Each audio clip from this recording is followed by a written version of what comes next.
transcending into the realm of Harry Potter as the youngest daughter of the illustrious Black family. Endowed with formidable magical prowess, what a curious predicament.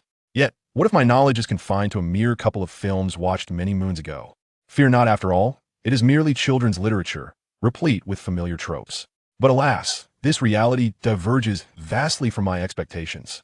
Am I truly the heir of Slytherin? Nay, I shan't partake in such folly. Let those who desire to engage in petty games with a cadre of insects do, so that I would much rather delve into the practical applications of Hermetic runes within the Hohenheim model. Connections? Wealth? Power? These mundane concepts, deemed substantial by society, are but mere illusions, ephemeral as mirages. Conversely, magic considered fictitious by many emerges as the singular truth. While human effort may falter, magic knows no bounds. Years hence, wizards shall chant her name in reverence, anointing her as the Dark Lady, sovereign of wizards, the arrogant apostle, mistress of witches, the one closest to the divine, and the deity nearest to humanity. Chapter 1. Death and Rebirth. Congratulations! You have a healthy little princess. Allow me to behold her. As if submerged in water, she perceived voices speaking English, yet they sounded distant and indistinct, as though from another realm. I should have perished. The past remained vivid in her mind in that dire circumstance. Survival seemed nearly impossible. Even if by some miracle she had lived, the agony of her injuries would surely accompany her awakening, penetrating her very bones, rather than this warmth she now felt. Sensing her body cradled by hands akin to those of a giant, the flowing air brought a gentle coolness, followed by the sensation of soft, albeit parched, lips upon her forehead. She struggled to open her eyes, yet the light was blinding, akin to the blazing sun. Clumsily, she turned her head, striving to discern her surroundings, but all was shrouded in a mist, obscuring her vision. The only discernible feature was the gaunt visage of a Western woman, weary yet radiating joy. She yearned to speak, but upon opening her mouth, a tickle in her throat compelled her to cough, expelling water from her lips. This sensation should have been all too familiar, the feeling of water filling her lungs, yet surprisingly devoid of the previous pain. Instinctively, her body responded, and a sound emerged from her throat. No, it was the wail of an infant. Even as her imagination faltered, realization dawned upon her. After a sorrowful farewell to the world, she had returned as a newborn. The elation of a second chance at life, a youthful body brimming with vitality, and the harrowing dread experienced just prior to death flooded her mind in a fleeting moment. Yet, the mind of an infant remained tender, thoughts swirling in a haze akin to drunkenness. Soon, exhaustion overtook her, and she succumbed to slumber. The woman, newly initiated into motherhood, offered a gentle smile as she produced a small wooden stick from her side. In the astonished gaze of the attending doctor and nurses, she waved it lightly, and the chaotic delivery room seemed to revert to its original state, as if time had rewound. Before anyone present could comprehend the occurrence, she waved again, rendering the medical staff momentarily dazed before they returned to their normal selves. Having completed this remarkable act, the young mother, appearing as any ordinary postpartum woman, was escorted out of the delivery room by the doctor and nurses, as if nothing had transpired. Alice Smith, recently crowned as a mother, bore one of the most common surnames in America. Her father, after his military service, struggled to make ends meet washing cars, often lost in a haze of smoke from peculiar tobacco, and invariably drunk by the end of each day. Her mother, too, was no paragon of virtue, having entangled herself with countless men, much to the distress of her grandfather, an Irish immigrant, who was nearly driven to faint by the scandal. Though Alice possessed striking beauty, her hair, a blend of golden and brown hues, hinted at a complex heritage. If one were to trace her ancestry back through the generations, it would not be surprising to witness a grand assembly of lineage. One fateful morning, her father's lifeless body was discovered on the street, a victim of gun violence. Following this tragedy, her mother sold off all valuable possessions, casting Alice, along with her father's meager remnants, into the care of her widowed grandfather, and then vanished without a trace. Alice could foresee her future. Either she would excel academically to become a high-ranking professional, or leverage her exceptional beauty to become an actress, or perhaps a socialite. However, everything changed dramatically when Alice received an acceptance letter from a school named Ifamoni School of Magic and Sorcery at the age of 11. The sight of that letter elicited an unforgettable expression from her grandfather, one of nostalgia, mingled with jealousy. "Ah, yes, it's so. You too possess talent. If you learn this magic or trickery, you must perform it for me," he had remarked wistfully. Regrettably, before Alice could formally enroll, her grandfather passed away peacefully one morning, leaving her without the opportunity to showcase her magical prowess to him. It was during the funeral that Alice learned of a distant cousin, perhaps better termed an aunt, who had graduated from the prestigious Hogwarts School of Witchcraft and Wizardry. In England, this kind-hearted relative provided Alice with financial support, sparing her from the need to work for tuition at the tender age of 11. From that moment onward, her life took a dramatic turn, leading her into a realm defined by magic. She was favored by Thunderbird Academy, renowned for its spirit of adventure, where she demonstrated extraordinary magical talent and achieved remarkable results. Upon graduation, she secured a position within the United States Magical Congress as a staff member in the Department of Magical Law Enforcement, tasked with addressing any potential violations or threats to the Confidentiality Act. She was meant to settle in this enchanting world filled with the unknown, but during an exchange program in England, she serendipitously met a boy slightly younger than herself. His striking appearance, athletic build, and inherent rebellious spirit captivated her. In him, Alice discovered the reason for her selection to Thunderbird Academy. Under her pursuit, no spirited young man could resist such a lure, especially one already exhibiting the traits of a dashing rogue. Thus, they naturally became entwined. In the hospital room, Alice tenderly caressed her child, her eyes brimming with affection. This child was their shared essence, and for Alice, the foundation of her renewed sense of home. To give birth, Alice did not hesitate to resign from her position at the Magical Congress. Unlike the mundane world of America, where confidentiality laws were strictly enforced, the enactment of the Rappaport laws had further complicated matters. In such an environment, the American Magical Congress imposed stringent controls over the births of unmarried wizards, necessitating the registration of the child's father's information. Not only was the fact that the father was a foreign wizard a troublesome issue, but it was inevitable that the British Ministry of Magic would inform his parents. Alice was unaware of the tensions between him and his family, but whenever this subject arose, he reacted with the fury of a powder keg ready to explode.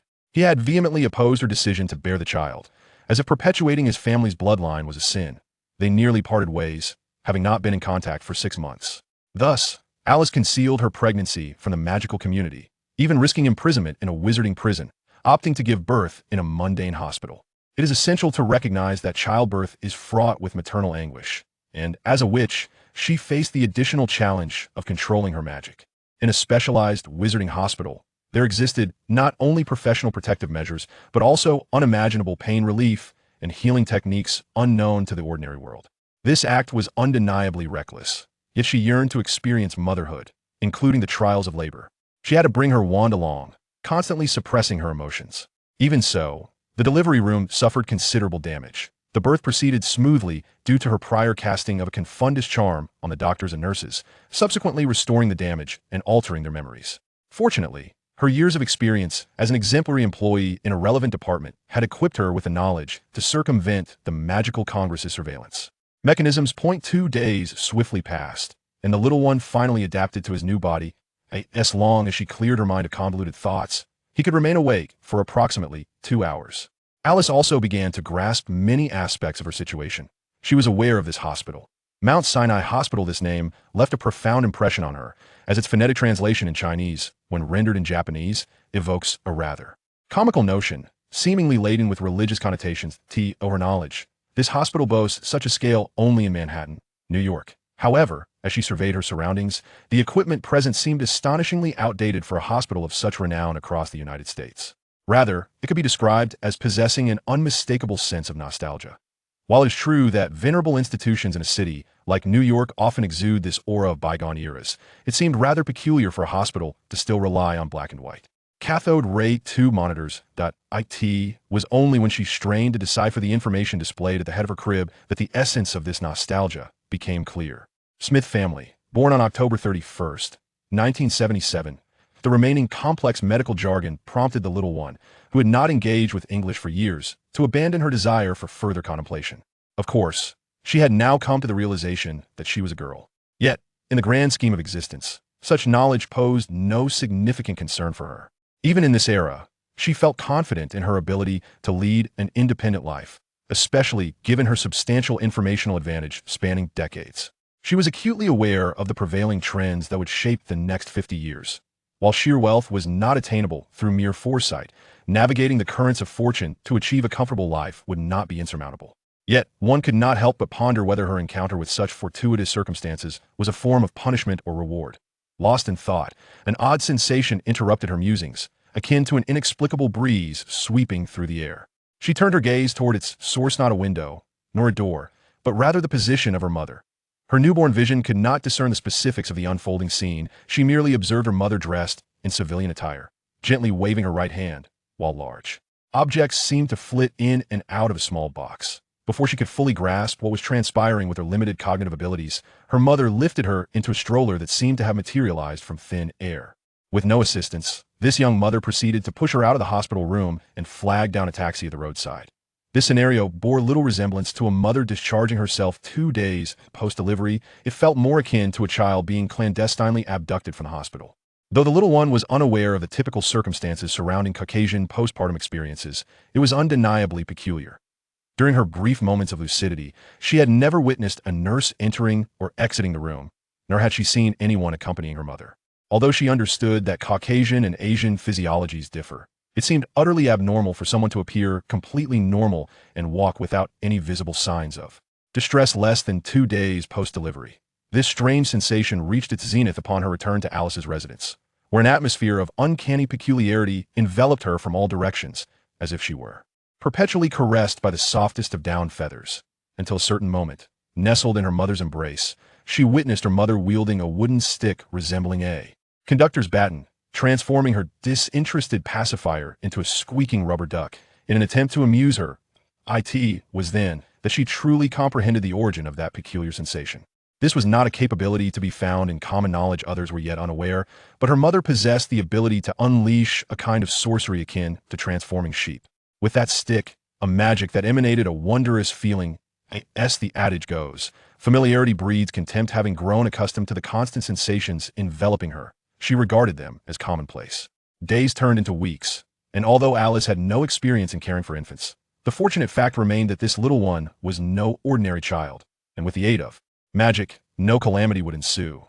Thus, her vision and hearing gradually developed, and she began to gain control over her own body. During this time, no visitors had ever graced their doorstep, yet owls occasionally fluttered through the window, delivering and collecting letters and parcels. The little one remained nameless, lacking even a nickname. Perhaps as Alice wished to await her father's input on the matter, it was not until 2 months later that the child finally laid eyes on the man she ought to call father. Now, for the information that can be publicly disclosed. Alice Smith, born in 1955, is currently 22 years old. She graduated from the Thunderbird Academy of the Ifanemy School of Magic in the United States. She presently resides in Midtown Manhattan, New York City, and has previously worked for the American Magical Congress. Chapter 2. Fatherhood. The man, or rather the boy, named Sirius Black, though he has celebrated his 18th birthday, is considered an adult both in the wizarding world and the mundane realm. However, has he truly embraced the essence of fatherhood? The answer is unequivocally no. Sirius remains a student at Hogwarts, entangled with a beautiful American who is his senior. This liaison should merely serve as a trivial anecdote in his life. Handsome, rebellious, and possessing an innate aristocratic charm, he has been the object of countless affections since he became aware of romantic inclinations, and many have shared fleeting encounters with him. Yet, deep down, he harbors no genuine desire for love or commitment. Alice is the one with whom he shares the closest bond, but he finds it difficult to classify their relationship as a courtship, let alone contemplate the possibility of marriage or procreation. When Alice confided in him about her pregnancy, he felt not anger or excitement, but a profound sense of bewilderment. He sought excuses and lashed out, all in an attempt to mask his confusion. Alice had expressed her desire for a child from the outset, but he dismissed it as mere whimsy. It was only a few months later, upon receiving her message that the child might have perished in utero, that he experienced an unexpected sense of relief. He composed a few letters to comfort her, yet received no reply. He loathed his own weakness, yet remained utterly at a loss regarding how to confront the situation. He perceived Alice's attachment as somewhat pathological. Rather than being infatuated with him, it seemed she was merely seeking the familial connection she had long been deprived of. The weight of this relationship felt unbearable. With the child gone, he had intended to allow Alice some peace over the Christmas holidays before having a serious conversation to sever their ties amicably. It was then that he received the letter announcing the child's birth. Sirius was bewildered, grappling with an array of emotions. One moment, he was carefree, laughing and joking with his friends at school. The next, he learned he was to become a father. All he wished was to escape, to continue living as if nothing had transpired. After all, Alice had made it clear in her letter that she intended to raise the child alone, merely informing him of the situation. If he could provide the child with a name, that would suffice to fulfill his obligations. However, the notion of feigning ignorance was not what Sirius desired. He had never experienced love within his own household. His parents had entered into a consanguineous union solely to preserve blood purity. From a young age, he had grown weary of his family's values, which he deemed grotesque and unhealthy. Although he had never encountered a proper model for relationships, he instinctively understood that their way was fundamentally wrong. He evaded his family, leading to a rift that culminated in a complete severance of ties several years ago. During that tumultuous period, his dear friend James Potter's family welcomed him, providing a warmth he had long yearned for, a true sense of belonging. However, James's parents, having had him later in life, tended to indulge both James and Sirius excessively. Unable to bear the weight of his own mistakes, Sirius was acutely aware that no one had coerced him from the outset, nor had there been any intoxicating allure to cloud his judgment. Thus, even in moments of fury with Alice, he never demanded that she terminate the pregnancy. His recent peculiar behavior did not escape the notice of his close companion, James Potter. After persistent inquiries, Sirius finally confided in him about the situation. James was already aware of Alice's circumstances and had even facilitated their clandestine meetings, yet he had not anticipated the situation escalating to this extent. He chastised Sirius for his recklessness and timidity, as well as berating Alice for her irresponsibility and folly. However, one of James's remarks struck a chord with Sirius. The child was innocent. Alice was an accomplished witch, a person of good character and strong principles, yet her actions indicated she would not be a fit mother. If left to raise the child alone, it would not bode well for the infant. Sirius had never contemplated fatherhood, yet he was resolute in his desire for his child, sharing his bloodline, to not endure a childhood akin to his own. Amidst a dysfunctional family, he felt compelled to offer the love of a father, recognizing it as his duty. During the Christmas holiday, with the support of James and his girlfriend Lily, he ventured alone to America for the first time. Yet, curiosity was overshadowed by a heavy heart. He felt detached even as he approached Alice's doorstep. He hesitated to knock, uncertain of what to say upon their meeting. How exhausting this all was. This was not the outcome he had wished for. How could she have brought the child into the world? What purpose did such reflections serve at this point? Was this truly his child? When was the last time they had seen each other? Was it even appropriate to voice such thoughts? During that period, they would often sneak away to Hogsmeade Village on weekends, and sometimes even skip school to meet. Yet, he had believed Alice possessed the integrity and capability to refrain from such actions. As his mind raced, his hand lingered, hesitating to knock, when the door suddenly swung open. They stood face to face, and as Sirius gazed at Alice, her visage felt unfamiliar. He realized he had never truly studied her features so intently. Contrary to his memories of a vibrant and enchanting witch, the woman before him, devoid of makeup, bore traces of unshakable fatigue and weariness. A part of him longed to embrace Alice, yet he felt they lacked that level of intimacy. After a prolonged silence, Alice broke the quietude. "Come in. We can talk inside. The alarm has been ringing for a while now, and I might wake the child." Sirius noticed the transformed space within, equipped with a modified mirror. The moment he arrived, Alice had already been aware of his presence. After all this time, he understood that Alice too might not be at ease. "How are you?" Sirius managed to utter as he stepped into the room. How should one express it? By all accounts, it was utterly dreadful. Everything needed to be meticulously planned and accounted for. The child would soon grow hungry, regardless of day or night, leaving him reliant on potions to sustain his energy. He had to calculate the time to venture out for supplies while evading acquaintances from the Ministry of Magic. It was merely a few blocks away from the ministry. Yet every time he saw her, he felt it was all worth it. Alice did not look at him. She simply recounted her situation with an air of calmness. He could scarcely fathom the extent of her suffering, raising a child here without any assistance. "I have some galleons here. Take them for now." He hastily produced a large bag of gold from his pocket and offered it to Alice. However, Alice declined, smiling softly as she said, "I am not in such dire straits. You ought to keep it for yourself. You've severed ties with your parents, and there are plenty of places to spend money. I still have some savings and earn a bit by assisting with potion making. I've also arranged for a transcription job with someone in Muggle London, which allows me to work from home and efficiently trade my efforts for food." Sirius's gaze fell upon the enchanted quill and the magically turning pages on the desk, where beautifully handwritten articles and reports were being transcribed. Even he understood that this was a perilous violation of confidentiality laws. Sirius mumbled, uncertain how to respond, his heart a tumult of emotions. He came from wealth and had never known financial hardship. Even after his estrangement from his family, both the Potters and his uncle Alfred had provided him with considerable assistance, and he had never been concerned about money.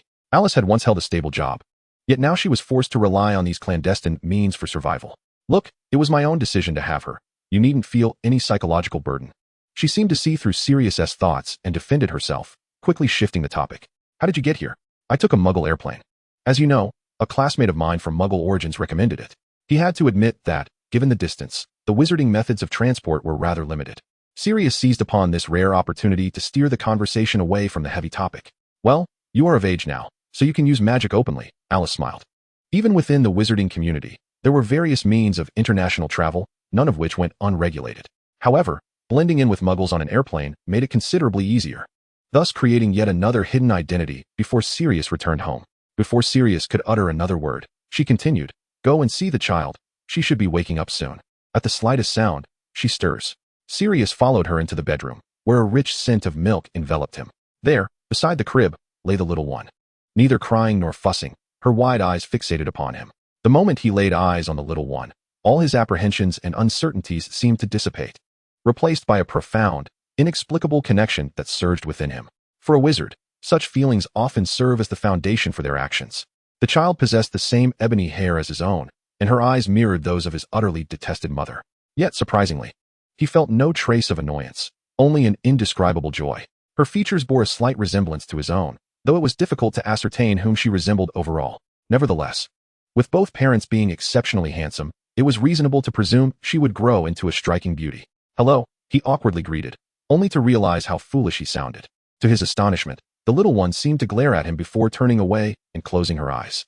Sirius questioned whether he had misinterpreted her reaction, but did not let that deter him from attempting to win her favor. He leaned closer, gently grasping her tiny hand, only to have it forcefully shaken off. He was oblivious to his own strength. Had it been an ordinary child, tears would have surely followed. The little one truly disliked him, even though she had likely grasped that he was her father. Given that it was her first visit after nearly 2 months of life, her subjective feelings were already decidedly negative. Moreover, the London accent he spoke was beyond her comprehension. Although her English was decent, the heavy accent rendered it virtually incomprehensible. The man's appearance was indeed strikingly handsome, yet his flowing hair and punk-inspired attire made him resemble a rebellious youth of this era, exuding an air of frivolity and unreliability. To be frank, he struck her as a spoiled scion, oblivious to the value of hard work, which made her view him through her mother's lens as unworthy. "She doesn't seem to like me," Sirius remarked somewhat forlornly to Alice beside him. "This must be her first encounter with someone else, I suppose?" Alice responded, "I don't know. She has been remarkably obedient, not crying or fussing. Now, I feel as though she comprehends everything I say. What a clever little one. I remember my brother was lauded for understanding speech at 6 months. Isn't that peculiar? I researched it, and typically, children between 8 to 12 months can achieve such understanding," Alice said, perplexed. "That's mere muggle information. For wizards, there are no definitive conclusions. There are tales of infants speaking shortly after birth. Remember, magic itself is the greatest miracle. Anything is possible," Sirius countered, differing from Alice. Coming from a lineage of wizards, he had grown up in the wizarding world, always carrying the inherent pride of his kind. Then, does that mean she could become a witch in the future? Alice, hailing from ordinary origins, harbors profound considerations for her child's future. To this end, she has taken the necessary steps to secure the relevant birth documentation. It is noteworthy that wizards are often regarded as citizens without a country, lacking both nationality and passports. Sirius managed to board a plane, employing some form of magic to elude scrutiny. However, should their child lack the aptitude to enter the wizarding world, it would indeed pose significant complications. There is no need for concern. Both of us can be deemed exceptional wizards, and it is virtually impossible for the child to be devoid of talent. This has little to do with the bloodlines they so fervently espouse. There are indeed studies conducted here in America on this subject. As the conversation drifted toward this topic, Sirius found himself speaking more freely, which was one of the primary reasons for his estrangement from his family. Observing Alice's contented smile, he noted her silence, and the atmosphere grew awkwardly tense once more. An idea struck Sirius, prompting him to inquire, "What shall we name our little one?" "I am yet to learn her name. There is no name yet. That privilege belongs to you," Alice replied. Sirius felt a wave of frustration wash over him. In certain matters, Alice exuded an overwhelming presence, akin to an opening ceremony. Despite having already completed nearly all the steps herself, she reserved the pivotal act of unveiling for a specific individual. Perhaps this reflects Alice's steadfast attachment to the concept of family. Sirius Black, often rendered as Sirius Black in Chinese, was born on November 3, 1959, and is a character from the Harry Potter series.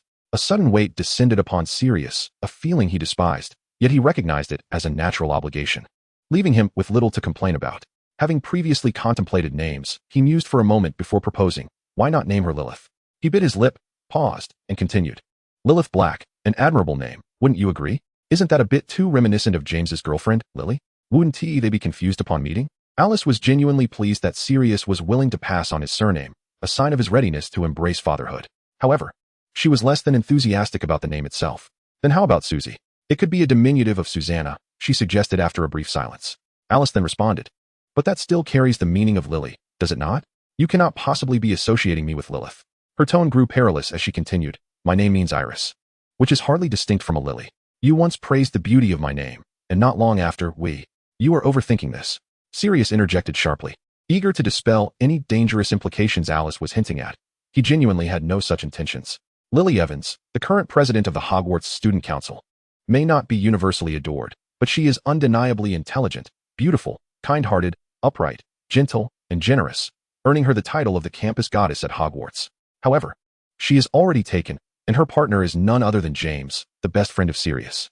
In his pursuit of Lily, James has matured, becoming more composed and has learned the virtues of humility and deference. The once reckless duo has transformed into a more self-aware individual. Any notion that Sirius harbors ulterior motives towards Lily is purely nonsensical, as their initial impressions of each other were decidedly unfavorable. It was only after James and Lily began their courtship that they gradually recognized the admirable qualities in one another, softening their previously rigid relationship. I have no other intentions. In fact, calling her Susie is quite charming too. Alice gently ruffled Sirius's meticulously styled hair as he knelt beside the crib, momentarily lost in the nostalgia of those passionate days gone by. Don't be silly. I have alternative names, Sirius retorted, shaking his head like a large dog to dislodge Alice's hand. How about Artemisia? The nickname could be Mia. What do you think? Sirius proclaimed proudly, his head held high. This name belongs to the first female Minister of Magic in Britain, a distinguished graduate of Hufflepuff, whose achievements I stumbled upon in a history book. She could aspire to be as remarkable a person in the future. Such a lovely name, don't you think, Mia? Alice agreed with Sirius's choice, smiling at the newly named little one. Sirius reached out to pat the child's head and gently inquired, what do you think of the name, Mia? Mia turned her head to look at him, having made an effort to listen to their conversation. It appeared their relationship was not as she had previously imagined. With this thought, the boy's handsome face seemed less irksome than she had thought. Though youthful and reckless, he still possessed a sense of responsibility. Observing Mia's gaze, Sirius made a silly face, prompting Mia to chuckle, which in turn made him beam with delight. They took turns holding Mia, engaging in playful interactions and discussing various topics. In 6 months, you'll be graduating. Do you have any plans for what comes next? I mean, in terms of work? Alice casually inquired of Sirius. I'm not quite sure yet. I once aspired to be an Auror, but the situation in Britain has deteriorated even further since your time here. The Death Eaters have begun brazenly attacking those who oppose them. Although Harold Mincham appears to be taking a firmer stance, it seems utterly ineffective. In my view, he lacks the courage to confront the Death Eaters and their master directly. As Sirius spoke, a surge of anger welled up within him. At this juncture, Alice suddenly felt an unsettling chill creep up her spine, as if a malevolent presence lurked behind her. She abruptly turned around, but found nothing amiss. A quick glance at the home's security system revealed no alerts. He cast a spell upon his name, invoking fear in those who utter it. Some say it even grants him the ability to discern who calls his name, sending forth assassins after them. Sirius sighed and continued, typically, we are not afraid at Hogwarts. But it is prudent to exercise caution now. One cannot predict the extent of his magic, nor the safety of New York. Do you wish to join Professor Dumbledore's organization? Given your lineage, it should not pose a problem, should it? Alice, filled with trepidation, had indeed heard of Dumbledore's Order of the Phoenix and held it in high esteem. Yet, as a mother now, her demeanor had softened considerably, and she found herself apprehensive of such conflicts, instinctively yearning to distance herself from them. Sirius appeared incensed by her words, his breath becoming heavier, but he recalled that James and Lily had previously emphasized that this was not Alice's fault. He composed himself and replied, that is impossible. I must join the Order. The Dark Lord dares not show himself in Dumbledore's presence, as long as Dumbledore remains. I am confident that victory will be ours. Moreover, James and Lily are already members of the Order. I cannot shirk my responsibilities at such a critical juncture. Sirius continued patiently, laying bare his thoughts. Furthermore, if I do not join the Order, I would be tacitly accepting the role of the Dark Lord's pawn, which I find utterly disgraceful. My family are all sycophants of his ideology, fervently espousing pure-blood supremacy and committing heinous acts. I cannot stand idly by and allow them to propagate their vile beliefs. If we do not resist now, and if he were to vanquish Professor Dumbledore and seize control of Britain, the pure-blood families currently biding their time in Europe would undoubtedly ignite a conflagration across the continent. And soon no one would be able to stop him. The United States would likely find no sanctuary either. This is the right course of action. I will not hinder you. According to his twisted perspective, should he gain power, even someone like me would be deemed inferior, let alone half-bloods like little Shia. Why should such a doctrine of blood status exist when we are all wizards? Alice sighed, momentarily contemplating a future where Shia could distance herself from the magical realm and its inherent dangers. Who knows? This obsession with pure blood is nauseating. What do such details matter? It is all nonsense. In our year, the most exceptional witch, Lily, has muggle parents. So what? There are so-called pure-blood wizards who are utterly worthless. No better than a squib. My family, in their grotesque pursuit of pure-blood supremacy, would resort to intra-family marriages. Had I not vehemently protested years ago, it would not have been improbable for me to marry a cousin after graduation, Sirius scoffed. Oh, this world is rife with conflict, and even with magic. It is no fairy tale, Alice lamented. She possessed some understanding of the turmoil in the Muggle world, where brewing terrors surpassed those in the wizarding realm. Yet the threat posed by Voldemort was a tangible danger that could indeed harm her. Sirius had evidently misunderstood the situation. With a sense of guilt, he remarked, "It is my fault. I intended to be a good father to CIA, yet it seems I have inadvertently entangled you all in the inevitable failure of the mysterious one. I believe that day is not far off. When it arrives, let us three live together. You need not say such things. This is a matter of justice. I am not one to cower. Ignorance may be excusable, but you, James, and even Dumbledore, pure-blood wizards who could have remained mere spectators, have boldly opposed him. What reason have I to hide behind you and await the fruits of victory?" Alice asserted, gripping her wand concealed within her robes. "I should join you. If Voldemort, rather, the mysterious one, were to triumph, it would be a nightmare for both me and CIA haha. If you wish to join, that would be splendid. The Order of the Phoenix is in dire need of members. Few possess the ability to resist, and even fewer the courage to do so. I am delighted you think this way. You will undoubtedly earn Professor Dumbledore's approval." Sirius replied with joy. Although he felt somewhat uneasy about considering Alice as a close romantic partner, there was no doubt he liked and admired her. Given that CIA's birth was already a certainty, Sirius resolved to embrace the responsibilities of fatherhood, raising her alongside Alice. Apart from the matter of CIA's birth, he held no grievances against Alice. "I simply lack confidence in my combat abilities. I may not excel in direct confrontation," Alice lamented, her expression tinged with worry. "What if something were to happen to us? Then CIA. If we were to face misfortune, she would undoubtedly take pride in us as she grows.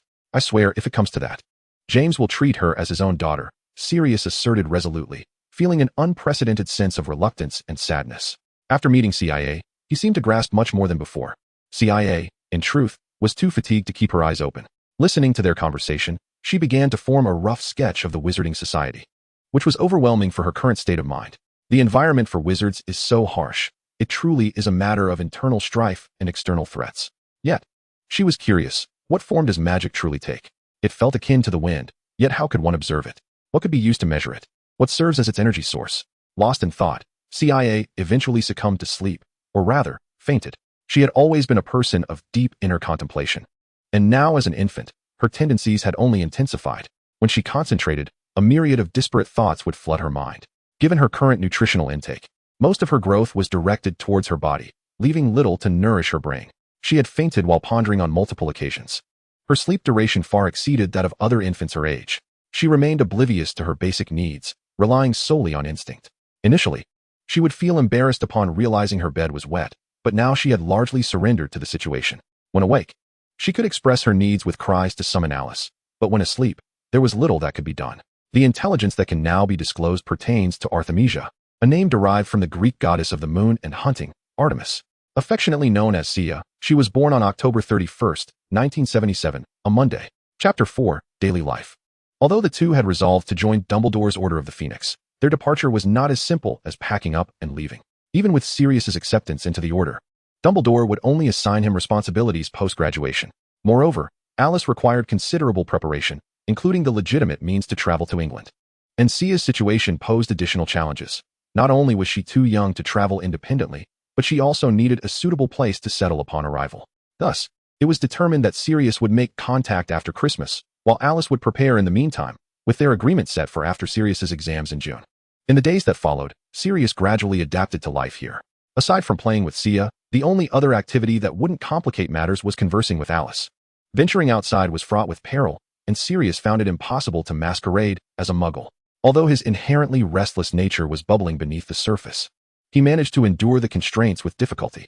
This situation, however, afforded Sirius and Alice ample opportunity to share moments together, discussing many topics that had previously been unspoken. "I must tell you, my grandfather fathered my mother when he was merely 13. I met him a few years ago, and he looked younger than my mother," Sirius exclaimed, exuberantly clutching Alice's shoulder, reclining against the bed's backrest. Naturally, whenever he spoke of his family, a palpable disdain colored his words. "I wager that at that age, he was utterly clueless. I even suspect he was somewhat dim-witted. 13. How is that possible? Alice responded, acting as a fitting audience to Sirius's tale. He seldom spoke of his family, perhaps indicating that he had begun to regard Alice as family in earnest. Nothing is impossible. My grandmother is several years his senior. A lady of the Crab family. Sirius suddenly lowered his voice. It is said that she had set her sights on my grandfather's black family lineage while at Hogwarts, and subsequently employed certain means to ensure her pregnancy. The old folks, fearing scandal, compelled them to marry. Just think, 13 years old. By the way, my little uncle also fathered his first child at 13. My wretched elder cousin is now one of the foremost Death Eaters, a top figure in Voldemort's ranks. You just mentioned that name. Both fell silent for a moment. It seemed to be a mere fear, devoid of any substantial reason for dread. He was not as omnipotent as people imagined, was he? Yet, folks trembled at the mere mention of his name. How many had truly crossed paths with him? Sirius loosened his grip on his wand, and Alice slightly relaxed her hold on Sia. I cannot fathom why the English are so terrified of him. As far as I know, the tumult caused by Grindelwald was far more significant than his own stature suggested. And it was only when no one could restrain him that Dumbledore stepped forth. Clearly, Voldemort had not yet reached such heights. Alice, following Sirius, boldly uttered Voldemort's name. Indeed, after a fleeting wave of inexplicable dread, nothing transpired. Alice gazed affectionately at the profile of Sirius. Both were inherently audacious souls. Perhaps it was this very quality that drew them together. Yet, they both discreetly loosened their tightly gripped wands, pushing them slightly out of reach. It is quite common for people to critique the privileged elite, who could squash them with a mere finger, without a second thought. While they cower before the bullies who routinely torment them, only daring to curse them in private, and Voldemort is merely at that level. At Hogwarts, I dare say some harbor a far greater fear of those little Death Eaters than of their master. Are you and James also unmentionable in conversations? Alice inquired with amusement. Sirius awkwardly turned his head away, saying, who cares what they think? Besides, James and I, over the years, have done nothing but oppose those little Death Eaters. Can we not speak of this anymore? Where were we before? Alice, delighted, leaned forward and eventually replied, all right. Is your family truly that captivating? Even children are not spared from being snatched away. Humph, they always boast that all their ancestors were wizards. Yet I wonder from which generation they began to tout themselves as the purest of purebloods. Thus, intermarriage with the Black family has become a matter of pride within the pureblood circles. Bah, if you ask me. The family tree in the ancestral home only traces back to the 19th century, claiming lineage to the medieval period. I doubt they would dare to present anything older. That so-called eternal purity slogan likely originated from a generation that has not seen the light of day in over 200 years. Ironically, they even write in French to assert their legitimacy. I truly do not know when we had any distant relatives from France. Sirius scoffed lightly, then continued. Perhaps using cuneiform or hieroglyphics would lend an even more ancient air to their lineage. Why not? Because not many would comprehend it. Most visitors to the Black household are likely uneducated fools, incessantly championing bloodlines, as they possess nothing of merit aside from their inherited status. If the Blacks are like this, then what of the so-called 28 pure blood families of England? They must certainly be questionable. According to typical definitions of pure blood, one must have 3 generations of wizarding lineage to qualify. I wonder when this definition became so distorted. If you ask me, these families are merely posturing. By the 20th century, it is implausible that any true pure-blood wizards remain. Perhaps a certain ancestor of mine was a clever fool, gilding themselves with such a veneer.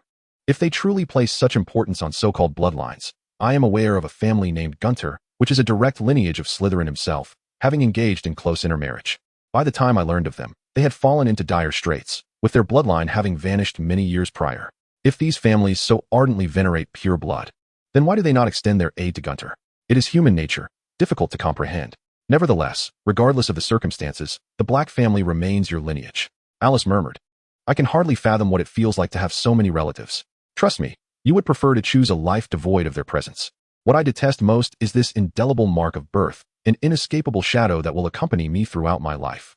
The slightest hint of suspicion towards me will see my family amplify others' doubts infinitely.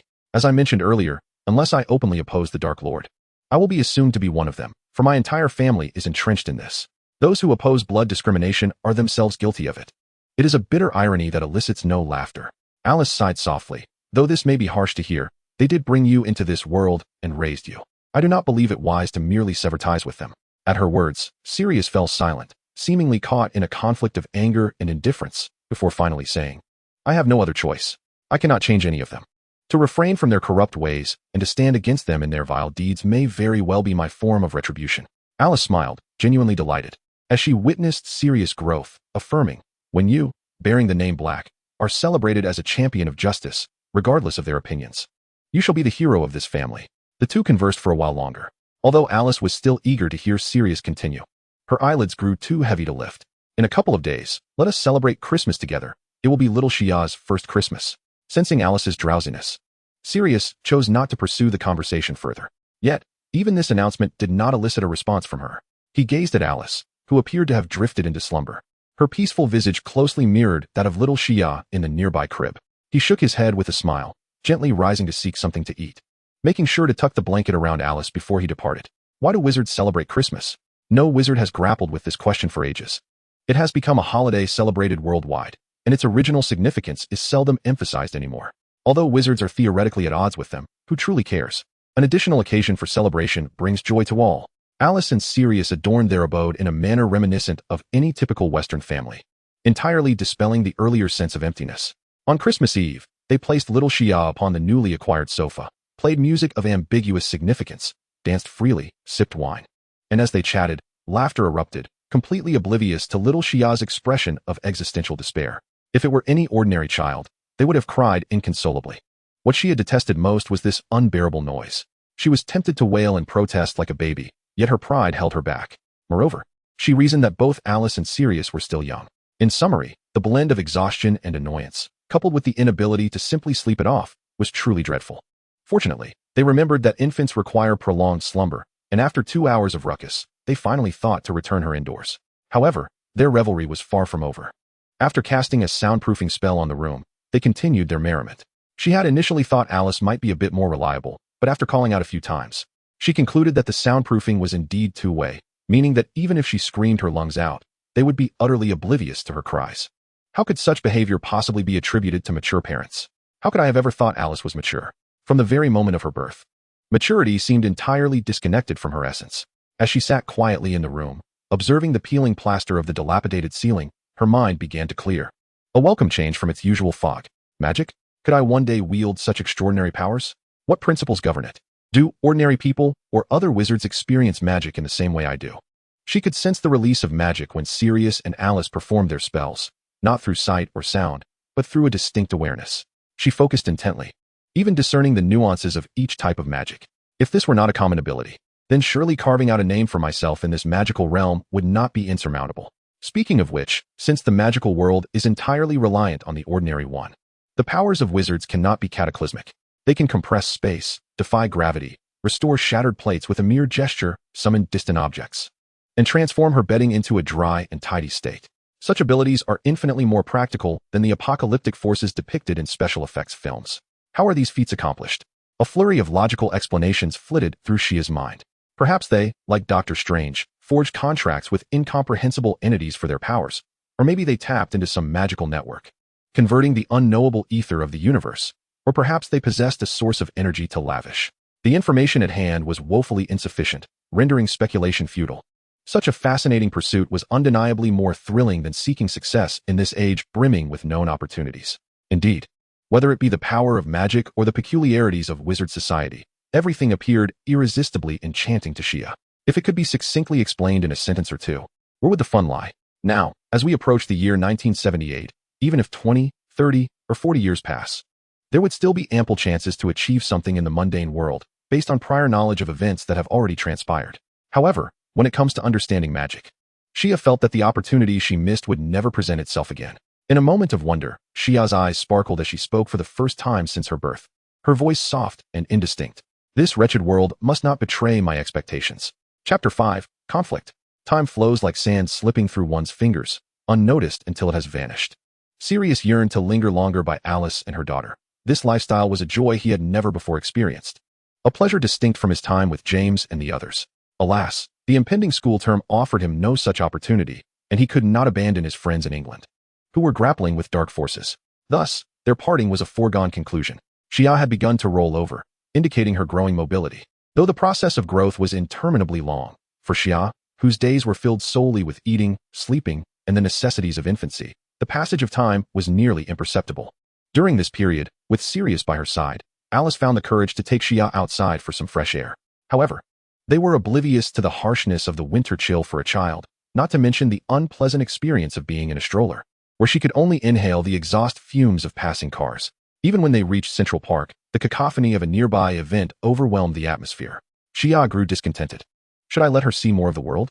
She seems to dislike crowded places, Alice lamented, completely missing the point. I believe she finds this chaos intolerable. Sirius remarked disdainfully, surveying the disorderly crowd and litter strewn about. She should be taken to a quieter place in the countryside. I have pondered this as well. But she is far too young for apparition, and flying on a broom in the city is unfeasible. I seldom venture far from home. Recently, a friend offered to lend me his car, and I am contemplating using it to take Xia for a trip to the countryside. However, they are muggles, and I hesitate to accept. Upon hearing the mention of a car, Sirius's eyes brightened. I think this is an excellent idea. They are good people, and we should not refuse their kindness. Indeed, they are a lovely family. I knew them from before, Alice nodded, but before she could finish, Sirius interrupted. I believe you should agree to their proposal. Of course, we ought to prepare a token of gratitude for this kind muggle family. Using their car would also facilitate our outing with Xia. Sirius spoke with enthusiasm. Despite feeling something was amiss, Alice was swayed by Sirius's eagerness and acquiesced. Yet, once the car was borrowed, Alice soon discovered Sirius's true intentions. He spent nearly the entire week immersed in the vehicle, and she would wager he had dismantled the poor car dozens of times. By nightfall, he was often absent, racing in a vehicle that had been subjected to who knows how many enchantments. Although Alice had repeatedly admonished against revealing the existence of magic and drawing the attention of the American Magical Congress, Sirius insisted that no one would care if a car suddenly accelerated to an extraordinary speed at night. I have a purpose, he argued passionately when questioned. Consider it. You must disguise yourself as a muggle, and you inevitably need this vehicle. I've modified it to be safer, faster, and almost entirely faultless. I even cast the disillusionment charm on it. With just a simple button, it can be activated, and even if it passes right in front of someone, they won't notice. When necessary, it can even fly. This line of reasoning left Alice trembling with anger, and she seized a nearby cushion, shouting and striking Sirius. What does it matter if it can fly? Xia erupted into laughter from the sofa, prompting Sirius to plead with Alice. See, Xia agrees with my logic. In a huff, Alice tossed the cushion aside, knocking down the one atop Xia's head, which promptly covered her small face. Alice, oblivious, stormed to the other side of the room. Don't be so serious. I admit I was wrong. Sirius grinned, picking up the unfortunate Xia and sidling up to Alice, clearly using his daughter as a shield. Isn't this the best form of gratitude to the host? You do realize that is someone else's car. If they encounter something inexplicable while using it, how will you explain that? Sirius opened his mouth several times, struggling to find the words, his temper igniting. He was inherently rebellious and rather obstinate. Much like all the blacks, despite his disdain for his family, he undeniably inherited their most prominent traits. I am doing this for your sake. I have identified all potential threats to you and your daughter in this vicinity. His tone had turned decidedly less amicable. I invested considerable effort into modifying that car. It could help you evade any danger, even an attack from dark wizards. Yet you are solely preoccupied with the fear of muggles discovering it. Sirius. Alice rose, locking eyes with him, her voice laden with fury. I am not a child. Do you not realize that your actions could place us in greater peril? Forget dark wizards. If any wizard discovers a modified muggle vehicle, they will report it to the Magical Congress, and we would be facing an onslaught from Horus. Sirius, upon hearing this, was consumed by rage and retorted mockingly. Ah, I see. In your eyes, I am reckless, and everything I do is a thoughtless error. Yes, you are all right. I am indeed an irredeemable fool, am I not? I never said that. Sirius, Alice countered, her brow furrowed as she resisted his provocations. You didn't have to say it. That is precisely what you meant. You are overthinking it. And I am uncertain whom you refer to with we. Please do not project your grievances onto me. After a brief silence, Alice continued, I was mistaken. And your intentions were indeed well-meaning. I should not have spoken so harshly about a mere enchanted vehicle. When I return it to its owner, I shall simply remove the invisibility and flight functions. Please do not be upset. Sirius, still in a huff, found her words to be akin to a punch delivered to a pile of cotton. Although he spoke eloquently, it was evident that he reveled in the pretense of indignation, rendering him quite embarrassed. The thought of continuing to argue made him feel like a cad, yet conceding so easily felt beneath his dignity, leaving him in an uncomfortable position. Having modified the car to fly, why did you not invite us to take a ride immediately? Were you unwilling? Alice shot him an irritated glance, fully aware of the little schemes he harbored in his mind. How could I possibly be unwilling? It is my proud creation. Are you not concerned about muggles discovering it? Though he felt somewhat childish in Alice's presence, he found himself devoid of any grounds for anger, allowing her to dictate the conversation. Discover? Do you lack confidence in your disillusionment charm? You, who claim Hogwarts is the finest school of magic in the world, are hesitant to wield a spell that a fifth year could master? Alice scoffed. Absolutely not. Hogwarts is the premier institution for magic. And I mastered that spell in my 3rd year, using it for nocturnal escapades. Sirius firmly stood his ground on this matter. The two of them bickered animatedly as they prepared to test Sirius's flying car. Sia, listening from the sidelines, felt exasperated. She had no desire to embark on a flight in a car, yet felt powerless to voice her objections. It seemed that the issues within this family ran deep. Both Alice and Sirius had significant problems. Sirius was, without a doubt, a capricious child, petulant, stubborn, and arrogant, resistant to guidance. Yet he possessed a sense of justice, preventing him from actions that would contravene his values. Sia quietly observed Alice's profile, pondering the woman's peculiarities. Reflecting on Alice's unilateral decision to bear a child, it was striking how little she communicated with her offspring. Consider this, a person, accompanied by a child for several months, yet scarcely engaging in conversation with the only living being around. This transcended mere abnormality, bordering on the bizarre. Typically, parents converse with their children, regardless of the child's comprehension. Yet here was an individual, isolated for months, who did not attempt to speak to the sole living creature at her side, an unfathomable reality indeed. Upon further reflection on the recent conversation with Sirius, it initially appeared to be his fault. However, Alice graciously forgave him. Undoubtedly, she comprehended Sirius's nature. His anger was incited by her, and she possessed ample means to help him realize his errors. The abrupt shift in her emotions was striking. She had every reason to be upset, for anyone could discern that Sirius's actions were erroneous and perilous. Yet, she chose to quell his fury, as if she were meticulously and mechanically maintaining a household. Sia pondered the longevity of a home composed of two psychologically unbalanced individuals. Although they both could be considered decent people, her prior understanding of family dynamics led her to doubt their potential for harmony. After the removal of external threats, it remained uncertain whether their lives would revert to tranquility, allowing them to grow naturally, or if they would part ways in discord. Chapter 6. The Highwayman. 6 months after Sirius's departure, Alice returned the nearly restored car and took a flight to London, perhaps driven by some obsession. She legally entered the country with Sia through standard procedures. Sia observed her passport adorned with the surname Black, which only deepened her curiosity about how this was achieved. At 8 months old, Sia was able to crawl freely and even briefly support herself on various objects. Most significantly, she was capable of engaging in simple conversations. Of course, she could communicate normally when she spoke, but accents are not easily altered. Thus, she adhered to the principle of speaking less to err less. Alice's behavior was undeniably peculiar. Their daily exchanges revolved around Sia vocalizing her needs while Alice retrieved them, resembling a servant dynamic. Once Sia began to crawl, Alice allowed her to roam freely within the house, and with reduced sleep, Sia seized the opportunity to observe Alice's daily life closely. The majority of Alice's time was spent writing and drawing on antiquated parchment, primarily devising various strategies for spells against adversaries. Occasionally, she would consult books for research, likely in preparation for the impending confrontation with Voldemort. From time to time, Owls would deliver letters, to which she would respond. Or she would place Sia back in her crib before venturing out to shop, returning to prepare meals, and occasionally painting, which she did quite well. Sia found herself questioning whether Alice was akin to a robot. She attempted to engage with her as any ordinary child might, but was met with Alice's confusion and bewilderment. Alice never hindered Sia's actions, even when they disrupted her work, yet she was always careful to protect Sia from harm. Sia felt weary from the effort of reverse educating her mother, repeatedly failing to envision how a real infant would thrive under such care. In contrast, she found herself missing Sirius. At least he brought a certain intrigue to their interactions. London has gracefully transitioned into summer, yet the temperatures here can be deceiving. Once it reaches the 30s, the heat becomes perilously oppressive. Fortunately, this year, the temperatures have not been as extreme, and the absence of sunlight often brings a chill to the air. Upon exiting the airport, Sia immediately spotted Sirius, who was dressed in a manner reminiscent of a rock singer, accompanied by several peers of the same age.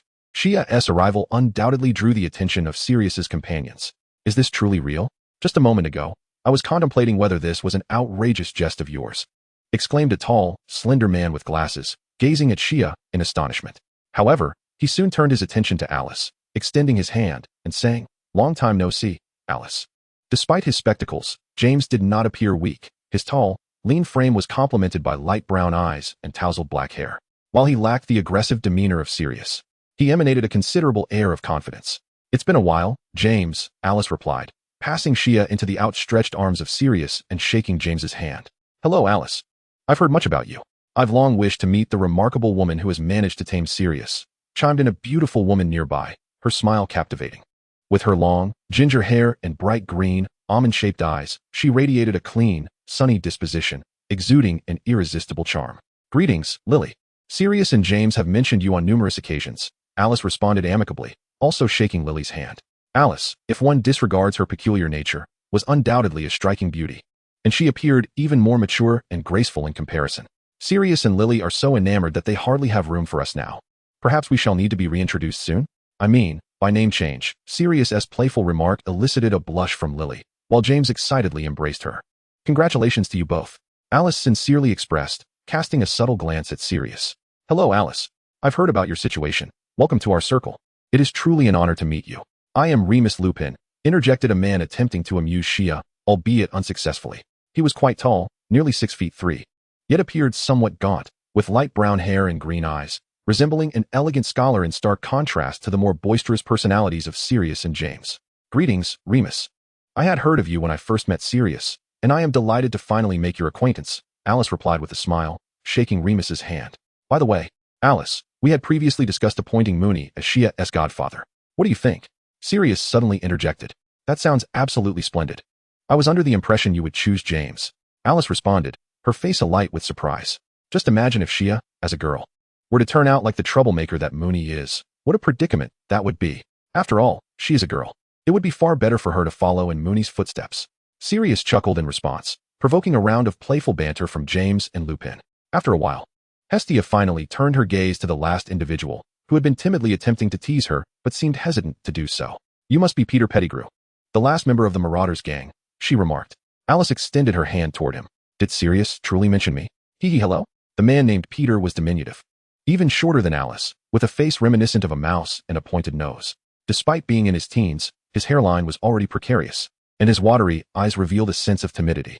He stared in disbelief at Alice's outstretched hand, his own hands fidgeting awkwardly in front of his chest, creating an atmosphere of palpable awkwardness. "Wormtail," Hestia exclaimed, pointing at him in a childlike manner, drawing everyone's attention. In a moment of relief, Wormtail smiled back at Hestia. If Remus merely appeared to differ in temperament from James and Sirius, Wormtail was distinctly out of place within this group. Not only was he significantly shorter than the three, but the aura they exuded was also worlds apart. Given Hestia's perception of Sirius, it seemed utterly implausible for someone like Wormtail to be a friend of theirs, making it clear that the core of this small circle was undoubtedly James Potter. After a round of pleasantries, Sirius proposed that they all celebrate at his house in the outskirts of London. Without waiting for consensus, he swept Hestia into his arms and vanished from the spot, faintly hearing the startled exclamations of Alice and Lily in the distance. The experience of this magical transportation was far from pleasant. It was Hestia's first encounter with this common wizarding travel method. Cradled in Sirius's embrace, she felt as though she had been tossed into a blender and then squeezed out like toothpaste. Though the process lasted only a fleeting moment, the sensation lingered long after. Hestia felt as if her brain had been thoroughly scrambled. She could endure flying in an airplane, but now she could not help but retch. Sirius, panicking, did not even think to turn Hestia over to face the ground, nearly causing her to choke. Shortly thereafter, Alice and Lily arrived, both reacting promptly to the situation. Lily rushed over to take Hestia from Sirius, not minding the mess on her clothes, quickly adjusting Hestia's position and gently patting her back, while also retrieving her wand to clean the residue from Hestia's face. Alice appeared somewhat flustered, but seeing Lily handle the situation with composure, she stepped in to assist. She helped tidy up Lily and Sirius, then expressed her gratitude to Lily, saying, "Thank goodness you were here. She's never traveled by apparition before, nor has she ever been sick. She's usually so well behaved. I have experience taking care of infants for my neighbors, Sirius. Young children generally cannot handle apparition, and little Hestia might have been frightened by it. If magic leaves a psychological scar, one may never be able to wield it again." Lily truly appeared agitated. Sirius, in his haste, was eager for Xia to see the house he had prepared.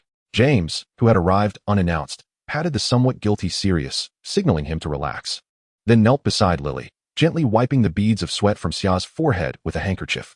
He smiled at Lily and remarked, "I had no idea you were so adept at caring for children. I feel delighted for our future offspring." Lily, caught off guard by the jest, momentarily set aside her reprimand of Sirius, and though shy regarding the topic of children, she responded, "As long as our future child is half as well behaved as Xia, I shall be content. Have you noticed? She hasn't cried at all." At that moment, Xia was far too preoccupied to even consider crying. She was busy expelling the remnants from her stomach and could not help but retch, having felt quite unwell since disembarking from the airplane. Lily gestured for everyone to enter the house and led Xia to the bedroom that Sirius had prepared for her, a room she had assisted in decorating. Seeing everyone gathered at the door, she couldn't help but chuckle, especially at the sight of Alice, a mother herself, joining in the crowd. Rest assured, it should be fine now, Alice.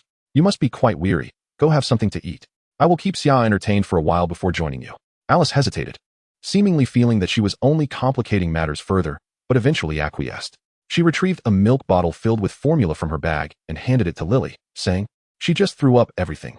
Give her this, and she'll hold it herself." Gently closing the door, Lily shook her head with amusement. "You have had quite a time of it. I expected Alice to be more reliable, yet it seems she and Sirius are quite the pair." Xia nearly chimed in, for it was indeed rare to encounter a normal person. What a clever little one she was. Are all children in the wizarding world so astute? You surely understand what I am saying, don't you? Lily smiled warmly, retrieving several small vials from her pocket and adding a few drops into the milk bottle with a dropper. She then tapped the bottle with her wand, checked the temperature against her cheek, and once satisfied, lifted Xia into her arms, presenting the nipple to her. Upon seeing Xia begin to drink, she gently swayed her arm while humming a soothing, unknown tune. Though Xia was curious about the peculiar substances Lily had added, she felt she had no choice. Rather, she instinctively trusted this woman deep down. A drop of calming agent and 3 drops of dreamless sleep potion. Rest well, little one, and may you grow up strong. Chapter 7. A New Life. If one were to discern any difference in the lives of Alice and Xia between England and America, it would be that their range of activities had significantly expanded, and their lives were now enriched by the presence of several new faces. The house, provided by Sirius's uncle Alfred, was a thoughtful gift for his graduation. For safety reasons, its location was deliberately chosen away from the wizarding hubs of London, such as Godric's Hollow and Hogsmeade, yet it remained conveniently situated in hilly town, allowing easy access to Diagon Alley through various means of transportation. Nestled within a Muggle community, the house was imbued with numerous enchantments, ensuring that passers-by would naturally overlook its presence. Unfortunately, Sirius's uncle had passed away 2 months prior, leaving behind a legacy of generosity and kindness that his niece, Xia, never had the chance to experience. The house contained several rooms, but not all were designated for Xia and Alice's habitation. It also served as a clandestine refuge for the Marauders and Lily, with their occasional visits being entirely unremarkable. Alice welcomed Sirius's friends, appreciating their company. After her formal meeting with Dumbledore, Alice became an official member of the Order of the Phoenix, her exemplary academic and professional background making her one of the more distinguished members within the select group. With her responsibilities expanding, she found it increasingly challenging to devote her full attention to Xia, and thus welcomed additional assistance in caring for her. Currently, Alice was engaged in tasks for the Order, though Dumbledore had not assigned her any perilous missions. Leveraging her remarkable magical abilities and her relatively obscure identity, she was involved in intelligence work. As part of her cover, Alice occasionally took Xia to a place known as Diagon Alley. To the untrained eye, it appeared merely as a dilapidated and chaotic alley. Yet for Xia, and even for Alice, it held an undeniable charm that never faded, no matter how many times they visited. Regrettably, due to Voldemort's reign of terror, the area felt desolate and oppressive. Although they had not encountered any direct threats, it was far from a safe haven. Sirius and his companions did not return to the house daily. As he put it, they had faced Death Eaters multiple times, and should their hideout be discovered, an attack would be inevitable. Thus, they were cautious about bringing danger to this sanctuary until they could ensure its safety. During Alice's absences, Lily often became a frequent visitor, caring for Xia while Alice was away. Dumbledore seemed to have considered this arrangement, as he never sent both Lily and Alice out on missions simultaneously. Although Lily was exceptionally talented, her Muggle origins made securing a stable, fulfilling job a challenging endeavor. As it stood, none of the group had a reliable source of income. James was a wealthy heir, and Sirius had inherited a fortune from his uncle, but the others were less fortunate, including Alice and Lily, who relied on James and Sirius to sustain their living expenses. The Order of the Phoenix operated on a voluntary basis, supported by Dumbledore and a few benefactors to cover essential operational costs. Most members did not have formal careers or came from affluent backgrounds, united in their spontaneous resistance against Voldemort's malevolent actions. From humble beginnings, both Lily and Alice, exceptional students, quickly became inseparable friends. They engaged in endless discussions about the magical realm and the distinctions between British and American wizards. Many of these topics were beyond the comprehension of Sirius and James, as their childhoods were not spent among ordinary people, lacking the common knowledge that Lily and Alice found perpetually fascinating. By the way, Alice, do you and Sirius also correspond via owl? From America to Britain? How is that even possible? I find it hard to believe. When I departed from Britain, Sirius assured me that no matter the distance, letters would always reach their destination. I thought he was merely saying something sweet to ease our parting.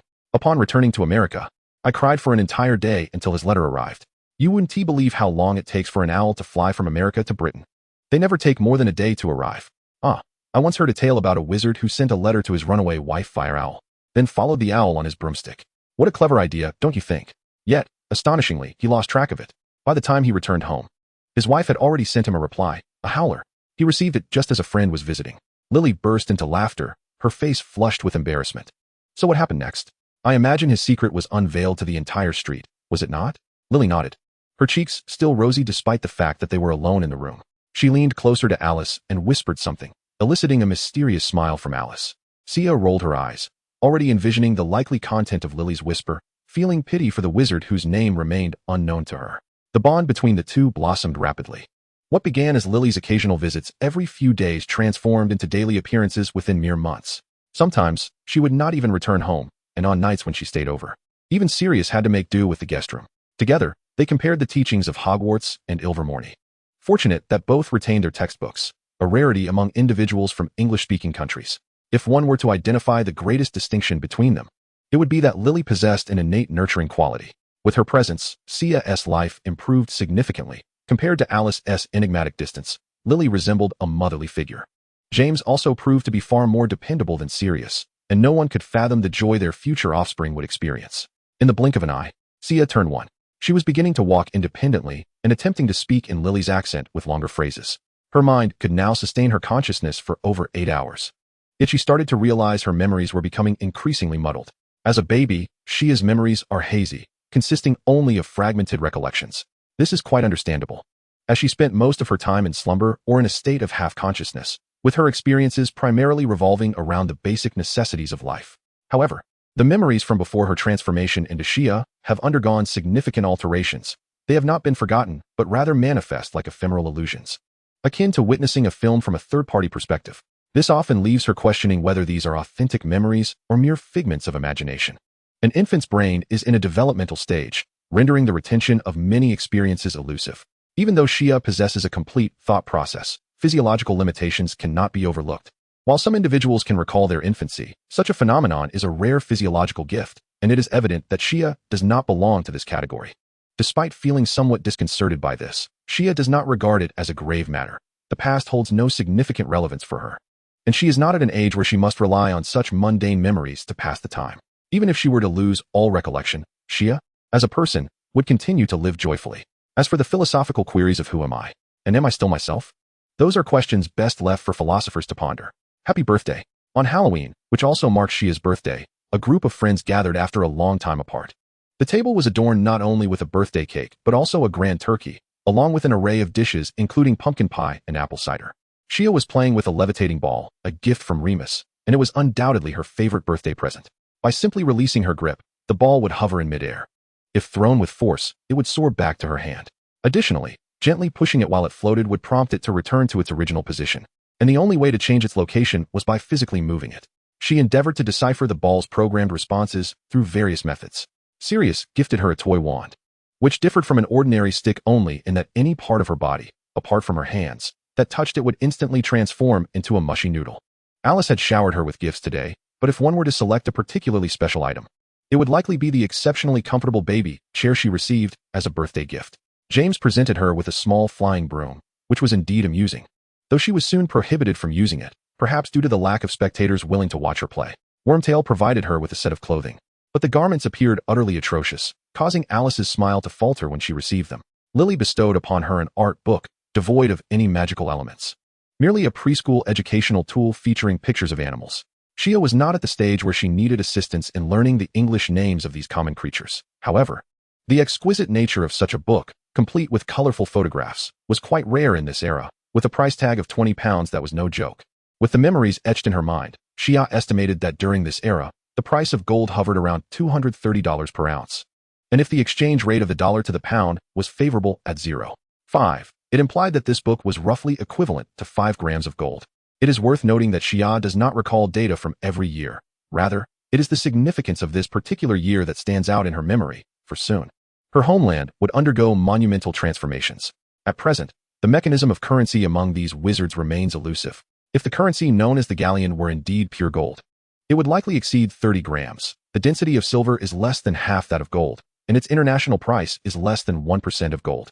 If the valuation of one gold galleon equating to 17 silver sickles were to be based on precious metal currency, it would require the wizards to possess an extraordinary mindset, fulfilling two conditions. First, the currency must have a unique minting process or magical means to prevent counterfeiting and dissolution. Second, it may function as a fiat currency, with little correlation to the value of gold and silver, and possess a low content of precious metals. Unfortunately, she has yet to even touch these coins, leaving her unable to discern their true composition, relegating her understanding to mere conjecture. Moreover, aside from a few sources of sustenance and living environments, the intersection between the lives of wizards and the ordinary world appears utterly opaque. Xia does not envision a significant number of wizards engaging in agriculture within such a small societal setting, and she has yet to encounter shops selling food in Diagon Alley. Their diets lack non-magical grains, thus raising intriguing questions regarding the ecological and economic frameworks of wizards, their fundamental production methods, and a myriad of other topics ripe for exploration. Everything diverges sharply from Xia's conventional knowledge, rendering it profoundly fascinating. Chapter 8. James and Lily. Regrettably, you cannot indulge in the tradition of trick-or-treating now. Alice, with a hint of nostalgia, popped a piece of corn candy into her mouth. I still remember that Halloween in Hogsmeade. You're right. You were the one who enjoyed it the most, despite being so much older. Sirius's words were cut short as Lily delivered a swift kick to him from under the table. What is the point of that, Sirius? You've prepared an incredible birthday gift for Xia, haven't you? James interjected, fully aware of every nuance in Lily's demeanor. If he shared a similar personality with Sirius, it was evident how much energy he had devoted to Lily. Alice, unperturbed by the trivialities, had grown accustomed to Sirius's antics. Really? What is it? Hurry and tell Xia. Alice eagerly supported Sirius.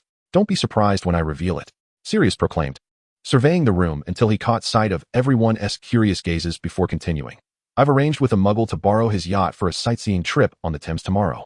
Of course, all of us. Sighing in disbelief, Xia found herself at a loss for words. At her age, presenting a gift like this to a child was evidently a gesture meant for the child's mother. What surprise could this possibly hold? James felt a profound disappointment. Although he was unyielding in supporting his close friend, he was equally relentless in dismantling the FAAD. I would prefer a flying broomstick to any yacht. His words trailed off as he noticed the longing expressions on the faces of the two girls, clearly underestimating the significance of the term yacht in the minds of girls from Muggle backgrounds.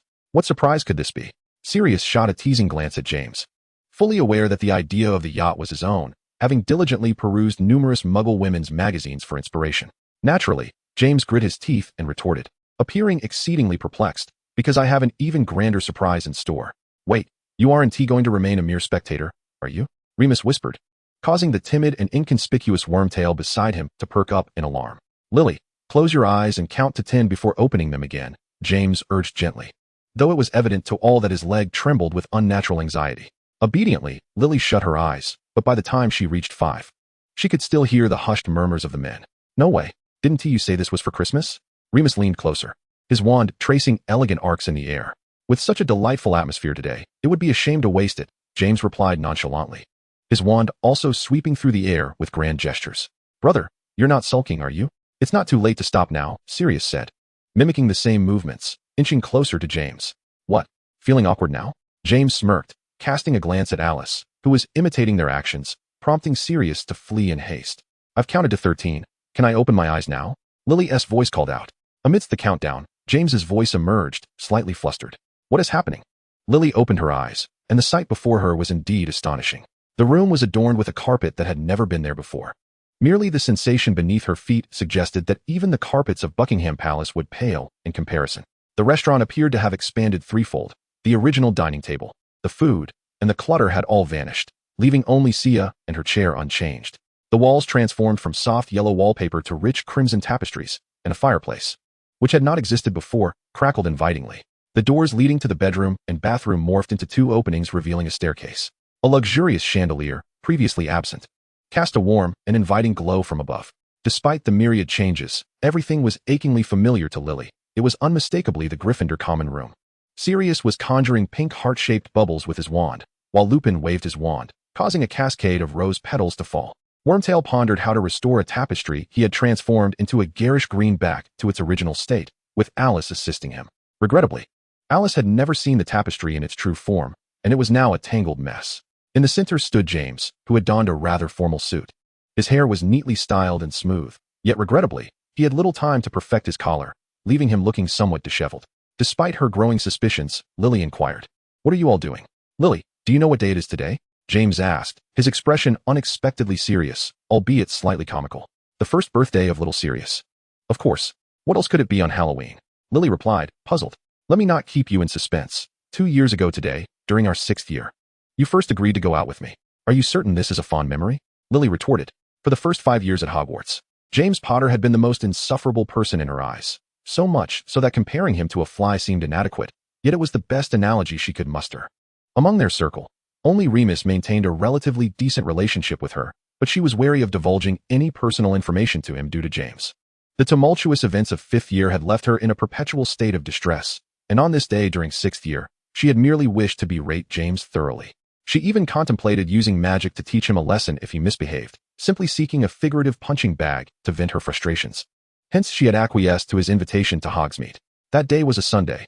Indeed, theoretically, it was the only day they could go. James appeared to drift into reminiscence. Chuckling softly, I hardly believe that day left you with any pleasant memories, Lily said, exasperated. It was a disaster. Although I agreed to go, I spent the entire time mocking you. Regrettably, my good upbringing prevented me from saying anything truly hurtful.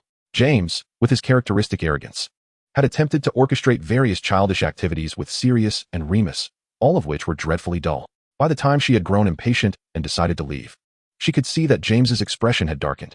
You might not have even realized it, but after that day, you finally stopped completely ignoring me, and I began to strive harder, James said, gazing deeply into Lily's eyes with affection.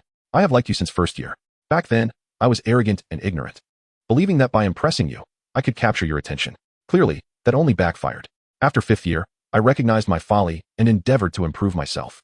Indeed, I witnessed your efforts throughout 6th year, and by 7th year, when you invited me again, I was unexpectedly aware that I no longer found you insufferable. Lily, lost in her own memories, smiled dreamily. James, do you know what I like most about you? Your handsome demeanor? Your self-admiration is quite evident. Yet you are willing to change for me, which brings a genuine smile to my face. You are the quintessential aristocrat, endowed with immense wealth. The cherished child of your parents in their later years. Although I was not fond of your former demeanor, you surely recognize that your admirers span all houses and years at Hogwarts. Yet, you choose to transform yourself for an ordinary girl like me, born of Muggle descent. This change is authentic, not a mere fade, and I can perceive all the efforts you have made on my behalf. Truly, James, this is the most enchanting facet of you. Moreover, your inherent qualities shine even brighter after your transformation. No, it is I who am honored.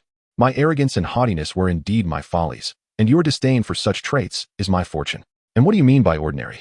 Lily, from the very first moment I laid eyes on you, you became the most beautiful girl in my heart. As for your Muggle heritage, my parents never instilled in me any prejudice against bloodlines. Ask Sirius, who hails from the Black family. He wholeheartedly believes you to be an exceptional witch, nay, the finest witch Hogwarts has seen in nearly a decade. To win your heart is the greatest fortune of my life. I assert this without hesitation. For nothing could bring me greater happiness. My feelings for you shall not wane due to any circumstance. The past 8 years have proven this, and the coming 80, or even 800 years will see no change. Thank you, James. I have long been aware of your sentiments. Lily smiled, wishing to divert from this increasingly weighty conversation.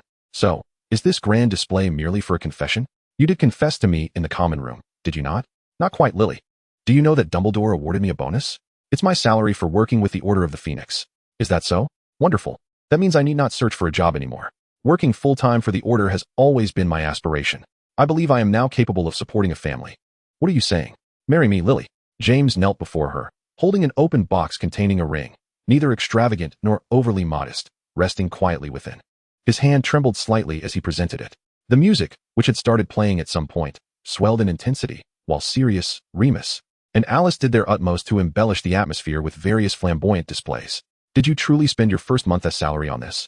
Lily appeared unenthusiastic, which only heightened James's underlying anxiety.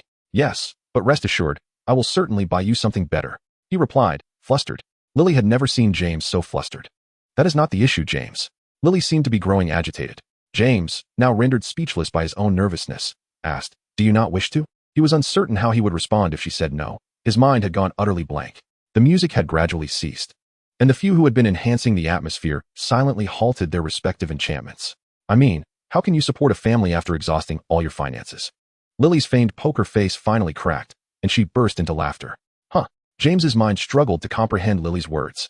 However, the companions behind him had already begun to scream, and Sirius abruptly shoved James into Lily's embrace. Fool, What I mean is, I am willing, Lily whispered softly in James's ear. Chapter 9, The Riverboat. Although Sia found the philosophical pondering of intractable dilemmas rather tiresome, she had nonetheless contemplated the essence of reality within this world. The term magic was neither foreign nor incomprehensible to her. Its Chinese translation stemmed from a reinterpretation by the Japanese, who embraced an inherent sense of youthful exuberance. In her understanding, the supernatural has always been an indispensable aspect of human civilization, with magic representing but one branch of this fantastical realm. Since ancient times, it has garnered a multitude of fervent believers, and post the late 20th century, magic began to intertwine with concepts such as qi, chakra, martial arts, internal energy, and even divine powers, revealing no fundamental distinctions, merely a means to enhance visual experiences or to evoke a sense of novelty. Traditional magic encompasses numerous branches, including the widely recognized alchemy.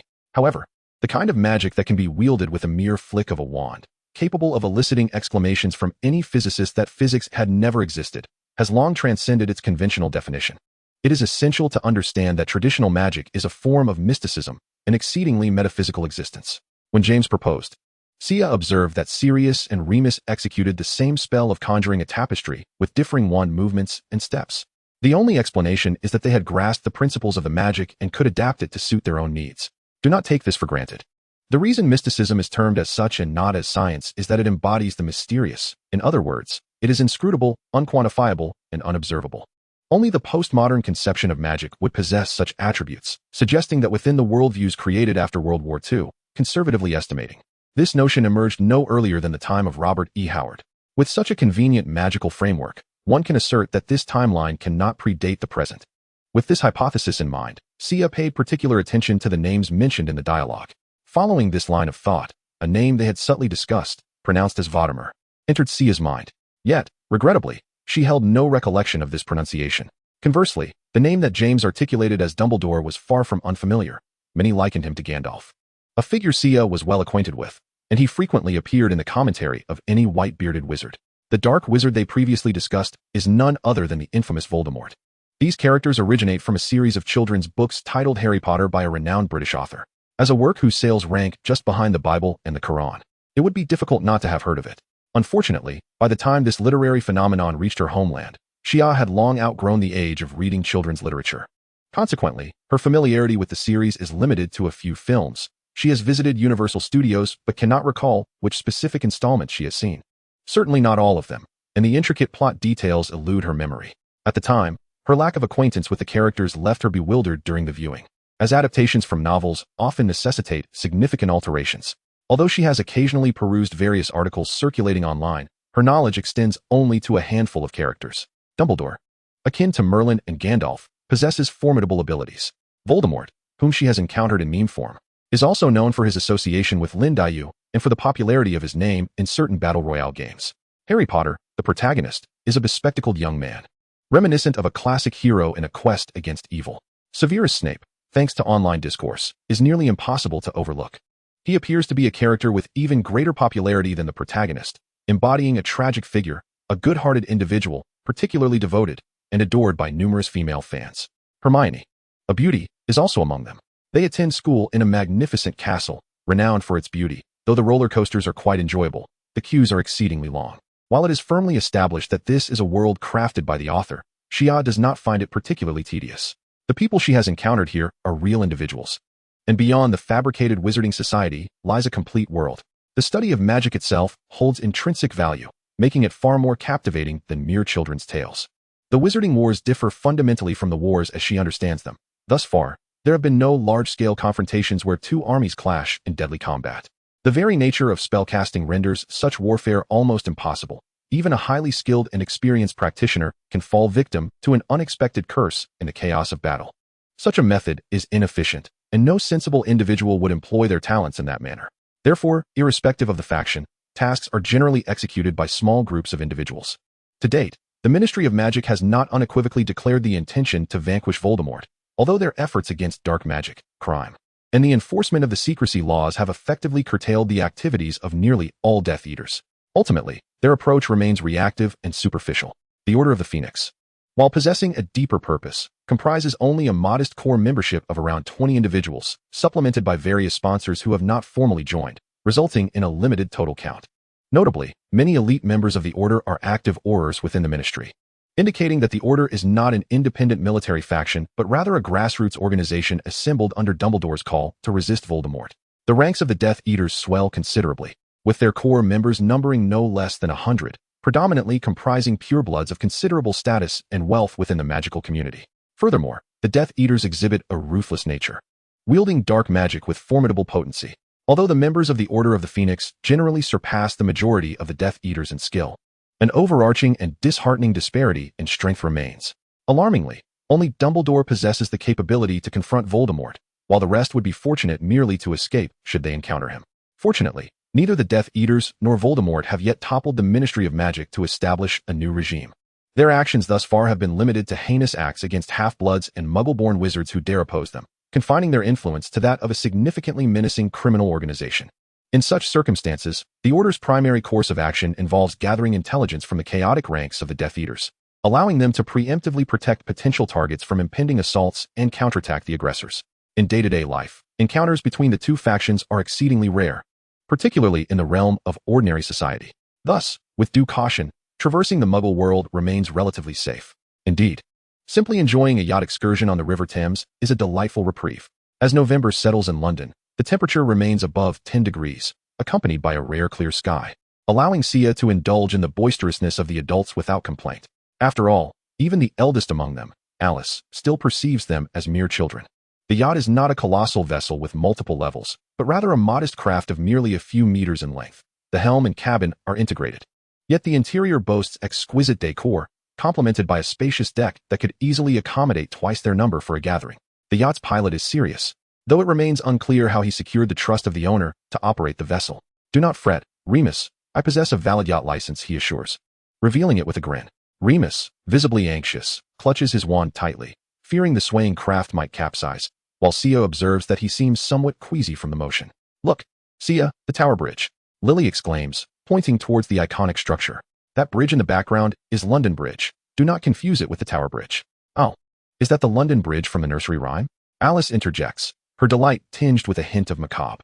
The dark nursery rhyme indeed carries a gruesome historical context. The current bridge is a reconstruction of the original built by the Romans in 50 AD, which met a calamitous fate, allegedly due to a dragon's wrath, as the wooden structure was consumed in flames. Lily's academic prowess extends well beyond her achievements at Hogwarts. As the yacht glides smoothly through the Thames's most bustling stretch, the surrounding vessels become less crowded than before. Sirius has finally revealed his true nature. He employed magic to set the ship on autopilot and ventured outside for some fresh air. On the terrace atop the cabin, James gently embraced Lily's shoulders as they reminisced about their past. Between them now, there were no unspoken words. The foolishness of their youth had transformed into mere embellishments of their romance. After a prolonged struggle, the dawn of victory had arrived, and looking back, this journey was indeed one to cherish. In their conversation, one name frequently surfaced: Severus Snape, a Slytherin student. He was Lily's close friend prior to her enrollment, and had always been an adversary of James, driven by jealousy over Lily's close bond with him, though more fundamentally, by their stark personality clash. In their 5th year, Lily's friendship with Snape inevitably came to an end when James and his friends humiliated Snape. Lily attempted to intervene, but Snape, consumed by humiliation, uttered words that deeply wounded Lily: mudblood. This derogatory term, used among pure-blood wizards to insult those of Muggle descent, translates to dirty blood. However, this incident was merely a catalyst. Their friendship had already been fragile. Since his arrival at school, Snape had immersed himself in the study of dark magic, entangled with a group of Voldemort's followers. While James and his friends wielded their power tyrannically within the school, these Death Eater wannabes were also stirring up trouble, targeting those of Muggle lineage. Lily, under Snape's protection, had managed to evade their harassment until her roommate suffered grievous mistreatment, prompting Lily to once again come to Snape's defense. Yet, Lily was no fool. She was merely deceiving herself. She found it difficult to accept Snape's fascination with dark magic and could not comprehend his fervent desire to become a Death Eater. Ultimately, the disintegration of their friendship stemmed from the gradual revelation of their contrasting worldviews as they matured, with the term mudblood merely serving as a tipping point. He was a complex and contradictory individual, and all his actions only served to widen the chasm between them. Lily had once cherished this friend who had introduced her to the magical world, yet now, should they cross paths, it would be a matter of life and death. When they spoke of him, it was in the certainty of the evil perpetrated by the Death Eaters, a steadfast resolve to oppose the ideology of blood purity and dark magic. Dark magic is unequivocally malevolent. it cannot be equated with weapons. While guns can kill and stop criminals, dark magic is not a tool, but a consequence. Aside from the killing curse, which results in immediate death, dark magic entails deliberate harm, torment, manipulation of wills, or the desecration of others. All these actions are inherently wicked. Moreover, the very prerequisite for wielding dark magic is a heart filled with dark thoughts of harm, torment, and murder. Can one who dwells in such emotions daily be deemed anything but malevolent or dangerous? As Lily and her companions spoke of Snape, he could not help but reflect upon the memory of his once solitary friend. At that moment, he was entwined with a cadre of followers devoted to Voldemort, engaged in the task dictated by their esteemed master. His thoughts were consumed with the desire to execute this mission flawlessly, to secure his status and recognition among the Death Eaters. The fleeting image of Lily crossed his mind. He was bewildered by the recollection of that muggle-born girl who now stood beside the very person he despised most, severed from any connection to him. Regrettably, he failed to comprehend the essence of this sensation, nor did he grasp the significance of that girl in the depths of his heart. He was driven by his own aspirations, his ambitions, yearning for power, validation, and acknowledgement, all of which, he believed, could be fulfilled solely by the Dark Lord. That woman had merely betrayed him, failing to appreciate his mediocrity. Yet, even in the absence of James Potter, Dumbledore, and the Order of the Phoenix, Lily Evans would stand resolute against evil, for she was that kind of person. Two groups, once classmates, now converged unexpectedly, each harboring dreams of vastly different futures. Chapter 10, The Assault. The Death Eaters were never a collective striving toward a noble cause. Among them were those captivated by Voldemort's personal allure, some enchanted by the power of dark magic, others seeking to ride the coattails of Voldemort to ascendancy, and still others, having found life to be utterly devoid of meaning, joining this violent faction to attain a sense of superiority. As for the banner of pure blood, those who genuinely rallied to it were either disillusioned purebloods who resented others for seizing opportunities from them, or affluent individuals seeking to enhance their family's prestige with a veneer of purity. There were also pureblood families, already possessing status and wealth, attempting to position themselves as the Brahmins of the wizarding world. Certainly, refuse is merely misplaced resources, but the individuals embodying such refuse are not. Another crucial component of this assembly comprised marginalized beings, such as werewolves and giants. Werewolves, cursed with a terrifying affliction, are human yet transform into mindless, fearsome beasts under the full moon. Those bitten face the same fate, rendering werewolves akin to a contagious disease. Unfortunately, the discrimination and injustice from the wizarding community have cast them into an abyss. Moreover, there exist werewolves whose inherently violent and bloodthirsty nature revels in the harm of others, spreading their curse as a source of amusement. Giants, while not human, possess a degree of intelligence and a societal structure. However, their innate brutality and destructive tendencies, coupled with their immense strength, pose a significant threat to wizards, leading to their near eradication by the wizarding populace. Both of these beings are, in fact, looked down upon by the Death Eaters and even Voldemort himself, yet their combat prowess is remarkable. The infectious nature of werewolves allows them to exact revenge upon the offspring of those who do not support their kind, while giants possess commendable resistance to magic, rendering most wizards incapable of defeating one alone. Aligned with Voldemort, they serve primarily as a deterrent, consuming a significant portion of the Ministry of Magic's manpower and resources. In essence, they are a motley crew, and such a characterization is not meant to be derisive. However, Voldemort, as their leader, remains indifferent. What he requires is strength. Whether his subordinates fear or admire him, they will unconditionally execute his every whim. Perhaps what he seeks is not an army, but merely a pack of dogs that can somewhat comprehend human speech. He refers to the Death Eaters as friends and calls them family, yet they dare only to address him as their master, privately shrouding their thoughts in secrecy. His actions grow increasingly chaotic and unpredictable, leaving his followers with no choice but to obey his commands. Severus Snape is a particularly favored subordinate of Voldemort, possessing an extraordinary obsession with dark magic, a trait rooted in his unfortunate childhood. Perhaps it is hereditary, or perhaps it stems from Lily's proficiency in potions, leading him to dedicate immense effort to the study of potion making, where he has attained a level of skill regarded as exceptional within the magical community. Moreover, he is exceptionally intelligent. While there are indeed clever individuals within the ranks of the Death Eaters, few possess the combination of intelligence and obedience that Snape exhibits. Therefore, mere months after formally joining this circle, he has already become a favored confidant of Voldemort. This, however, also breeds resentment.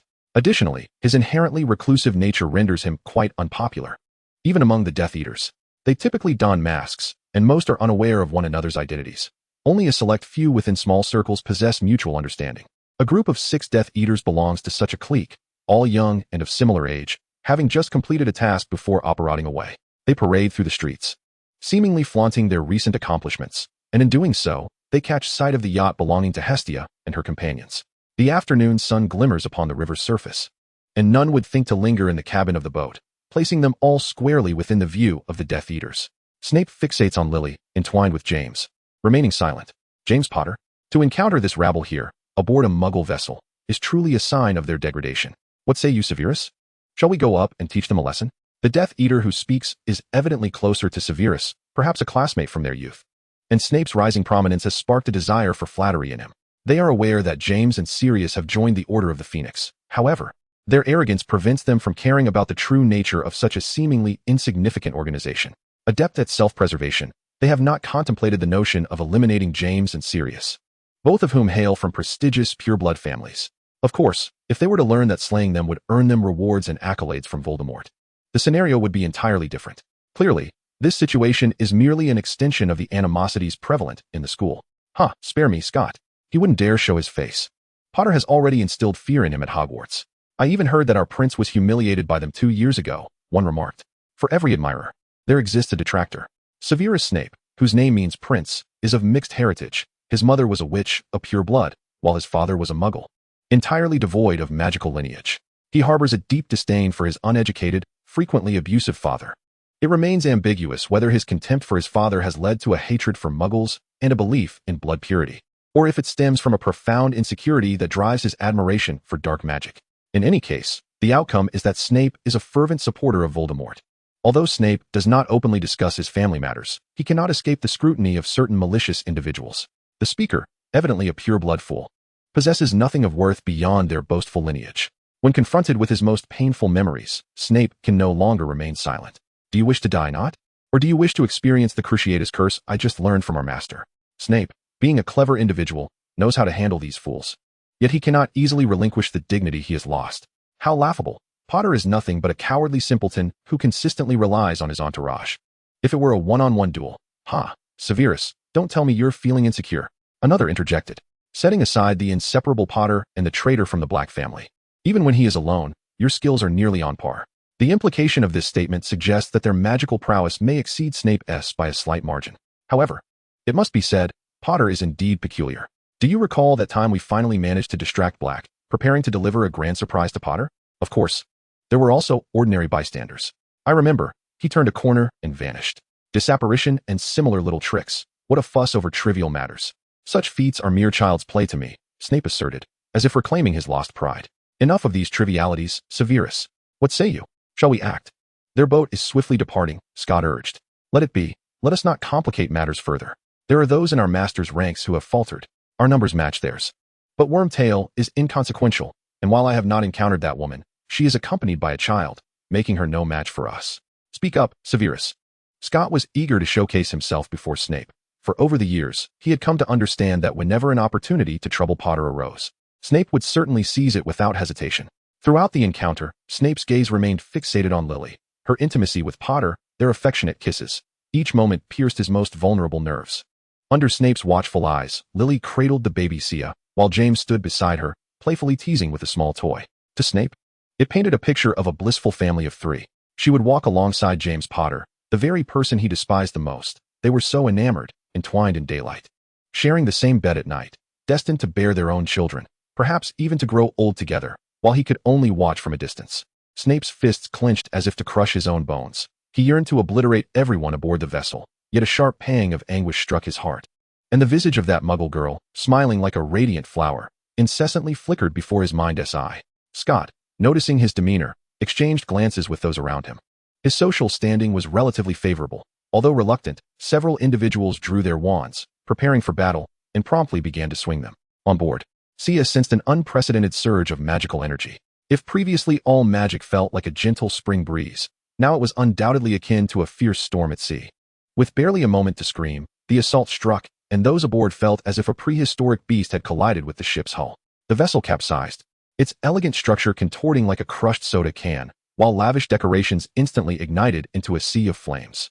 Lily barely had time to hold Sia tightly before the overwhelming inertia sent Sia hurtling towards the river's surface, akin to a stone launched from a catapult. All of this transpired in an instant. Several adults were still grappling to comprehend what had occurred. Sia gazed down at the water, a pale blue river stretching beneath her. She could not help but tightly shut her eyes, as the memories she wished to forget resurfaced as vividly as if they had happened yesterday. The frigid water, her convulsing body, violent coughs, and the agony of being unable to draw in air. She had never wished to confront the reality of having once perished, for she was loath to recall the torment of her own demise. She could not hear the delayed gasps and screams of the adults. The world had turned eerily silent, leaving only the relentless sound of water crashing against her eardrums and her own swallowing. It felt as though she had been submerged in that icy water, her limbs echoing the pain of cramps from that moment. Back then, noble convictions had sustained her, compelling her to persevere. Now, only fear remained, alongside an aversion to the impending plunge into the water. As Sia's reason quelled her terror, she struggled against the phantom pains in her body, attempting to devise a means to endure until the adults could rescue her. Yet, she realized with disbelief that her body did not feel as if it had truly entered the water. She opened her eyes, and the auditory hallucinations that had been striking her eardrums faded away, yet no other sounds reached her ears. The water before her appeared to remain at the same distance, and she was still in free fall, albeit as if time had slowed down 100-fold. She realized that a few individuals must have used magic to save her. However, when she turned to look back, she was astonished to find that the others were in the same bewildered state, wearing expressions of confusion, unaware of what had transpired. They were moving, yet their movements were equally sluggish. She witnessed Alice, moving at a glacial pace, drawing her wand and pointing it at her. Suddenly, her descent halted, and she began to ascend towards Alice. Time instantly resumed its normal flow, and Sia found herself in Alice's embrace, immediately met with the familiar sensation of being squeezed tight. The scene around her transforming into her home. With a gentle motion, the illusion of teleportation brought Alice back home, where she carefully set Sia down. Alice bent over, gasping for breath, her gaze filled with the profound worry and concern of an ordinary mother. "Be good, stay at home, and don't move around. I'll be back shortly." In an unprecedented display of affection, Alice tenderly ruffled Sia's hair before vanishing once more. Chapter 11. Awakening after Alice departed. Sia felt as though all her strength had been drained, leaving her slumped on the floor. She stared blankly at the glass filled with water before her, the phantom pains still lingering throughout her body. She was not a weak person. Every consequence she faced was a choice she would never regret. Yet, the psychological aftermath was a shadow that could not be banished by mere words of reassurance. Shaking her head, she forced herself to shift her focus. It was only today that she truly comprehended the dual nature of magic.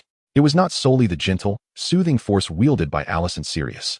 It also encompassed an aggressive, spine-chilling aspect.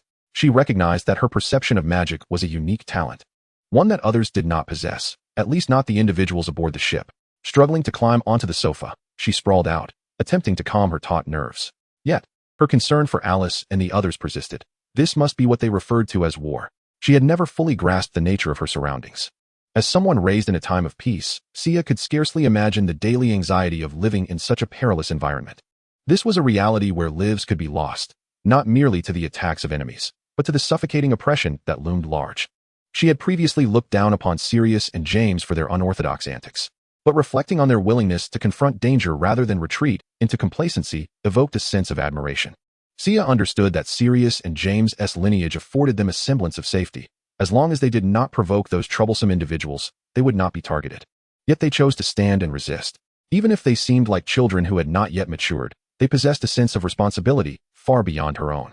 Their ability to remain cheerful amidst such turmoil was truly invaluable.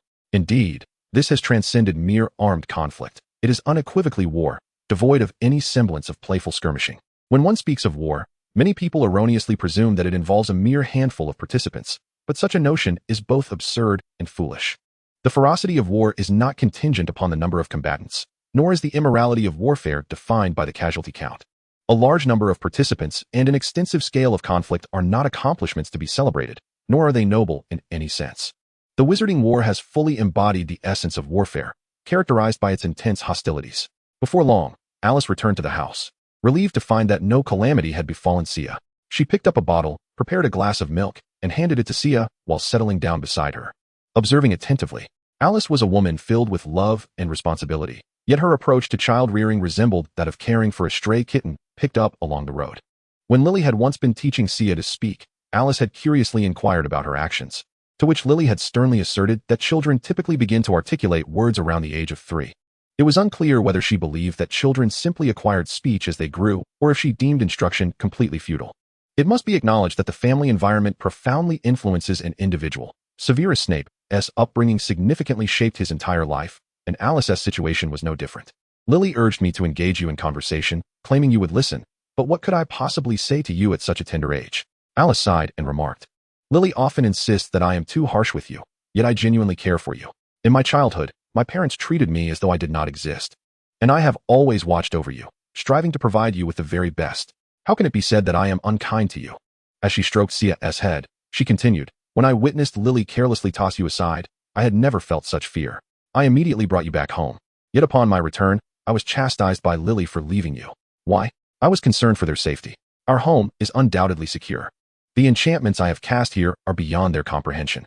But Lily insists you would be frightened, even though you are so small and likely unaware of the recent events. Alice, exasperated, wiped the milk that had dribbled from Sia's mouth and said, I do not consider myself foolish. I have always excelled academically, performed well in my career, and maintained good relations. Why, then, do I appear to others as akin to a troll in your presence? Troll, Sia echoed. Do you truly understand that you are reproaching me, or are you merely repeating something you have never heard before? Alice chuckled, playfully pinching Sia's little belly. If you were genuinely scolding me, I might as well send you to Lily. But alas, I could never part with you. At that moment, two figures entered the room. James and Lily had returned. Alice hurriedly rose to greet them. How did it go? What of Sirius and the others? It's all right. We are unharmed. They fled, those wretched Death Eaters. This lot has truly lost their minds, causing such a commotion right under the noses of Muggles. James's fury had yet to subside. They had already retreated, and I instructed Wormtail to inform the Order of the Phoenix. The Death Eaters must be planning something significant. Remus is assisting the Ministry in handling the aftermath, and Sirius has no choice but to restore the yacht before returning it. Lily, how are you? Are you all right? Alice inquired, observing the heavy burden on Lily's mind. I'm fine, truly. I'm well, Lily replied, her voice tinged with nasal congestion, her nose unnaturally reddened. James wrapped his arm around her shoulders, rendered speechless. Facing a former close friend as adversaries was far from a pleasant experience, even amidst their estrangement. The bonds of their past could hardly be dismissed as insincere. Lily was a kind-hearted and gentle soul. Had she been anyone else in her situation, she would have severed ties upon discovering the company Severus kept, never allowing it to linger until 5th year. James recognized that silence was his wisest course of action. He was already the victor in this battle. Reflecting on it now, he couldn't help but feel a pang of regret for Severus, his classmate for 7 years. Despite the absence of camaraderie, they had shared their youth together. Voldemort had reigned with tyranny for nearly a decade, leaving a trail of unforgivable deeds in his wake. To choose to join his ranks at this juncture offered no justification. While earlier conflicts could be attributed to youthful bravado, James would never have truly sought to harm Severus. Now, however, he was an enemy that must be eliminated. By the way, was that Sayas doing just now? James finally found a topic to discuss. I felt as if my mind was racing at that moment, yet time seemed to crawl. Did you feel the same? Lily's attention was captured by the subject. I thought it was merely an illusion from experiencing such an intense attack for the first time. Indeed, Alice nodded in agreement. Their gazes fell upon Saya, who was quietly nursing on the sofa. Alice remarked, could it be possible? She is so young, and this is her first display of magical talent? Does she truly comprehend what just transpired? Perhaps she felt frightened after being thrown out. It's not out of the realm of possibility. If she didn't cause it, then what was that situation? Lily pondered. Or perhaps the Death Eaters unleashed some magical effect we are unaware of. If Saya was responsible, what kind of magic was that? The impact spell, though powerful, is not particularly rare, and the outcome clearly favored us. Alice, did you feel that sensation dissipate when you brought her back? After receiving affirmations from both, the identity of the caster left no doubt. Did she slow down time, or accelerate our thoughts? Lily mused, walking over to cover Saya's exposed belly with her clothing. She took the empty bottle from Saya's grasp, bemusedly stating, the magic exhibited by children often defies explanation. Many feats are beyond even what we adults can achieve. Nevertheless, congratulations on your acceptance to Hogwarts, Saya. What does that mean? Isn't Saya American? Can she really attend Hogwarts?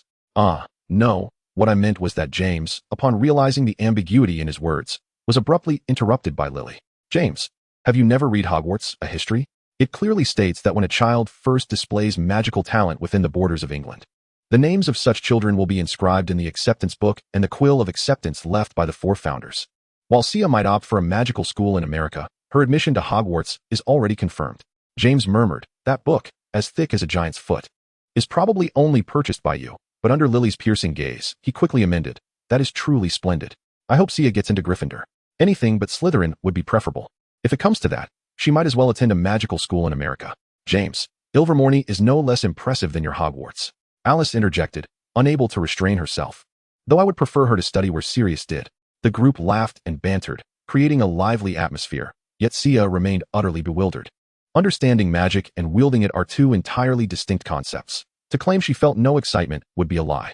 However, her attention had been consumed by her recent nightmare, leaving her unaware of any changes within her. If phantom pain were indeed a manifestation of this magic, it would be troubling. Moreover, that acceptance book and quill of acceptance seemed rather extraordinary, did they not? Although Britain is not vast, it is certainly not insignificant. What does it mean to be within British territory? Does it include Ireland? Or does it count as long as one is currently under British jurisdiction?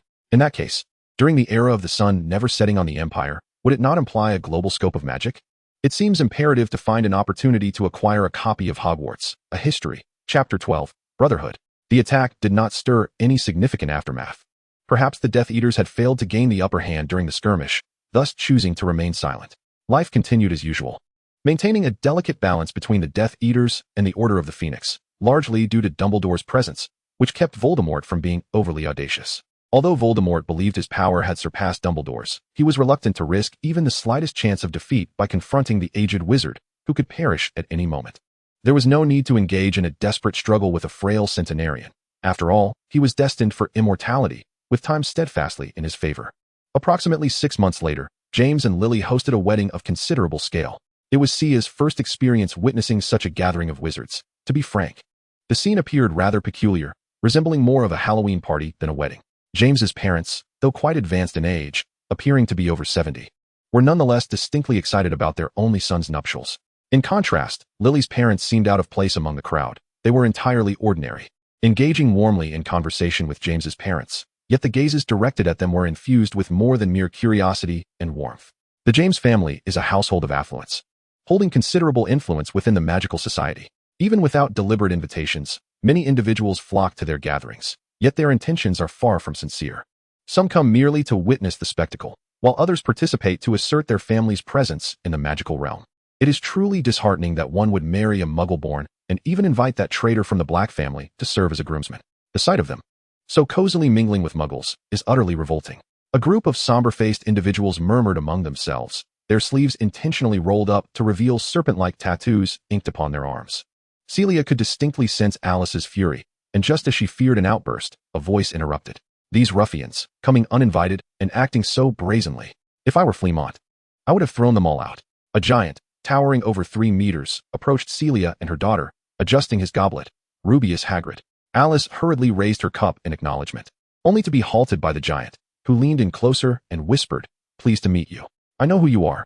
We are on the same side." His gaze swept the surroundings. Many eyes are watching Sirius and the others. Best not to act impulsively. These people are exceedingly treacherous and have no regard for rules. As he spoke, he gestured subtly towards Celia, and Alice immediately comprehended his implication. "I thought they would at least possess some semblance of gentlemanly spirit," Alice retorted indignantly. "It seems they are hardly human. Fear not, they would not dare to overstep their bounds, especially with Professors Dumbledore and others present." Hagrid reassured Alice with a glance towards a tall figure with white hair, standing close to James. "It is unfortunate, but Celia's and my status renders us too sensitive a topic for Sirius, so we must remain in this corner." Alice sighed helplessly. Hagrid seemed about to say more, but after several attempts to articulate his thoughts, he finally swallowed some of his drink and stated, "Sirius has familial issues that set him apart from James and the others. Should the madmen of the Black family discover their name has been tarnished, it would be no trifling matter." Suddenly recalling something, he rummaged through his pockets for some time, eventually producing a small white orb amidst a collection of miscellaneous items. "Here, Celia, this is a gift for you." Celia accepted it, revealing a remarkably tiny ball of fluff, reminiscent of a duster, yet as pure as freshly fallen snow. Hagrid continued, "This is unicorn hair. They seldom shed, and I had to ask them to let me take a little for a gift to a little girl. My goodness, this is incredibly precious," Alice exclaimed, unable to contain her astonishment. "Only a few strands are needed to make a wand, and this little tuft must contain hundreds." Hagrid appeared genuinely pleased by Alice's astonishment, yet he maintained a smug expression as he remarked, "This is nothing to me. You know that I deal with them regularly. Adorning it upon Shia's neck would be the finest blessing. Oh, and do ensure she doesn't eat it." Shia, curious to catch a whiff of the fluff ball and to ascertain whether the fabled unicorn bore any trace of equine scent, was swiftly halted by Hagrid. As the wedding festivities transitioned fully into the party phase, the raucous group of Death Eaters, having had their fill, began to disperse, not forgetting to hurl a few curses at their host who had provided them with a meal. Though fewer in number, the atmosphere grew increasingly vibrant, which left Shia feeling quite uncomfortable. After much effort, she finally managed to convey her desire to Alice to step outside. A dark-haired youth had been casting oblique glances in the direction of Alice and her daughter. Although a few individuals surrounded him, he seemed disinterested in engaging with them. Noticing Shia and Alice making their way out, he seized an opportunity and hastily followed. "What's wrong, Shia? Are you unwell?" Alice asked as she led Shia into the courtyard, which featured a modest little garden. She carefully placed her upon a stone table, gently wiping the sweat from Shia's brow. The deafening clamor from the hall resonated in the background, and Shia found herself particularly ill at ease in such a crowded and noisy environment, experiencing a physiological discomfort. "Hey, you there!" The youth, who upon closer inspection appeared to be merely a young lad, reprimanded Alice. His mature attire belied his actual youth. "Do you know how cold it is outside? You bring her here to catch a chill while she's sweating profusely?" He removed what seemed to be an exceptionally exquisite formal coat and draped it over Shia, disregarding the fact that the hem was now soiled from the stone table. "I appreciate your concern, but Alice truly lacks any common sense in caring for children," he remarked, though Alice, recognizing her shortcomings, could still acknowledge his good intentions. The boy seemed particularly disdainful towards Alice, yet it was unclear what his true intentions were in approaching them. Sensing he was no mere passerby, Alice instinctively reached for her wand, her mind alert. The atmosphere grew tense, suspended in uncertainty. Ignoring Alice's wariness, the youth continued to scrutinize Shia under the dim light and suddenly uttered, "What is her name?" "Artemisia, but we simply call her Shia." Alice replied slowly after a moment of silence, sensing no hostility from the boy. "What a dreadful name. To think you would abandon tradition," the boy remarked, visibly irate. Though his eyes held an inscrutable complexity, Alice chose not to respond, and after a prolonged silence, the boy broke it again. "How is Sirius doing? Is he happy?" "Who are you?" Alice demanded, her heart racing as she realized he had spoken of information he should not have known. In an instant, she drew her wand, watching the boy with utmost caution. "What are you doing, Regulus?" Sirius's furious shout echoed from across the room as he stormed towards CIA, forcefully shoving aside the boy named Regulus, whose features emerged into the light, revealing a striking resemblance to Sirius, almost 70% alike. "It has been quite a while, hasn't it?" Regulus mumbled, feeling an inexplicable sense of frustration under Sirius's fierce gaze, reminiscent of an enraged lion. "At James and Lily's wedding, you brought a gang of Death Eaters to mock us. I have tolerated you for far too long." Sirius exclaimed angrily, "Those scoundrels have nothing to do with me." "Give it up, Sirius. The Dark Lord is the true future of the magical world. That is what our parents believe," Regulus replied, his urgency palpable. "You cannot fathom his true power. It is not too late to cease your resistance. Take this woman and CIA and leave quickly. I want to tell Mom and Dad about you, I swear." "Regulus, your brain is in your head, and your eyes are on your face. You had better wish for your own safety. Mom and Dad, those two old fools who sit at home listening to tales of Voldemort. Don't you know what he has done?" Sirius had never intended to say so much, but Regulus's earlier demeanor compelled him to speak more. "Mom and Dad say that everything the Dark Lord does is right," Regulus countered, yet his argument lacked any real conviction. Sirius stepped forward, forcefully poking Regulus in the chest, causing him to stagger back several steps before regaining his balance. "Do not let me see you among the Death Eaters. If I do, I will make it my mission to be the first to end you." Turning away, Sirius took CIA's gown from her and flung it harshly at Regulus before lifting CIA and making his way through the crowd towards the Potter family's bedroom. "Wait," Regulus called out, stopping Alice, who was leaving. After a moment of hesitation, he pulled a short dagger from his pocket and offered it to her. But Alice did not accept it and turned to continue her departure. Regulus, a bit flustered, hurried after her, saying, "Consider this my meeting gift to CIA as her uncle." Alice halted, scrutinizing the face that bore a striking resemblance to Sirius, yet his demeanor and essence were entirely different from what Sirius would ever embody. With a sigh, she remarked, "I will not comment on the conflict between you brothers. Sirius is not always right. I can sense that you are a kind-hearted child. So, as he said, you must be yourself and not someone else." After speaking, she patted Regulus on the shoulder and prepared to leave. However, Regulus's outstretched hand obstructed her path, making it impossible for her to evade. "Sirius once told me that all members of the Black family are obsessive, yet he himself is no exception, nor am I." He chuckled softly before finally managing to adopt a serious expression. "Take it, sister, this is my genuine blessing." In the dim light, Alice could not perceive the bitterness etched on his face. Chapter 13, Prologue. The wedding of James and Lily seemed to herald the dawn of a new era, after which the Death Eaters unleashed a frenzy of terror. Daily fatalities became rampant, not only within the already sparse wizarding community, but also in the realm of ordinary people, who frequently fell victim to such assaults. Buses would careen uncontrollably into waters, buildings would suddenly ignite, while the mundane populace attributed these calamities to mere accidents. The reports within the magical society depicted them as revelries of the Death Eaters. It was even more disconcerting to consider how Death Eaters would capture solitary ordinary individuals, subjecting them to unspeakable torment until, days later, a small missing person notice would appear in the far corner of a mundane newspaper. Now, CIA had reverted to her previous state of life in America, as no one dared to take her out. Even Diagon Alley was deemed too perilous, given the frequent large-scale disturbances instigated by the Death Eaters. Often, it was not merely the Death Eaters themselves, but also numerous thugs masquerading under their banner. Regardless, the Death Eaters reveled in the perception of their ranks being vast. Sirius's visits home had dwindled from once every couple of days to merely once a week, and now he scarcely appeared even once a month. Alice and Lily almost never graced the house simultaneously, while James would occasionally accompany Lily for a brief respite. Bringing gifts for CIA, Lupin and Peter had not been seen since the wedding, indicating a severe depletion of personnel within the Order of the Phoenix. Alice had fortified their home with an array of defensive spells. As she remarked, the defensive capabilities of the American Magical Congress were hardly superior. Each room was equipped with a device known as a peering mirror. Furthermore, she had dyed her hair jet black, mirroring CIA's color, and her makeup and attire bore little resemblance to her former guise when engaged in intelligence work. In this new appearance, she made public appearances, and unless one was particularly familiar with her, it was unlikely they would connect her to the occasionally surfaced American-accented witch.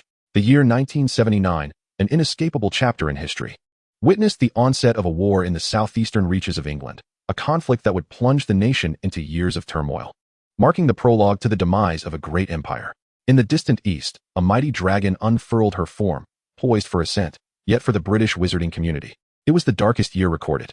On the occasion of CIA's second birthday, the gathering of friends was a rare occurrence, yet their smiles betrayed an ineffable weariness. They no longer resembled the carefree boys they once were. Instead, they bore the weight of time.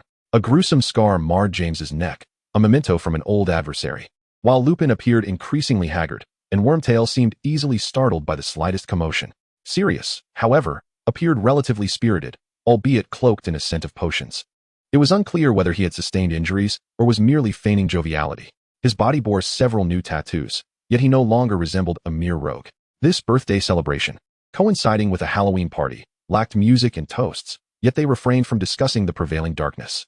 They endeavored not to impart a somber atmosphere to Shia, forcing smiles that were all too apparent. Shia had grown considerably. She could almost converse fluently with Lily's accent and was adept at wandering the room, even capable of reading books on her own. While Alice doubted her comprehension, she permitted Shia to engage with books as long as she was not tearing them apart. Upon discovering Shia's fondness for literature, the gifts from everyone became more attuned to her tastes. Alice, in her straightforward manner, pointed to her suitcase, declaring that all the books within were for Shia. Sirius presented her with a thick stack of crudely bound parchment, adorned with illustrations of magical creatures, each animated, accompanied by dense notes on their ecology, habits, and a plethora of miscellaneous information.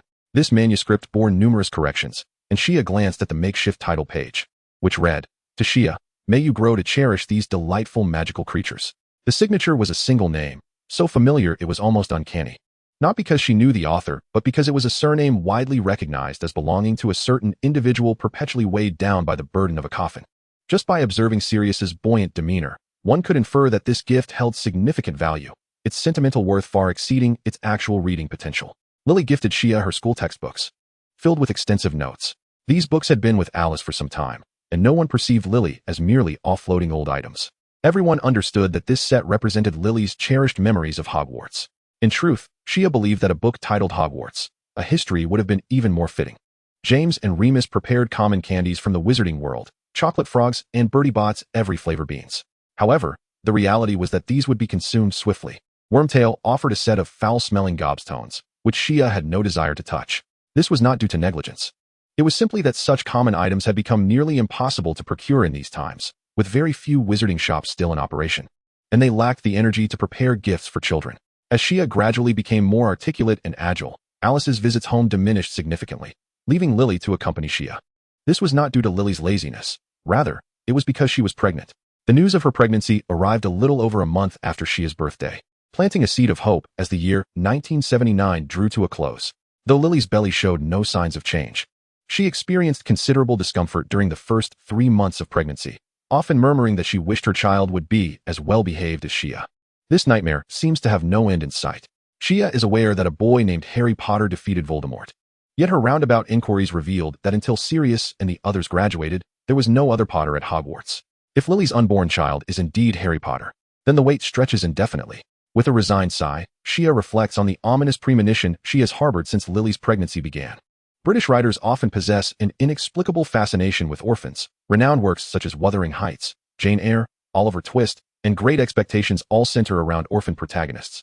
Shia is uncertain of the extent to which these narratives influence the female author.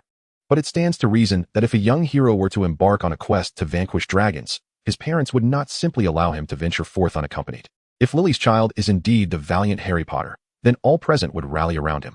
In the absence of any characters who succumb to darkness, everyone around, including the revered Dumbledore, would be rendered incapable of participating in the battle. When considering the structure of a story, nothing evokes more pathos and motivates the protagonist like the deaths of loved ones.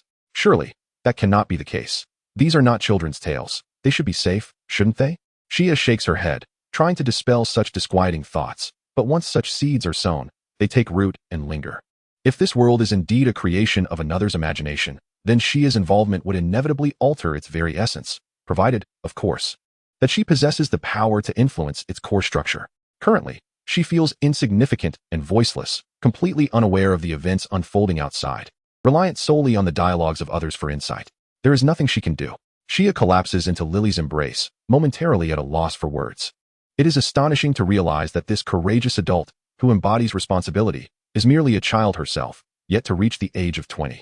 By Shia's understanding, this is an age typically occupied by worries over final essays or the sweet infatuations of young love, where one yearns to remain inseparable from their beloved. For now, she can only hope for an increase in the number of Potters in England. They need not necessarily be of wizarding lineage. A Muggle-born hero could be equally captivating. If Rowling's narratives are indeed woven from the threads of fate, then one can only wish for that fate to be delayed, at least until Shia can grasp her own wand. If not, she can only hope for mercy in the face of the inevitable. Chapter 14, Gloom. Sirius sat silently at the dining table, surrounded by 2 empty bottles of liquor. In the current climate, they had largely ceased drinking, yet today was an exceedingly rare exception. His fingers traced the blade of a short knife, intricate dark patterns climbing the entire black sheath, with the Black family crest etched prominently at its center. The blade bore engravings, and the handle, crafted from first-layer dragonhide, felt both supple and remarkably durable, like an exquisite artifact. Yet the chilling gleam of its blade leaves no room for doubt regarding its formidable power.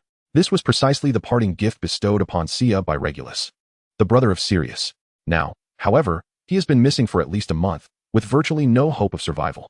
And alongside the news of his disappearance came the somber tidings of Sirius's father's demise. Sirius remains in the dark about the circumstances surrounding his brother's vanishing and his father's death. He is even unaware of when these events transpired. Nor does he wish to know. Their relationship had been fraught with discord, and Sirius had wished for their demise, once believing he would revel in the streets, naked and jubilant, upon their passing. Yet now, his mind is inundated with memories of his foolish brother, and he recalls that even during their last encounter, Regulus remained the same indecisive soul. Upon reflection, the obstinacy of their father, once a source of irritation, no longer seems so unbearable. It appears he too was oblivious to the implications of his words and actions, merely echoing the delusions of his mentally unstable mother. He finds himself devoid of laughter. And though he does not feel overtly sorrowful, an inexplicable emptiness pervades his heart, an unspeakable loneliness. If the year 1979 was the darkest for wizards in Britain, it must be because they have yet to endure the trials of 1980. Shortly after the arrival of spring, James's parents succumbed to dragonpox. Their deaths, unrelated to the war, yet undoubtedly casting a pall over the new year. The funeral was modest in scale, a stark contrast to the throngs that had once fawned over them in life, rendering the atmosphere desolate. James's father, Fleamont, had invented a cosmetic product known as Sleek Easy, whose remarkable success multiplied the already substantial wealth of the Potter family at an astonishing rate. Upon retirement, he sold his company for a hefty profit, exemplifying the pinnacle of commercial triumph. Yet, a successful product inevitably invites imitation, leading to a cycle of cost-cutting and diminishing returns.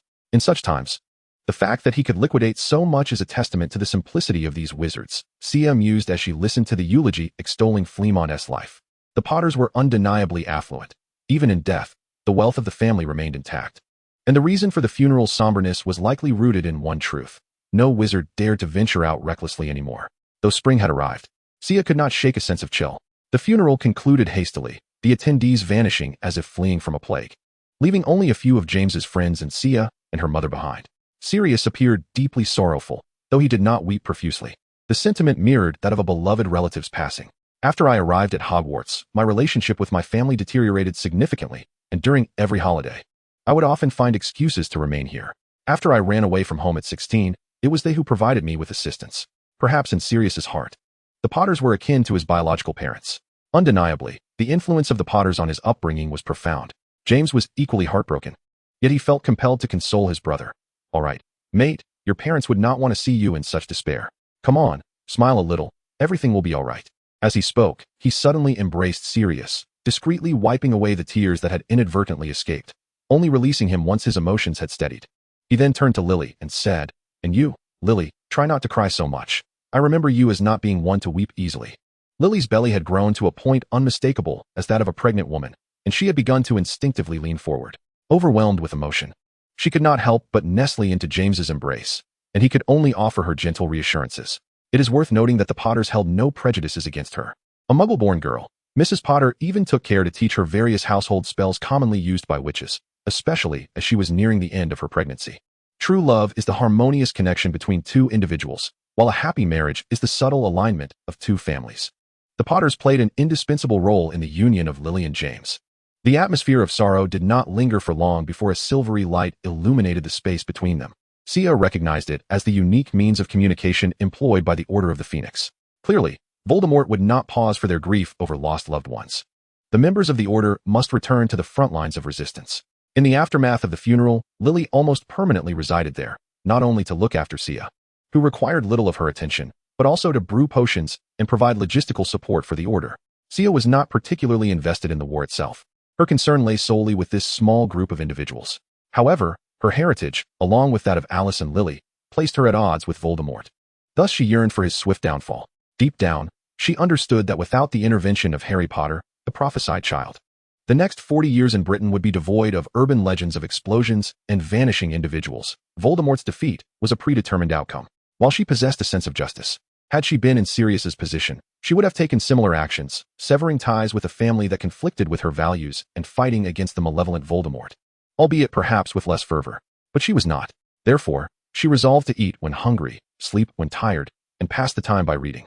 Yet, each time she heard the sound of wings passing overhead, Sia would suddenly look up, as if fearing it might be an owl bearing ill tidings. Lily had perused her textbooks, albeit not as swiftly as Sia. The subjects primarily required hands-on practice, and lacking practical means, she could only skim through to grasp the overarching structure. However, courses like the history of magic served as a delightful way to pass the time. Sia had also come to understand the origins of the manuscript previously gifted to her by Sirius, its contents bearing a striking resemblance to a textbook titled Fantastic Beasts and Where to Find Them. It was evident that the name Newton inscribed therein referred to the author Newt Scamander, whose full name was Newton Artemis Fido Scamander. Notably, Shia's name shares a common etymological root with one of his middle names. Shia had read a biography about this venerable figure. His wife was also an American witch and had been a prominent character in her youth. Although now in his 80s, he had evidently retreated from the world, spending his twilight years in the company of his beloved magical creatures, seemingly disconnected from contemporary wizarding society. Yet, it was impossible that Sirius could procure a manuscript from someone like him. The only plausible explanation was that he knew Sirius well and had spent a considerable amount of time in his company, perhaps to the extent of casual conversations. Given Sirius's past, the only scenario that fits is that they were comrades in the Order of the Phoenix, suggesting that this elderly gentleman had emerged from his seclusion to assist in the fight against Voldemort. Chapter 15, The Wizarding Society. Thanks to these books, Shia finally attained a foundational understanding of the wizarding world, resolving many of her confusions. Overall, for someone with Shia's social perspective, this was a grotesquely developed society, as it lacked many elements integral to the advancement of the non-magical world. Firstly, in terms of population, the wizarding community is exceedingly small, with precise figures unknown. As some exceedingly antiquated wizarding families do not attend Hogwarts, their wands are often shared and passed down through generations. These families typically engage in specific traits, and by forsaking education, they have inevitably rendered themselves obsolete in the face of time. Additionally, there exist ancient magical lineages that do not learn magic in schools like Sirius and his peers, but rather through tradition within their respective schools of thought. Perhaps these families and traditions excel in certain long-preserved magics, allowing them a place in the wizarding society. However, it is evident that while a comprehensive education may not suit every prodigy in a particular field, it provides the majority of ordinary individuals with a broader scope for improvement. With Voldemort's continuous reign of terror, the numbers of wizards have likely dwindled even further. Considering the high-intelligence beings that comprise wizarding society, the squibs, and those from ordinary backgrounds with wizarding parents or knowledgeable relatives, the entire population of the British wizarding community is roughly equivalent to that of a typical rural town.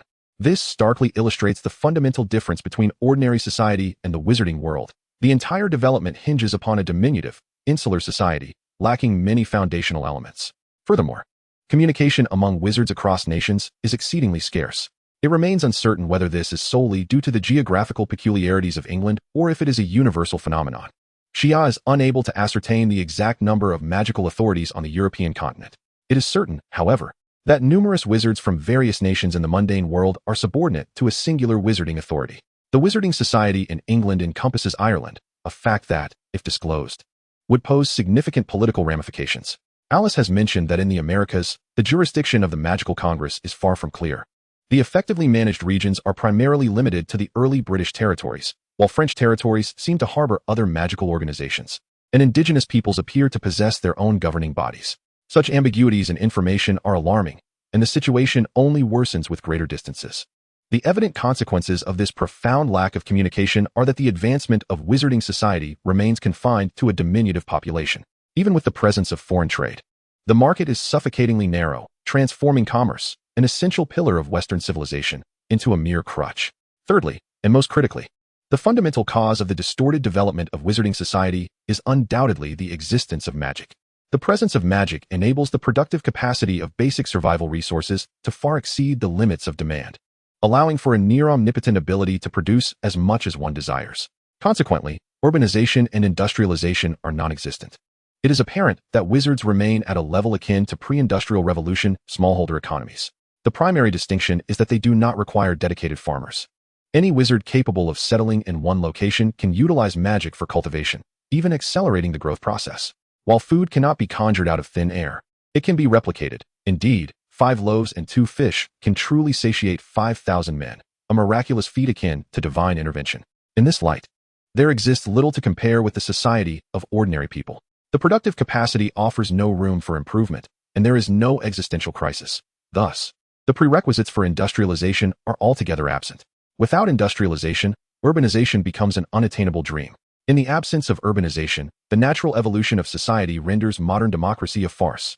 Taking the ordinary society of England as an example, modern democracy in England is a product of industrialization and urbanization, not a precursor. Within the Wizarding Society, the Ministry of Magic bears no relevance to democracy whatsoever. As for the higher ideological constructs, they are mere jest, without laborers, farmers, land, cities, or rural areas, and devoid of intellectual aspirations. There is little left but to scratch one's head in confusion. Industrialization and urbanization represent fatal flaws in the development of wizards. Their impact extends far beyond mere societal dimensions, profoundly affecting the evolution of magic itself. Wizards lack a concentrated environment conducive to creativity and exhibit no pressing demand for progress. Consequently, the development of magic is in a state of near stagnation. While new and more convenient spells may emerge, cumbersome and unnecessary ones will inevitably be discarded. The so-called Ministry of Magic in England serves merely as a stabilizing institution. Established in 1707, this institution has seen little substantial transformation since its inception. Its predecessor, the Wizarding Council, was an even more archaic and regressive organization. Nevertheless, the Minister of Magic is still elected through a democratic process. Despite its shortcomings, the ministry wields considerable influence over public opinion, and to a certain extent, the entire wizarding community tends to support the ministry. If this leverage is utilized effectively, the task of maintaining stability can still be managed, albeit precariously. The Wisingamat stands as the most authoritative legal body within the Wizarding Society, serving as the highest court, presided over by 50 esteemed wizards. It also possesses a degree of legislative power, though it struggles to guarantee even the basic independence of the judiciary.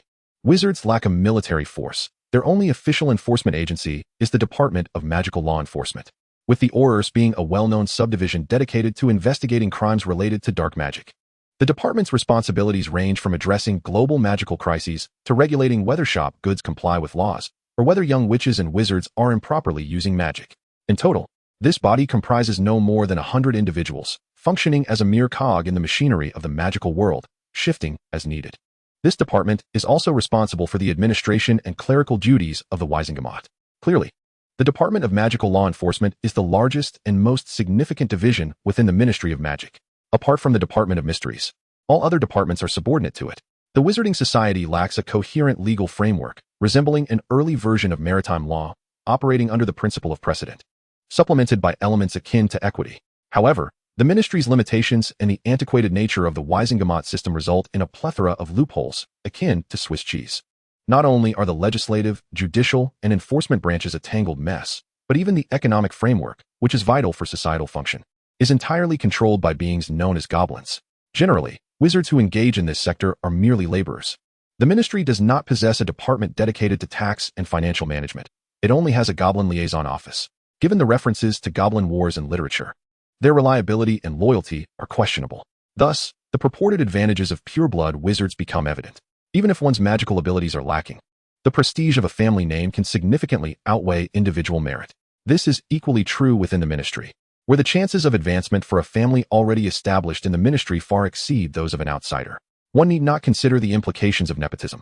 The familiarity of superiors with a member of a well-known family is inherently greater than with someone whose lineage is entirely obscure. Moreover, most positions within the ministry do not require advanced magical skills. Administrative, managerial, and clerical roles dominate the landscape. Artisans typically remain in their crafts across generations, particularly in specialized trades. Their expertise renders blood status irrelevant, as their unique skills create a market where the consequences of non-purchase are simply the absence of goods. In the realm of ordinary individuals, the notion of bloodlines serves merely as a tool to uphold the dominance of the elite. The wizards, too, find themselves in a similar predicament. They do not wield true power, but rather strive to fortify their existing privileges against the encroachment of exceptional wizards of Muggle descent. This situation is, of course, intricately linked to the dwindling numbers of pureblood families. In the wizarding world, there exists no monarchy, and the absence of royal authority implies the non-existence of nobility. Consequently, the concept of feudal lands is rendered almost laughable. Legally speaking, all land in England is theoretically owned by the crown, and since wizards neither purchase nor possess property rights, it can be argued that no one holds land in a universally recognized sense. Nevertheless, if a family has occupied a piece of land for an extended duration, it may effectively belong to them. From a purely legal standpoint, should a wizarding family have resided in a particular location since before the Norman conquest, they would undoubtedly prevail in any legal dispute within the Muggle realm. Wizards claiming land, aside from a few wizarding enclaves, typically involves locating unoccupied land to build upon, followed by registering it with the Ministry of Magic. A mere minor charm suffices to conceal their activities from Muggles, even influencing them to forget about the land altogether. A family does not require a vast expanse of land, and their demands for agricultural use are relatively modest. Should the land occupied by wizards belong to Muggles, and the latter later decide to develop it, wizards may need to vacate when necessary, marking a significant event in magical history. Diagon Alley, as a wizarding enclave, does possess real estate, yet it remains largely a financial concept, with land ownership lacking legal protection. Properties can indeed be sold or leased. The overarching structure deduced from available texts suggests a parasitic society with an exceedingly backward system, one that could be likened to the Middle Ages, a commendation in itself. However, the actual circumstances will undoubtedly vary, necessitating a nuanced analysis of specific issues. The root cause lies in the sparse and widely dispersed population. Wizards, free from concerns of sustenance, appear to have their physiological needs met, as per the antiquated hierarchy of needs proposed by Maslow. This is largely due to the fact that wizards, unless recklessly endangering themselves, face minimal threats, thereby fulfilling their safety needs as well. Ironically, while it seems that their needs are satisfied in theory, a segment of wizards, hindered by limitations in magical proficiency, find themselves far from a state of complete fulfillment. This accounts for their general disinterest in matters beyond their immediate concerns. Conversely, another segment of wizards, though well-fed and unoccupied, suffers from a lack of knowledge and experience, rendering them incapable of instigating significant change. Only a select few elite wizards can emerge as the driving force behind social transformation, yet most of them become beneficiaries and supporters of the very system they inhabit. It is also imperative to note the abysmal state of wizarding education. CIA has repeatedly confirmed to Alice that the collection of books she possesses encompasses nearly all the textbooks from Hogwarts and Ilvermorny, save for a few elective courses. Upon graduating, one begins to traverse the path of an ordinary wizarding society. However, upon deeper reflection, these courses appear to be nothing more than rudimentary literacy in the eyes of Shia.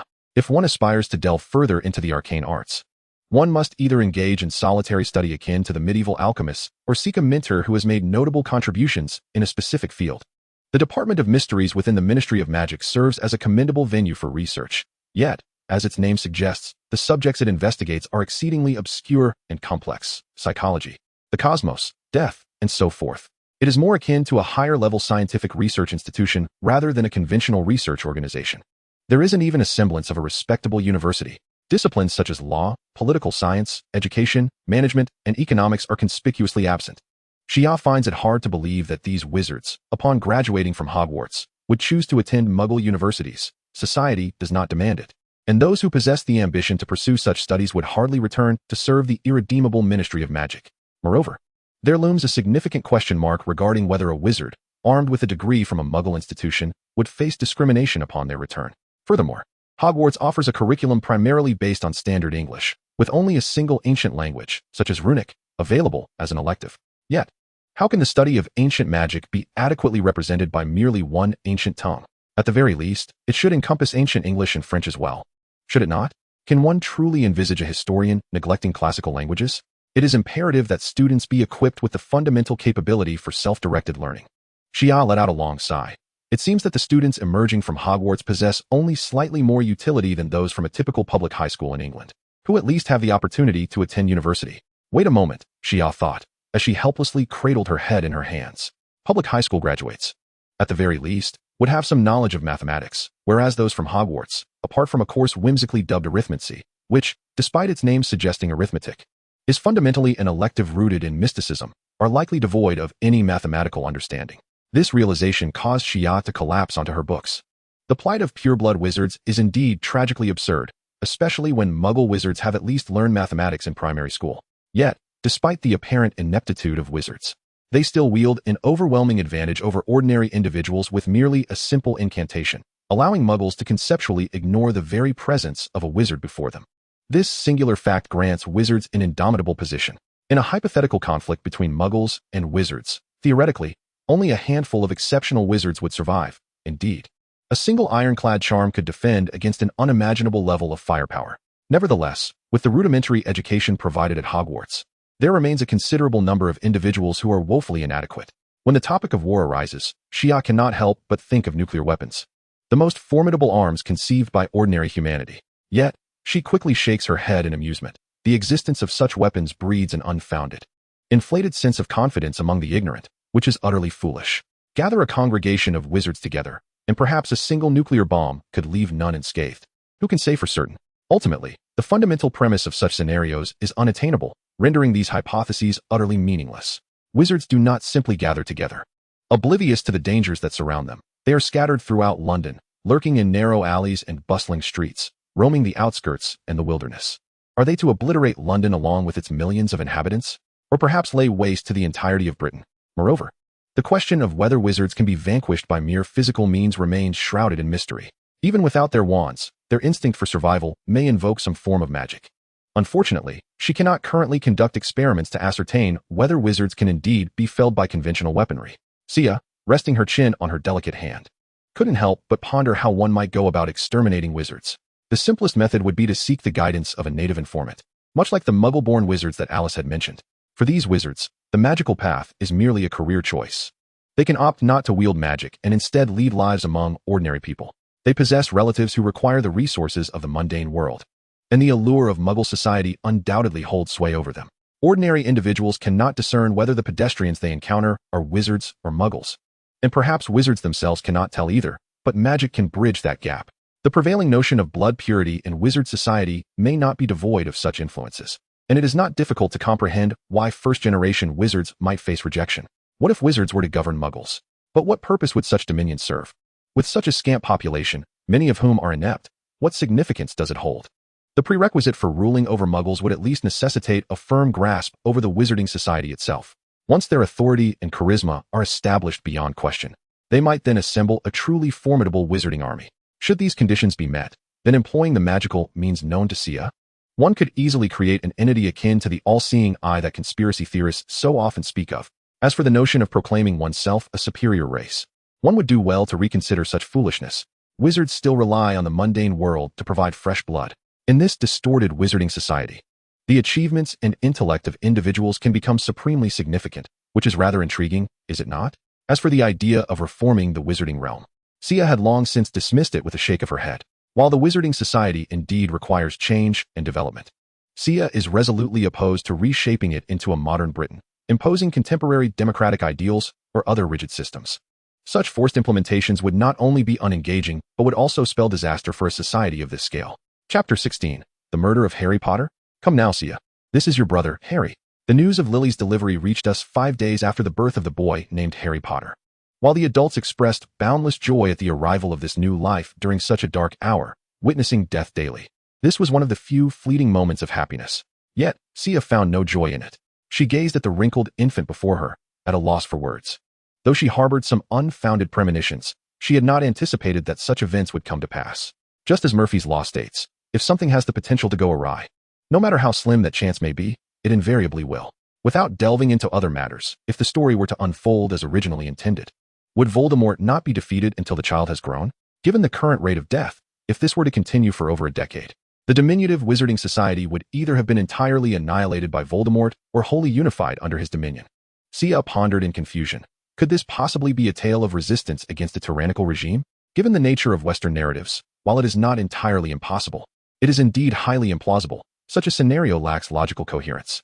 The world's backdrop is firmly rooted in a reality akin to our own. If that were the case, Voldemort would undoubtedly have struck at the mundane world as well. Should he have also subjugated the realm of ordinary people, the situation would be even more untenable. Setting aside the contrast between a peaceful rule and their notorious methods, such a premise would be utterly incongruous for a work aimed at children. A commercially successful piece of literature would hardly deviate so drastically from traditional storytelling.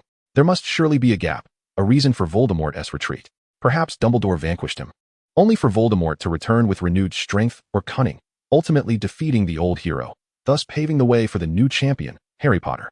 This seems to be the fundamental logic, though the details are likely more nuanced than I envision. However, if the protagonist is indeed this boy, the magical world must unfold through his perspective, to foster a sense of immersion, unless he is portrayed as utterly inept or as someone unfamiliar with the Wizarding Society. His learning journey must present the narrative's foundational concepts.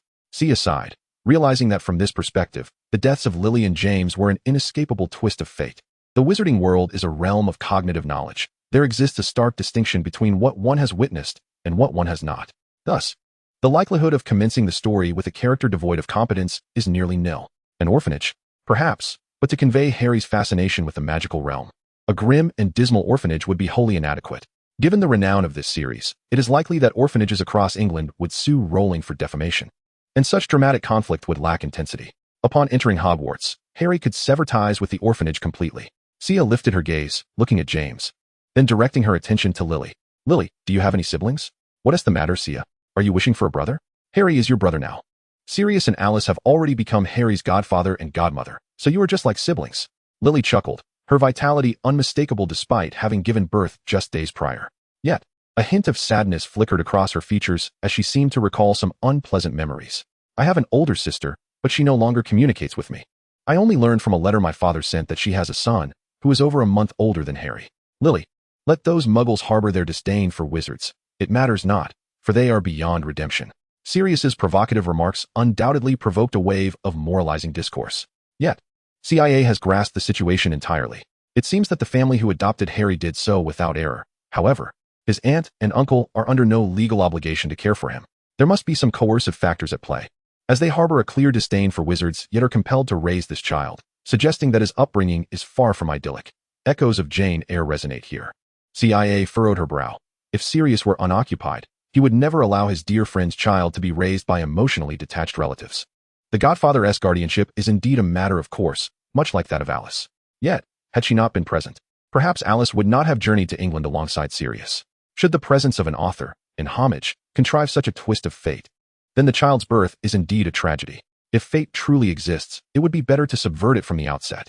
CIA glanced at Harry's delicate, almost boneless neck, merely a 5-day-old infant, devoid of any capacity for resistance.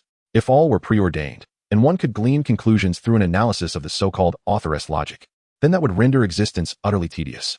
After all, having come to such an intriguing world, to be told that everything is predetermined is disheartening.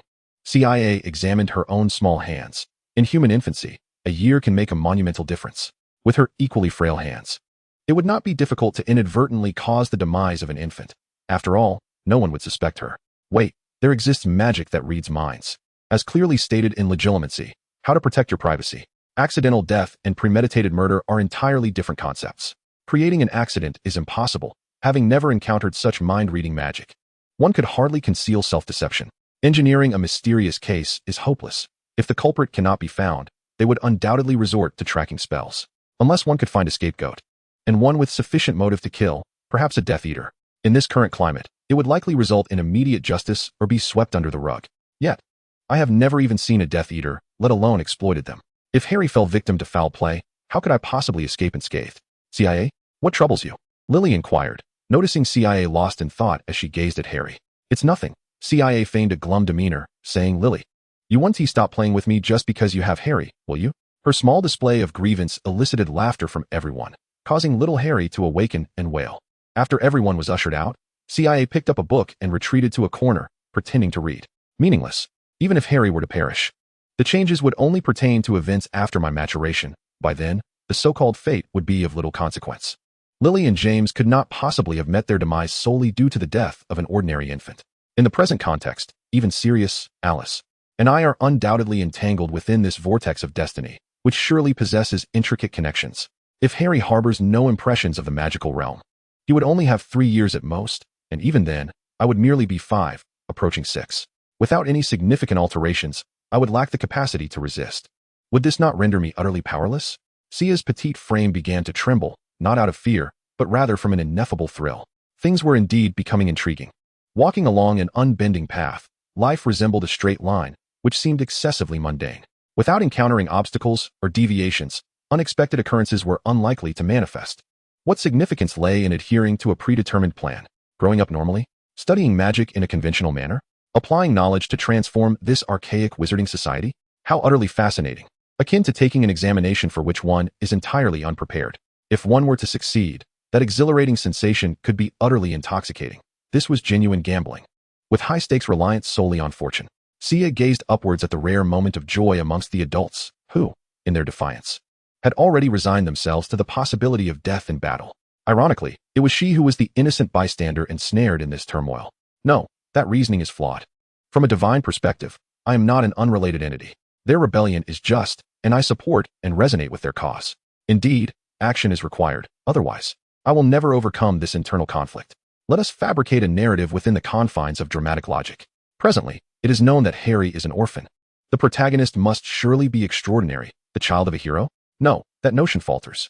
This war has claimed countless lives, and many a brave hero has perished. It is improbable that they all lack offspring.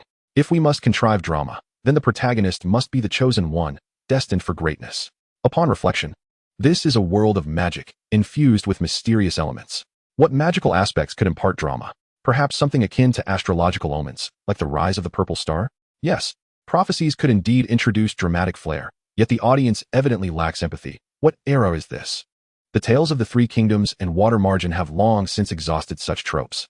Prophetic elements may exist, but surely there are others. What other elements might there be?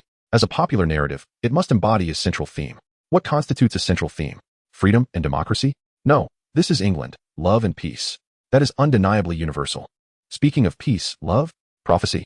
Thus, Lily and James were tragically slain while striving to protect the prophesied child, Harry. Yes, that is dramatic enough, anointed hero. A background steeped in suffering, formidable adversaries, and themes of love and peace. In that case, it may be best to extinguish that little being. No, that is not correct. The parents sacrificed themselves gloriously to protect their child. Surely, they found happiness even in death. For them, death must have felt like a magnificent curtain call. However, not everyone is so fortunate. How many can truly envy such a splendid life? Given that they made a conscious choice, why should I join in this tumult, playing the villain only to face an undesirable end? With my presence and that of Alice, perhaps Sirius's fate has already been altered. Moreover, the current circumstances must differ from those originally anticipated, as both Lily and young Harry are here. And this place should still be safe. Fate may indeed be shifting. Even if we later separate and hide, should Lily and the others make their noble sacrifice, it would be entirely justifiable for Sirius to raise Harry. Even if only Alice remains, destiny has surely changed. Perhaps this is how it should be. It is no longer my concern. Sia shook her head, dismissing her futile thoughts, for such internal strife resolves nothing. There are still many books left unread. And if she could harness some power sooner, It would provide her with the means to strategize. Chapter 17, Parseltongue. As 1980 swiftly approached its conclusion, the appointment of Millicent Bagnold as the new Minister for Magic brought a glimmer of hope in the fight against Voldemort.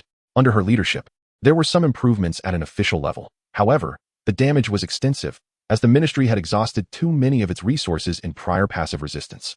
The internal factions sympathetic to Voldemort, particularly among the pureblood families, also complicated matters. The situation for the Order of the Phoenix remained dire, and the war's circumstances were equally bleak. In the final phase of that year, not only did it mark the death of John Lennon, but it also heralded Sia's third birthday. Yet this time, only Lily and young Harry rushed to celebrate with her. The conflict had intensified significantly. Even Lily, who had recently given birth, sometimes found it necessary to leave young Harry in Sia's care as she rushed to the front lines.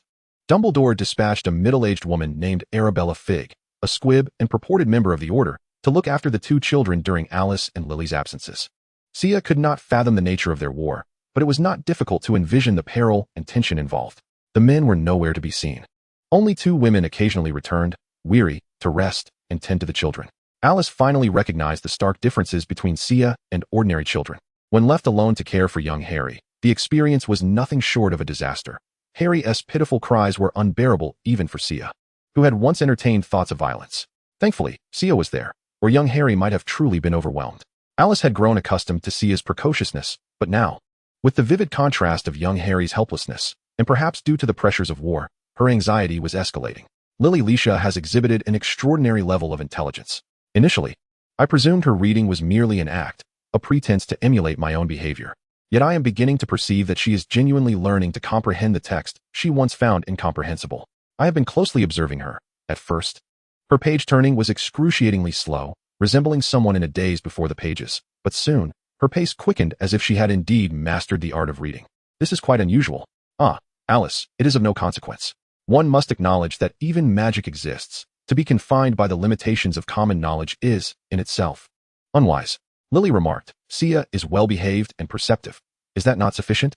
I cannot fathom why this little one has become so attached to me lately. Could it be jealousy towards Harry? No, Lily, you fail to see that the more intelligent she becomes, the more I worry.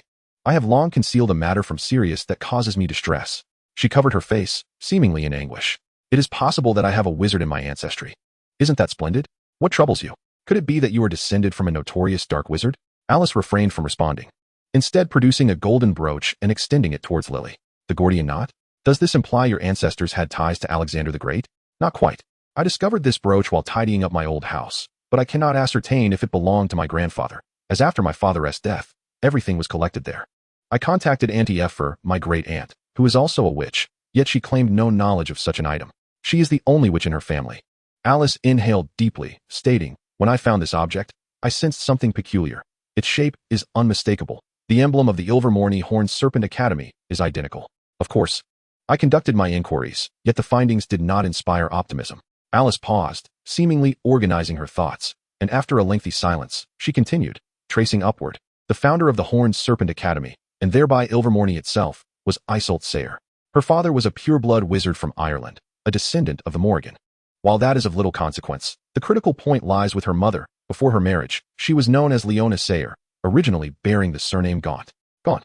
Is that not the lineage of Slytherin? Lily exclaimed. Indeed, yet Isolt Sayre herself was not a Parseltongue. She had two daughters, Leona Stewart, her younger twin, perfectly inherited the gift of Parseltongue, and possessed formidable magical prowess. She remained unmarried throughout her life, seemingly to prevent the legacy of Slytherin from passing to the next generation. Conversely, her twin sister was mute and married a Muggle, subsequently bearing numerous children. Are you suggesting that you might be a descendant of this twin sister, and that this brooch is her legacy? That seems rather improbable. Lily shook her head, the likelihood appearing exceedingly slim. Indeed, it is quite preposterous, I acknowledge that. However, she awakened her magic at the tender age of 1, and do you not find that level of power somewhat excessive? The more intelligent she appears, the deeper my suspicions grow. Alice seemed to have succumbed to an obsession, unable to escape the peculiar loop she had constructed for herself. Calm down, Alice, you are overthinking. Both you and Sirius are formidable wizards, so it is hardly surprising that Sia possesses significant magical talent. Furthermore, having Slytherin blood is not an uncommon occurrence. The crucial point, Alice, is whether you can speak Parseltongue. Can you? Alice shook her head. What about Sia? Can she speak Parseltongue? Again, Alice shook her head. Then there is nothing to worry about. Before Lily could finish her thought, Alice interrupted. I have never tried. You know, Lily. In any case, if I had Slytherin blood within me, then she certainly would be able to speak Parseltongue. Why? Lily's question went unanswered as Alice pressed her hand to her forehead in distress, prompting Lily to comfort her. Don't be like that, Alice. It is of no use. If we do not know, we can simply try. How do we try? Should we catch a snake? A snake conjured by transfiguration would not be able to speak. Don't worry, I have a solution. Lily rose and called Sia from another room. This spell was invented by someone I once knew, Lily said as she turned to Sia. Sia, don't be afraid. It won't harm you. Huh. Sia was puzzled as to why she was summoned, having been happily playing with a small Harry in her bedroom. Every time she bounced him, he would shudder, which was quite amusing. With Lily's incantation, a sleek black serpent emerged from her wand. Though she had been reassured not to fear, Sia instinctively took a few steps back. If the snake were to attack her, Alice and the others would not have time to react. Seeing this, Alice drew her wand and pointed it at the serpent, ready for any unforeseen events. The serpent flicked its tongue and hissed continuously. Yet to Sia's ears, it seemed to convey a message, not in Chinese, nor English, nor in any language she knew, but astonishingly. She comprehended its meaning. I am hungry. I want to eat. Its gaze fixated on the smallest person present, Sia. Is it really not dangerous? Lily. It seems like it is about to attack me, Sia whispered, her voice barely audible, her feet slowly retreating, unsure of the rationale behind the group's peculiar behavior. Can you understand what it is saying? Lily inquired, her wand still trained on the serpent alongside Alice's, which made Sia feel somewhat less fearful. I can understand, Sia replied, momentarily taken aback. Could it be that she was summoned for such an experiment? The prospect of providing a definitive answer did not seem particularly pleasant. Sia, try speaking to it, Alice urged, her determination unwavering. How could a snake possibly understand human speech? Sia resisted, as the serpent kept repeating the same phrase, seemingly of low intelligence. Come on, give it a try, just say relax to it. Alice's expression bore a look of earnest pleading, and with no other choice, Sia reluctantly complied with her request. Sia fixated on the great serpent, swallowing hard, and spoke. If you are hungry, I could fetch you a mouse. Remarkably, she sensed that the words she uttered were not in any language she knew. It was as if her mouth moved autonomously, conveying the meaning as if the serpent itself were speaking. Alice appeared to lose all her strength, collapsing into a chair, her wand slipping from her grasp and clattering to the ground as she muttered, indeed. However, Lily's expression turned grave, with a swift motion of her hand. The serpent transformed into a cloud of black smoke. After taking several deep breaths, she said, Sia, listen carefully, never speak to a snake in front of anyone. This is of utmost importance. Then she turned to Alice, stating, Alice, I must report this to Dumbledore. If Voldemort learns of this, Sia will undoubtedly become his target. Goodness, why is speaking to a snake such a serious matter? Sia furrowed her brow, no longer concerned with feigning innocence. She recalled reading that Slytherin himself was a parselmouth. At first, the term puzzled her, but ultimately, it was merely a talent. With the wisdom of Alice and Lily, they would not label such a gift as evil. The gravity lay not in Parseltongue itself, but rather in the fact that Voldemort was a parselmouth. He had long proclaimed himself the heir of Slytherin, and with the gaunt line extinguished, this banner represented Slytherin's will. Lily felt she should not divulge so much to Sia and forced a smile, saying, It's all right. Just keep it to yourself. Take care of Harry. I must leave for a moment. After exchanging a brief farewell with the slumped Alice, she vanished with a soft pop. Though Lily's words were vague, Sia understood fully why they were so cautious. Voldemort seemed to emerge from the cracks of stone, his origins shrouded in mystery. Some claimed he was a hidden scion of the Gaunt family. The Slytherin bloodline was of little consequence. The Gaunt family had always been impoverished and lacked influence. What truly mattered was Voldemort's formidable power. Now, wielding Slytherin's banner, he undoubtedly held great appeal for the blood-purist families who revered lineage. Yet, beyond his extraordinary might, his own bloodline remained a significant enigma among pure-blood families. Currently, Sia belonged to the Black family bloodline, although her mother hailed from a Muggle wizarding background. Her identity as an American which remained largely misunderstood. However, proving herself to be of Slytherin bloodline was sufficiently noble, posing a substantial threat to the banner Voldemort had raised. In short, Voldemort would not tolerate Sia's existence. What on earth is this? Is this some divine mission bestowed upon me? Am I merely a character that was meant to exist in a story, but met an untimely end? Sia found herself in a bewildering predicament, realizing the gravity of her situation. Chapter 18, The Birthday Party. The matter concerning Sia and Parseltongue seemingly failed to stir any significant waves. Only a select few within the Order of the Phoenix were privy to this information, as Dumbledore had mandated strict confidentiality. Presently, Voldemort appeared to have shifted his focus to other concerns. Lily and her companions had relocated back to their home in Godric's Hollow, safeguarded by Sirius through the strongest protective enchantment, the Fidelius charm. In contrast, The abode where Sia resided was devoid of the Fidelius charm's protection, not only due to its perceived lack of necessity, but also because of its inherent concealment. Only James and his close-knit group were aware of its location. This was further complicated by the intricate principles underlying the Fidelius charm.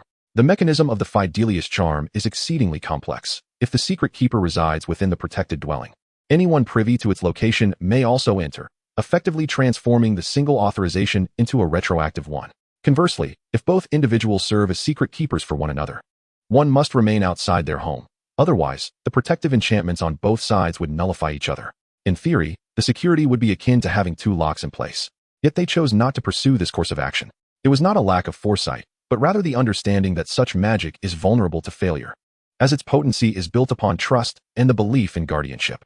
The role of a secret keeper entails immense risk. In other words, without risk, the concept of the Fidelius charm loses its significance. Should this house have been protected by the Fidelius charm, Sirius would have been unable to return, as doing so would jeopardize the spell's efficacy. Sirius had returned briefly once to deliver the birthday and Christmas gifts from everyone to Sia. He refrained from commenting on the discovery of Parseltongue, seemingly regarding it as a mere coincidence. His demeanor provided significant relief to Alice, who collapsed into his arms, weeping. The secret she had harbored for over 3 years poured forth to Sirius. Sia's birth was indeed miraculous, around the 26th week of pregnancy. The fetus had ceased all signs of life. Alice had attempted numerous remedies, including some dark magic. She had pilfered rare potions from the American Wizarding Congress, committing transgressions that could warrant capital punishment, and experimented with various Southeast Asian sorcery, Native American magic, and countless folk remedies from the Muggle world. Ultimately, it was uncertain which spell had proven effective. Nonetheless, the fetus revived. During that tumultuous time, she had acted out of desperation without fully contemplating the implications. However, upon Sia's eventual birth, she could not help but feel apprehensive about the potential effects of those spells and potions on her daughter. Many of the spells she had attempted were exceedingly obscure, and the potency of the potions was formidable, all of which she had deliberately directed towards Sia. After extensive research and inquiry, she concluded that Sia would inevitably awaken the powers inherent to her bloodline. As long as such lineage existed, all inherited abilities would manifest. The awakening of Parseltongue distinctly affirmed her lineage as a descendant of the founder of Ilvermorny, though she remained uncertain as to which ancestor had bestowed this bloodline upon her. Sirius, in a rare display of emotional detachment, found himself devoid of any negative sentiments regarding the situation. Years prior, he would have vehemently condemned Alice for her misuse of dark magic and harbored profound animosity towards the mother and daughter duo of Slytherin lineage, even contemplating severing ties with Alice entirely. However, the protracted war had matured him significantly. His initial feelings of avoidance towards the pair transformed into a sense of tranquil acceptance. The loss of his blood relatives and the Porters, whom he regarded with paternal affection, undeniably influenced his perspective. Ultimately, many of his former grievances seemed trivial in light of the present. It's all right, it's all in the past. You are safe, and so is Heishia. Isn't that what truly matters? He reassured, dismissing the implications of speaking Parseltongue. I never perceived the black lineage as particularly noble. When it comes to the blacks and Parseltongue, they merely revered as purists among dark wizards. There's no distinction, he attempted to comfort, though his words offered little solace. Do you think Heishia will face bullying when she attends school?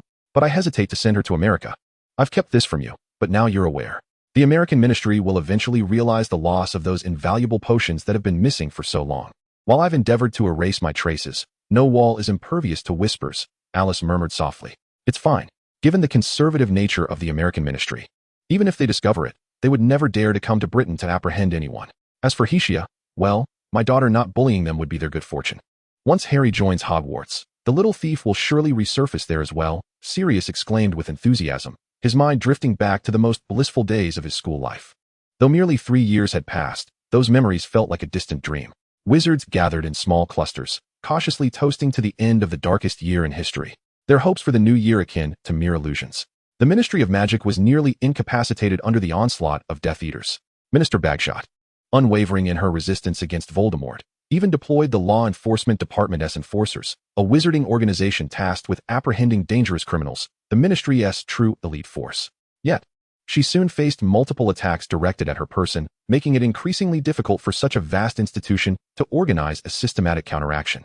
The few enforcers, whose loyalties were already ambiguous, could now only focus on safeguarding the minister's safety. Ensuring the ministry's stable operation became her foremost duty, leaving the remaining resistance solely in the hands of Dumbledore's Order of the Phoenix.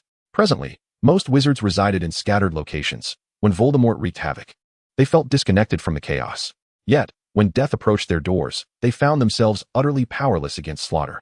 Nonetheless, even in such circumstances, they remained as timid as tortoises, merely hoping that Voldemort would not come knocking. Voldemort, indeed, had not come. He appeared absorbed in some research, leading his Death Eaters in large-scale assaults with diminishing frequency. The absence of Voldemort, that formidable force, has significantly improved the living conditions for the Order of the Phoenix. However, they still face a daunting reality. The number of Death Eaters, even among their elite, is exponentially greater. The so-called resistance is increasingly akin to a flickering candle in the wind. It is evident to any discerning observer that the downfall of the Order is merely a matter of time. The Death Eaters are undeniably evil, a fact well acknowledged even by many of their own. Yet, what does it matter? Evil remains evil, and few dare to rise and champion justice. The most critical issue lies in the Order's lack of official recognition, rendering their legitimacy tenuous at best. Relying solely on their sense of justice and the esteemed reputation of Dumbledore is no longer sufficient to rally more supporters. One cannot help but question the nature of the Ministry of Magic's decision-makers. They have not even bestowed upon the Order an honorary title or official acknowledgement. This absence breeds suspicion that they may have already conspired to ally with Voldemort. Since that fateful meeting, Sirius has never returned home. In his absence, a peculiar object known as a vanishing cabinet has appeared in his house. Alice has warned him against tampering with it, explaining that entering the cabinet could transport one to random locales. However, in the event of an attack, it is wise to flee into it and leave fate to chance. Hoping not to land in the sea or the enemy's stronghold, little Harry continues to grow, changing with each passing day, much like the inflation of a balloon. Although Sia has experienced this growth herself, witnessing it so vividly remains a delightful novelty. On July 31st, Harry's first birthday serves as a long-awaited excuse for respite amid the prevailing tension. James and his small team, including Lily and Alice, form the backbone of the gathering. And with James's amiable nature, it easily transforms into a team-building event for the Order. The venue is the same quaint manor where Lily and James once held their wedding, likely a property of the Potter family. This time, the unwelcome guests from before have been notably absent. Apart from a few familiar faces, several unfamiliar ones have appeared. If not for their apparent bias against the fairer sex, one might conclude that Sirius has far less social clout than James. An older witch engages Alice in conversation, seemingly fascinated by her school, yet, out of politeness, refrains from probing too deeply, instead coaxing Alice to divulge further details. Sia distinctly senses the aloofness of many strangers towards her. Not only strangers, but even familiar faces have begun to avoid her like the plague. This behavior is somewhat understandable. They bravely resist Voldemort, yet that does not exempt them from fear of him. Perhaps they comprehend the true horror of Voldemort more profoundly than the average gossip. Nonetheless, it is utterly pitiable to project such sentiments onto a child who bears even the slightest resemblance to Voldemort. Sia, perceptive as ever, recognizes that if she is not well liked, there is no need to seek discomfort. Retreating to a corner with a book is a perfectly acceptable alternative. Lupin approached to converse with Xia for a brief moment, but he was soon called away by James, seemingly to attend to some urgent matter. Xia retreated into a more secluded corner, engrossed in her book. They say you are the future Dark Witch. I am quite curious to see what it is about a girl not yet 4 years old that instills such fear in them. A coarse, deep voice resonated, causing Xia to look up at the speaker, instinctively shrinking back. The man bore a visage as if sculpted from decaying wood, every inch of his skin marred by scars, each layer telling a tale of past wounds. His mouth resembled a crooked gash, and the bridge of his nose was conspicuously absent. However, these features paled in comparison to his disconcerting eyes. One was small and black, seemingly normal, while the other was unnaturally large, glaring at others with an intensity that suggested it might leap from its socket at any moment. This eye was a striking, unnatural shade of blue, unblinking and darting erratically.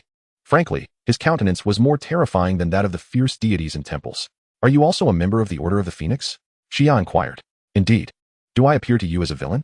He emitted a series of grating sounds that resembled laughter and casually pulled up a chair beside Xia.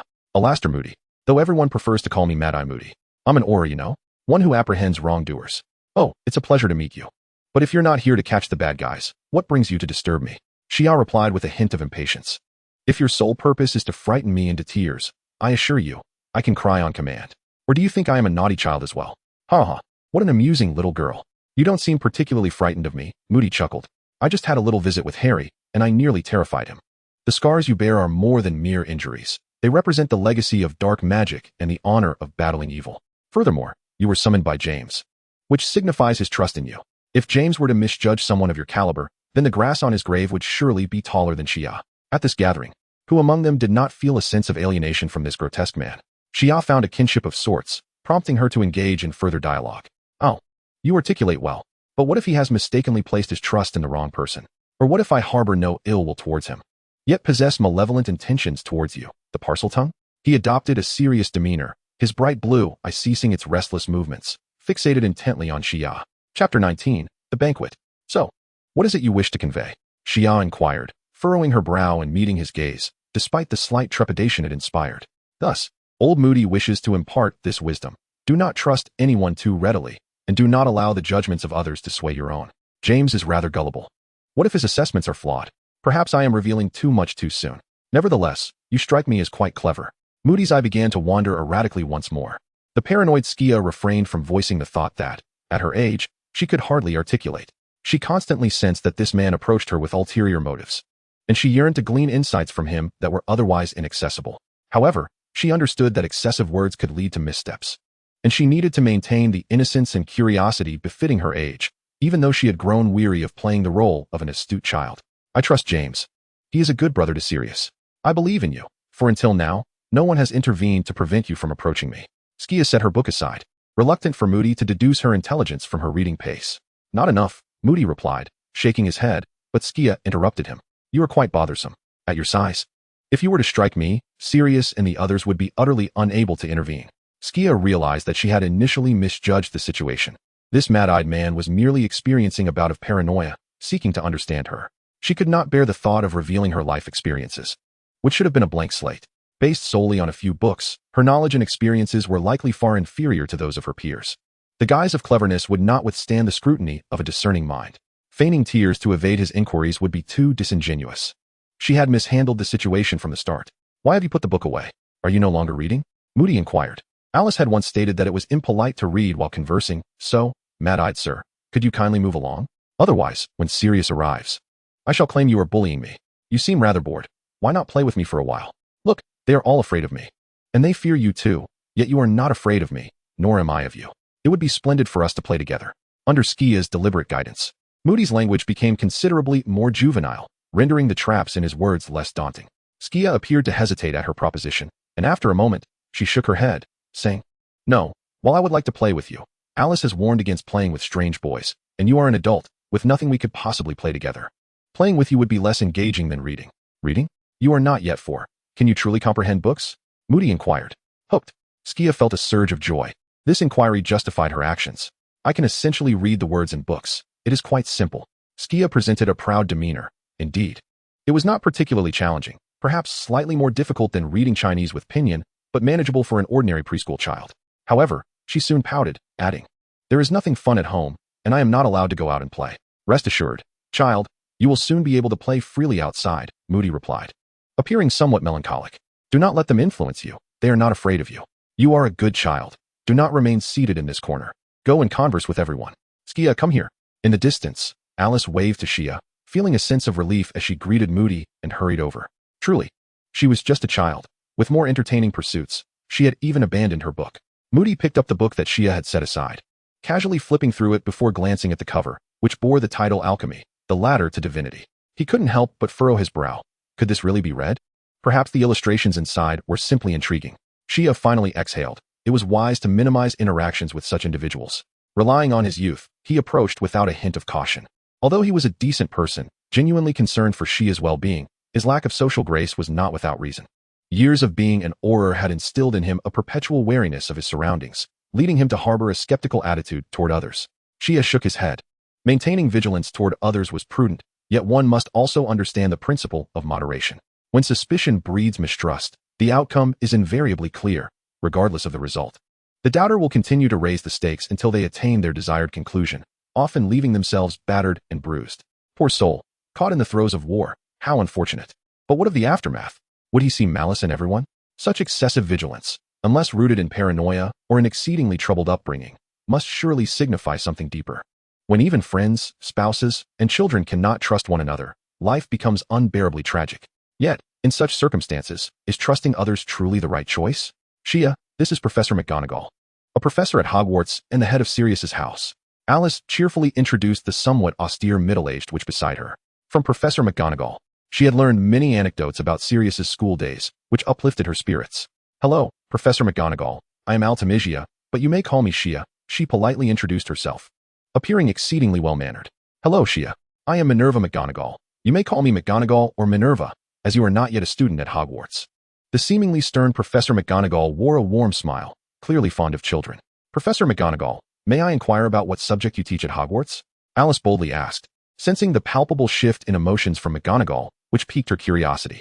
"Oh, I have always longed for a child," she replied, her tone subtly imbued with melancholy. In truth, she had experienced a bittersweet romance that had tragically concluded, leading her to relinquish her beloved. Alice found herself in an awkward silence, unsure how to respond. Should she apologize? That felt inappropriate. Yet, failing to acknowledge McGonagall's sorrow seemed equally wrong. CIA naturally interrupted the conversation between the two, her eyes brimming with curiosity and innocence, evoking no sense of reproach.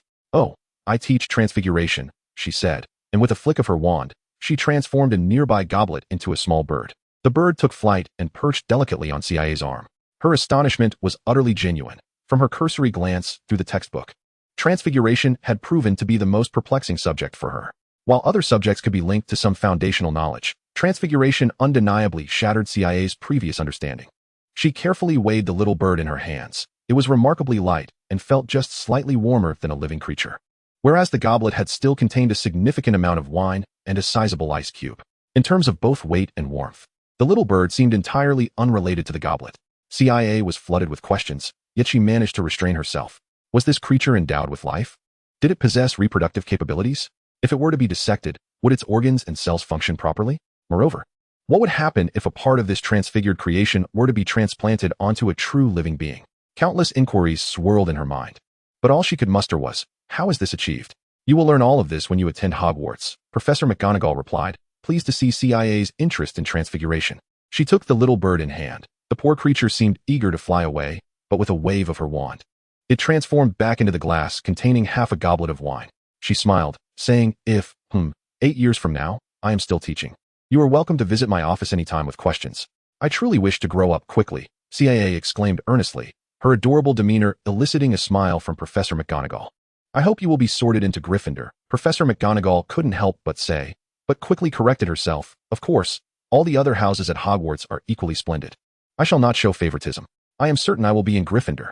Sirius and Lily are both students there," CIA declared with conviction, though internally, she felt uncertain. She was unaware of how Hogwarts sorted its students, as the textbooks provided no information on the matter. However, by analyzing the demeanor of the graduates, she gathered a rough sense of the different houses, and with her current irritating talent for Parseltongue, she feared she might end up in Slytherin. That would indeed be a most unpleasant outcome. CIA held no prejudice against Slytherin itself, but she greatly despised the atmosphere surrounding its graduates. Birds of a feather flocked together. Whether in a school or a house, it was all about aligning oneself with like-minded individuals, no matter how the sorting took place. CIA could not believe that Hogwarts would place a half-blood witch, one who esteemed both wizards and muggles alike, into a Slytherin house dominated by pure-blood elitism. That would be a fate that could ruin a life. However, a resounding crash from outside shattered the joyous atmosphere. Chapter 20, Voldemort. A tremendous explosion echoed from the yard, causing all the glass to shatter and sending everyone sprawling to the ground. Nevertheless, the majority of those present were seasoned wizards, swiftly drawing their wands and assuming combat stances. Hestia clutched at Alice's trouser leg, desperately hiding behind her as she sensed the protective enchantment that had once enveloped the courtyard dissipating entirely. Stealing a glance, she saw the front door had been blown apart, revealing nearly 20 cloaked figures, their faces obscured by dark hoods. "Death Eaters! How could they know we were here?"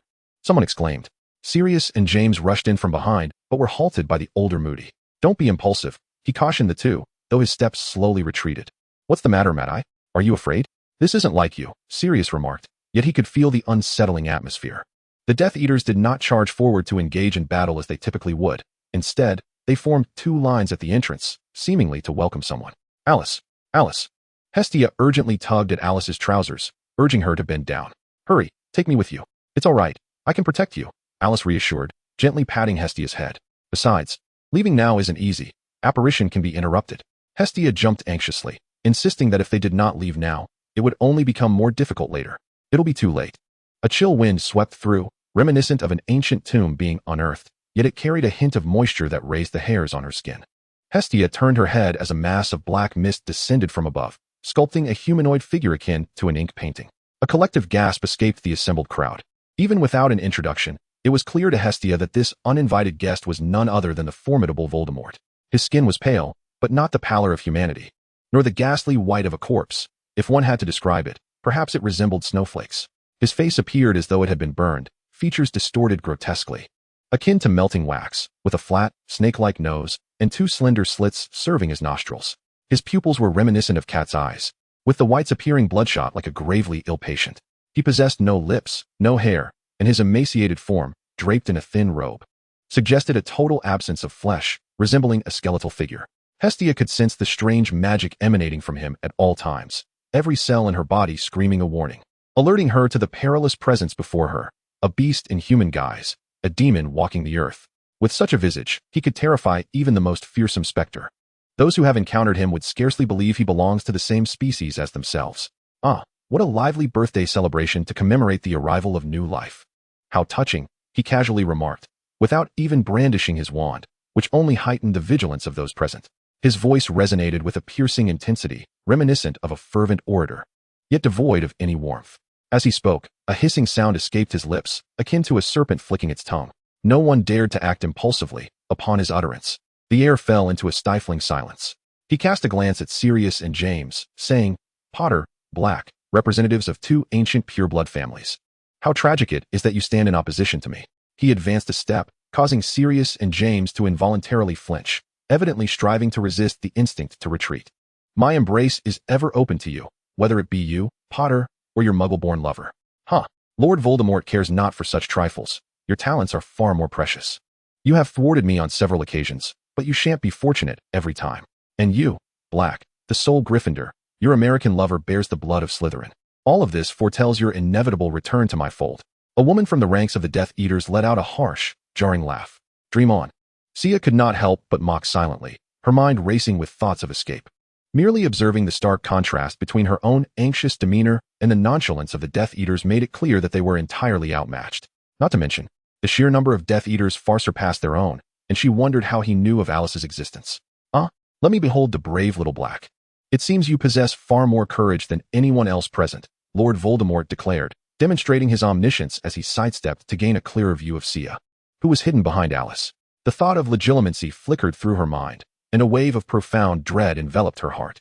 She lowered her gaze, determined not to let Voldemort glimpse her eyes, windows to the soul, revealing far too much, even without the magic of eye contact. Yet, she was uncertain if it would be of any consequence to him. Fear consumed her. Her mind went blank, unable to conjure any thoughts that might alleviate the terror of being scrutinized by a demon. Alice struggled to shield Sia, but it was evident that her own legs trembled uncontrollably. At that moment, a warm sensation surged from within her, seemingly enveloping her and warding off Voldemort's magic, though she could not ascertain whether it would be effective against his mind reading. "You possess wisdom far beyond your years, and your magical talents surpass those of ordinary individuals.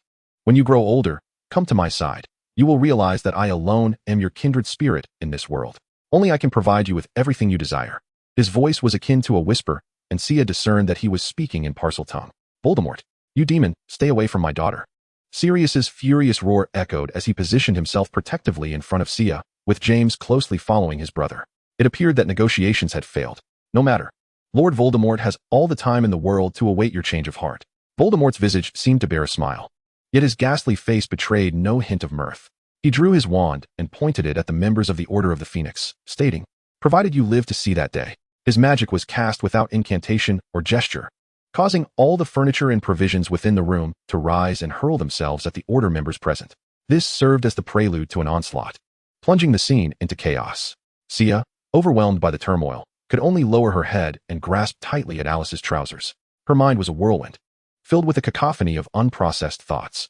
Uncertain whether Voldemort's magic could penetrate her innermost thoughts, she refrained from contemplating anything further. Alice, meanwhile, faced the assault of two Death Eaters while simultaneously striving to protect Sia, a task that was proving exceedingly arduous. Although she was indeed an exceptional witch from America, the Death Eaters present were all formidable adversaries. Stupefied, a flash of red light struck the Death Eater before Alice, who turned to see it was Lily, cradling Harry. "Alice, take the children and go. I will cover your escape." Lily glanced towards the most perilous Voldemort, where Sirius, James, and Moody were entangled in battle. Yet Voldemort appeared to handle their coordinated assault with alarming ease, while Sirius and the others were gradually succumbing to the pressure. In magical combat, mere numbers do not guarantee superiority. The spells of different wizards can often conflict. However, the synergy between Sirius and James was nothing short of impeccable, their collaboration yielding results that exceeded the sum of their parts. Moody, a seasoned warrior with extensive battle experience, seized opportunities to deliver strikes that would challenge any opponent. Yet the grim reality was that Voldemort was overpowering the three of them, merely allowing them to delay him, as if he were toying with them. Taking Harry, who was wailing incessantly, Alice received a note from Lily, who discreetly handed it to her. In an instant, Alice understood the unspoken message. Grasping Sia's hand, she nodded at Lily and vanished from the spot. Alice was acutely aware that securing the children's safety was of paramount importance. With an intense sensation of compression, the trio arrived at Lily's home. Sia's mind began to clear, but she found no inclination to address the crying Harry or the breathless Alice. She felt utterly wretched. The experience of mind reading was unprecedented for her, an impossible defense against such an invasion. All her thoughts laid bare. Had she been reflecting on past memories at that moment, it would have spelled disaster. Sia exhaled in relief, hoping that their brief encounter had not exposed her most secret thoughts. The human heart is not a book to be perused at will. Thoughts are not inscribed upon the mind's surface for others to delve into. The human psyche is an intricate and multifaceted entity. In essence, the act of legilimency does not involve merely flipping through one's memories like a book. Moreover, even if one were able to peruse them, it would prove futile due to the vast expanse of information contained therein, a magnitude that magic itself cannot effectively sift through. However, if a particular piece of information is mentioned in conversation, the human mind instinctively retrieves related data, which is precisely what legilimency accesses. Even so, the volume of information remains overwhelmingly immense. Within a single moment, a person's thoughts are not confined to a singular notion or a simple statement. They may manifest as images, snippets of memories, or even inspirations that the individual struggles to articulate. The practitioner of legilimency must interpret and elucidate these fragments. How terrifying Voldemort truly is. Just moments ago, there were over 30 individuals present. Even if his legilimency was not directed at the Death Eaters, it certainly was not solely aimed at me. This implies that at that moment, his mind was processing the information of everyone in the Order of the Phoenix. That is implausible. It suggests that he could only hear our innermost thoughts. And it was only after he began to focus on me that his legilimency could have been directed towards my mind. Sia seemed to have a revelation and turned to Alice, stating, "I detest Voldemort." Alice shivered at her words and managed a strained smile, replying, "It's all right. It's all in the past. I should not have been influenced by him." Sia sighed in relief. Referring to legilimency as mind reading is a rather simplistic characterization. The book Sia had read indicated that legilimency could further manipulate the thoughts of others. Sia pondered that Voldemort's final words to her in Parseltongue were undoubtedly a form of suggestion, enhancing Sia's alignment with the content of his speech.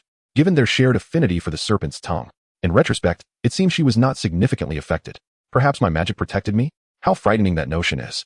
Yet, that sensation feels oddly disconnected from my own magic, lacking substantiation, merely an instinct. It resembles something else entirely. Sia gazed at Alice before her. A maternal instinct, perhaps? Chapter 21, Suspicion. When Sirius was seen again, 3 days had elapsed, accompanied by Lily and James. Their expressions were utterly dreadful, as Lily's home became suffused with their negative emotions. A traitor had emerged within the Order of the Phoenix. In a fit of rage, Sirius slammed his cup onto the table. Had it not been for Dumbledore's timely arrival, they might have faced utter annihilation. The disillusionment charm can be disrupted, and during its casting, adversaries can also be inadvertently moved along with the caster. Aside from Alice, who was hastily escorted away by Lily, no one had the opportunity to utilize it. As for Sia's ability to speak Parseltongue, only a select few within the Order were aware, which could potentially be information accessed through legilimency. But how did he learn the location of Harry's birthday celebration? By what means did he acquire such knowledge? We all entered the heavily guarded manor via apparition or port keys, James mused, furrowing his brow. Olga, Stark, and Brandon are all skilled individuals, yet our numbers have dwindled. Lily's eyes were slightly reddened, amidst the terror of our foes and the loss of comrades. It was the betrayal of an unknown traitor that chilled the heart even more. Could it be that it was Ray? Silence, Sirius. James abruptly interjected, "This is absolutely impossible. I know, and I trust him implicitly, even to the extent of entrusting my life to him. But, during such moments, he is not in control of himself." Sirius lamented, for questioning a friend's loyalty was never a pleasant endeavor. Once the seed of doubt takes root, it only perpetuates further. Just last month, on the 16th, we had the full moon, and at that time, we had yet to confirm whether or not to celebrate Harry's birthday. Sirius, It is inconceivable that one of us could be a traitor. We have known each other since our very first day at Hogwarts, sharing our lives for 7 years. James shouted vehemently. The Potter residence in Godric's Hollow had long been enchanted with a silencing charm. Even if there were explosions outside, the neighbors would remain oblivious. Yet, James's outburst irked Sia somewhat. To be honest, enduring under the pressure of Voldemort was indeed an unimaginable burden. Even fleeing could be seen as a natural response.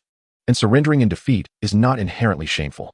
However, remaining within the organization, losing one's sanity, betraying comrades, and becoming a traitor is far from ordinary. It extinguishes the very essence of human integrity. Sia pondered why Voldemort would reveal the existence of a spy within the Order at such a trivial moment. Clearly, he did not possess enough manpower to swiftly capture everyone present before Dumbledore arrived. Yet, it seems that the seeds of suspicion sown in the hearts of the Order members were sufficient to create division. And even his whispered words to Sia may have sown distrust towards Sirius. With a sigh, Sia realized that time was truly running short. Every time she encountered Lily and James, she felt a knot in her chest. Each day might be their last. She still could not fathom what might have led two exceptional wizards to perish in their efforts to protect their child while the child survived. According to Sia's thoughts, one of them could have bound Voldemort with their life while the other could have ensured Harry's escape. If both had perished, it was inconceivable that Harry could have lived. Now, it seemed that the traitor might be connected to their demise. Sia could not bear to contemplate further. There was a profound distinction between dying gloriously in battle and being betrayed to death. The existence of a traitor had become a ticking time bomb within the Order, and trust had eroded among them. If the traitor could not be identified soon, the dissolution of the Order would likely be merely a matter of time. As time gradually passed, circumstances showed no signs of improvement. Alice, accompanied by Shia, did not return home and quietly relocated to an apartment in Luton, North London. With the possibility of traitors lurking, their former residence had become perilous. Sirius had been returning home more frequently, yet he seldom spoke of others. The matters concerning James and Lily scarcely escaped his lips, and James had vanished from Shia's sight, seemingly having truly confronted Sirius that fateful day. It was not mere coincidence. The James family had come under scrutiny. Dumbledore had claimed that the focus was on Harry, though the reasons eluded him. At the beginning of October, under Alice's pressing inquiries, Sirius vaguely hinted at this. Alice's countenance had been grim these days. She struggled to eat and appeared utterly exhausted. Shia felt a pang of sympathy, remembering how, at that moment, she had hidden behind Alice, who had faced Voldemort alone. Yet, it was peculiar. Alice seemed emboldened enough to utter Voldemort's name, discussing him as if the psychological burden had lessened. Why? Alice furrowed her brow in confusion. If he were targeting us, that would be understandable. But why focus on James and the others? Do not inquire further. Just let it be, Sirius replied, appearing to possess knowledge of some underlying truth. Or perhaps he simply wished to avoid delving deeper into the topic. Suddenly, he recalled something and looked up at Alice. James and the others are protected by the Fidelius charm, and the news of me being their secret keeper has already spread. You did this on purpose? Alice exclaimed. And upon seeing Sirius hesitantly nod, she grasped his shoulders tightly. This is incredibly dangerous. Their attention will undoubtedly shift entirely to you. Sirius remained silent for a long moment, unable to meet Alice's gaze. I shall likely not return starting tomorrow. You need not concern yourself with the Order's affairs for now. I have spoken with Dumbledore, and he concurs that we must protect the children as best as we can. This place is unknown even to James and Lily, so there should be no issues. And the vanishing cabinet and mirrors are all in place. It is not that I fear what might happen. Otherwise, I would not have confronted them. Or I would have returned to America long ago, where the troubles are of my own making. Alice shook her head. It is you. Your actions are far too perilous. Sirius sighed. The Order is truly in a state of fear. Everyone only gathers briefly when Dumbledore calls upon them. Perhaps this is the last resort. What of Dumbledore? He should have no issues serving as secret keeper, correct? Alice inquired, perplexed. Though unspoken, it is evident to all that Dumbledore's years have accumulated significantly. As the individual who instills the greatest fear in Voldemort, he bears an immense burden. His role is to serve as a deterrent, appearing whenever Voldemort is poised to strike. Naturally, it is preferable to avoid direct confrontation. However, should Voldemort perceive Dumbledore as vulnerable, believing he can triumph over him, our fate would be sealed. Sirius solemnly remarked that appointing Dumbledore as a secret keeper may appear the safest option, yet it poses the greatest danger to us all. Voldemort's power is ever increasing, and we must strive to minimize his opportunities to confront Dumbledore. I am uncertain how long Dumbledore's intimidating presence can endure. It is no exaggeration to state that if Dumbledore were to lose his deterrent effect, it would not require a defeat. Merely his inability to intimidate Voldemort would result in half of the Order fleeing, and the Death Eaters would operate with a ferocity 1,000 times greater than now. Although Alice wished to voice more, Sirius cut her off, moving to the sofa to lift up Sia, saying, Rest assured, I shall return home for your birthday. Come what may. Would you like to give Daddy a kiss? No, your beard is too prickly, Sia replied, pushing away Sirius's advancing face. After a moment's hesitation, she added, Be safe. Be safe, Sirius, she reiterated just as he set Sia down, preparing to leave. I think I might be pregnant again. Chapter 22, for years old. Sirius did not break his promise. He returned home on Halloween Eve, appearing in good spirits. In addition to preparing a sumptuous meal for Sia, he indulged in a few drinks himself. Though this birthday marked the quietest celebration since Sia's birth, the atmosphere was unexpectedly warm. Alice's belly had begun to show, suggesting that in approximately 6 or 7 months, their household would welcome another small life. This is a birthday gift from James and Lily. They have difficulty procuring fresh items these days, so they crafted a few small trinkets for you, Sirius said, handing Sia a meticulously bound book. As she opened it, she discovered it filled with neatly arranged photographs, the majority featuring Sia, with some more recent images, including little Harry after his birth. Sia gazed curiously at the animated figures within, uncertain whether the photographs captured a moment in time or whether the individuals depicted possessed some semblance of mobility. This is truly amazing, Sia exclaimed, marveling at the thoughtful creation, most of which had been captured by James and Lily, with only a small portion taken by Sirius himself. Sirius laughed heartily, ruffling Sia's hair before filling his glass once more. Is it all right, drinking so much? Alice inquired with concern. It's fine. Voldemort must be facing some troubles lately, as their activities have significantly diminished, Sirius replied, his brow lifting. In my opinion, the days of his downfall are not far off. Let us hope so, Alice sighed softly, asking, what of Remus and Wormtail? It has been quite some time since I last saw them. How have they been? Sirius's gaze faltered slightly. I too have not seen them for a while. Alice sighed. It seems that the bond of trust between Sirius and Remus has developed an irreparable rift. Their friendship may never be restored. Whose gift is this? Alice picked up a rather exquisite box of pastries, filled with sweet handmade confections, prompting her to inquire, for Heishia hardly indulges in sweets. And everyone is well aware of this. Thus they would not typically present her with such offerings. Well, one of my sisters. Sirius's gaze shifted uneasily. She was expelled from home quite early on, but we have been in touch recently. Alice couldn't help but feel skeptical. If their relationship had indeed remained strong, as relatives, why had it taken until Heishia's 4th birthday for her to receive her first birthday gift? Let us not dwell on that. Heishia has turned 4 now, and it is certainly not suitable for her to remain cooped up at home. Sirius hastily changed the subject, suggesting, perhaps it is time to teach her some knowledge or something. What else can be taught? That girl spends her days engrossed in books. I'm not even certain she doesn't understand more than I do. It seems she is already experimenting with magic. Just the other day, for reasons unknown, she nearly set the house ablaze. Alice sighed. I genuinely wish to send her to a Muggle school. A Muggle school? What purpose would that serve? Sirius asked, perplexed. Have you not noticed? Her grammar has always been excessively formal, likely due to her solitary reading habits. And do you not think she requires peers her own age? If this continues, she will only grow increasingly reclusive. I'm not opposed to it. However, there are 2 major concerns. First, it is rather perilous. Although Voldemort seems disinterested in Heishia, who can truly ascertain his thoughts? Second, Heishia is still unable to control the magic within her. Should she cause a disturbance at a Muggle school, it would likely attract the attention of dark wizards. Moreover, to enroll her in a reputable school, I fear I cannot procure sufficient Muggle currency at this time. Sirius shook his head, not entirely in agreement with the suggestion. Money is manageable. I have saved some dollars and can find ways to earn Muggle currency. As for the magic, I believe if I have a proper talk with Heishia, she will do her utmost to control herself, Alice replied.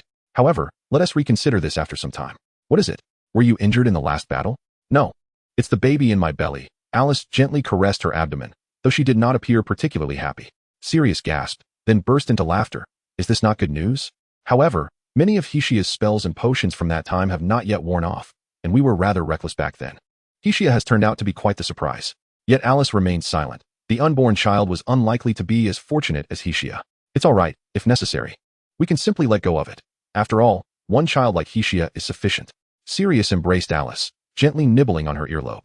On the eve of Halloween, a serene atmosphere enveloped the night, perhaps to the point of excess. In this enchanted evening, they cast aside thoughts of Voldemort and the burdens of reality, indulging in uninhibited revelry. In the distance, the night sky seemed to burst forth with brilliant fireworks, evoking memories of the jubilance that this nation ought to experience. As the early hours approached, with the sun still several hours from rising, an owl relentlessly tapped against the glass of the small apartment window, raising doubts as to whether it was truly an owl or rather a woodpecker. The family of 3 was soon roused by this unexpected visitor. Sirius immediately sprang from his bed, seizing his wand and rushing towards the window.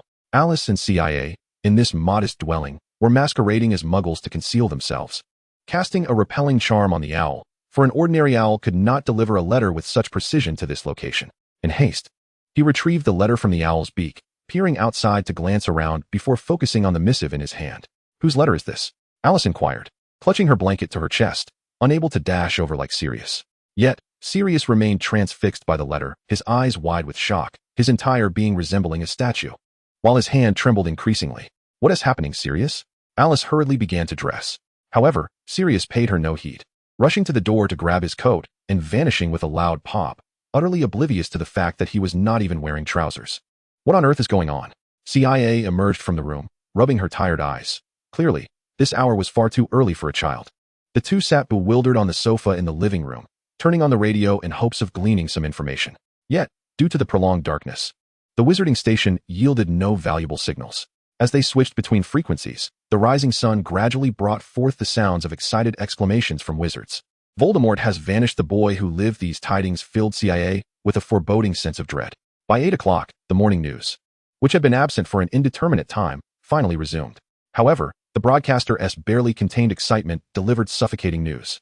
James and Lily have encountered trouble, Alice murmured. CIA's lips pressed tightly together. Despite her foreknowledge, the moment struck her like a piercing pain. The joyful faces of the Potter couple would now only remain within the confines of photographs and memories. The thought sent a shiver through her, prompting a deep, trembling breath. How could this happen? Alice paced anxiously. This is impossible. Indeed, James and Lily were remarkable wizards, CIA responded. That is not the issue. The problem lies with the Fidelius charm, Alice exclaimed as realization struck, her voice tinged with alarm. How could the Potters, safeguarded by such a spell, possibly come to harm? The art of extracting thoughts proves futile. It necessitates that the keeper of secrets divulges willingly to others. Regardless of how the informed individual communicates, it bears no consequence. The keeper of secrets is Sirius. Given Voldemort's formidable magic, it is not implausible that he could unravel the unbreakable vow. Hishia's brow furrowed with concern. If the information were indeed true, the implications could be dire. It is utterly impossible. This transcends mere magic. The unbreakable vow is a covenant etched into the very soul. And regardless of the potency of magic, as long as it remains magic, it can never breach the unbreakable vow. Hishia, frowning, found herself in disagreement with Alice's assertion. The strength of a vow derives from its magical nature, not the other way around. She shook her head vehemently. Now was not the time for such contemplations. If the unbreakable vow were absolute, then only Sirius's betrayal would render it possible. Hishia meticulously recalled Sirius's actions from the previous night. Did he celebrate with drinks after betraying his closest friend? Unless he had succumbed to madness beyond salvation, such a scenario was categorically impossible. He had been discussing with Alice the recent troubles that Voldemort might be facing. Would those who aligned with Voldemort rejoice at his misfortunes? Was it a case of split personality? Or was his delight a ruse for the resolution of a significant dilemma confronting Voldemort? Then, could he have gleefully presented an album filled with photographs of their camaraderie? Any individual possessing a semblance of humanity would surely not behave thus. This situation is dire, Hishia thought, inhaling sharply. Yet what of others? In their eyes, Sirius would forever remain the esteemed scion of pure-blood lineage, his lover an enigmatic American wizard, and his daughter a Parselmouth. Voldemort spoke to her in a tongue incomprehensible to others. It would not only raise eyebrows among the general populace, but would also cast doubt upon Sirius's loyalty in the eyes of the Order of the Phoenix. Could it be that Sirius inadvertently revealed something? Hishia hastily inquired, abandoning any pretense of childhood. In Alice's presence, her wonders could be embraced. I too ponder this matter, Alice replied. His earlier panic was decidedly not characteristic of someone shielded by the unbreakable vow. As the keeper of secrets, he could always dismiss such information as a jest. Yet it is improbable. Even if he were to inadvertently let something slip, only a select few would overhear. Surely, he would not disclose anything amidst the ranks of Death Eaters. The Potter family possesses more than just the unbreakable vow. Any forceful breach would create a commotion that even a fool would recognize as a cue to flee. Unless, of course, he inadvertently shared with Voldemort himself. But how could that be possible? With Voldemort's notorious visage, how could one fail to recognize him? Moreover, even if he could masquerade as another to glean information, such an act would be even less feasible. Would he not care for his reputation? And would his subordinates not care for theirs? Given Voldemort's current standing, such actions would severely undermine his authority as the Dark Lord. Sia sighed, reflecting on how Lily and James had succumbed to the inexorable wheel of fate, known as Rollings.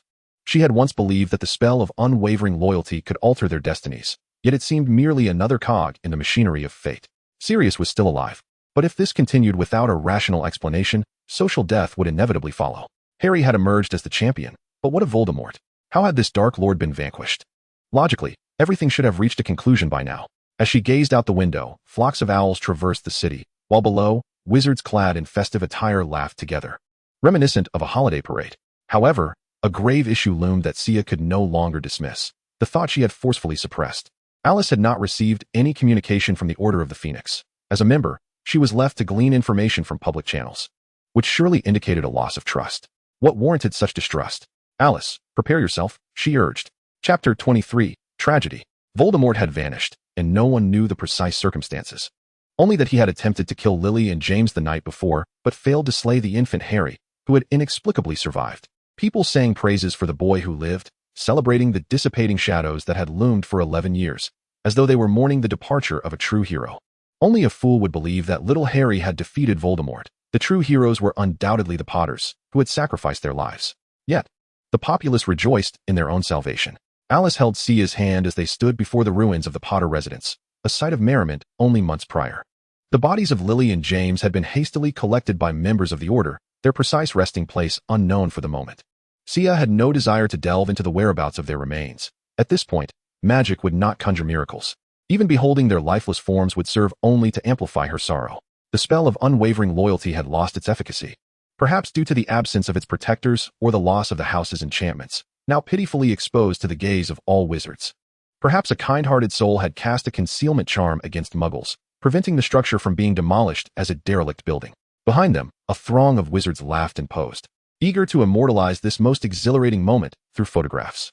Their laughter, in reality, was a hollow tribute to the departed Potters. Yet for Sia, each peal of laughter pierced her heart like sharp needles, mocking her helplessness and her mere existence. She realized that in the end, she had accomplished nothing, merely standing by as fate snuffed out the lives of the Potters, who had once treated her like family. Though powerless to intervene, her inner turmoil remained unabated. The more she contemplated, the more unbearable the laughter from the crowd became. Have you all had enough noise? Two valiant heroes who dared to oppose Voldemort have just perished here. And what were you doing at that time? Hia exclaimed. Her voice, though insignificant to the adults, pierced the air like an iceberg plunging into boiling water, rendering the crowd momentarily breathless. Did she just utter the name of the Dark Lord? A woman shrieked, incredulous. She is so young. I recognize her, the daughter of Black, the girl sought after by Death Eaters. It must be her. A nearby wizard pointed at Hia, exclaiming, she is undoubtedly connected to the Dark Lord. I have heard, my uncle works for the Ministry of Magic. The child of Sirius Black, how fortuitous. It turns out he has long been a traitor, hiding the bloodline of the Dark Lord. Another woman cried out in terror, her misguided confidence in her supposed knowledge rendering her utterly untrustworthy. Yet, the moment her words escaped her lips, the crowd instinctively recoiled several steps back, despite the presence of only an absent-minded pregnant woman and a defenseless little girl. Cowards, Hia scoffed, if she were to descend to their level. It would be akin to retaliating against a dog that has bitten her. However, she could not dismiss the information they had shared. How did they know that Sirius had become a traitor? Was the matter of the secret keeper so widely known? Nevertheless, this foolish pact did not disappoint her. You cannot do anything to us. Your master has already fallen, and Black has been captured. What did you say? Alice suddenly seized the shoulder of the woman who had spoken, her eyes wide with a ferocious intensity. The multitude, witnessing this, quietly began to retreat. If they were truly brave, they would have stood up against Voldemort long ago. They were none of that. The heroes had all fallen, yet they shielded these cowards. How utterly ironic. Alice, do not act rashly. We must ascertain the truth, Hia urged, rushing over in fear that Alice might harm them. Normally it would suffice, but now, amidst such tumult, there was no time for folly. What shall we do? Alice had completely lost her resolve, allowing Hia to lead her away from those irredeemable individuals. Did you see? I told you. That girl is undoubtedly a demon, and that woman is certainly a Death Eater. Why do you stare at me? Were it not for the fact that they are women, I would have subdued them long ago. She is merely a child. What storms could she possibly brew? They paid no heed to whether Hia could still hear them, nor did they consider the shameful spectacle they would present should Alice return. However, Chia was in no mood to indulge in play. She pulled Alice to a secluded spot and said, there are two matters at hand. Firstly, we must write to Dumbledore, requesting a meeting. Sirius's capture remains shrouded in mystery, and by the time news breaks, it may be too late. The Ministry of Magic is undoubtedly aware of the large-scale purge underway. I fear there may be no opportunity for Sirius to defend himself, and the death penalty could be executed without hesitation. Secondly, never mind that. The first matter is paramount. Seeing Alice at a loss, Chia furrowed her brow and urged, "Hurry."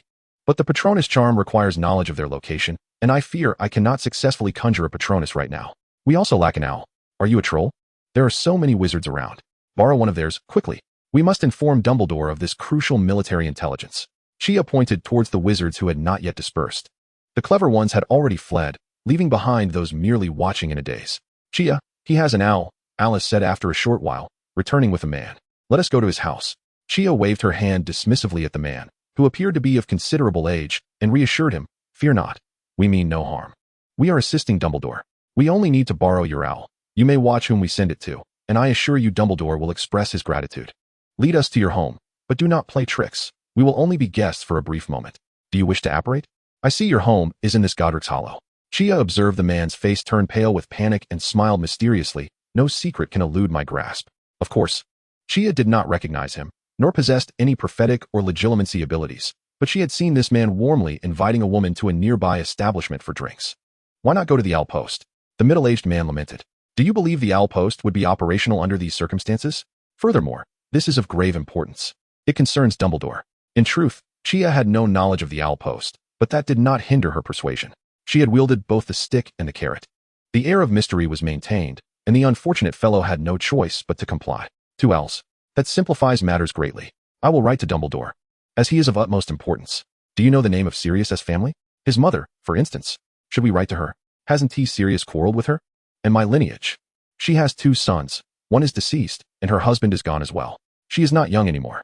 Now that Sirius is in trouble, it would be prudent to speak kindly. After all, it costs nothing to try. As for the rest of the Blacks, she is Sirius's mother. Besides, we can boast of our Slytherin bloodline. It is an ancient pureblood family, and surely there must be some connections. If all else fails, we have wealth.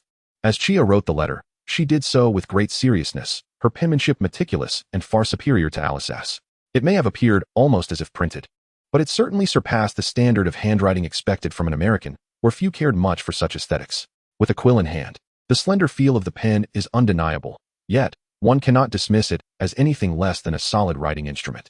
A single dip in ink yields a greater volume of text than what one might produce with a brush, thus rendering it tolerable. Writing on parchment is a delightful experience, as it resembles leather more than mere paper. I cannot fathom the magical means by which its supply is ensured. Let us give it a try, Alice murmured to herself. Would you two care for a drink? The poor wizard, proprietor of this tavern, observed as Sia cast him a fleeting glance. He hastily added, I am unaware of your identities. I did not partake in their earlier discourse. However, I can discern that you are not of ill repute. Thank you for your discernment.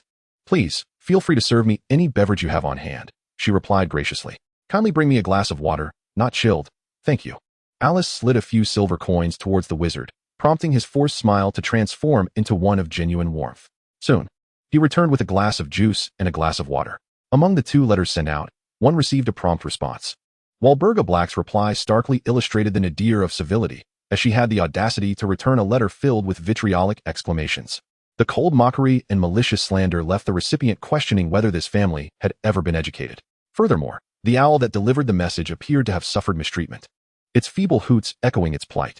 Poor creature, Alice sighed, shaking her head. She had not harbored high hopes to begin with. Yet there is a glimmer of hope. At least she responded. The antithesis of love is not hatred, but indifference. I shall endeavor once more. Sia grasped the pen and meticulously inscribed her thoughts on the parchment. The essence of her message being as follows. Esteemed Grandmother Walburga, I am your granddaughter, Althea, whom you have yet to meet. Sirius often recounts tales of our family, and throughout the years of his battles, he has come to recognize the folly of his youthful arrogance and has felt your genuine love and concern for him. He may have long regretted his past decisions, particularly after his encounter with Uncle Regulus, which deepened his remorse. Uncle Regulus shared delightful conversations with Sirius and gifted me a dagger bearing the Black family crest. You may recall it. It is such a precious item. It was the first time I had ever seen something so valuable. I have kept this dagger close to me, as it symbolizes Uncle Regulus's acknowledgement of my lineage. I believe he has forgiven Sirius. We had little to offer him. Sirius could only give him a warm embrace, while I could merely kiss Uncle Regulus's cheek to convey my gratitude. Sia's fabrications were unbecoming of a good child, and Alice stared at her in disbelief as she sent the letter. Doubt about her upbringing began to creep in. You didn't compose a letter like that to Dumbledore, did you? I was far too young then. I remember nothing.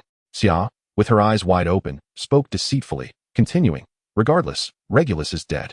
As long as you don't give yourself away, it will be fine. Remember, what I write is the truth.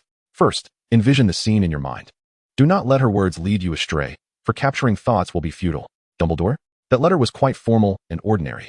When faced with the words of a sage, the finest disguise is to speak the truth. All words may be true, yet one need not divulge everything honestly. Xiao was not prepared to confront someone of Voldemort's caliber. Not only was his magic unimaginable, but his intellect, having endured for over a century while holding a position of power, made anyone who underestimated him truly foolish. What if Sirius emerged and Alice remained anxious? Would Sirius, upon being safely released, regard her as an old widow? It would be wise to act as a senior figure. Failing to do so would earn a scoff from Xia. Now, with Voldemort's downfall, the world is undoubtedly skewed in the opposite direction.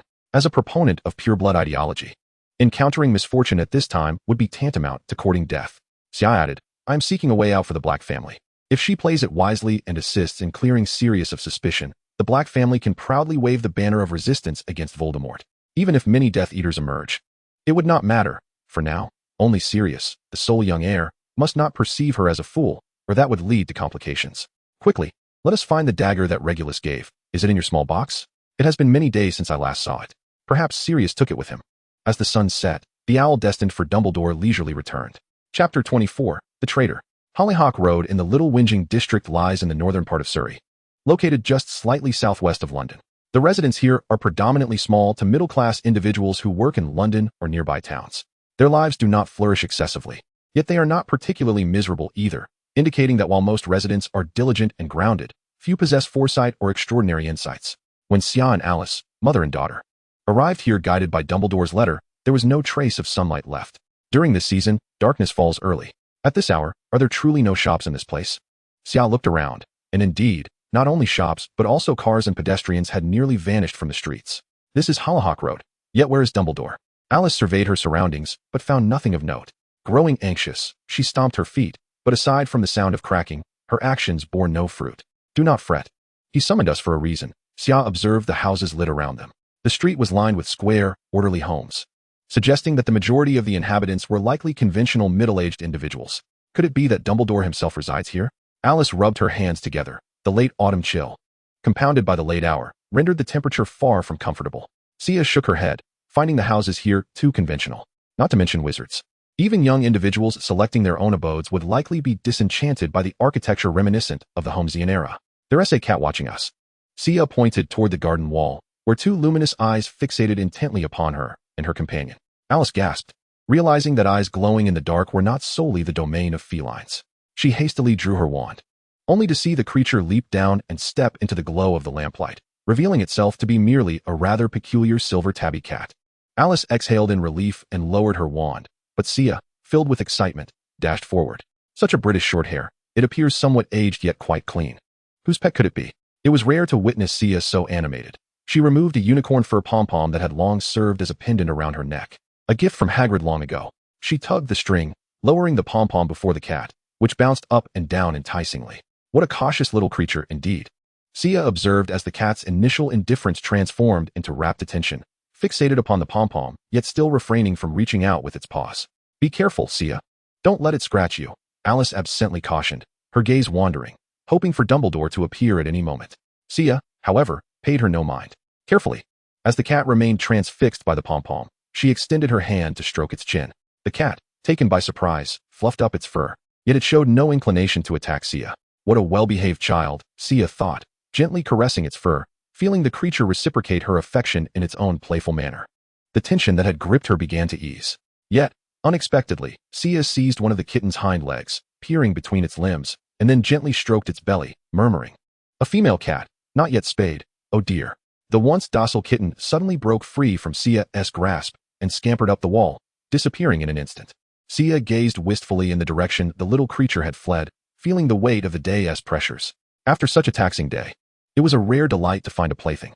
In times like these, it was crucial not to remain perpetually on edge. Focus is a rare gift, yet sometimes the ability to divert one's attention proves invaluable.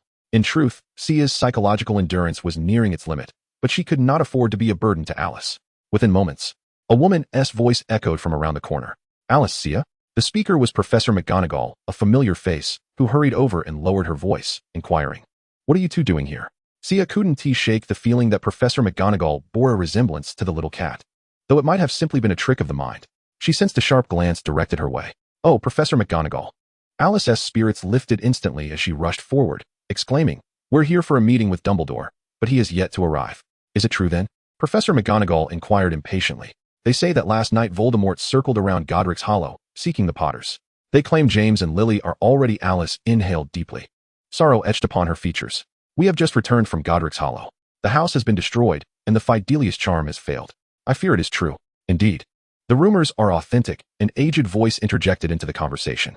No one noticed when he had appeared or how he had done so. Even Shia felt no trace of magical residue. Once he materialized, he produced a peculiar object resembling a magical lighter, siphoning the light from the street lamps, leaving only a faint glow at the entrance of the house to confirm their positions.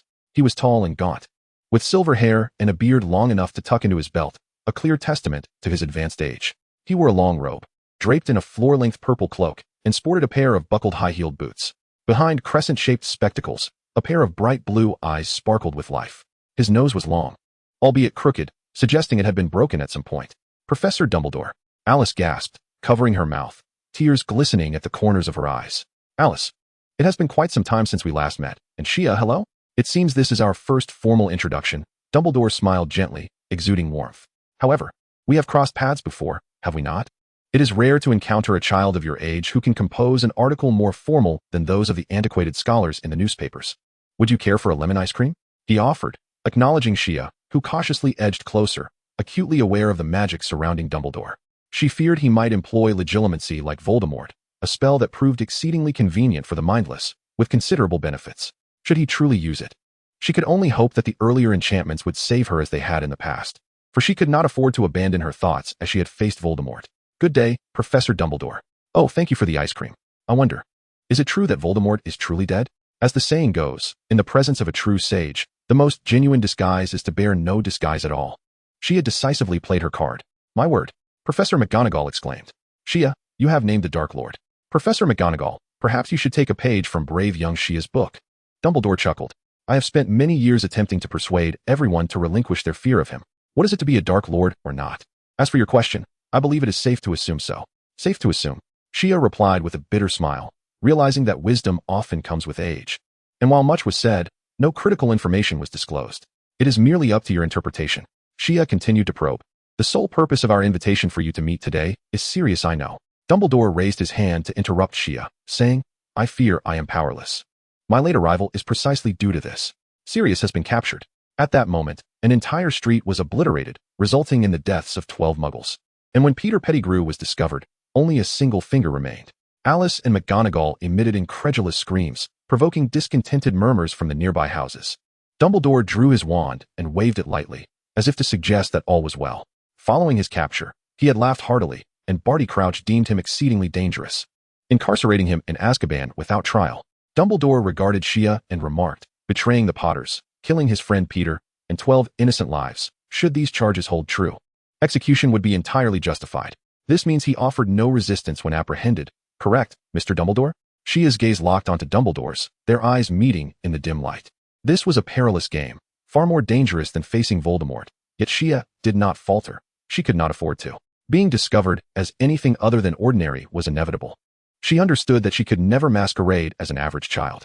It was far preferable to be perceived as a precocious prodigy than to be labeled as a scheming manipulator with clumsy deceptions. The former might lead others to regard her as exceptionally gifted, while the latter would not only erode the essential trust between them, but also invite further scrutiny.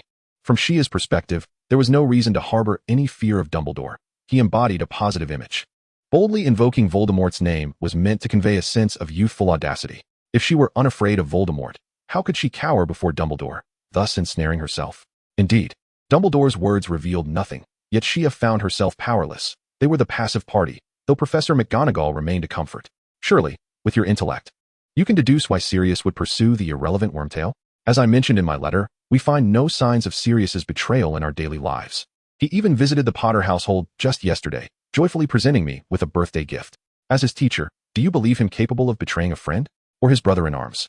"James." Shia spoke with urgency. The second card had been played, and she was out of options. Not only was the dim lighting obscuring her view of Dumbledore's face, but even in broad daylight, his beard rendered his expressions inscrutable. Even without the beard, she doubted she could decipher his thoughts. Dumbledore had certainly experienced far more than she had. The only card left to play was information. The Ministry's response to my inquiry was that Peter was pursuing the traitorous Sirius. Indeed, I do not believe Sirius is capable of such treachery. Yet one must acknowledge that there is an element of madness within him. He did not defend himself. Dumbledore remarked, I fear I am truly powerless in this matter. The Ministry of Magic resolved everything before my arrival, and Sirius was not even granted a trial at WizardingWorld. Are you implying that the Ministry has finally obtained useful information? First, in Dumbledore's heart, Sirius is not as clean as one might think. Second, the Ministry is targeting the greatest ally against Voldemort, perhaps to re-establish its authority or to absolve itself of previous inaction that could be interpreted as complicity. In any case, Sirius.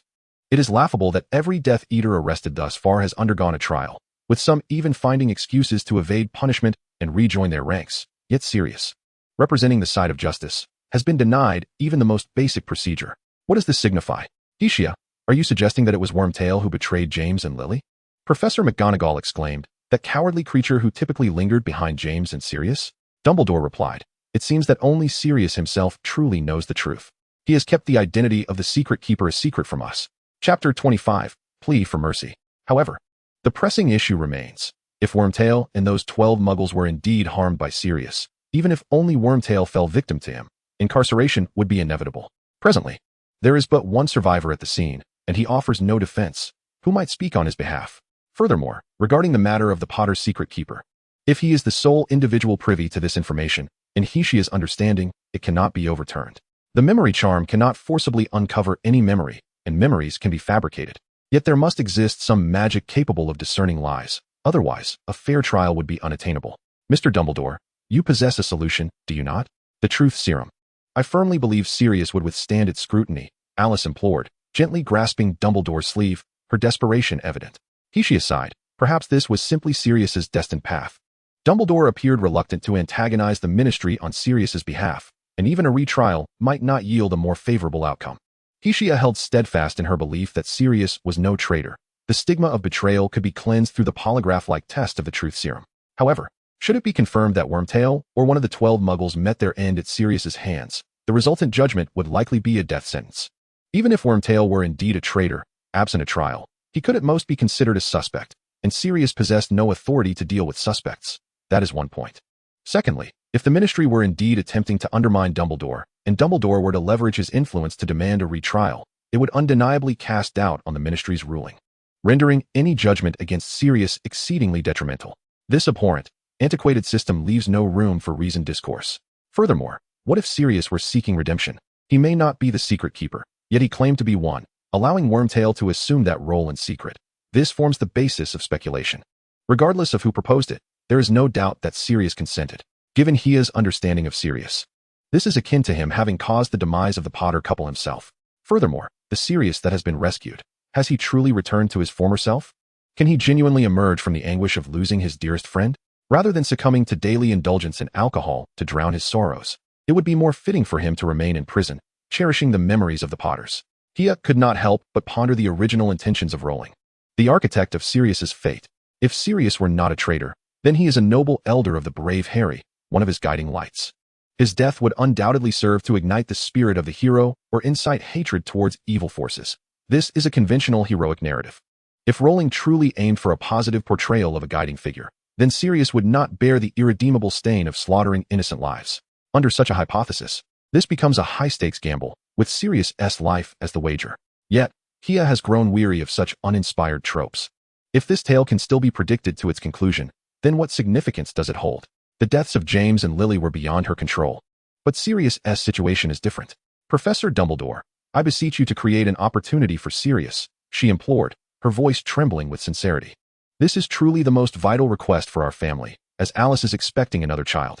If he truly did kill Wormtail, or 12 innocent lives, then serving time in prison or facing the death penalty would be a just consequence for his real transgressions. He should atone for the mistakes he has genuinely committed. Yet the stigma of betraying a friend is not a burden he should bear. My child and I should not have to endure the disgrace of being labeled the offspring of a traitor. I implore you. Alice is still awaiting a wedding after the war, and now that Voldemort has vanished, it is Sirius who, having fought tirelessly against the Death Eaters, has scarcely returned home. I have seen him only a handful of times in a year. His voice broke, filled with genuine emotion and devoid of pretense. The more she spoke, the more it became evident that this was an utter tragedy. Had it not been for herself and Alice, considering his relentless busyness over these years, he would likely have had little time to seek another companion. With the death of his dear friend James weighing heavily on him, he has endured years in prison, awaiting a narrative that would eventually intertwine with Harry's journey. Over a decade has passed, and he has regarded Harry as his sole emotional anchor, perhaps in his eyes.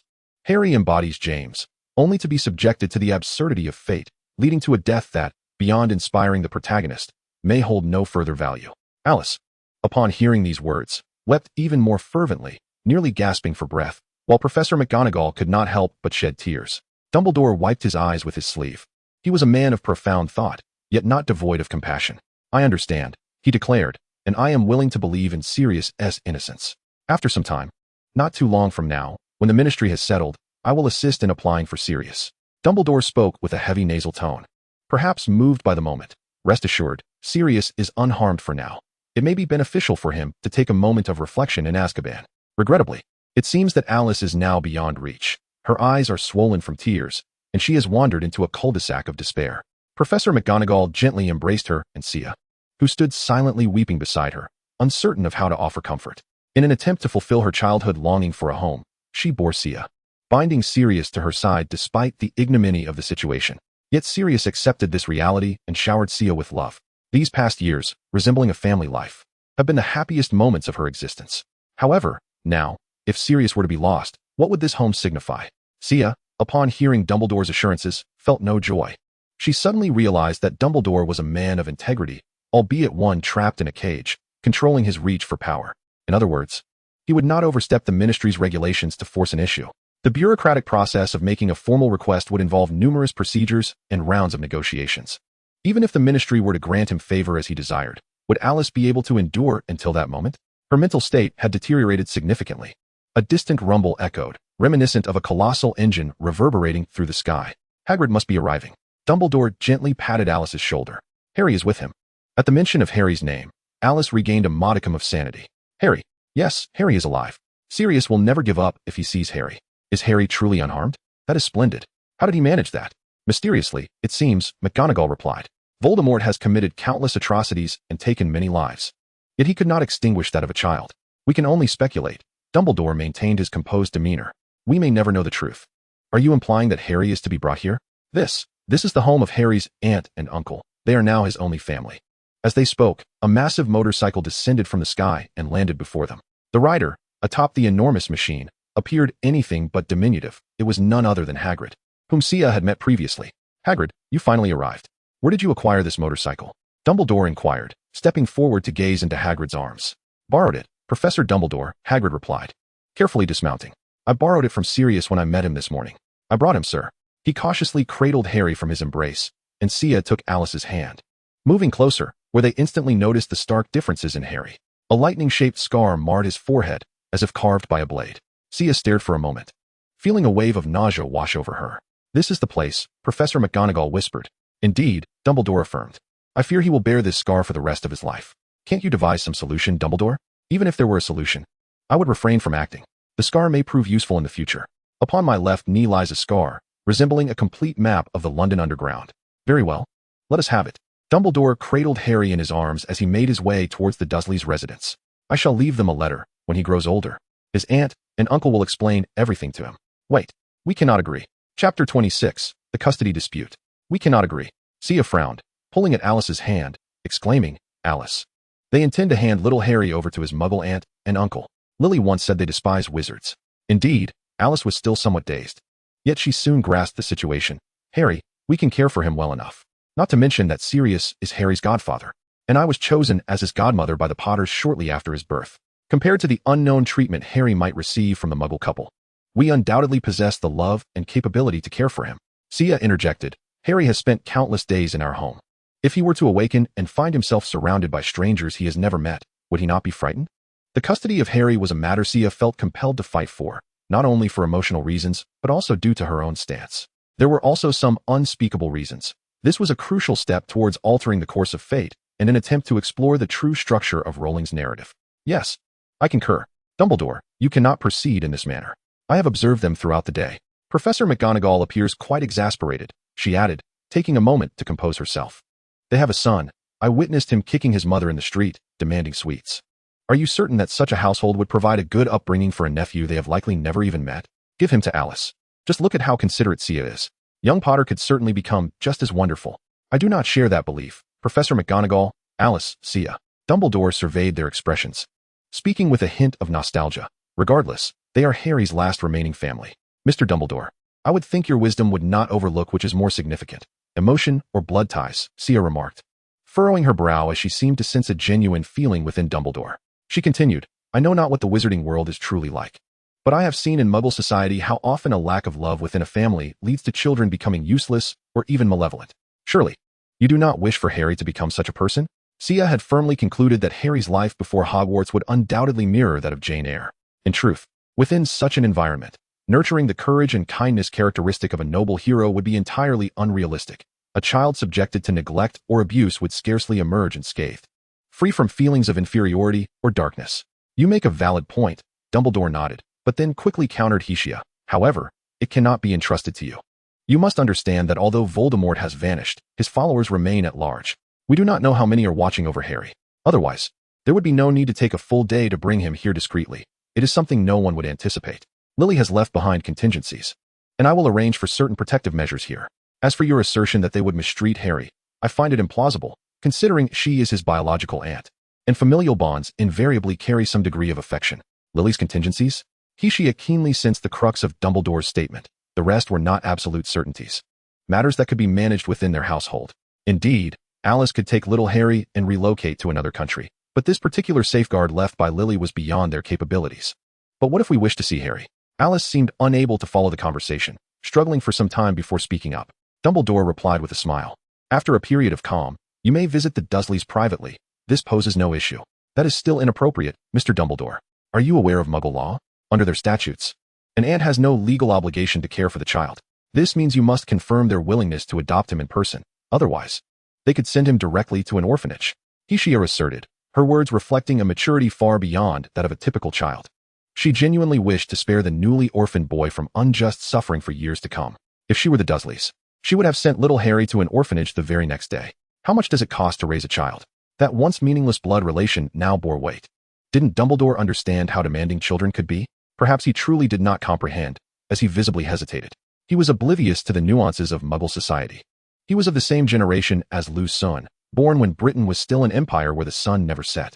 When he graduated from Hogwarts, Queen Victoria was still reigning, comparable to how the Empress Dowager had yet to pass away. Furthermore, the wizarding world held even more archaic views, placing paramount importance on lineage and blood ties. Mr. Dumbledore, without confirming the Dursleys' intentions, how can you ascertain that Harry would not be a burden to them? How much extra effort is required to care for another child? You just mentioned leaving a letter, which implies they are aware of your existence. This may very well be coercing them into adopting Harry through their ignorance and fear of you, Hecia stated bluntly. I had not considered that, but I still believe you are judging them by your own moral standards. Hecia interjected, perhaps sensing that Dumbledore had ulterior motives. Yet, this old man appeared to genuinely believe in familial bonds and the inherent goodness of humanity. Certainly, Shia would never be foolish enough to suggest that one would willingly care for a decrepit old man over a century old. Raising children would likely be far more challenging than the Dursleys. A child's psychological well-being necessitates a complete and harmonious family, with figures capable of embodying both paternal and maternal roles. The Dursleys, at the very least, can be deemed somewhat adequate, but what can Dumbledore offer? A fatherly figure? Harry's grandfather would still have to address Dumbledore as grandfather. I believe Shia is correct. We cannot act hastily, as Professor McGonagall stated. I think adopting a relative is a natural course of action, but Hagrid grumbled, what if they truly treat Harry poorly? Alice again fell into a daze, feeling that her mental state had deteriorated to the point of being utterly ineffective. Perhaps you are right, Shia. Dumbledore nodded. Indeed, it is essential to negotiate with them. Shia raised an eyebrow. Regardless of whether the Dursleys agreed, she had already significantly disrupted the foundational structure of the hero's journey. If the Dursleys refuse, Dumbledore would have no means to impose Harry upon them. Conversely, if they consented. Wait, Mr. Dumbledore, there is one more thing, Shia called out to Dumbledore, saying, even if they agree to adopt Harry, we must provide them with tangible benefits. Shia hesitated for a moment, picking up 3 decorative pebbles from the ground, and inquired, Professor McGonagall, can you transform these into gold? Silver would suffice as well.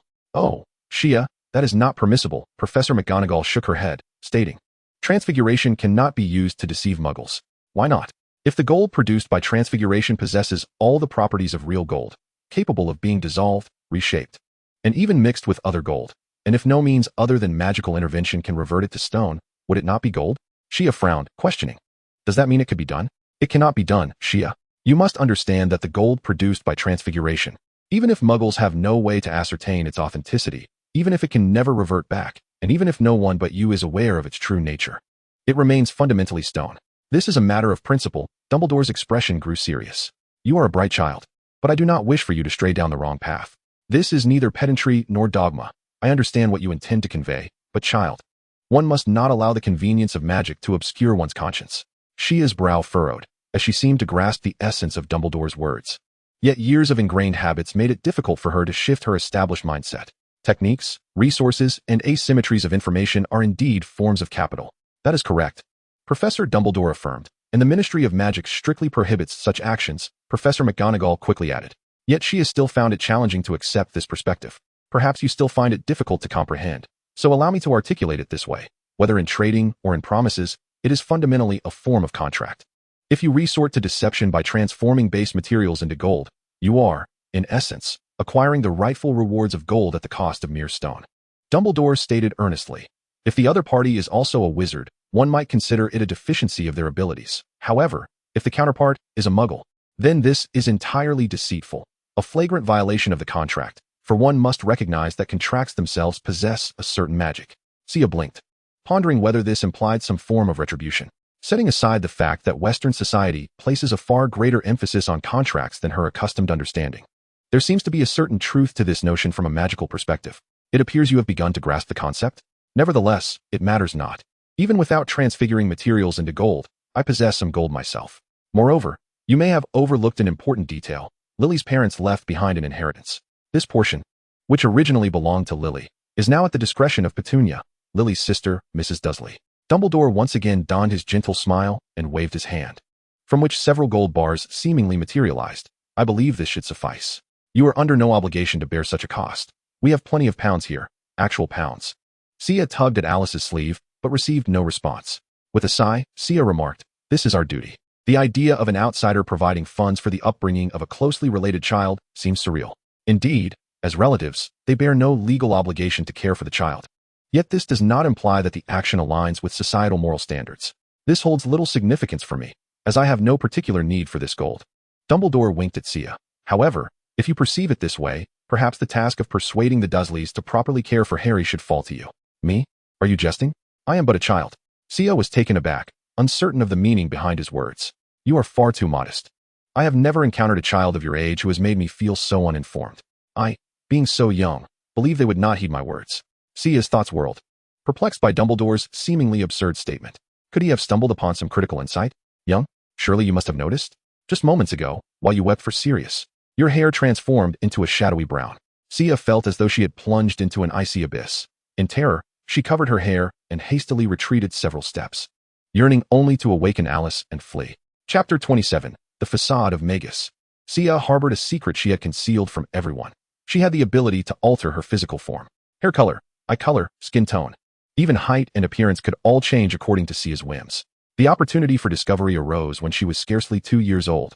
As a fleeting thought crossed her mind, with her appearance and complexion, perhaps one day she could consider dyeing her hair golden, which might indeed be quite appealing. For she had always held a fondness for golden tresses.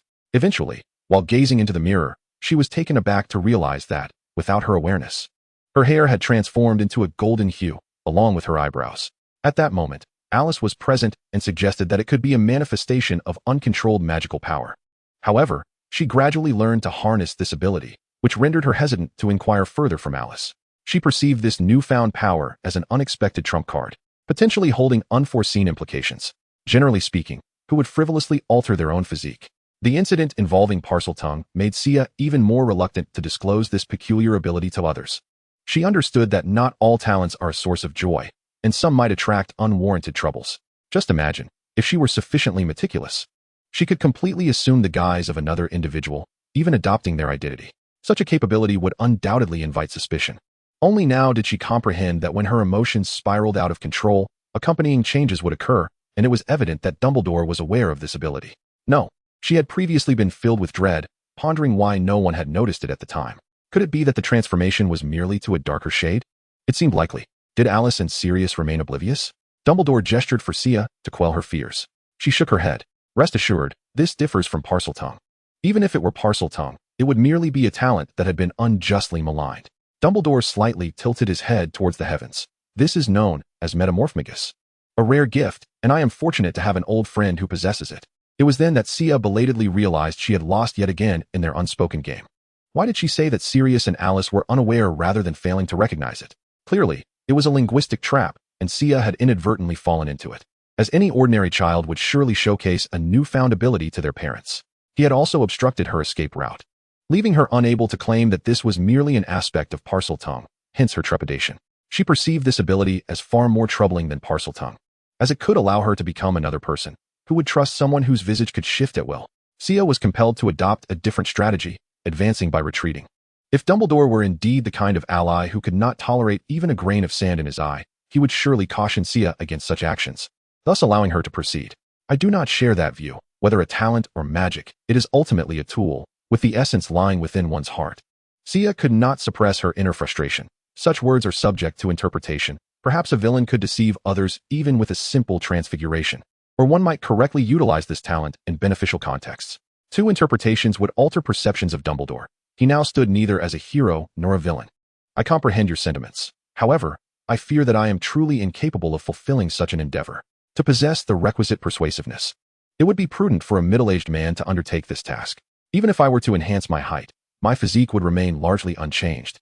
And there are myriad details I cannot perfect. My skin, wrinkles, and the like would inevitably betray me. As for clothing, indeed, one could employ transformative magic, yet it would appear rather peculiar. I do not wish for the Dursleys to perceive wizards as an eccentric lot. CIA was not deceitful. She did not attempt to genuinely transform herself, which is quite intriguing. Even if her body were to enlarge, her strength would not correspondingly increase.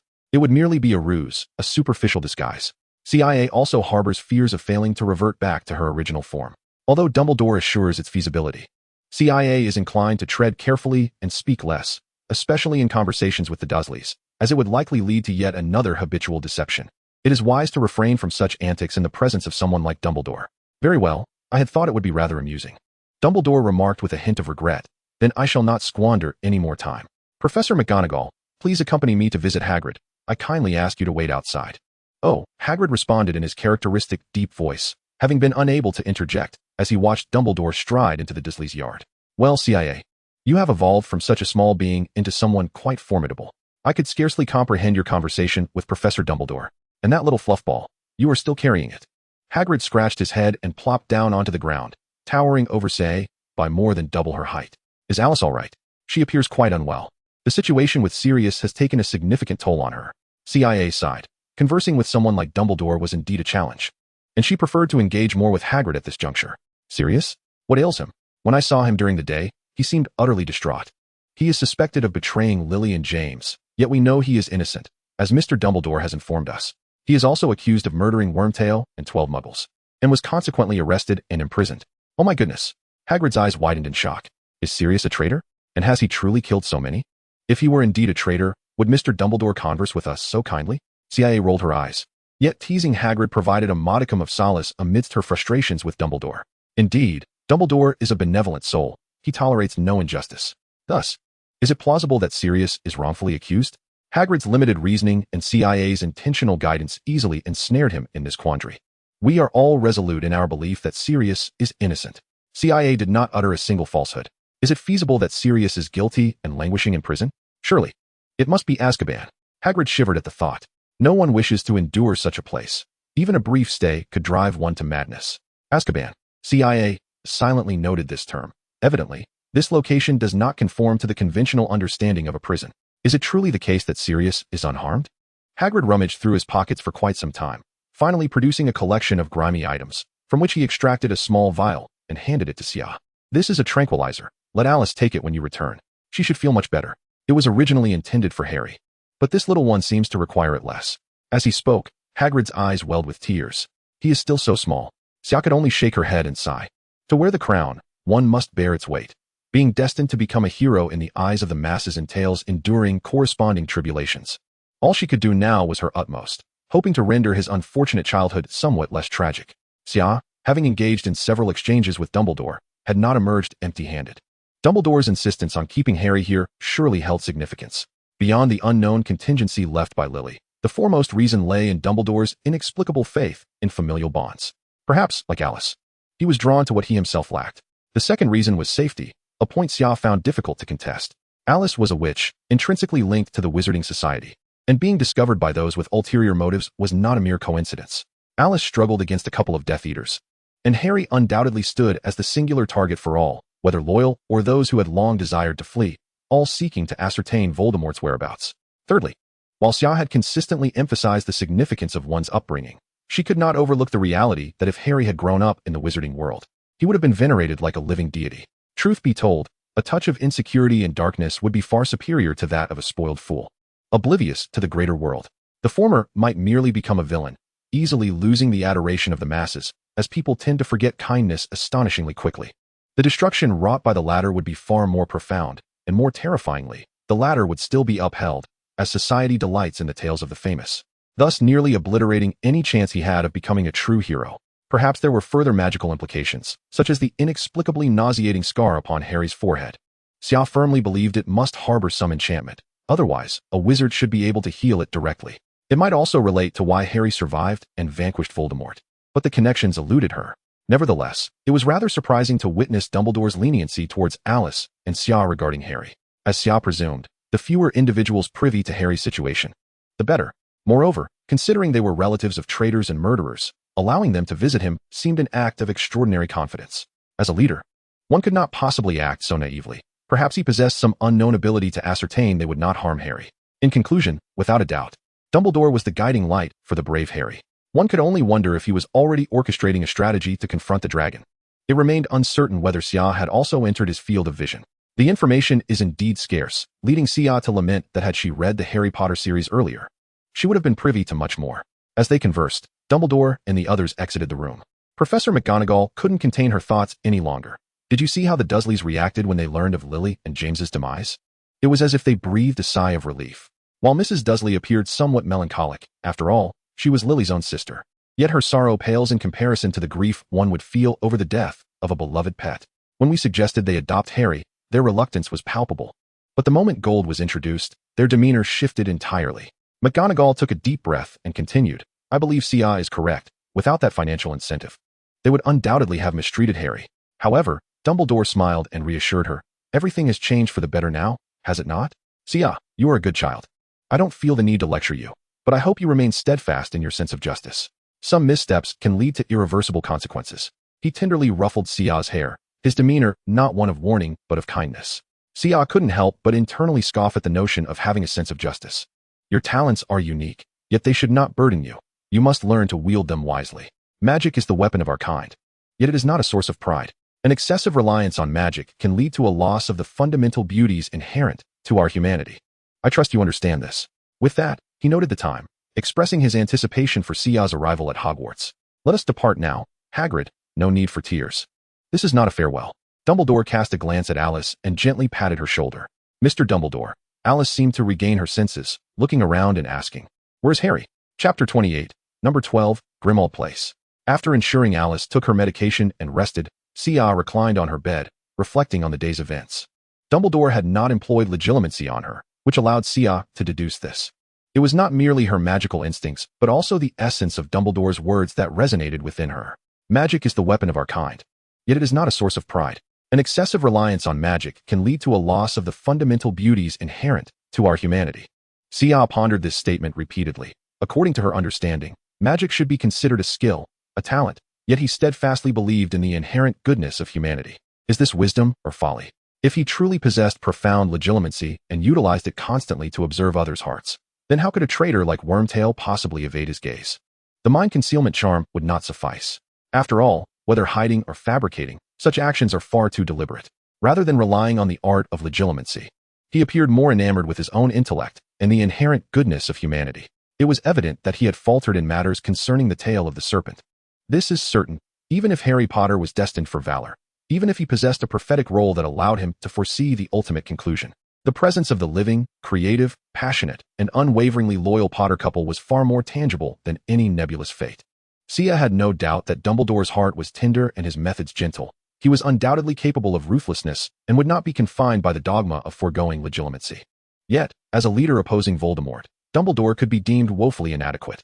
To think he would still adhere to the bureaucratic processes of the Ministry of Magic to validate his contributions against Voldemort seemed absurd. He could easily circumvent the ministry and assume the role of a local monarch. But what of the warriors who stood beside him in this fight against Voldemort? Would they simply disperse, each returning to their own homes? Sia could not suppress a sharp intake of breath. Leaving aside others, it was conceivable that Lupin might struggle to secure even a legitimate job, as the secret of his lycanthropy was hardly a secret in this circle. Is this the conduct befitting a leader? Can one imagine Zhao Kuangyin at Chinxiao Station, on the cusp of donning the yellow robe, suddenly commanding his generals to return home while he resumed his role as a mere general? Following the narrative logic, such a monumental figure would inevitably meet his demise. At his advanced age, devoid of offspring, and having lost his fervor for power, one could speculate on his motives. Is he truly an idealist yearning for the genuine goodness and beauty of humanity, even at the cost of his own life? Sia took a deep breath, murmuring, "This is indeed most intriguing. What manner of person is this? A noble individual, a pure soul, a moral being, one who has transcended base pleasures. If my thoughts hold true, it is indeed a rare fortune to witness such a living embodiment of virtue, particularly in this era, or perhaps in this aberrant society, which nurtures such anomalies.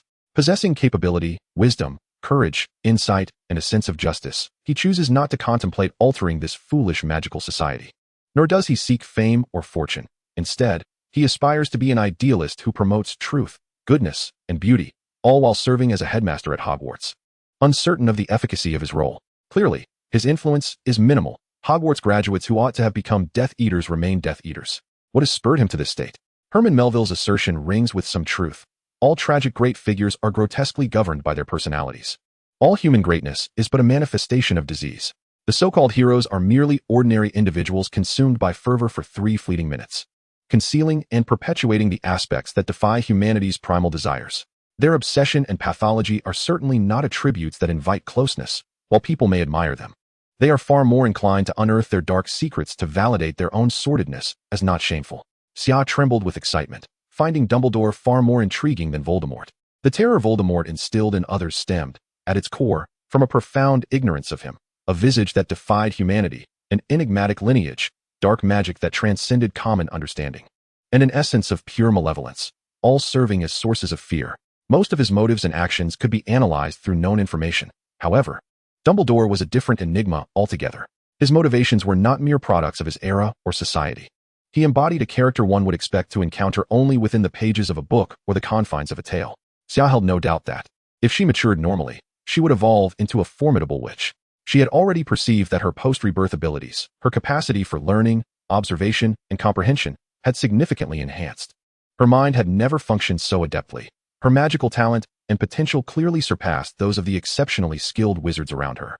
Yet, she remained unconvinced that such growth alone could elevate her to the same echelon as Voldemort and Dumbledore, a power that seemed to reside in another dimension altogether. Undoubtedly, both Voldemort and Dumbledore possessed remarkable learning capabilities and magical gifts, yet Sia sensed that these were not the fundamental determinants of their strength. At present, it appeared that Sia was on the brink of uncovering the profound secret behind Dumbledore's immense power.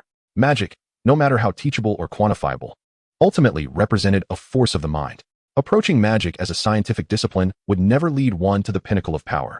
However, without formidable learning abilities, one might not even glimpse that threshold. Thus, among the relatively few wizards, only these two exhibited such extraordinary prowess. Sia placed her hand upon her chest, recalling the emotions that surged within her during her magical outburst and reflecting on the preposterous spells she had encountered. All seemed to point toward the true source of magical power. The following day, Sia awoke with a start, startled by the chaotic disarray in her home. As if it had been ransacked, items from the cabinets lay strewn about. Hastily, she rose and cautiously stepped outside her room, only to find the culprit, Alice, rummaging through the mess in search of something. "What is happening, Alice?" Sia inquired, her brow furrowing at the sight of Alice, who had risen unbeknownst to her. Alice's demeanor had not improved. In fact, it had intensified, as she muttered incoherently to herself, her words lacking any logical coherence, a clear sign of distress. "You're awake? Hurry. Take a shower and wait for me at my vanity. We are to meet Sirius's mother shortly." Alice's face bore a rather formal makeup, her hair elegantly styled. Yet she continued to mumble, "Where's my hairpin? Don't you already have 3 pins in your hair?" Sia sighed softly, aware that this was not the moment to provoke Alice's emotions. Attempts at consolation or deep conversation were ill-suited for such a tense atmosphere. Sia's gaze fell upon the letter resting on the table. Even without a glance, she could surmise it was a response from Sirius's mother or the Black family. Oh, right, why are you still dawdling here? Hurry and take a shower. I need to do your makeup too. Alice touched her head, finally realizing that she had no other hairpins left. Is it truly sensible to apply makeup on a 4-year-old? Although Shia harbored a profound aversion to such practices, she ultimately acquiesced to Alice's insistence, allowing her to adorn her with a charming hairstyle and a lovely outfit. After nearly 2 hours of preparation, much of which was consumed by Alice's meticulous selection of garments, the outcome was commendable. At least Shia deemed Alice's efforts to be nothing short of stunning. To preserve the intricately styled appearance from any potential disarray, Alice, in a rare display of willingness, utilized apparition to transport Shia to the heart of London, a feat she typically reserved for only the most pressing of circumstances. Upon arriving at Grimmauld Place, Alice surveyed the surroundings and noted the absence of number 12 amidst 11 and 13. This peculiar arrangement was not merely a reflection of odd or even numbering. 13. It seemed remarkable that someone would dare to inhabit a dwelling marked by such an ominous numeral, suggesting that this residence was likely more affordable than its neighbors. Shia scrutinized the household, aware that in Britain, the number 13 is often viewed with superstition, as 12 is perceived as a complete entity, evidenced by the 12 months of the year, the 12-hour clock, the 12 zodiac signs, the 12 apostles of Jesus, and the 12 Olympian deities, while 13 transcends this notion of wholeness. As she shifted her ankles, Shia noted that the petite leather shoes gifted by Lily were no longer particularly comfortable. At the behest of her mistress, the unseemly servant was barred from entering the noble ancestral home. A voice, deep and grating like that of a bullfrog, resonated. Shia turned her gaze to find a bizarre structure that had inexplicably materialized between numbers 11 and 13, where the speaker, a peculiar humanoid creature, stood. This house elf, of whom Shia had heard in passing from Sirius as a common presence in many wizarding families, was a sight to behold for the first time. Clad only in a tattered, filthy rag around its waist, the elderly house elf exhibited skin that seemed to exceed its corporeal needs by several folds.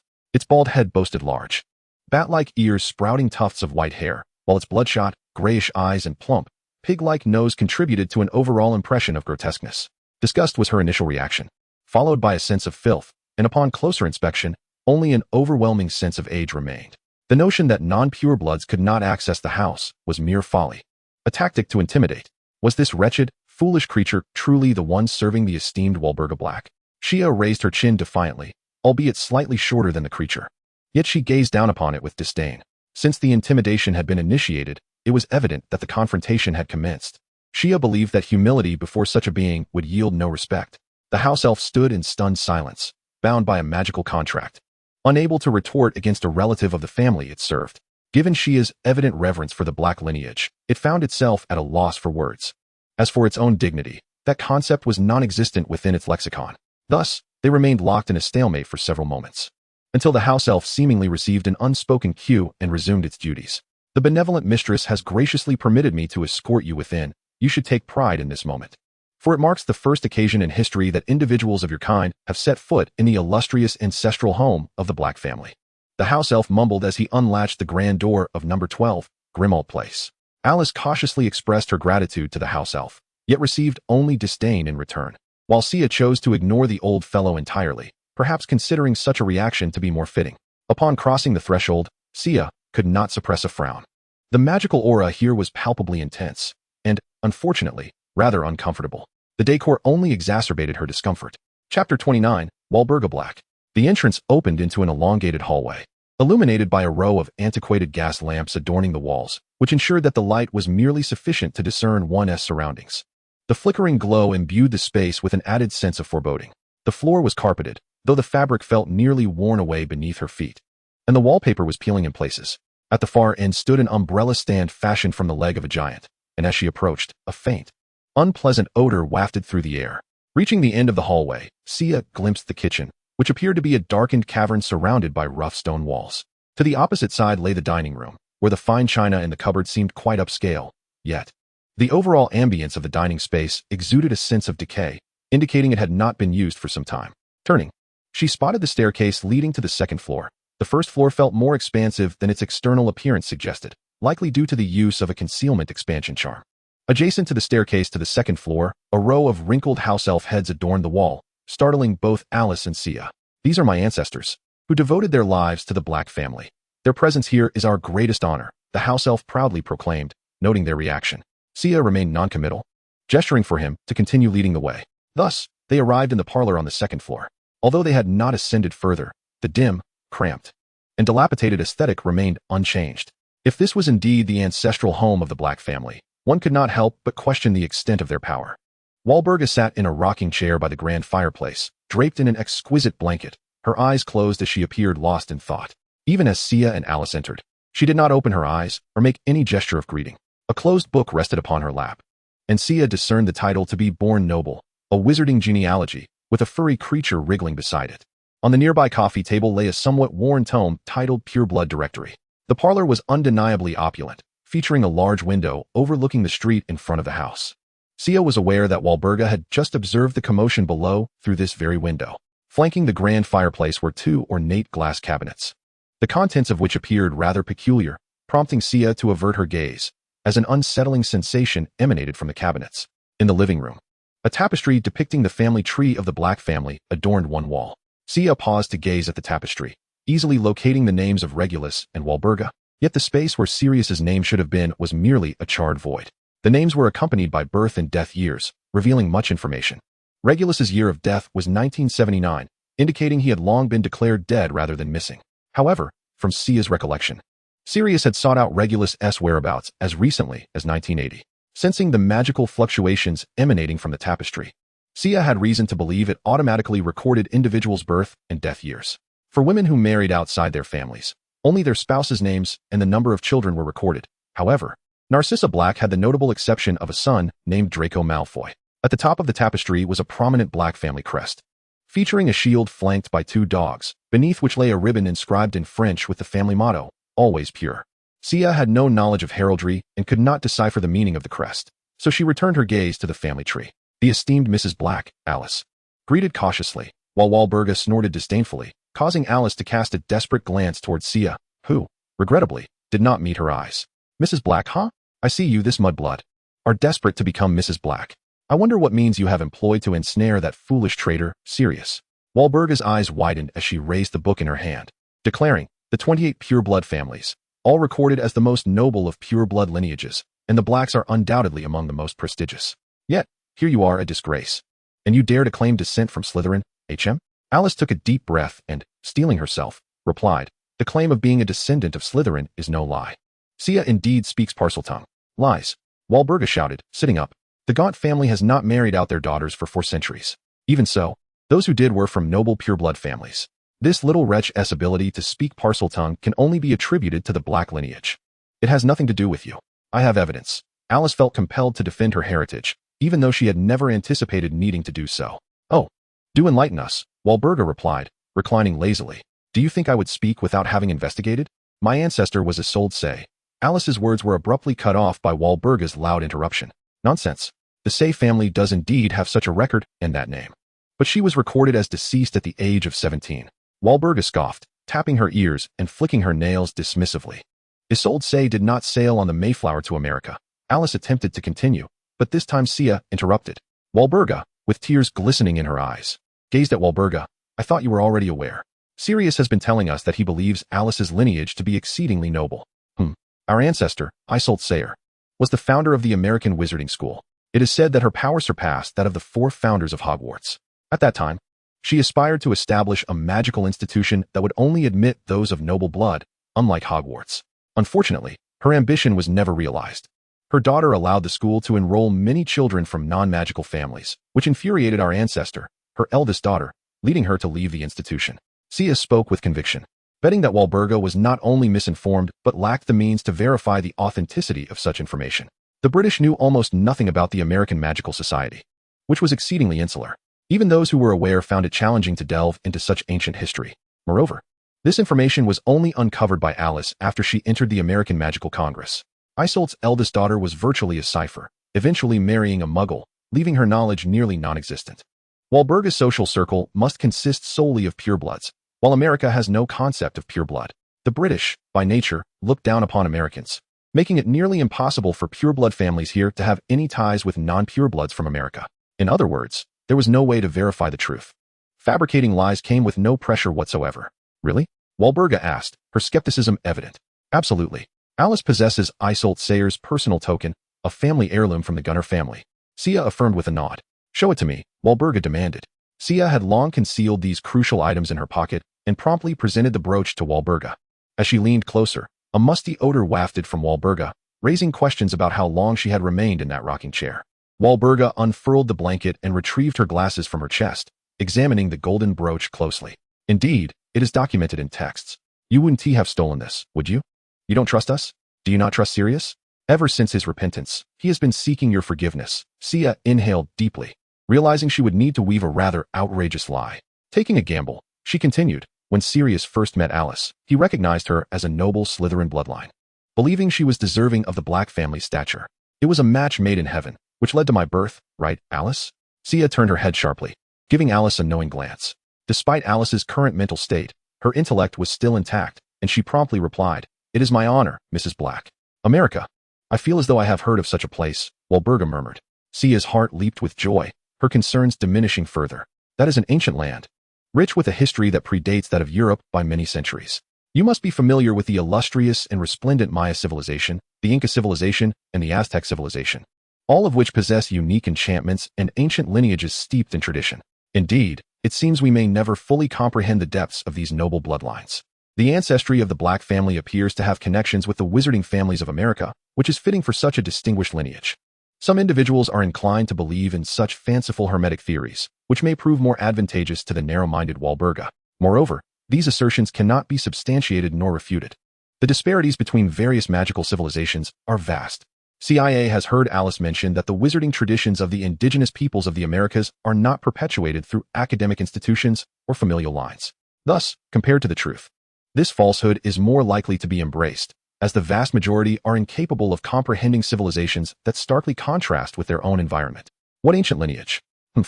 The Black family remains the most ancient and noble. It appears CIA's flattery has thoroughly pleased her, for though it may seem she is scolding CIA, her demeanor clearly reveals no anger. Of course, those families seem to have long since perished. Even Alice cannot ascertain whether other noble pureblood families of the Americas still possess pureblood descendants. However, the ancient Black family shall endure eternally. CIA emphasized the words legacy and inheritance, the intent behind which was unmistakable. Naturally, when Walburga speaks of the Blacks, she is determined to maintain her facade of grandeur. Yet the genealogy reveals that, excluding Sirius, the Black family can almost solely trace its lineage to Walburga's brother, Cygnus Black, who is merely a man in his 40s. The remaining relative of Bellatrix. One must wonder if he can still father a son, while the line representing Sirius's father has dwindled to a nearly octogenarian elder, signifying a complete extinction. If you are suggesting that, despite being of American wizarding blood, you too are indeed pure blood, Walburga became animated yet unknowingly fell into CIA's logical trap. She shook her head and said, So, Sirius has truly repented? How do you explain your name, then? Sirius felt unworthy of bearing the names of the majority of his ancestors, yet he has not deviated from any tradition. Narcissa, the Lady Malfoy, is named for the daffodil. Bellatrix, after the plant known as the tuberose, represents a part of the Black family's tradition. Thus, Sirius has not contravened tradition. He merely believes I am unworthy of comparison to the two esteemed predecessors and dares to name me after the humble mugwort. CIA scrutinized Walburga's expression with care, uncertain if this explanation would be accepted or if those two words held additional meanings. Recalling the words of Regulus from long ago, it was noted that the nomenclature of the Black family is steeped in tradition. To be candid, she could scarcely recognize a handful of terms from the family tree. Without the reference of several generations of Sirius, she might only have been able to identify a few names such as Draco, Cassiopeia, and Cygnus. The bizarre tradition of naming within the Black family, inspired by celestial terminology, would have never crossed her mind. Walburga nodded gravely. And Sia could wager that this cantankerous old woman was hearing such terms for the first time. Nevertheless, it appeared that Sia's explanation had sufficed. Indeed, it seemed that Sirius had genuinely repented. Well then, I concede to your request. Yet, Sia could not find joy in this, as she had seemingly never articulated their true purpose for coming. Chapter 30, Inheritance. You have acquiesced? That is truly splendid. Alice exclaimed with unbridled joy, with Dumbledore's assurance. It seemed that the Black family might show leniency, and Sirius appeared to be saved. The addition of another bloodline was indeed a fortuitous development. She had believed the family would face extinction, but Sirius had genuinely managed to redeem the noble bloodline of Slytherin, upholding tradition. It was unfathomable, This was indeed Sirius Walburga, who wiped away a tear from the corner of her eye and chuckled with relief. Yet, her expression soon morphed into one of concern. But why does he not come to apologize himself? Is he afraid to confront me? A chill washed over Sia, as she felt a sense of futility akin to a monkey trying to retrieve the moon. She anticipated Walburga's ignorance, yet she had not expected it to be this profound. She was at a loss for how to proceed. Hastily, Sia gestured for Alice to remain calm and quickly interjected to silence her. You are unaware? Sirius has been sent to Azkaban. Walburga shrieked, tumbling from her rocking chair, and Sia rushed to assist her. Why? Was he not working under Dumbledore? Why would he be sent to Azkaban with the Dark Lord's disappearance?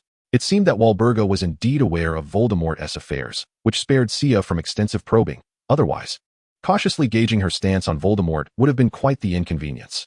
He is believed to have betrayed the Potters. Nonsense. The Black family possesses no such base quality as betrayal. That Potter lad, I know him. He married a mudblood and utterly tarnished the entire Potter lineage. It is Sirius's fault for not dissuading his friend, but he would never betray Potter. My son, I am certain of it. My son, I am certain of it. Walburga suddenly fell silent. Sia's heart sank. The efficacy of deception relies on the willingness of the deceived to believe. The essence of trickery lies in presenting falsehoods that lead the victim to self-persuade. Walburga's credulity in Sia's words was, perhaps, a reflection of her own desires. Yet, as Sirius's mother, if she truly understood his character, she would recognize that his repentance was utterly implausible. This was a divergence in values. Sirius possessed neither the motive nor the rationale for any form of contrition. Sirius was consumed by thoughts of a particular matter during our visit. Our purpose here was twofold: to address that issue and to implore you to summon the influence of the Black family to aid Sirius, who has been wrongfully accused. Dumbledore has already pledged his assistance. Hecia hastily interjected, though it was unclear what Walburga had agreed to at that time. Walburga gently shook her head, letting out a soft sigh. Very well, let us set aside Sirius's affairs for the moment and address this matter first, but it must be only you. She cast a penetrating gaze at Hecia before turning to Alice. You are not permitted. Sirius's name cannot be restored, and you are not truly a married couple by contract.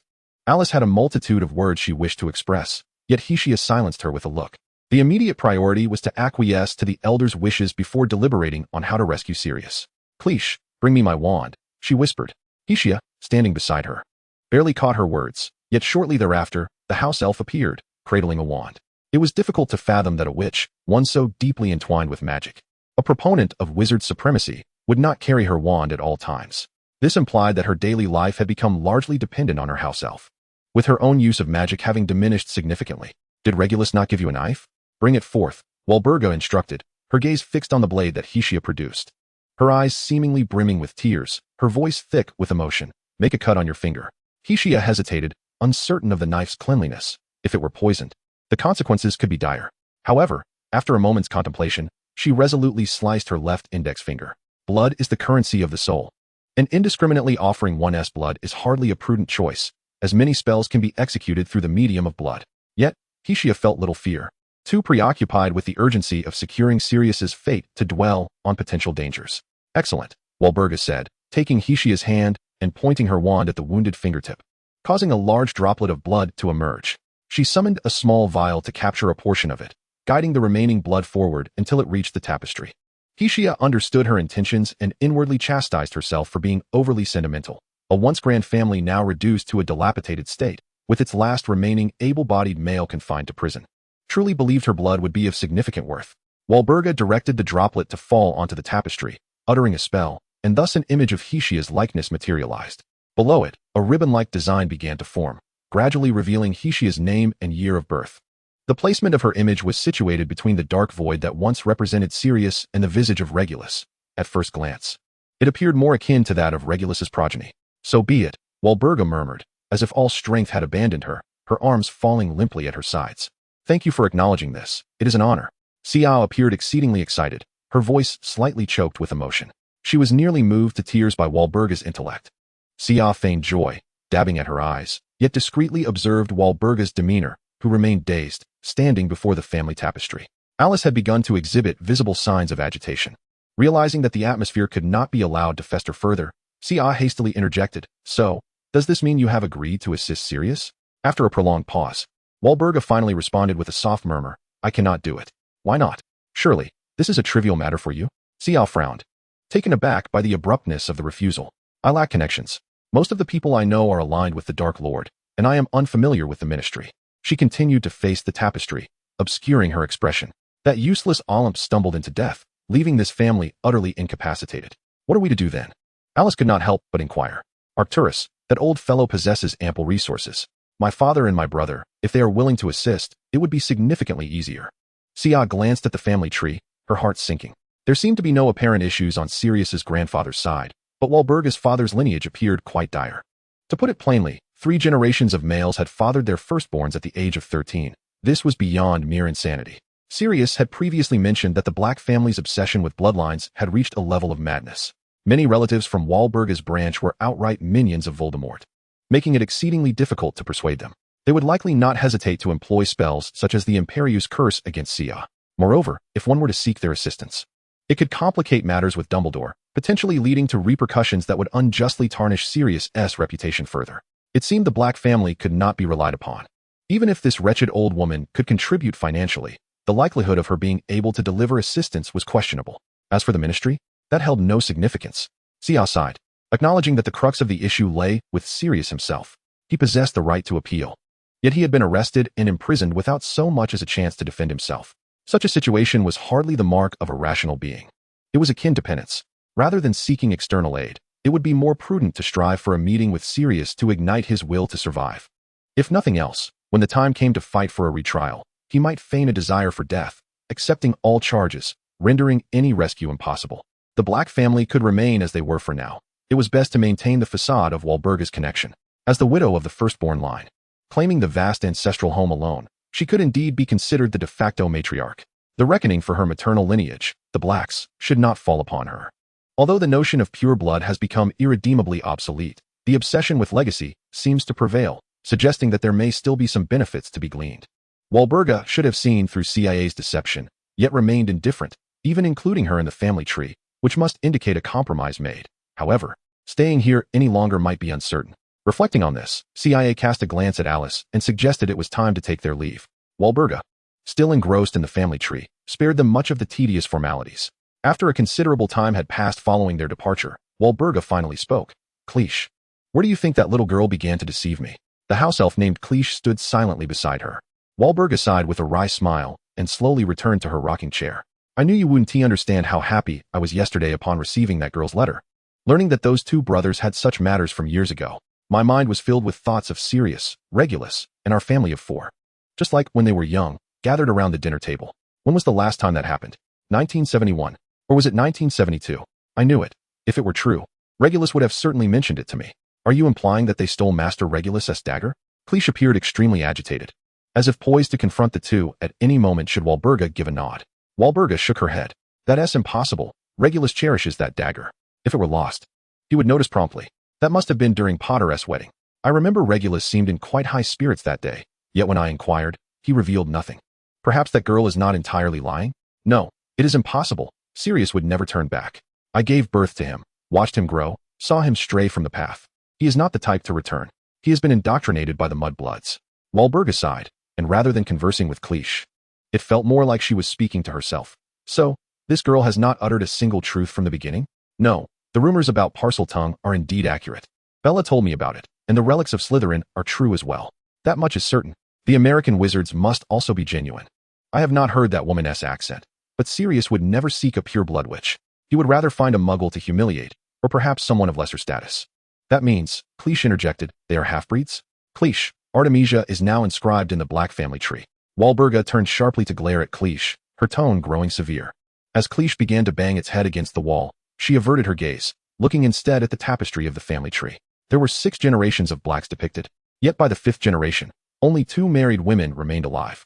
Bella appeared unlikely to surpass even this barrier, and Sissy was also a girl lacking in resolve. Especially after marrying a Malfoy, Walburga's disdain was palpable. In the Black family lineage, the sole female offspring who married outside her clan and whose name was inscribed in the family tree is none other than Malfoy. Regardless of circumstances, this generation can be deemed to possess an heir. Once she is included in the family register, it would be entirely justified for me to bring her home. This clever girl, still so young, can be nurtured appropriately, and when she matures, marrying someone into the family will ensure the continuation of the Black legacy, allowing the family to reclaim its former glory. Walburga retrieved a small notebook from her pocket and donned her spectacles to peruse its contents. The decline of pureblood families has become an inevitable reality. It is likely that within a few decades, the so-called pureblood lineages will dwindle to a mere handful. If this relentless adherence continues, the long-term inbreeding will lead to physical and mental instability, potentially resulting in the extinction of entire families. The Flint family has a son of a similar age to this girl, as does the Macmillan family. Lombard, too, could be a candidate. There are certainly several options available. Her hand, which grasped the notebook, fell limply to her side, and she began to weep. Chapter 31. The Foolish. The benevolence of gentlemen lasts but 5 generations. From Phineas Nigellus Black's tenure as headmaster of Hogwarts to the present generation of Sirius, 5 generations have passed without a single illustrious figure emerging. The decline of the Black family is thus a foregone conclusion, rather than counting the resources still at their disposal. It is more accurate to describe them as a once great house, now merely surviving on the remnants of a lineage that symbolizes status. Yet, no matter how noble the bloodline, it cannot surpass that of the Gaunt family, direct descendants of Slytherin, who ultimately fell into destitution and extinction. The pureblood circle is predominantly comprised of Slytherin graduates. They form a tight-knit community, and it is impossible to disregard Slytherin's esteem. Nonetheless, the harsh reality remains that when the Gaunt family was impoverished, none came forth to assist them. The fact that the Black family continues to be revered must indicate that they still possess some exploitable resources. However, Sissy no longer had the luxury to contemplate what benefits she could extract from the Black family. Upon returning home, Alice's mental state had completely shattered. She had used apparition to bring Sissy back, yet it was nearly 3 in the afternoon, and not a morsel of food had been consumed all day. Typically, Alice would prepare a lavish breakfast. She paced back and forth in the living room, speaking and laughing as if Sirius were sitting on her sofa. All right, no problem. We will surprise Lily and the others. Weddings are not an everyday occurrence. Sissy could now converse fluently with me. Why has she never called me mother? What? Is this something that needs to be taught? Now that she can speak, how do I instruct her? It seems I am far from being a competent mother. But that's all right. Our relationship is strong. Sirius, why aren't you back yet? This hardly resembles the life a family should lead. Damn Voldemort. Listen, Sirius. Tomorrow marks the first birthday of Shia, and we must host a lively celebration. Indeed, let us invite Dramione, little Harry, and your friends to join us. This is of utmost importance to our family. Her words became increasingly absurd, her logic more convoluted, and Shia could no longer stand idly by. Alice, I am hungry. Shia approached and grasped Alice's hand, speaking in a pitiful tone. Alice paused, as if it took her a moment to recognize the person before her. All right, I'll prepare some food. My mood is somewhat off. Let us just make do for now. Alice rubbed her head and slowly made her way to the kitchen, staring blankly at the empty pantry, momentarily lost in thought. Shall we go out for something good to eat? Shia rushed over, interrupting her reverie. Yet, Alice fell back into a daze. There's nothing here. Her tears began to flow. The pantry is bare, Sirius is gone, and Lily has died. Alice, I am hungry. At this moment, Shia could not allow Alice's thoughts to spiral any further. She had to loudly interject with a different topic. Shia is hungry. Alice approached the stove and lit a fire, yet there was not even a pot to place over it. Staring at the flames, she murmured, "One is only hungry if they are alive." Before Alicia could finish her thought, Alice interrupted, "Things will get better, Shia. Do not be sad. I am here, and I will do everything in my power." Alice embraced Shia, but before Shia could respond, Alice pushed her away with a sudden movement and vanished from sight. In the vast emptiness of the house, only Shia remained, staring vacantly at the roaring flames, murmuring, "So, I truly am hungry." With a sigh, she moved a small chair and extinguished the fire. It was not until half an hour later that Alice returned, her eyes no longer clouded with confusion. And in her hand, she carried the suitcase she used for personal belongings. "Come, it is getting late." She took Shia's coat and wrapped her arms around her. Vanishing once more, the scene shifted abruptly, and the temperature plummeted significantly. Even after donning the coat Alice had given her, Shia still felt extremely cold. She surveyed her surroundings, which were nearly engulfed in a blanket of white forest, unsure of her location. The most striking sight was a dilapidated church made of grayish-red bricks by the roadside. Alice took Shia's hand and walked towards the church. "Alice, where are we?" Shia could not help but inquire. "This is my great-aunt's house. She is my grandfather's cousin." Alice spoke little more as she knocked on the large door of the church. An elderly priest opened the door. "Sean, it has been a long time." A faint smile appeared on Alice's otherwise stiff face. "Alice, what brings you here at this time? Come in, quickly." The priest, named Sean, hurriedly ushered the two inside. "Is Great Aunt Ava here?" Alice asked before fully entering the church. "She is in the basement. You can go find her directly." Sean nodded, offering a faint smile to Sia. Alice refrained from further conversation as she exited the church through the back door, leaving Sia waiting in place. The old priest stared blankly at Sia. She surveyed the interior of the church, adorned with intricate decorations, featuring a crucifix at its center, alongside images of the Virgin Mary and Saint Elizabeth. A confessional was present. Yet the altar lacked the customary table with legs that one would expect in a Catholic church, and there was no basin for holy water to be seen. "Hello," Sean said, nodding at Sia. "Are you also a witch?" "Oh right, I am Sean Murphy. People around here generally call me Father Sean." His English was somewhat difficult to comprehend due to his heavy accent, and it took Sia a moment to grasp his words. Nonetheless, the information he conveyed piqued her interest. "Greetings, I am Althea Migia Black. I too shall become a witch in the future." Sia blinked and inquired, "Are you truly a priest?" "Indeed I am. I am the only priest in this area. I hear numerous confessions daily," Father Sean declared with a puffed-up demeanor. Given that the confessional was still in use, it was reasonable to assume he was indeed Catholic. However, the decline of Catholicism in England had begun during the reign of Henry VIII, and by the time of Elizabeth I, it had become rather uncommon. Yet, Sia lacked sufficient knowledge of the distinctions between Anglicanism and Lutheranism to draw any firm conclusions.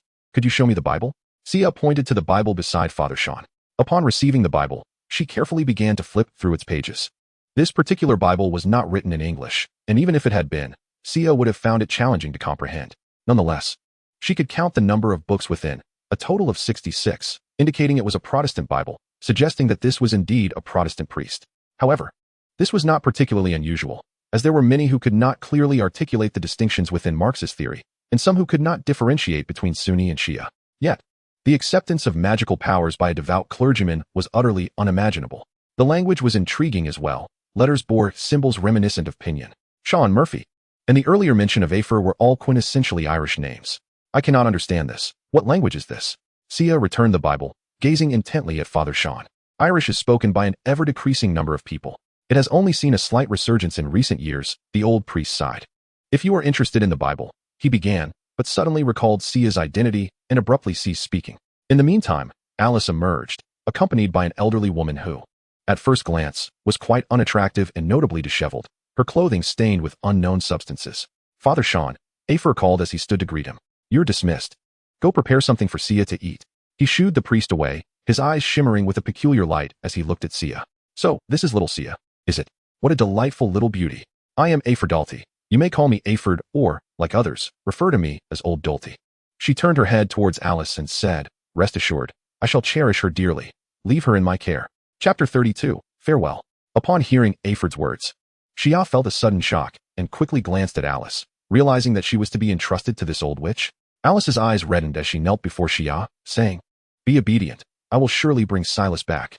I have left my suitcase with you, containing all our household books, some gallons and pounds. Feel free to buy whatever you need within 3 days.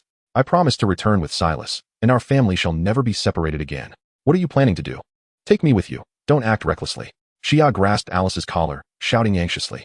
Given Alice's state of mind, going out alone might lead to unforeseen troubles. "Fear not. I am sensible and will not bring further trouble to Silas. It is genuinely inconvenient to take you along these days. You must be quite hungry," Alice said, wiping her tears and placing her hands over Shia's that held her collar. "Don't say such things. What do you intend to do? Allow me to accompany you. I can help you with ideas. You foolish woman. Do not act unwisely," Shia exclaimed, her eyes and hair turning a vivid crimson. It's all right, dear. Mother is also an adult. You are doing so well. I must do even better to protect you. I will bring father back and promise never to leave you again," she insisted, trying to pry Shia's hands away. Don't.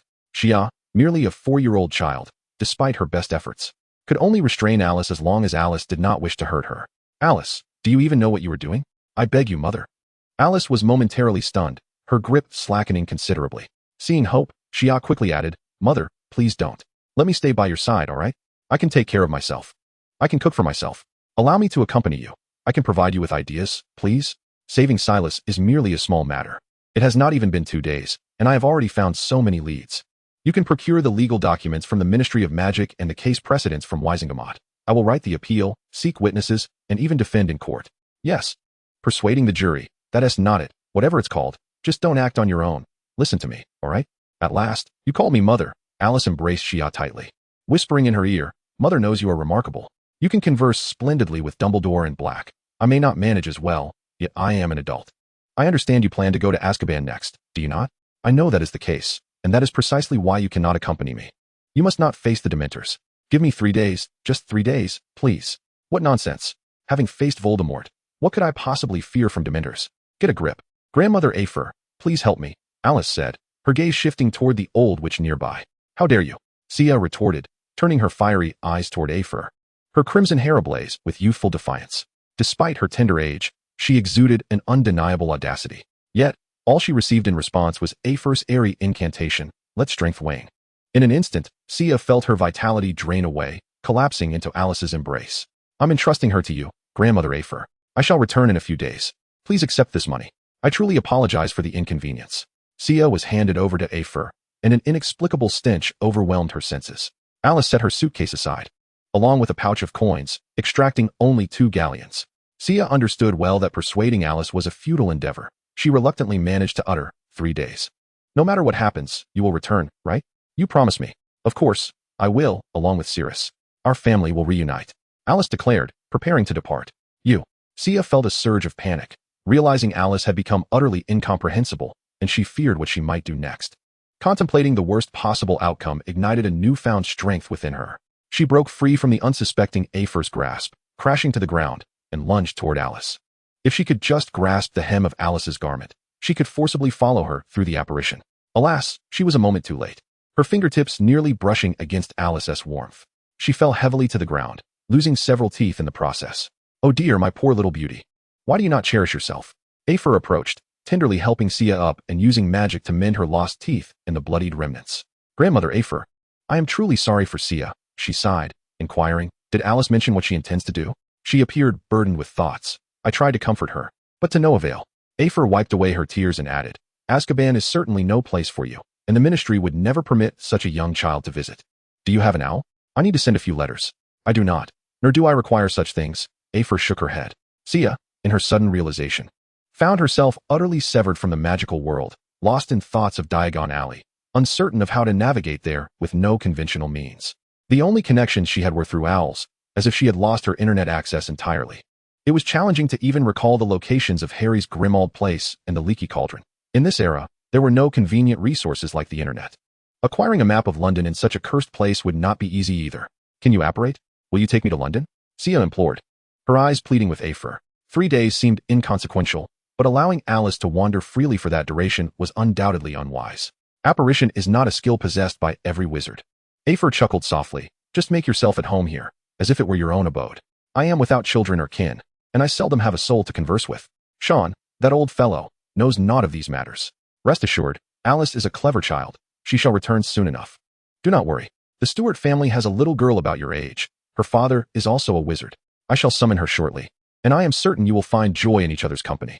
Very well, carry on with your tasks. Do not mind me, Sia sighed, her gaze drifting to Father Sean, who approached with several pieces of dry bread and a bowl of a mysterious, crimson porridge. She could not help but let out another sigh. Exiting through the rear door of the church hall, one would find the modest dwelling where Father Sean resided.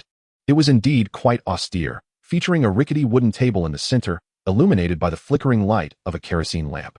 3 unsteady wooden chairs surrounded it, while the fireplace crackled warmly, bearing a pot of water. The room was almost devoid of decoration, save for a few common spices lined on shelves nailed to the walls. Along with a flashlight and a hunting rifle, dried meats hung from the walls, and there were several doors. Afer ventured through one and did not return, likely leading to a cellar. Another door provided access to the outside without passing through the church. One led to a kitchen or storage area. And the last was a staircase to the second floor, where Father Sean typically slept. It was said that the attic was to be prepared for Sia, and she could only hope it would not be too cold. The girl from the Stewart family resided approximately 200 meters away, making her the closest neighbor. Afer had brought her over while Sia was dining. Wonderful. I have always wanted a little friend. You are the first peer I have ever met. Are you from a wizarding family as well? I mean, do you know magic? The little girl exclaimed, bouncing around Sia, infusing the gloomy, dim church with a touch of brightness. The child's English was commendable, at least far more comprehensible than Father Sean's. Indeed, this was the first peer Sia had encountered, yet she found herself at a loss in managing such an exuberant child. The girl was slightly shorter than Sia, with porcelain skin, fiery red hair, and emerald green eyes. Reminiscent of Lily, freckles adorned her nose, and her face radiated with a joyous grin, even as she hopped around the table, causing Sia's unappetizing porridge to slosh. It was impossible to feel vexed. What is your name? How old are you? Where do you live? The little one's questions came rapid fire, leaving Sia breathless. Yes. My name is... Oh dear, I forgot my name. Just call me Lena. That's what everyone calls me. I am 3 years old, but I will soon be 4. I live just over there, not far at all. And you? What about you? Just call me Sia. I am already 4, a bit older than you, so you may call me sister. Sia pushed aside the utensils before her, were it not for the gnawing hunger threatening to overwhelm her. She would find it utterly impossible to accept such fare. She gently caressed Lena's crimson hair and offered a compliment. Your hair is quite beautiful. Is it? My father has hair like this. It's the first time I've seen someone with hair as dark as yours. How peculiar your jet black hair and eyes are. Lena replied with a cheerful smile. One must realize that, barring unforeseen circumstances, those with black hair and eyes are likely the most numerous in the world, even among Caucasians. There are plenty of dark-haired individuals in London. Then you must have never encountered people with different skin tones, Sia remarked, unable to suppress her pity for her. Different skin colors? You and I are different, aren't we? Your skin is so fair, while mine has a slight reddish hue. Adults tend to have deeper skin tones than us, don't they? Lena said innocently. Chapter 33, Broken Promises. 3 days elapsed, and for the first time, Sia noticed that the nights in this realm were unusually prolonged. The sun descended before 4 o'clock and would not rise again until after 8:30 the following morning. In such an environment, distinguishing between day and night became quite challenging. Yet, Sia remained steadfast, watching the clock as each second ticked away. Alice had not returned. For days had passed, and still, there was no sign of her. A week went by, and despite her reluctance to accept it, Sia was compelled to acknowledge that something had happened to Alice. Granny Afer, are you there? Sia knocked on the door leading to the basement. After a moment, there came a cacophony of sounds, and then the door opened to reveal a disheveled figure, the stench emanating from her making Sia recoil. I haven't been able to reach Alice. I haven't left this place in nearly 30 years. I'm sorry, I am truly powerless. You might inquire with the Stewart family. Perhaps they can procure an owl or something of the sort. However, this was essentially an impossible endeavor. Lena's father, Andrus, had succumbed to alcoholism following the death of Lena's mother, his hair now prematurely gray and thinning before the age of 30. His meager work involved tending to Afer's herbal garden in exchange for life's necessities. When sober, he was hardly present. And Sia and Lena received no response when they spoke to him. The home resembled a landfill, and it was unclear where he procured his alcohol. Illusions of transformation were beyond reach, owls were absent, and even wands had become mere playthings for Lena. The name Andrus, originating from Greek, signifies man, yet, in every regard, he appeared to be a mere wastrel. Lena's existence was primarily sustained by the care of Father Sean. After Sia's arrival, she visited daily to play, but would always return home, saying she feared her father would worry. However, when Sia accompanied her back, she could only find him sprawled amidst refuse, snoring loudly. Sia found little inclination to engage in play, yet gazing into those big, watery eyes, she could scarcely refuse. Watching Lena, clad in insufficient clothing and barehandedly building a snowman, Sia couldn't help but marvel at how her constitution differed from that of ordinary children. The matters concerning Alice were truly beyond Sia's control. Even though she knew she had exerted her utmost effort, witnessing the unfolding tragedy was undeniably exasperating. Having cohabited with Alice for 4 years, their mutual understanding may not have been profound, yet the bond they forged was indisputable. Although Alice appeared youthful in Sia's eyes, she had, unbeknownst to her, become a reliable elder and the last bastion of hope in Sia's heart. There are certain events that one cannot avert, often referred to as fate. However, in essence, fate is merely a retrospective lamentation.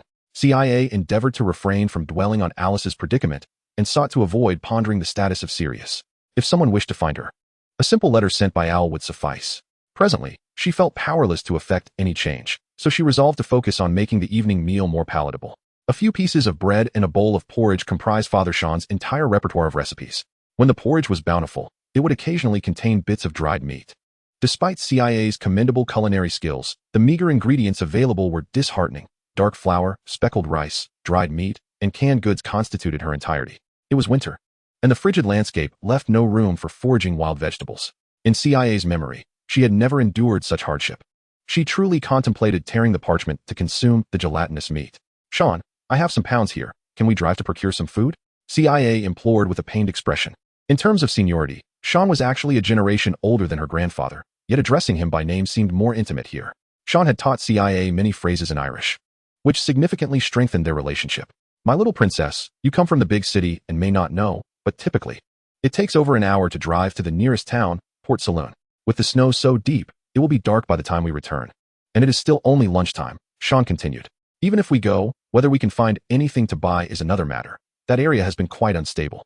Sia furrowed her brow, nearly forgetting that it was during the era of Margaret Thatcher, and indeed, this region was far from peaceful. Although it was considered part of Ireland, its proximity to the North Atlantic and the border rendered it susceptible to turmoil. At least for now, Even simple trade had been affected. However, by the time Thatcher was no longer in power, CIA would have already been attending Hogwarts. Is there no kindergarten nearby? I wish to go, CIA stated. An utterance that would normally be unthinkable for her. Yet, the circumstances left her no alternative. A kindergarten, I suppose, would also require a trip to Port Saloon. Once spring arrives, I shall devise a plan. If your funds suffice, I can send both you and Lena there. If not, I can seek assistance from Eva. She surely can secure some money, Sean replied. May the Lord forgive me, for I have spoken thus, he added, his demeanor shifting to one of trepidation. As resorting to magic for aid starkly contradicted the moral boundaries expected of a priest. She felt an overwhelming sense of despair, collapsing helplessly onto the table. Every day at noon, Lena would return home with meals to share with Andress, while all of Syra's remaining joys had been stripped away. Although she had secluded herself for 4 years, being cooped up in a bustling metropolis was entirely different from languishing in this desolate wilderness. Despite her efforts to suppress her sorrow and avoid dwelling on it, the disappearance of Alice perpetually gnawed at Syra's heart. A person she had lived with intimately for over 4 years, her own mother, was now missing, her fate uncertain. Syra found herself devoid of the inclination to read. She even hesitated to open the box left behind by Alice, filled with remnants of her presence that provoked an uncontrollable stream of thoughts. Sean sighed as well. Though he was unaware of the underlying circumstances, he grasped the gravity of the situation. Alice's prolonged absence surely indicated something amiss. May the Lord protect Alice and bring her back safely, he murmured. Indeed, may the Lord bless her. As long as she is unharmed, that is all that matters. I fervently wish she has merely abandoned me. Cyrus sighed again, wishing to envision Alice as nothing more than a scoundrel who had forsaken them to embark on a new life in America after Sirius was incarcerated. This scenario was far preferable to the daily torment of speculating about potential tragedies or the anxiety of receiving dreadful news.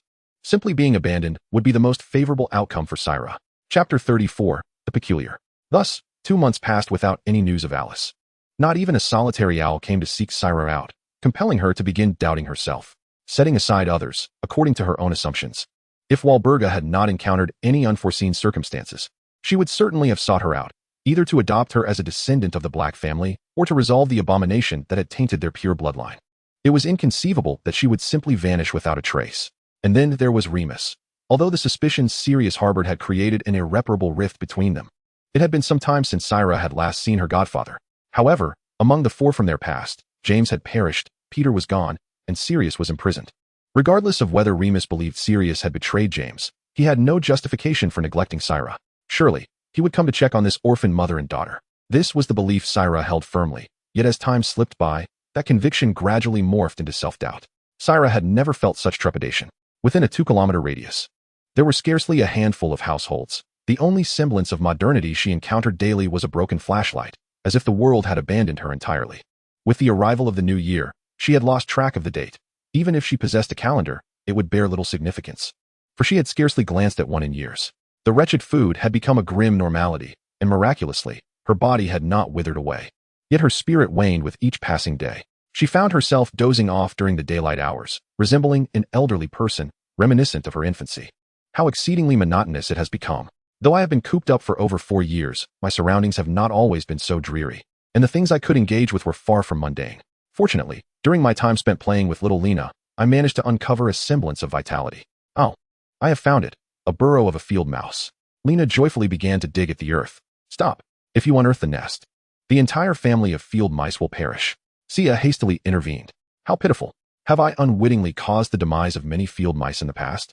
Lena's expression turned sorrowful. To starve is indeed a cruel fate. Go fetch the fire shovel from the church entrance. Sia nodded and remarked, digging with our hands is rather foolish. One must learn to wield tools. But isn't it too pitiable for them to starve? Why then must we dig? Lena inquired with curiosity. Indeed, thus. If we do not release them, we may as well end their lives swiftly to spare them the suffering of starvation. Hurry, for tonight we shall feast upon fresh meat. Sia asserted matter-of-factly. You are right, Lena conceded, albeit feeling a twinge of unease. Yet, her tender age rendered her incapable of refuting Sia's reasoning.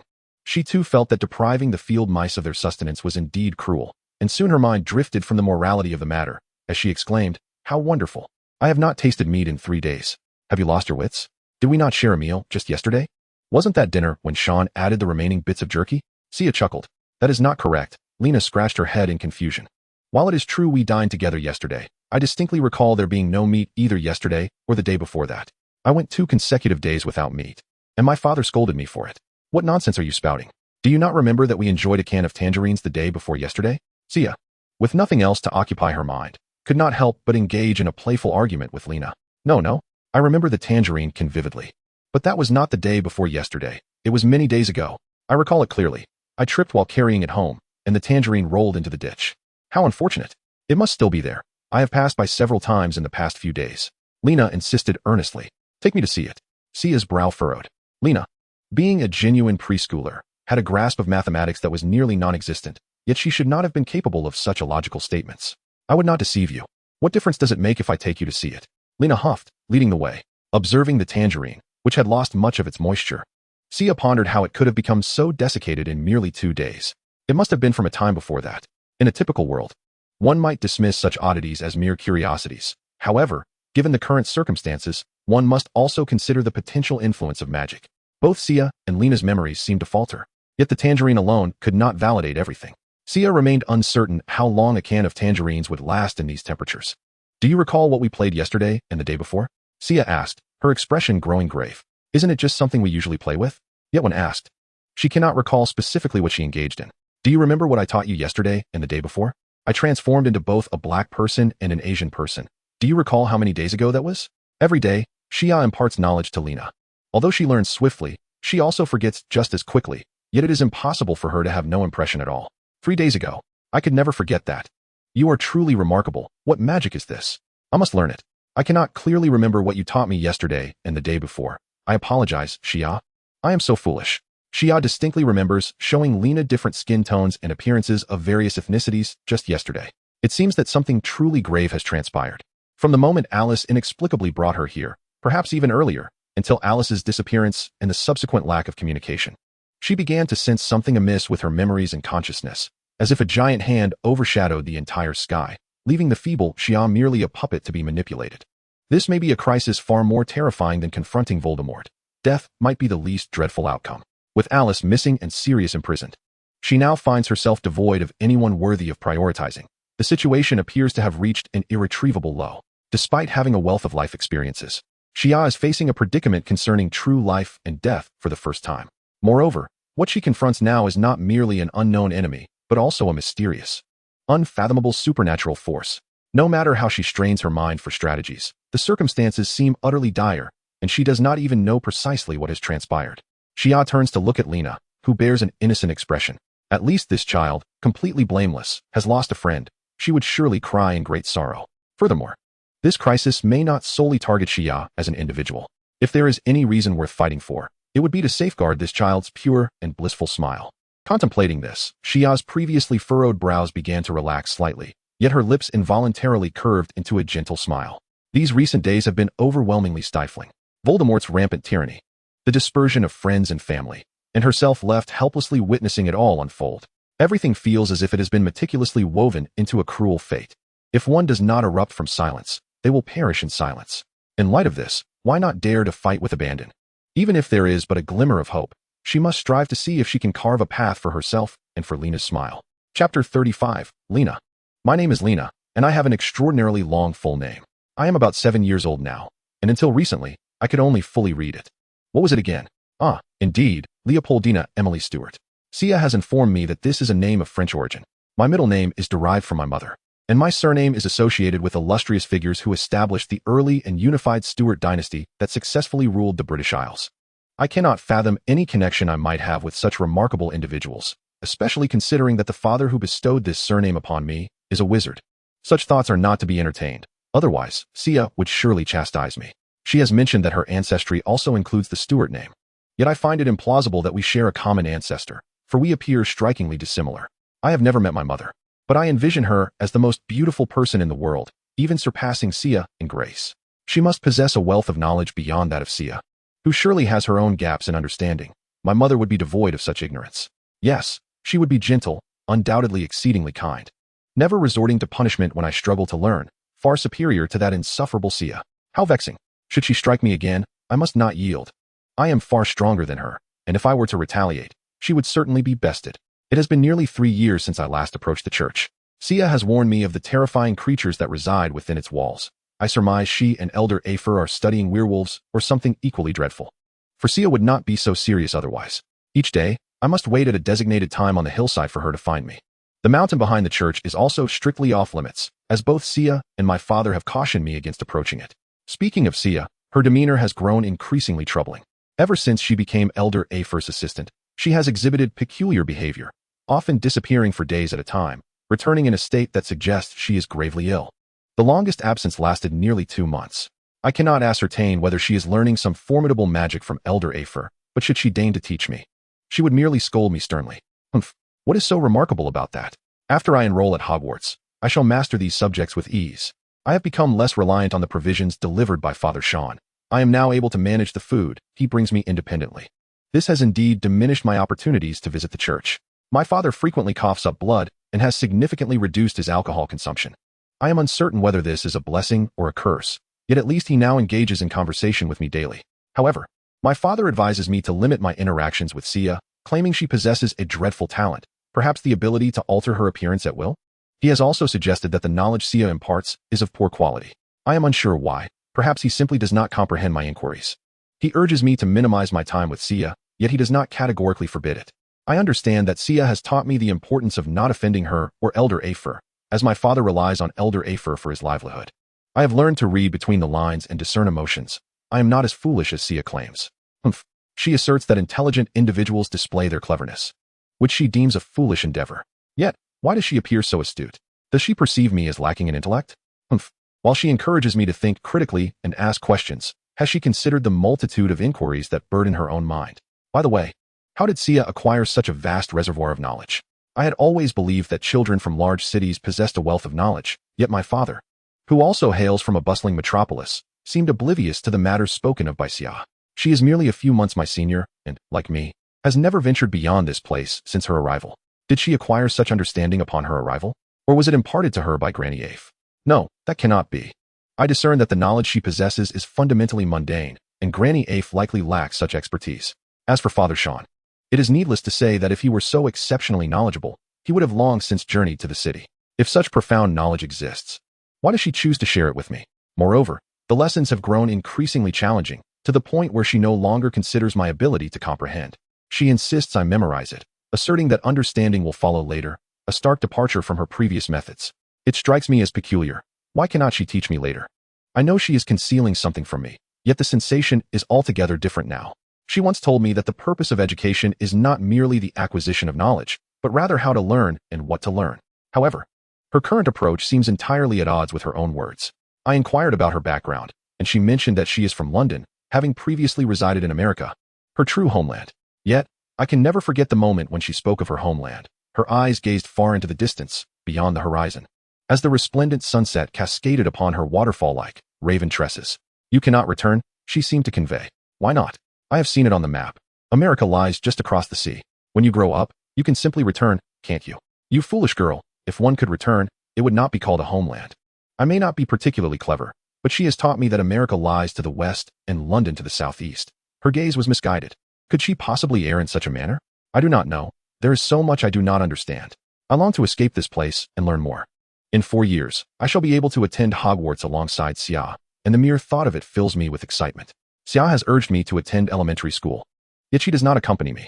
Ultimately, Father did not permit me to go, but I am unsure why. Strangely, Sia did not attempt to persuade him to agree. It simply fell by the wayside. I truly wish to attend, for I have heard it is filled with children my age. I never imagined there would be so many others of my age in this world. Are they all like Sia? I find myself perplexed by Sia's thoughts, often. Her words seem contradictory. The more she teaches me, the more I sense the peculiarities within her. Perhaps I am overthinking. I cannot shake the feeling that since spring, Sia has been preparing to depart. She instructs me on what to do in her absence, yet when I inquire about her destination, she remains silent. I arrived at the designated meeting spot, but this time, it was unusually Sia who awaited me. She is typically devoid of any sense of time. Each time she teaches me, she emphasizes the importance of punctuality, yet she is consistently late for our meetings. My determination of whether she will arrive hinges upon my waiting here for half an hour. What is going on? Why have you arrived so early this time? I greeted her as she sat upon a tree stump, a small bird perched in her hand, as if engaged in conversation. It seemed she had developed the peculiar habit of conversing with animals, a quirk that struck me as rather unsettling. She was still clad in her unchanging black robe, enveloping her figure entirely. After the clothes she brought could no longer be worn, she had adopted this appearance daily, seemingly impervious to the winter's chill and the summer's heat. In stark contrast, her skin was unexpectedly pale, resembling a flawless white stone.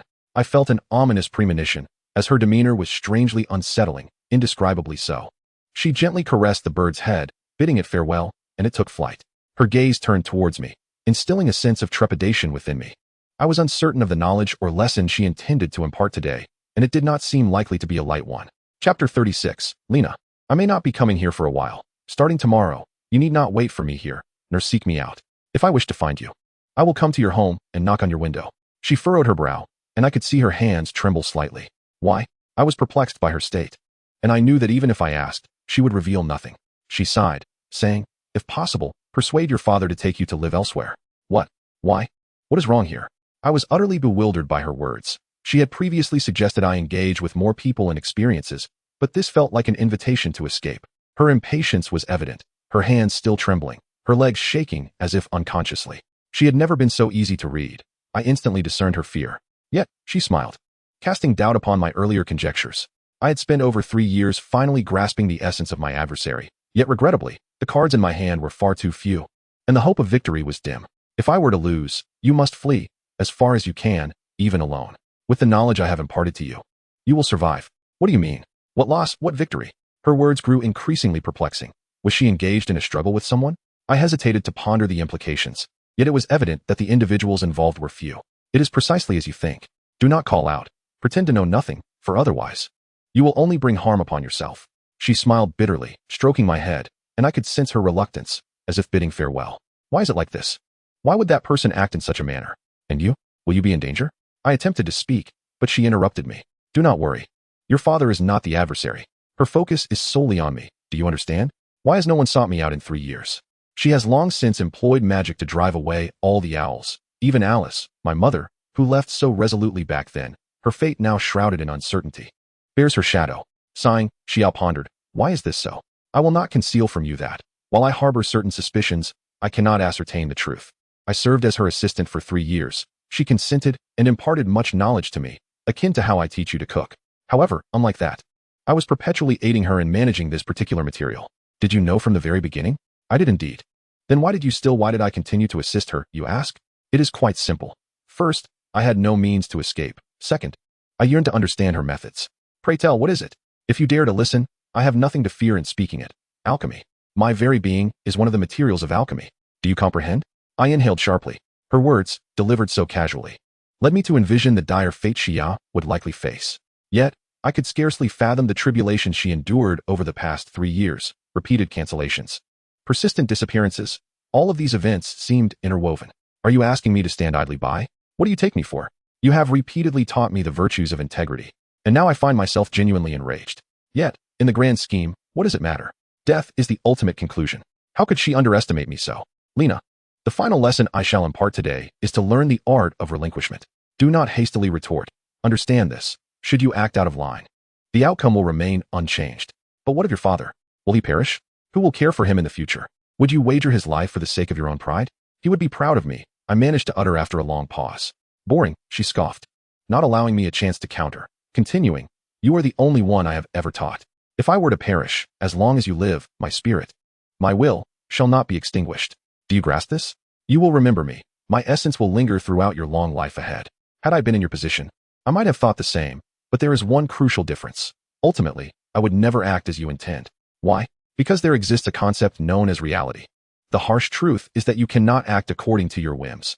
This is the most lamentable essence of our world. I am a failure, but you are not. Your future is a blank canvas, ready for you to inscribe and illustrate.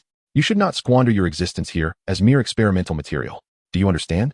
Her alchemy must continue, and you are undoubtedly the target. It is merely my presence that has altered her aim. Then I must resist even more. What has instilled in you this illusion of inevitable defeat? Who do you think I am? She laughed with an air of arrogance, a stark contrast to the tranquil person I had come to know, creating an unsettling yet oddly fitting image. In a daze, I heard her continue. Your reckless interference will only disrupt my plans. Do you truly believe I am but a puppet to be manipulated? It is a rare delight to encounter such an intriguing game. You are deceiving yourself, Shia. You are lying, and you are fearful. I have never been untruthful with you. You are the sole individual to whom I have expressed such heartfelt sincerity. I regard you as family. Let this be the end of our conversation for today. If you persist in your stance, it only underscores your folly. I refuse to reminisce about having confided in someone who turns out to be a fool. Your actions shall not disrupt my course, do you understand? Even if I am reluctant, I must seize the opportunities that allow for my survival, which means I shall remain indifferent to your tribulations. She declared her intention to depart, yet she did not leave immediately. Instead, she stood still, as if to imprint the surrounding scenery into her memory. I understood, Xia. I shall act as if nothing has transpired. I wish you all the best. As I uttered these callous words, surprisingly, no tears fell. Your teachings have made me a stranger to myself. I have learned to think as you advised. Yet, I remain uncertain of how the hardships of existence you spoke of will reshape me. Perhaps this is what one refers to as reality? It is astonishingly devoid of sensation. Xia, I must ask you one last time. What is it that you truly seek? If you were to perish and I continued to live, I would carry on for your sake. I do not comprehend why such thoughts arise. I do not believe in the correctness of your assertions. However, as you taught me, I must learn to relinquish, starting with the futile debates with you. Nonetheless, I yearn to fathom the depths of your inner self. I am not merely in pursuit of outcomes. If results were my sole goal, I could easily take shortcuts. In pursuing these shortcuts, one might lose touch with reality and gradually diminish their fervor. I believe it is imperative to strive for authentic intent. As long as I possess the will to advance towards the truth, even if I falter this time, I shall ultimately attain my goals, for I shall persist in my journey, and that cannot be erroneous. She smiled faintly and continued, It is not my assertion, yet it is something I have long desired to do. I have relentlessly pursued results, employing any means necessary, but once the outcome is achieved, I find myself chasing the next result, an endless cycle. Gradually, I lost sight of my initial purpose, rendering the results increasingly mundane. Throughout these 3 years, I have merely been a resource, yet I have discovered joy. For the first time, I felt the weight of existence pressing upon me. But I also glimpsed a vast new world. With Afer, it is less a matter of master and servant and more akin to partners exploring this realm together. It is truly wonderful. Although I am currently unfree, my experiences of sustenance, clothing, and shelter are far from what I have ever known. I must endure repugnant odors and unimaginable suffering. Yet, I have never felt such happiness.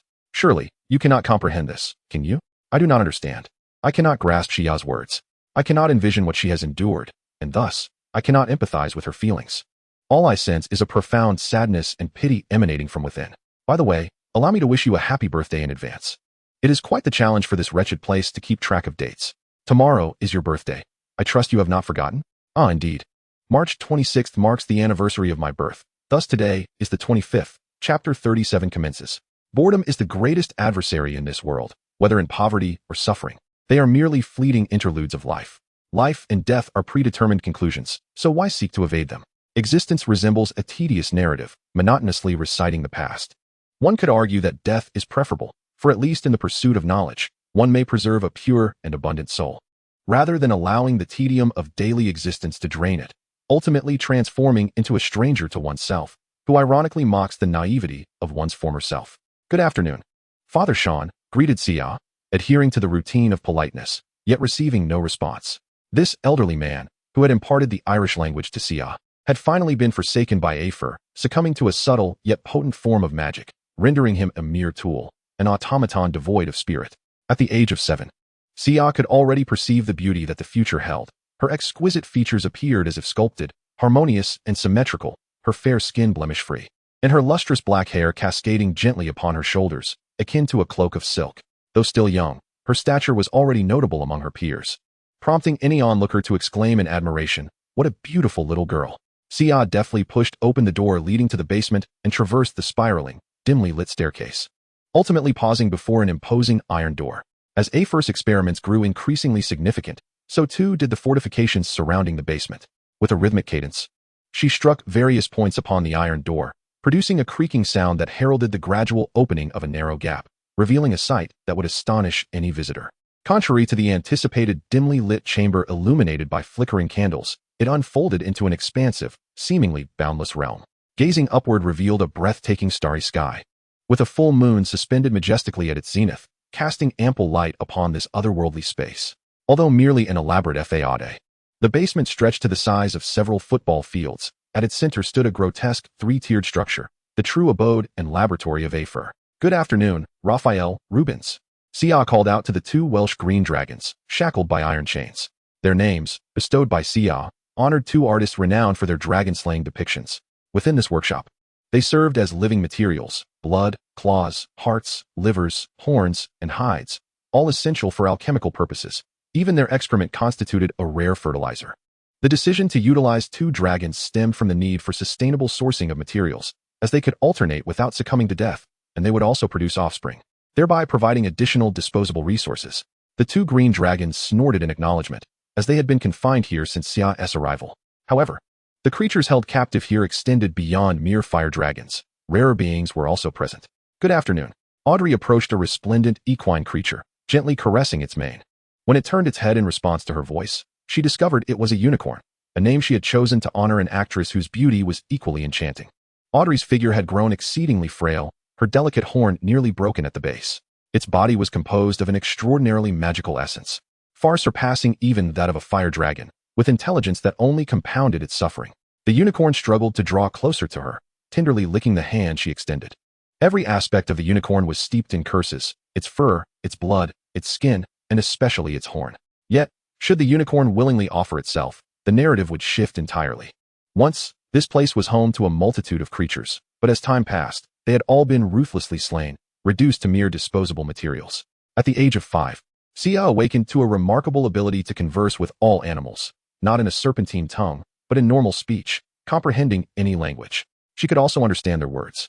Sia was uncertain whether this gift was inherited from an ancestor or a product of Alfer's alchemical prowess.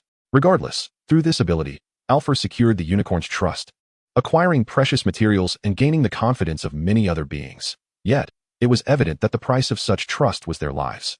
It's all right, Sia whispered softly while resting beside Audrey, instinctively stroking her own shoulder. Has it returned? An elderly female voice inquired from the platform. It was Alfer. Sia refrained from further words and hurried to her side. How do you feel? Alfer circled around Sia twice, seemingly observing her closely. Nothing feels different, Sia replied, shaking her head. The sun is quite strong today. A strong sun is beneficial. Absorbing its power is essential. Remove your garments so I can examine you closely. Sia inhaled deeply, suppressing her instinctual sense of modesty. She shed her robe, revealing herself bare beneath, and despite 3 years of meager sustenance, there was no visible emaciation. Everything remained in perfect proportion. Alfer crouched behind Sia, retrieving her wand, and with a gentle flick, Sia's cascading black hair appeared to float, as if liberated from gravity. Alfer gazed at Sia's shoulder, where a black pentagram adorned her skin, resembling a tattoo. No matter how many times I behold it, its beauty is breathtaking, she marveled, with a delicate tap of her wand at the center of the pentagram. Intricate runes unfurled like ink dispersing in water. This shouldn't be. There are no visible changes, Alfer remarked, her brow furrowed. It seems that natural methods can only manifest in darkness. At this rate, you may not endure for long. Does your body feel unwell in any way? Not really, Sia replied. What a relief. If such lifeless matter continues to linger, your body will soon transform into a pool of black water. Afer picked up the robe that Shia had discarded and delicately draped it over her shoulders, never once making physical contact with Shia's body. It indeed seems that natural cultivation proves futile. The impurities in the external environment are overwhelmingly abundant. Have you resolved everything? Yes. I trust that Lena will not cause any disturbances. Even if she does, what can she accomplish? She cannot even enter the door. I just worry about what Andrus might do to my precious herbs once they are aware. That would be troublesome. Afer furrowed his brow and suggested, should we quietly deal with them? No need for that. He lacks the courage, and that foolish girl cannot fathom such complexities. Shia smiled, now clad in her robe, and asked, when shall we begin? I can hardly contain myself. This could very well cost you your life. Are you so eager to meet your demise? Afer retorted, though Shia remained unfazed.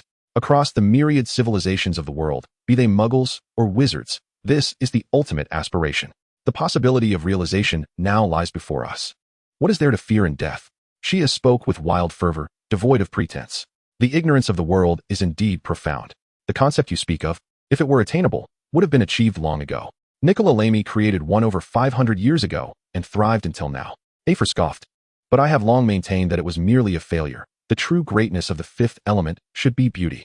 It ought to exist in the form of humanity, the creator's most exquisite masterpiece. What I aim to create is not some red elixir, but a true, eternal deity. I am truly fortunate, Shia declared, enraptured. You are perceptive.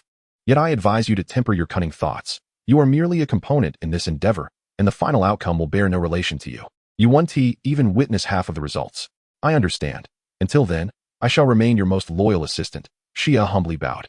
Afer is indeed untroubled by any schemes Shia might harbor, not out of arrogance, but because her magic and secrets are beyond Shia's imagination. Although Shia has consumed a significant amount of materials, making her the most ideal candidate in Aphor's eyes, she is by no means irreplaceable. Undoubtedly, Shia's obedience and cooperation have saved her considerable time and energy. The materials are nearly prepared. We are just awaiting the commencement. Assist me in my preparations. Starting tomorrow, you shall reside in the room I have arranged for 10 days, during which you are forbidden from consuming any food. I will concoct a potion to cleanse the refuse within and without your body. Do you understand? Aphor inhaled deeply and remarked, if you happen to starve to death within these 10 days, it would be truly unfortunate. Rest assured, I am not so easily dispatched, Shia confidently replied. Though in her heart, she venomously added, before you perish. Chapter 38, The Ritual. 10 days had elapsed, and Shia pressed her lips together, surprisingly not resembling a lifeless zombie. It seemed that Aphor's potion at least prevented her from dying of dehydration. Within this specially crafted chamber, there was nothing to sustain her. Even the thought of gnawing on the fabric was futile. The waste she produced was magically collected and processed the moment it was expelled. Unless she resorted to consuming her own flesh, there was no sustenance available to her. The despair of hunger was not her only plight. Everything was utterly dreadful. She felt as if she had been cleansed from the inside out. Her stomach no longer felt like a functioning organ. She could guarantee that at this moment, she was perhaps the cleanest person in the world, as all bacteria had been magically expelled, and the impurities within her body had been eliminated through unimaginable means. Shia had never felt so close to death. No, she truly believed she was on the brink of demise. Remarkably, she had managed to endure, but to Aphor, her body was all that mattered. No worries, you will soon perish. Apologies for the deception, but your death at this moment could not be more opportune. It is simply exquisite. In the recesses of her mind, she heard Aphor's voice. Soon after, a sensation of weightlessness enveloped her, followed by the feeling of submersion. Shia was incapable of resistance. After coughing a few times, she allowed the liquid to flow into her lungs. Water again, how dreadful. Her last thought was about such a mundane concern. Yet, it was not long before her consciousness sank into an abyss of darkness. Aphor watched as the golden liquid completely engulfed Shia's frail form. With a flick of his wand, a lantern appeared, and he carefully extracted a spark from it, directing it towards Shia's direction. The surface of the liquid ignited with fierce flames, the powerful eternal fire of the ancient goblet, capable of consuming all and never extinguishing. Just in time, Aphor muttered something, and a pre-prepared, intricately designed golden hollow sphere descended, encasing the burning golden liquid that enveloped Shia at its center. The raging flames howled, but could not escape the confines set by the old witch. The golden hollow sphere surrounded everything, resembling a spherical coffin. Had Shia been conscious, she would have recognized this as the so-called Ptolemaic model of the universe. The sphere floated into the air, moving along with Aphor's steps as he walked to the far end of the basement. He opened a massive bronze door, and blinding sunlight flooded in. Squinting, he dared not linger and stepped outside. They stood atop the mountain's peak, where the area within 100 meters was barren, devoid of any vegetation. Yet, just below it lay a lush expanse, teeming with life, a clear indication of deliberate manipulation. With the sun directly overhead, Aphor commanded the sphere to descend into a pre-dug pit, and as the pure yellow earth covered the sphere containing Shia, there was not a trace of impurities, nor any sign of plant roots to be found. Perfect. Everything is utterly perfect. Aphor let her wand fall, murmuring, today is the full moon, buried in the earth for 99 days. The sun rises from decline to flourish. Precisely 77 days, and from flourishing to decline, the finest moment of the year. The sun is the father, the moon the mother. Born from the wind and nurtured by the earth. Separate the soil from the fire, extract the essence from the course, and proceed with caution. It is simply exquisite. Today is Friday, corresponding to fire, and today is the full moon, corresponding to the moon. The flames burn within the cosmos, corresponding to the wind, pure yellow earth. Aphor tightened her legs, incessantly rubbing them. Merely imagining the future made her heart race with excitement, yet it felt so astonishingly close. Silly girl. Did you really think you could deceive me? Did you believe there was ample time left? Ha ha ha. Do you think this is still the transition from darkness to light? Will I tolerate over 3 years without any progress? The whitening has long been completed. What is currently unfolding is the process of yellowing. So foolish, utterly foolish. I trained you, allowing you to be my assistant, solely to develop your mind to a more desirable state. You cannot truly believe I require your meager assistance. It is truly perfect, the Black family, humph. I sensed your presence when I first saw you, just like your ancestor, Achilles, whose relationship is still a mystery, possessing a face beloved by all. A hint of cleverness. Did you really think you were something extraordinary? Do you look down upon me? Bully me? Now your grave is lost to the winds, while I shall continue to live, splendidly and gloriously. Ah, I am simply elated. Achilles died with hopes as ridiculous as yours, Ha ha ha ha. Aphor's maniacal laughter echoed throughout the valley, no longer fearing any disturbance. She turned and entered the great door she had come through, and with a thunderous sound, the door vanished from the mountaintop. After she departed, two figures emerged from the woods, one large and one small. The smaller was Lena, while the larger was an unimaginable figure, Father Sean, his expression filled with ire, devoid of any sign of being manipulated. Father Sean attempted to rush towards the spot where Shia was buried as soon as Lena began to cry, but was halted by Lena's grip. Let go. She may still have a chance. If we delay, she will surely suffocate beneath the earth. Father Sean shouted in anger, though his ire was not directed at Lena. That circle must be a powerful spell. I cannot be certain if it will attack, but my father warned me never to approach the back mountain. The moment one gets close, that old witch will undoubtedly know. Yet we are here unharmed. Clearly, that circle is the true forbidden place. Lena's eyes were already swollen beyond recognition, but she refused to lose her composure. Shia will not perish so easily. She is the omnipotent Shia. How could she possibly die here? What shall we do, leaving this devil unchecked? Even if we wait for divine judgment upon her, as a clergyman, I absolutely cannot allow this devil to persist. Father Sean spoke with unwavering certainty. I have tasted the flesh of Austro-Hungarians, drunk the blood of Ottomans, crawled from the heaps of German corpses, and fought against the English, yet I have never encountered such a repulsive enemy.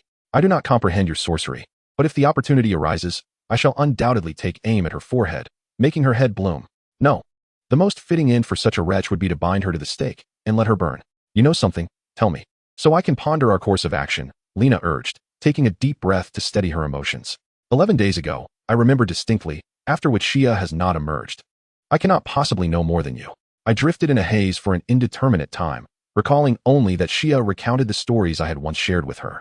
She mocked my claims of having fought Austro-Hungarians and Ottomans. I wished to chastise her, yet the words eluded me. However, that was not the crux of the matter. What troubled me was her frequent reading from the Bible, sharing her interpretations, which eventually helped me escape that dreadful spell, Father Sean said with a lingering apprehension. To the point, that old crone insists Shia must be buried for 99 days. I have an ominous premonition that something terrible will occur after those 99 days. Lena interrupted impatiently. She wishes me to remain in this stupor.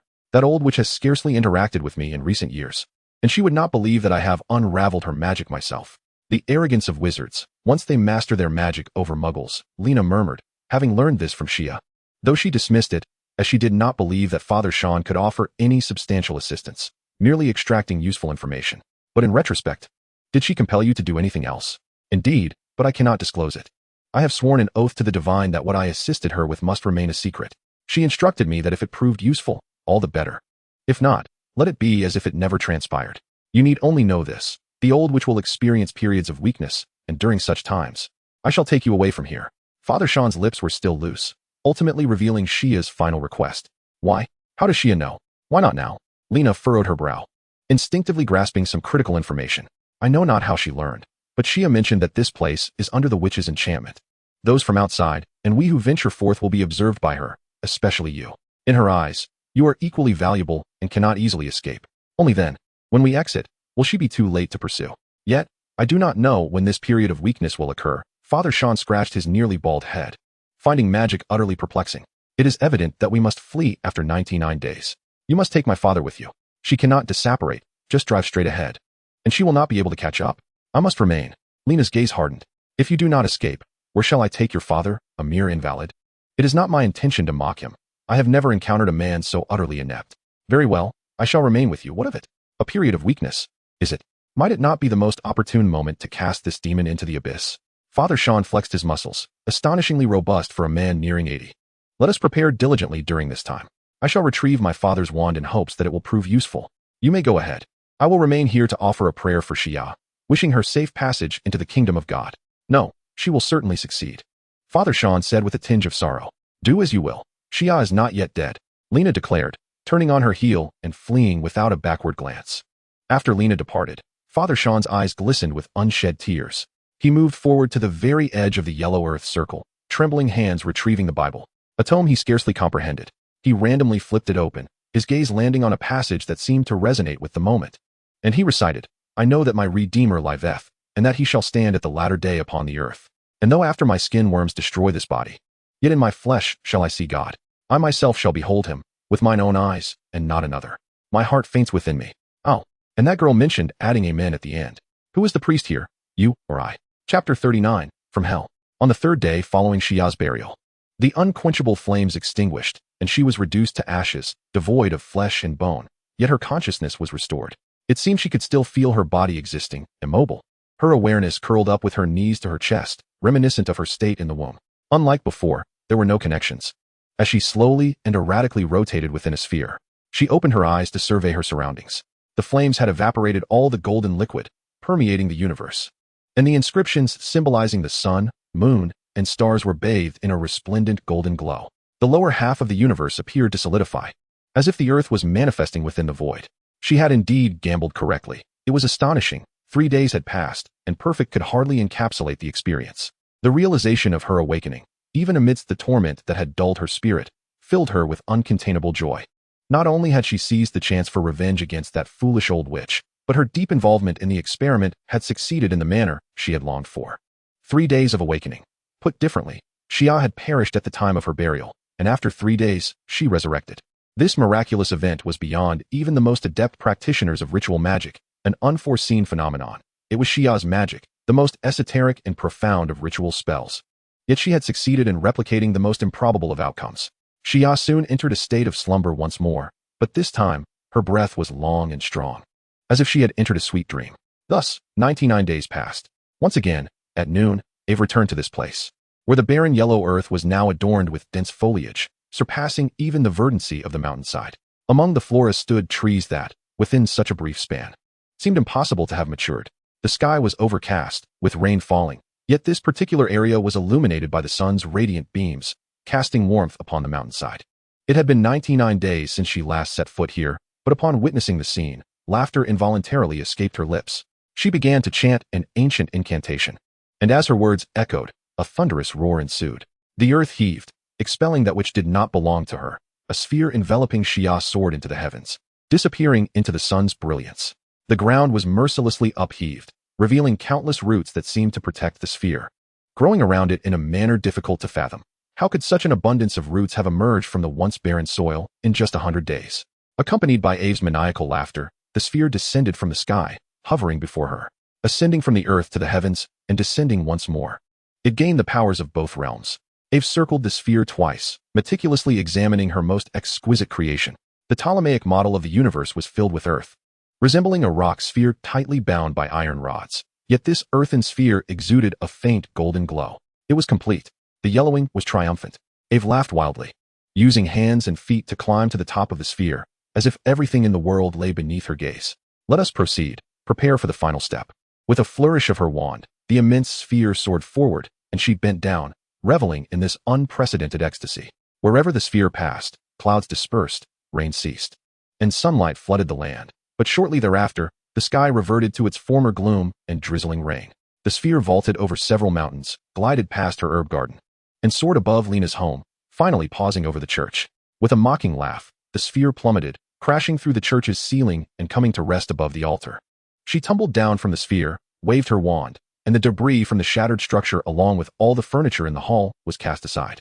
Chanting an incantation, intricate and beautiful runic arrays, long since drawn, materialized around the altar. The floor began to sink in a rhythmic pattern, revealing grooves that formed the shape of a pentagram encircled by a sphere. The crucifix of Jesus, bathed in sunlight, imbued with the power of darkness, appeared both sacred and intimate, gazing upon all that was near, yet unable to spare an innocent young girl from suffering. The beginning of all things, the culmination of all ends. Ave lifted a ceremonial cup from before the Christ figure, carelessly spilling its contents upon the runic array, and immediately, a foul, crimson liquid surged forth.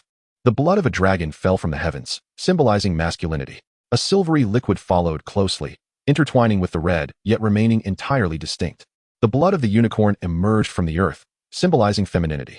A gentle golden light radiated from the central sphere, as if all the underground liquids had been infected, converging into a liquid resembling gold, strikingly similar to the substance that had previously enveloped Xia. Just then, AI Fu chuckled and called out, "Old man, if you're still alive, come out." Father Sean timidly peeked his head from behind the door. He ought to feign being enchanted. Yet the fear within him and the unknown nature of magic made it nearly impossible for him to disguise his apprehension naturally. "Did you have any orders?" He mimicked a servant's tone, hoping to deceive the old witch's gaze, while his hand slowly reached into his bosom, where the weapon lay. providing him with a modicum of false security. AI Fu paid no heed to Father Sean's subtle movements, nor did she cast a glance in his direction. "Open the door to my basement and step inside," AI Fu commanded.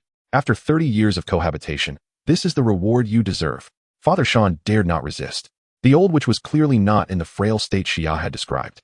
Her presence exuded a power that instilled dread in anyone. He complied and opened the wooden door leading to the basement, but before his eyes could adjust to the dimness, the door slammed shut behind him. Startled, Father Sean hurried to reopen it, yet the creaking wooden door seemed to be firmly affixed to the space, unyielding. He rushed down the stairs. But the formidable iron door at the end, as thick as a bank vault, was enough to instill utter despair in a mere muggle armed only with a useless handgun. He drew out a flashlight from his bosom, not to continue searching for a means to open the two doors, but simply for the faint glimmer of courage it might provide. Outside, AI Fu chuckled softly, murmuring, "Running about is not permitted. You are my designated fourth soul. Is this not the finest reward?" AI Fu composed herself, inhaled deeply, and waved her wand. The golden liquid on the ground emitted a brilliant golden light, overshadowing the sphere's gentle glow. The radiance reflected upon the sphere, causing it to undergo a marvelous transformation. The earth gradually began to peel away from the sphere, ascending slowly towards the sky, defying the laws of gravity. However, the ascent was excruciatingly slow, as the earth rose in minuscule particles, nearly imperceptible to the naked eye. This was the power of tenacity, capable of overcoming the most formidable obstacles. Thus, the world was created. AI Fu muttered ancient incantations, her body trembling with excitement. She inhaled deeply and stepped out of the church. Lena gazed in astonishment at the phenomenon occurring within the church, her grip on her wand loosening slightly. She rifled through the books at home, yet she could not manage to conjure even the simplest of spells. She began to suspect that she might be a dud. She had never thought such a thing before. Even before the age of 11, practicing magic was considered perilous due to a child's inability to control it. Yet, it should not have resulted in a complete lack of response. Now, she could only helplessly realize that she could offer no assistance to Xia. Even as she gazed into the rain, a shadow slowly approached her home. She glanced at her father, who was snoring on the sofa. And never had she felt such resentment towards his incapacity as she did at that moment. The door swung open, and Lena shouted with all her might the incantation she had practiced for over 3 months, yet no miracle occurred. "It seemed you are as foolish as that wretched girl. Your futile struggles ultimately amount to nothing but a weapon against yourself." Ephraim's hair and clothes were drenched by the rain, dripping with a repulsive dark liquid. Lena's wand flew forth, landing in Ephraim's grasp. He tossed the wand lightly, while another wand precisely struck it, causing the one that had accompanied her father for countless years to shatter into 2 pieces, scattering to the corners of the room.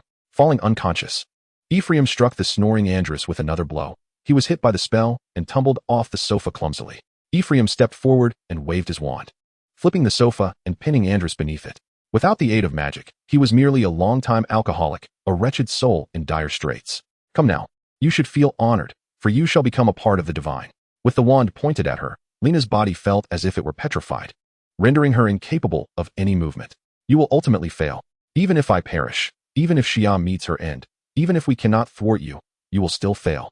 You audacious and grotesque being devoid of reverence." Lena stared unwaveringly into Ephraim's eyes, unleashing the most desperate curse she could muster. "How audaciously ugly you are to speak so." Upon hearing this, Ephraim's expression turned grotesquely fierce. "Has that foolish girl not taught you what it means to bow before someone stronger than yourself? How laughable. You, a scum, will never comprehend Xia's wisdom. I shall forever bow only to noble souls. It appears she has not taught you how to survive." Ephraim raised his wand, pointing it at Lena, murmuring softly, heart-piercing. Excruciating pain surged through Lena's entire being. She gritted her teeth and resisted for a moment before losing consciousness. "It seems your bones are not as resilient as your mouth," Ephraim scoffed, shaking his head. He then murmured, "The heart-piercing curse should induce suffering but not lead to fainting. Is that my error? Very well, I am not some tedious dark sorcerer. Rest assured, no one will ever call me ugly again." Chapter 40, Saving Lives. Only particles that could be described as dust ascended, gathering in the sky, obscuring the unique sun of this realm. The metallic model of the Ptolemaic universe gradually disintegrated, ultimately becoming part of the dust. She gradually emerged from the earth, still curled up with her arms wrapped around her knees, her head buried within them. Her long, raven-black hair cascaded in a disheveled yet natural manner, enveloping her slender, delicate form. This only served to accentuate her already fair complexion, rendering it almost translucent. As if she were a sculpture of Han-white jade unearthed from the depths of time, evoking a breathless awe for fear of disturbing such beauty. Though she was inherently beautiful, she had never possessed such flawlessness. From a young age, she had harbored the habit of staying up late, a vice that had inevitably dulled her radiance. Yet, through the art of alchemy, Afer elevated her beauty to an unnatural level. The telltale signs of adolescence, such as the loss of baby teeth, were now imperceptible. However, everything comes at a cost. Afer's gaze fixated on the five-pointed star upon she's left shoulder, now transformed into pure gold. It was done. The magnificent five-pointed star had completed its transmutation. With a flick of his wand, he gently repositioned she's body into a supine posture, retrieving a prepared linen cloth and casting it over her, which instantly morphed into an exceedingly simple gown adorning her figure. She slowly settled upon the altar as the surrounding runes sprang to life, seemingly welcoming their designated recipient. Afer seized the unconscious Lena beside him and struck her face with force. Lena awakened from her pain-induced stupor, only to find herself helplessly bound to a wooden post. The blood of the most vibrant maiden was undeniably the highest tribute to this greatness. She should consider herself fortunate to become part of something profound. Afer severed Lena's wrists and ankles, carelessly discarding the severed limbs aside, allowing her blood to flow freely, ultimately mingling with the liquid of the rune array. Lena struggled desperately, but her efforts only accelerated the loss of her lifeblood. Afer had no intention of claiming her life just yet. While losing blood would not prove fatal immediately, a sufficient amount could render her mindless in the future. Yet, Afer remained indifferent to Lena's fate, postponing her demise for another time, not awaiting her death from blood loss. Throughout it all, Afer never stepped into the rune array. "It is finished," Afer murmured. "Indeed, it was over, you malevolent dark sorcerer." A male voice shattered the oppressive silence. Belonging to Andrus, who should have been collapsed at home, the running Gorgon. "I never imagined you were engaged in such wicked sorcery. I have indulged you for far too long, allowing your thoughts to fall upon my daughter." He stormed in, locking eyes with Afer, his rage palpable. "Now, your time has come. I have never felt such a potent desire to kill. You are doomed. You repugnant, filthy, arrogant, and bizarre reptile. Have you finished your tirade? Once you have, you may proceed to your demise." Afe's expression was somber, and she could not comprehend how, in less than 2 hours, a frail wizard could awaken from a state of unconsciousness. The wine delivered to Andrus was laced with a potion of life and death. A mere sip should have ensured he slept until the morrow. Yet, Afe felt no fear. Andrus had long since destroyed his wand, rendering a wandless wizard no more formidable than a mere mortal. Fall unconscious. Afe unleashed one of the few spells she excelled at, but Andrus adeptly evaded it with a swift movement. She beheld him reach into his robes and extract an object that sent a tremor of unease through her. Indeed, it was a wand. Andrus's hands were stained with blood as he had retrieved his dearly beloved wand from the grave of his late wife. "Avada Kedavra," he bellowed, directing his wrath at Afe. The murderous intent coalesced into a tangible force, threatening to extinguish any life in its path. Afe was all too aware of the spell's dreadfulness. She hurriedly sought refuge, her movements reminiscent of a toad scorched by fire. The killing curse soared past her, striking the array of runes behind her. Instantly, the once glimmering magical circle flickered like a malfunctioning light bulb before succumbing to darkness. The open-air church was bereft of its peculiar protection, and the oppressive gloom of the stormy sky enveloped the entire structure as rain poured down. Lightning became the last flicker of illumination, while thunder accompanied this darkened spectacle. Although Andrus was not particularly adept at the killing curse and did not expect it to be lethal, the unfolding circumstances exceeded his expectations. Both Afe and Lena were shrouded in shadows, and illuminating their surroundings with magic would undoubtedly be a foolish endeavor. I have not used this before." Afe murmured from her concealment. "I am not afraid. I understand that all is for the sake of eternal greatness." Lacking any combat experience, Andrus, even without lighting a lamp, was nonetheless visible to Afe. He stood with his back to the wide-open church doors, his silhouette unmistakable. "Avada Kedavra!" Afe suddenly rose, roaring at Andrus. But her voice took on an unsettling quality. It was no longer merely the voice of an elderly woman, but bore the timbre of an aged man as well. Andrus staggered in fright, narrowly evading the lethal strike. Indeed, this spell, devoid of any elegance, was left with only its brutal simplicity as Afe continued to murmur in that dual voice. Before Andrus could retaliate, she waved her wand, causing the surrounding bricks and timber to coalesce into a titanic figure. "Kill him," she commanded the giant, which, despite its seemingly cumbersome form, moved with surprising swiftness, charging directly at Andrus. Shatter. Andrus's magic struck the giant, merely creating a small crater. His body, long eroded by alcohol, was unable to react in time, and he was violently slammed against the wall of the church, crashing through it and hurtling into the distance. A mere third-rate sorcerer, Afer. "What truly separates you from wisdom and determination is your lack of courage and means," Afer murmured. "The ritual has been interrupted. The materials are essentially rendered useless. Nevertheless, I may have to make do. She shook her head, ignited her wand, and turned around, only to find the expressionless Sia seated upon the altar. Startled, she quickly recalled something. Her gentle voice softened as she spoke. Do not be afraid. I am yours. I am not afraid. You are my enemy. Sia interrupted Afer with a smile. At last, your true nature is revealed. I suspected that your capabilities and knowledge were far beneath your actions. How curious that magic allows for the existence of something like you. You cannot be. You should be nothing more than a blank slate, a living corpse. My potion and steps were flawless. Afer exclaimed in panic, her voice now distinctly feminine. Foolish one.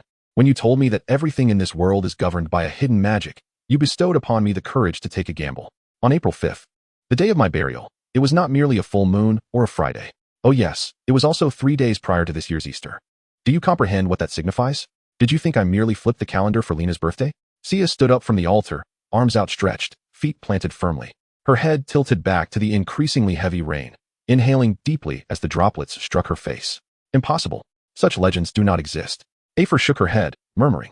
Then perhaps you should inquire of him? When the time comes to reap the fruits of victory, you cast him out from your very being. It seems that the trust and bond between you are rather tenuous. Sia's drenched expression contorted into a grimace. Am I correct? He will undoubtedly know. For if I am not mistaken, he is merely a jester, worshipping a repugnant fly. Sia drew close to Afer, her tone venomous. How dare you? A man's voice escaped Afer's lips, but this time, her expression conveyed profound resistance. No, she is mine. Ridiculous. A pathetic jester still dares to aspire to divinity? Do you understand what a deity truly is? Sia once again spread her arms wide as if embracing the sky, dramatically proclaiming, Do not think I have come to bring peace to the earth. I have not come to bring peace, but to instigate conflict. For I have come to estrange fathers from their sons, daughters from their mothers, and daughters-in-law from their mothers-in-law. The enemy of man is, in fact, those within his own household. Repugnant. Hypocritical. You ignorant fool, what pretense are you putting on? The male voice emanating from Afer gradually overtook the feminine tone. But before she could finish her words, a tremendous noise erupted from just a short distance away. Aver was forcefully propelled outward. Chapter 41. The Salvation of Life. Hija seemed to have lost all strength, collapsing as if her body was not as well as she pretended. The profound fatigue, the rain beating against her, and the biting cold, coupled with an intense hunger, rendered her a far cry from the perfect being she had envisioned, let alone a deity. Hija surmised that in such a moment, Aver would never consent to share a body with her, yet she suspected he would not allow her to bask solely in the fruits of victory. There must be some contingency plan. Her recent probing had struck the mark, and now it would be much easier to provoke him with words of faith, regardless of which aspect of Aver she was contending with. She was certain that she was at her most vulnerable then. Though it was not the frailty she had anticipated, it mattered little. Was it over? From the back door, a head cautiously emerged, a double-barreled shotgun in hand, still smoking from its recent discharge. It was Father Sean, who should have been trapped in the basement corridor, loading his weapon with trepidation, fearful that this tangible shot might prove futile. Upon Hija's awakening, her first act was to free Lena from her bindings and instruct her to unlock the basement door. All of this could be traced back to Aver's hubris. The door to the basement could be opened without any means, as another person could easily rescue those trapped in the corridor. It seemed a simple enough principle, but one must remember that there were only 4 individuals present. It was over. I was so close, witnessing it clearly, as it struck her head, bursting open. Hija brushed her damp hair from her forehead. The rain intensified to the point where it became difficult to discern what others were saying. She descended, her legs feeling alarmingly weak, yet she managed to retrieve the wand Aver had dropped. Help me into the back room. It is not suitable for conversation here. Once Hija settled into a chair, she disregarded her appearance and lifted her sole linen dress, wringing it vigorously, water dripping onto the floor. I had thought it would grant me some extraordinary power, yet now, it appeared to have done nothing but lighten my complexion. Oh, and it did help me regain my lost teeth. Hija pinched the flesh of her arm. The pain was still palpable. Father Sean politely turned his head away. Hija's attire was exceedingly simplistic, yet it was not inappropriate considering the presence of an elderly man nearing 80 and a girl not even 8 years old. There was nothing suggestive about it. I put that girl Lena in the car. After she opened the door for me, she fainted. I quickly bandaged her up and hurried to find her father. By the time I located him, alas, he was unfortunate. His neck was broken. Just as I returned, I heard you calling the signal. Fortunately, with the rain today, even a deaf person could hear my footsteps, Father Sean said, sitting weakly against the door. What a courageous individual he is. I had underestimated him. Although I urged Lena to persuade him to drink less, I did not truly expect his presence today. To my surprise, not only did he arrive, but he also played the most pivotal role. I had indeed misjudged him. The medicine you suggested I give him must have proven effective, Otherwise, this drunkard would likely have been snoring away while his daughter bled out. It is a pity, though. If he were to repent, Lena's future would be significantly brighter. After Father Sean finished speaking, an eerie silence enveloped the air. After a prolonged pause, he resumed. What is the matter with Afe? Is there a demon possessing her body? Do not feel guilty. Even if the entity sharing her consciousness is a demon, it is undoubtedly of her own volition. Xia shook her head. One cannot help but feel something after living together for over 30 years. She used to dine with me, recounting tales from her school days. When did she become like this? Father Sean wiped the rain from his face, striving to appear more composed. Do you wizards have any funeral customs? I will prepare Afe's body for burial tomorrow. There should not be any special rituals, I presume. Xia, having never attended a typical British funeral, could not articulate any unique customs of wizards. Father Sean sighed, hoisting his shotgun once more and cautiously stepping outside. As he opened the door, the rain and cold air rushed into the room, causing Xia to shiver involuntarily. Starving, she had no desire to accompany Father Sean to retrieve the body. The sight of the grotesque, bloated old witch left her with no appetite.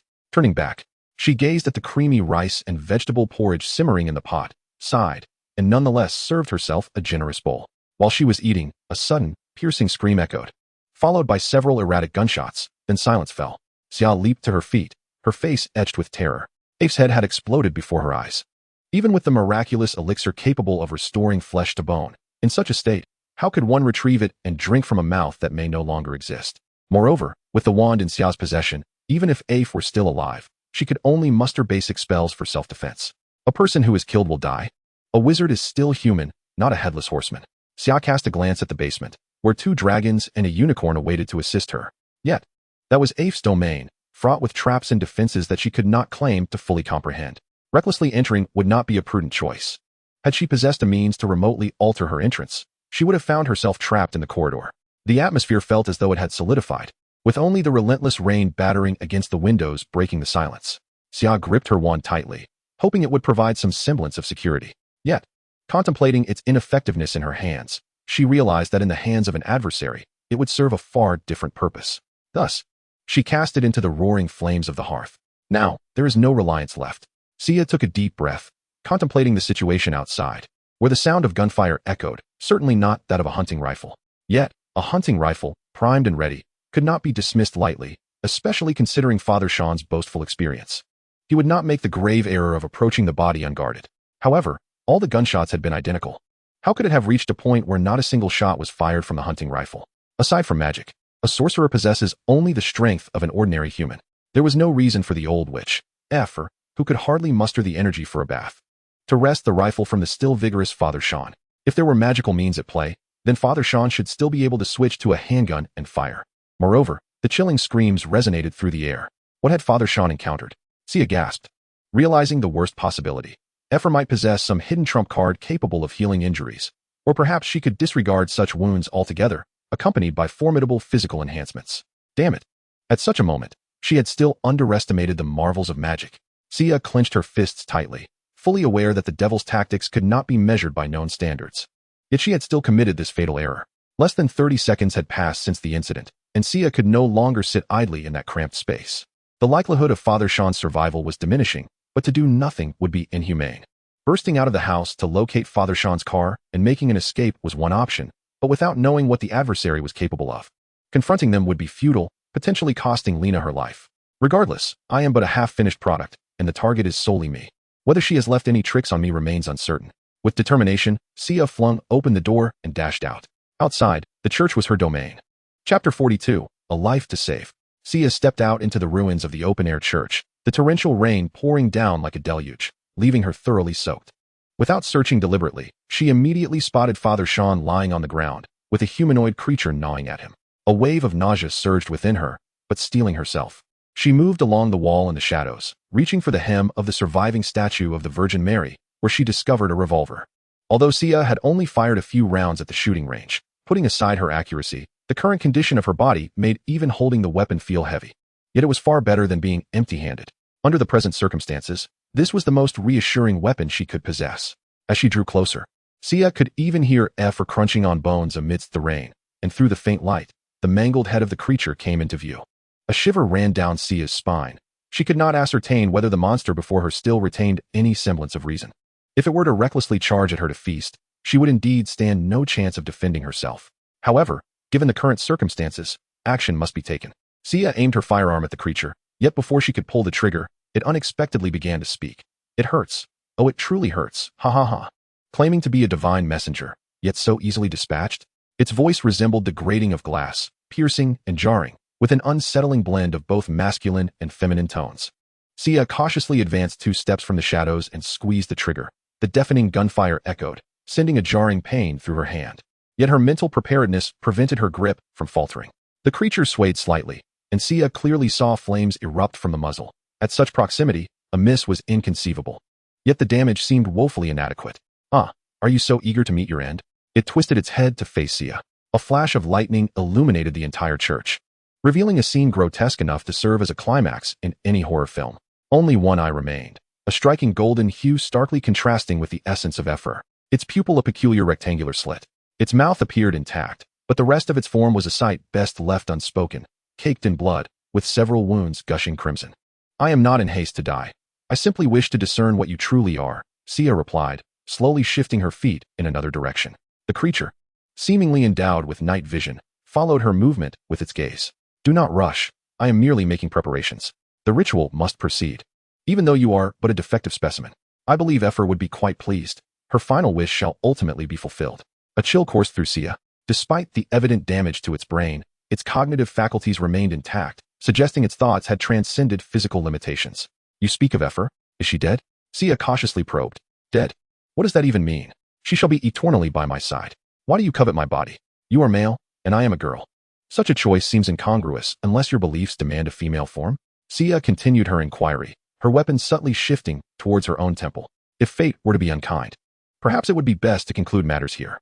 This creature, even if it did not perish here, would ultimately dwell in shadows. Yet if it were to possess her body, the consequences would be dire. A laughable charade, but it matters not to divulge this. Ephyr was merely enamored with your appearance. She lacked understanding.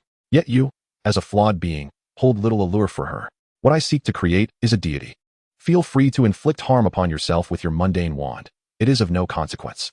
Even as a defective entity, that degree of assault shall not claim your life. It rose unsteadily, inching closer to Sia. Do you not realize the magnitude of your own potential? You possess an invaluable gift of innate power, do you not? You can sense the magic coursing through you, and you are endowed with the rare ability of Parseltongue. This treasured blessing, for the serpent symbolizes water, renders your innate talent unparalleled. However, your destiny is intertwined with the moon, a formidable celestial body that epitomizes perfection. You are born under the waning moon, a fitting correspondence with your present circumstances, as if fate had decreed it. Your name signifies the new moon, and you shall forever remain a new moon. Yet you were born on a night of lunar decline. How could such a remarkable occurrence transpire? There are other correlations I do not fully comprehend, but it matters not, for you shall soon belong to me. From the very first moment you open your eyes, all your memories will become mine. Are you suggesting that I am left with no alternatives? Indeed, I am on the verge of ascension to divinity. Do not be astonished. I possess what you will eternally be unable to attain, the sun. As a man, my soul is aligned with the resplendent sun. My steadfastness over 4 centuries, my essence, symbolizes the sun's eternal nature. Are you implying that I am fortunate enough to become part of an immortal deity? Have you finally grasped the truth? You are no fool. It seems necessary for you to exercise your intellect, lest your meager mind be overwhelmed. Come now, join me. However, I must refuse. A tremor coursed through Sia. She had never felt such tension nor excitement before, perceiving the enemy's illusions and realities. Stubbornly, Sia disregarded his words, raising her revolver and pressing against the barrel, firing 4 shots in rapid succession. Ignoring the burns on her hands, she witnessed the foe advancing towards her with blinding speed. As she turned to flee, it seized her by the shoulder. Thrust violently to the ground, the jagged stones beneath her caused Sia to grimace. Yet, the greater agony lay in her wrists. Firmly held captive, with the weight of the assailant pressing down upon her abdomen, rendering her slender legs powerless. Extus, do you truly believe you will succeed? This is my final counsel, Sia uttered, invoking a name foreign to her. Oh, you know my name? It is no wonder. You are aware that I am the supreme devotee. How did you come by this knowledge? Never mind, I shall investigate myself. Its head drew close to Sia's, and despite her frantic attempts to evade, its magic proved insurmountable. Sia's eyes widened in shock as she perceived a white, filamentous substance emanating from her orifices, spiraling towards it. In response, it expelled a similar white substance, intertwining with hers. What is this? She exclaimed in astonishment. Why do you possess so many memories? Are you too akin to me?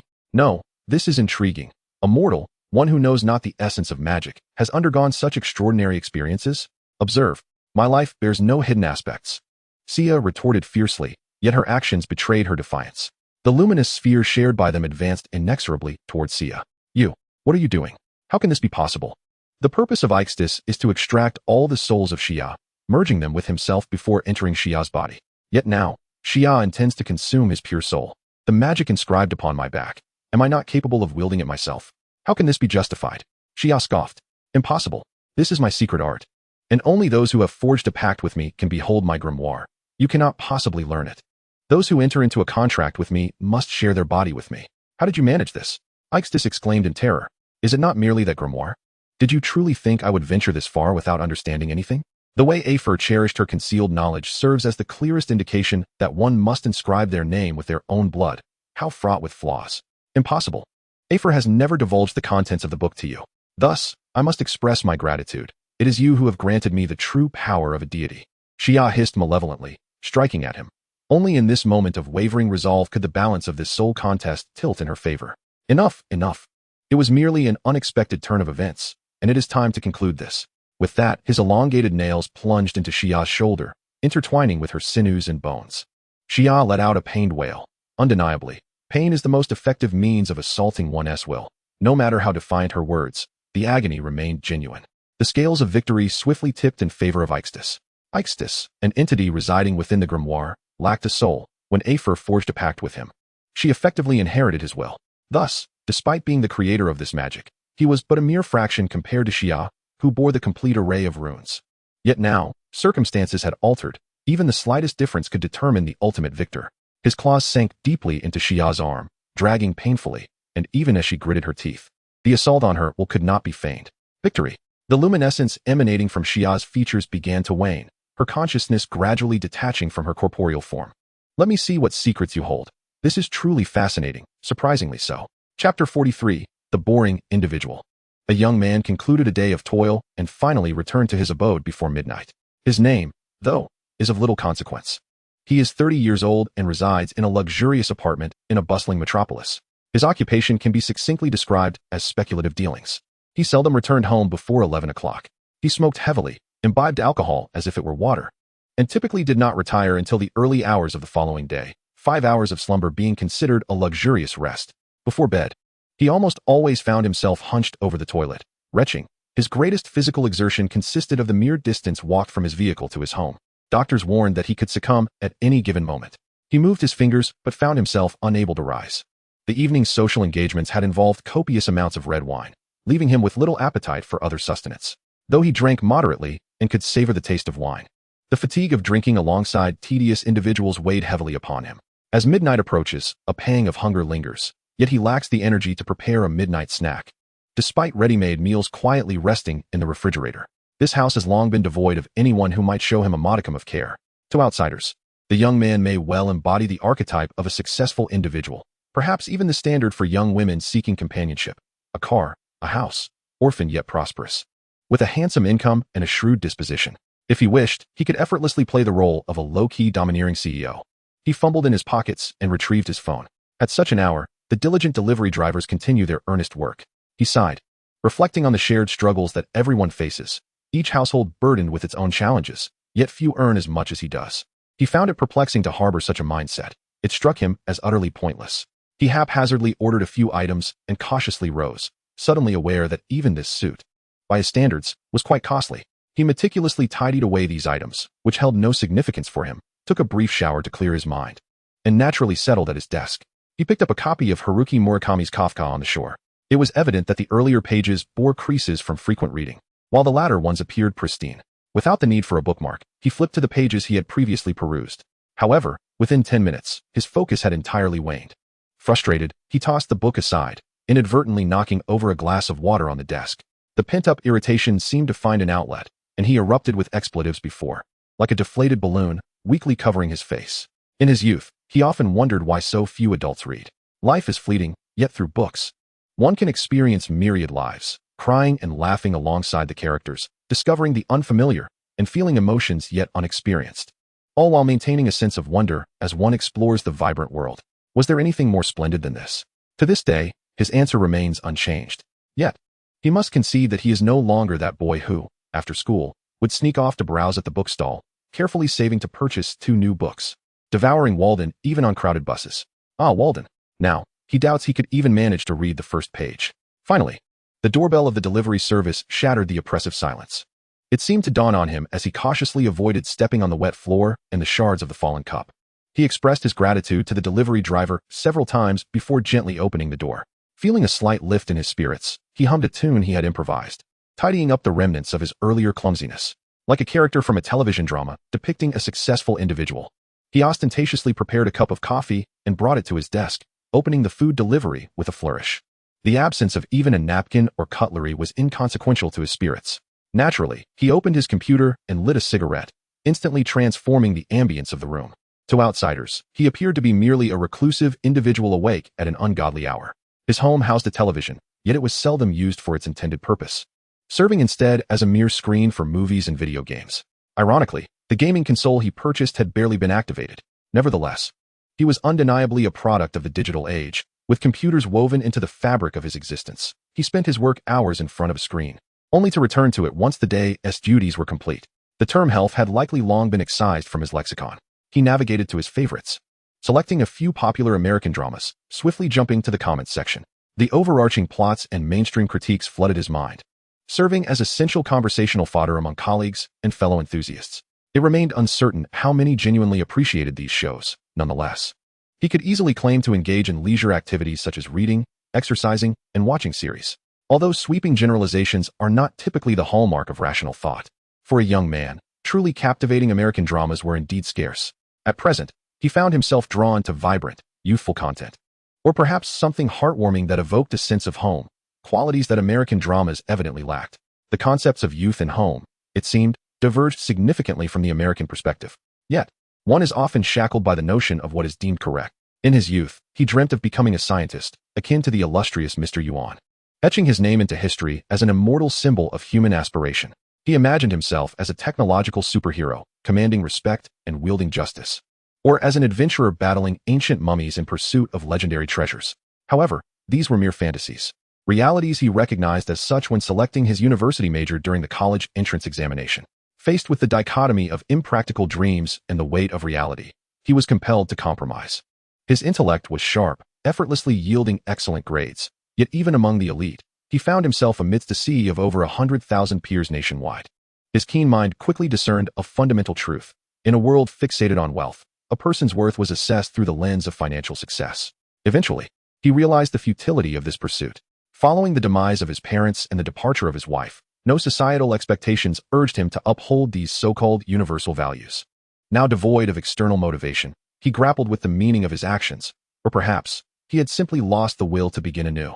The quest for meaning in itself seemed a fruitless endeavor, leaving him to ponder whether, had he achieved his dream of becoming a scientist, he would be disillusioned by a bleak, unpromising research environment, or if, as an adventurer, he would come to despise the harshness of the wild. Who could say? In his youth, he once subscribed to the tenets of social Darwinism, naively believing that humanity should adhere to the survival of the fittest. He tirelessly endeavored to avoid being cast aside, never deigning to waste time on those he deemed weaker. However, upon maturing and reflecting upon his past, he came to realize that his ambition was ill-suited for attaining a higher social standing. Deep down, he never aspired to be a gladiator for public amusement. The so-called weak, whom he had once dismissed, often found happiness and joy. They possessed goals, tenacity, hope, and a belief that tomorrow would be brighter. Engrossed in meaningless comedic animations at an accelerated pace, the youth occasionally emitted hollow laughter, as if he were laughing for laughter's sake. An unsettling sight, indeed. It seemed that, at this juncture, his laughter was merely a tedious compulsion. Did he truly still harbor the capacity to derive joy from such moments? As a notification chimed, the young man glanced at his phone screen.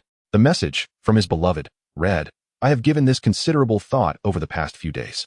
I believe we cannot continue like this. We both need to move on. This life is not what I desire, and even without this situation, I no longer wish to persist." This message came from his wife, soon to be his ex 6 months into her pregnancy. She had tragically suffered a miscarriage, extinguishing the fleeting passion born from that pregnancy in a relationship already marked by growing indifference. To compound the tragedy, he had returned 3 days too late to provide solace. This calamity ignited long-standing tensions and discontent, culminating not in violent arguments or hysteria, but in a quiet departure. At 9 in the morning, the young man reluctantly awoke from slumber, hurriedly rising to check the stock market. After meticulously grooming himself and arranging his hair with various products, he donned his work attire, a suit meant for daily office wear. He then picked up an alcohol breathalyzer from the coffee table and took a breath. It was evident that the red wine he had consumed the previous evening had not been fully metabolized by his ailing body. Furrowing his brow, he resigned himself to summon a ride. Upon arriving at the office, he encountered familiar faces along the way, each greeting him with a nod, which he reciprocated with a smile. The company occupied an entire floor of an office building, with annual rent exceeding 10 million, and the salaries of its employees appeared exorbitant to outsiders. Yet, after years of experience, he understood that this was merely a facade, a glittering exterior masking the reality of investors' money. The promises made were grandiose, but the likelihood of fulfillment was laughable. Upon entering his office, the young man began delegating tasks to several subordinates he did not particularly favor. They exuded an air of unwavering confidence, as if to proclaim that if he did not appreciate them, there would be others who would. In truth, the company relied on their resources, while he, hailing from a modest background, had ascended through sheer ability. Yet, he recognized that such ability paled in comparison to the importance of resources. Ultimately, he would be supplanted by younger individuals wielding both competence and connections. Very well. I shall arrange a meeting with General Manager Zhang shortly. This matter cannot be delayed any further. Once again, it appears I am to deceive yet another unfortunate soul, who, having amassed a few properties through sheer luck in his early years, now fancies himself an astute investor. How naive he is. The young man scrutinizes the investment projects at hand, making initial assessments of potential returns and feasibility. What does a web-based film hinge upon? Trends and sensational moments. This youthful campus narrative must cater to the audience's appetites. The project lacks a notable cast and any compelling gimmicks.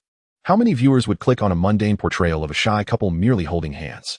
The young man articulates these insincere thoughts, yet he finds himself bound by circumstance.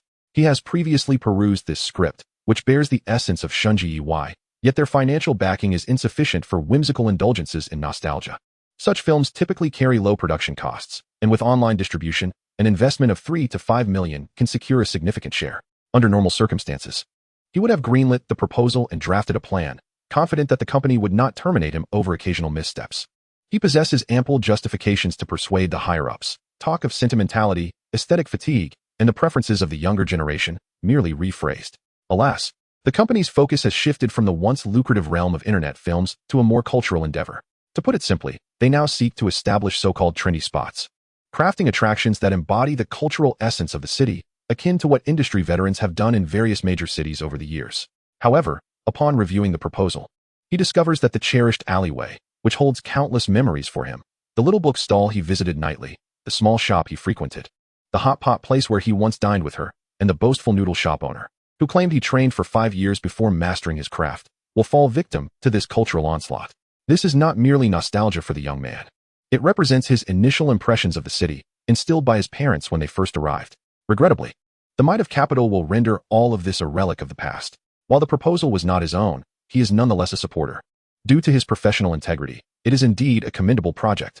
As a person without a hometown, he faces the anguish of personally dismantling the very memories that evoke a sense of belonging akin to home. He lacks the courage to revisit before the demolition and reconstruction commences. Reality is not a fairy tale, even if he resolutely opposes this course of action. Even if he persuades the company's leaders, the outcome remains predetermined. His company is merely a participant in this venture, and their absence would result in nothing more than a loss of profit. How many drinks did they consume to secure this opportunity? The pursuit of meaning, in itself, bears no significance. He had contemplated the notion of simply following his true inclinations to alleviate his heart's discomfort, rather than engaging in a series of insipid, disingenuous tasks as he did now. He often reminded himself that monotony and simplicity constitute the essence of life, a universal truth applicable to all. He merely indulged in self-inflicted turmoil. Chapter 44, The Heart of Gold. Before long, it was lunchtime, which for the young man could scarcely be deemed as breakfast. He made an excuse to dine outside, casually calling out as he donned his coat and stepped out of the office building. In the frigid depths of winter, emerging from the warmth of the summer-like office sent shivers coursing through him, yet he had no desire to seek warmth in a restaurant. After a morning of sitting, consuming food was quite a challenge, especially with his stomach protesting against the alcohol from the previous day. Feeling somewhat melancholic, he strolled towards the river 2 streets away, seemingly a hallmark of a bohemian lifestyle. Although the air was frigid, this river, flowing with a decent current, remained unfrozen. While it paled in comparison to the mighty Yangtze and Yellow rivers, it had once posed a significant barrier to communication between the banks. The river was bordered by a railing, yet below lay a narrow concrete platform. The embankment sloped down towards the platform, creating a broader riverbed designed as a flood control measure, capable of accommodating excess water when necessary. In winter, the water level often matched the height of the platform, prompting many to wander down for a stroll. Not far off, two children, around 7 or 8 years old, were skipping stones along the riverbank. The young man's spirits lifted considerably. In this digital age, witnessing children engaged in such innocent play without the distraction of phones or tablets was indeed a rarity. Since his wife's pregnancy, he had developed a newfound fondness for children, who seemed to possess a unique charm. In summers past, he occasionally swam in the river. Despite the school's strict prohibitions and the annual tragedies of drownings, which did little to deter the adventurous youth. Swimming across to the opposite bank was regarded as a badge of honor. The young man was astute, never risking his life for such trivial accolades. Should misfortune strike, only his parents would be left to mourn. However, this did not imply he was a poor swimmer. On the contrary, he had once swum against the current for hundreds of meters along the bank, when the water level was significantly higher and the current far more ferocious. Lost in nostalgic reverie, a piercing scream shattered the tranquility. He turned to see the two children tumble into the water. Damn, how careless. A wave of regret washed over him as he recalled his earlier negligence. Although the surface of the river had not frozen, the bank had become exceedingly slick, rendering it perilous for the children to play nearby. Who are the parents here? He bellowed, witnessing individuals on the bank pointing and even taking photos. As a surge of anger surged from within him, startled by the sudden shout, the crowd fell into a brief silence. The young man observed a few young men shedding their jackets, hesitating over how to render aid. Yet, he did not witness anyone in a state of panic or desperation, nor did he see any urgent pleas for help. It was evident that the parents of the two children were absent from the throng. This realization chilled him to the bone. The aspiring rescuers were merely adept swimmers, and their futile attempts to enter the water from that precarious position revealed the impossibility of relying on them. Moreover, in the frigid temperatures, their lack of warm-up rendered their efforts perilous. The children, clad in down jackets, could float for a short while, but they had already succumbed to terror, thrashing about in a panic, the scant air within their jackets visibly diminishing. The young man scanned the surroundings, failing to spot any passing boats or operational vessels, and was at a loss to locate the municipal rescue equipment typically stored on the shore. Such resources, usually encountered in a casual manner, eluded his memory in this moment of chaos, leaving him unaware of their exact location or distance. In the blink of an eye, the children were swept to the center of the river, and the chilling water alone could extinguish their fragile lives within moments. Though only 3 to 4 seconds had elapsed since the incident, it felt to the young man as if a century had passed. He berated himself for his earlier negligence, lamented his powerlessness, and wrestled with the profound truth that in this world, there exist circumstances beyond one's control, no matter how fervently one strives. In retrospect, hindsight offered no solace.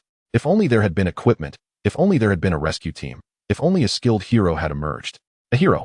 Once upon a time, he too had dreamed of heroes, those who embody fearlessness, who appear in critical moments to provide the most needed assistance to those rendered helpless, who possess the resolve to fight even in the face of slim odds. Yet reality is not a fairy tale. In this crucial moment, there was no Spider-Man descending from the heavens to ensnare the children with webbing. Dully, he watched as the young men attempting to save the children quickly succumbed to the icy waters, their bodies becoming numb, necessitating rescue by others. Some onlookers remained apathetic, pointing and even enthusiastically capturing the scene on their cameras. While anger flickered within him for these spectators, the young man realized that he was no different from them, merely a powerless observer. Ultimately, he had transformed into the very kind of person he despised. But then a sudden realization struck him. From the very beginning, he had maintained a lofty, detached perspective, contemplating external forces he could leverage while never considering what he himself might accomplish. With his swimming experience in this river, a skill that set him apart, the weight of decision fell heavily upon him. A hero? But I still have to work.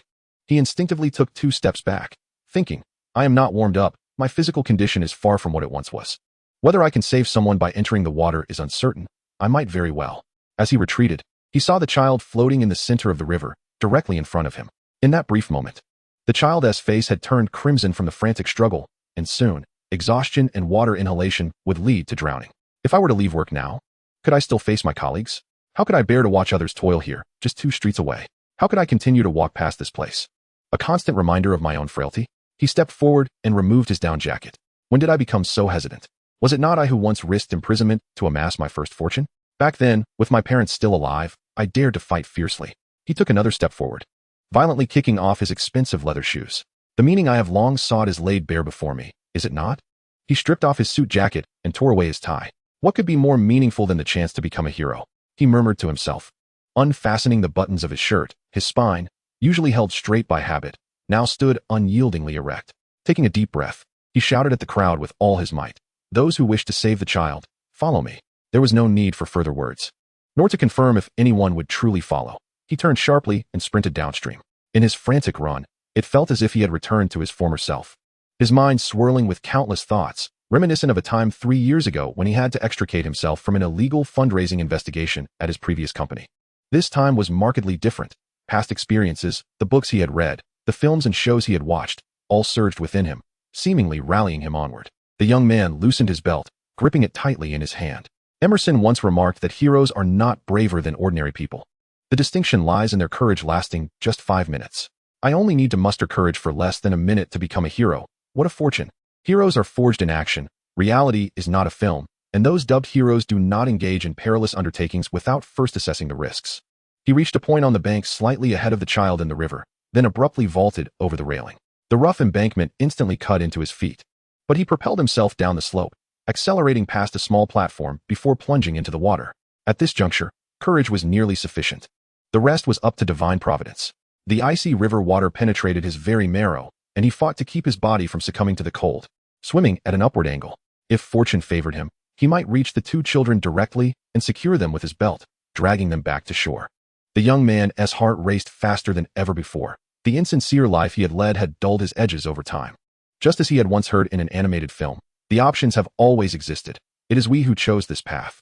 When did he begin to relinquish the courage to pursue his aspirations? At what point did he lose his curiosity about the world? The young man is unaware and no longer wishes to discern the moment. Upon returning to the shore, back to the company, he immediately resolves to write his resignation letter.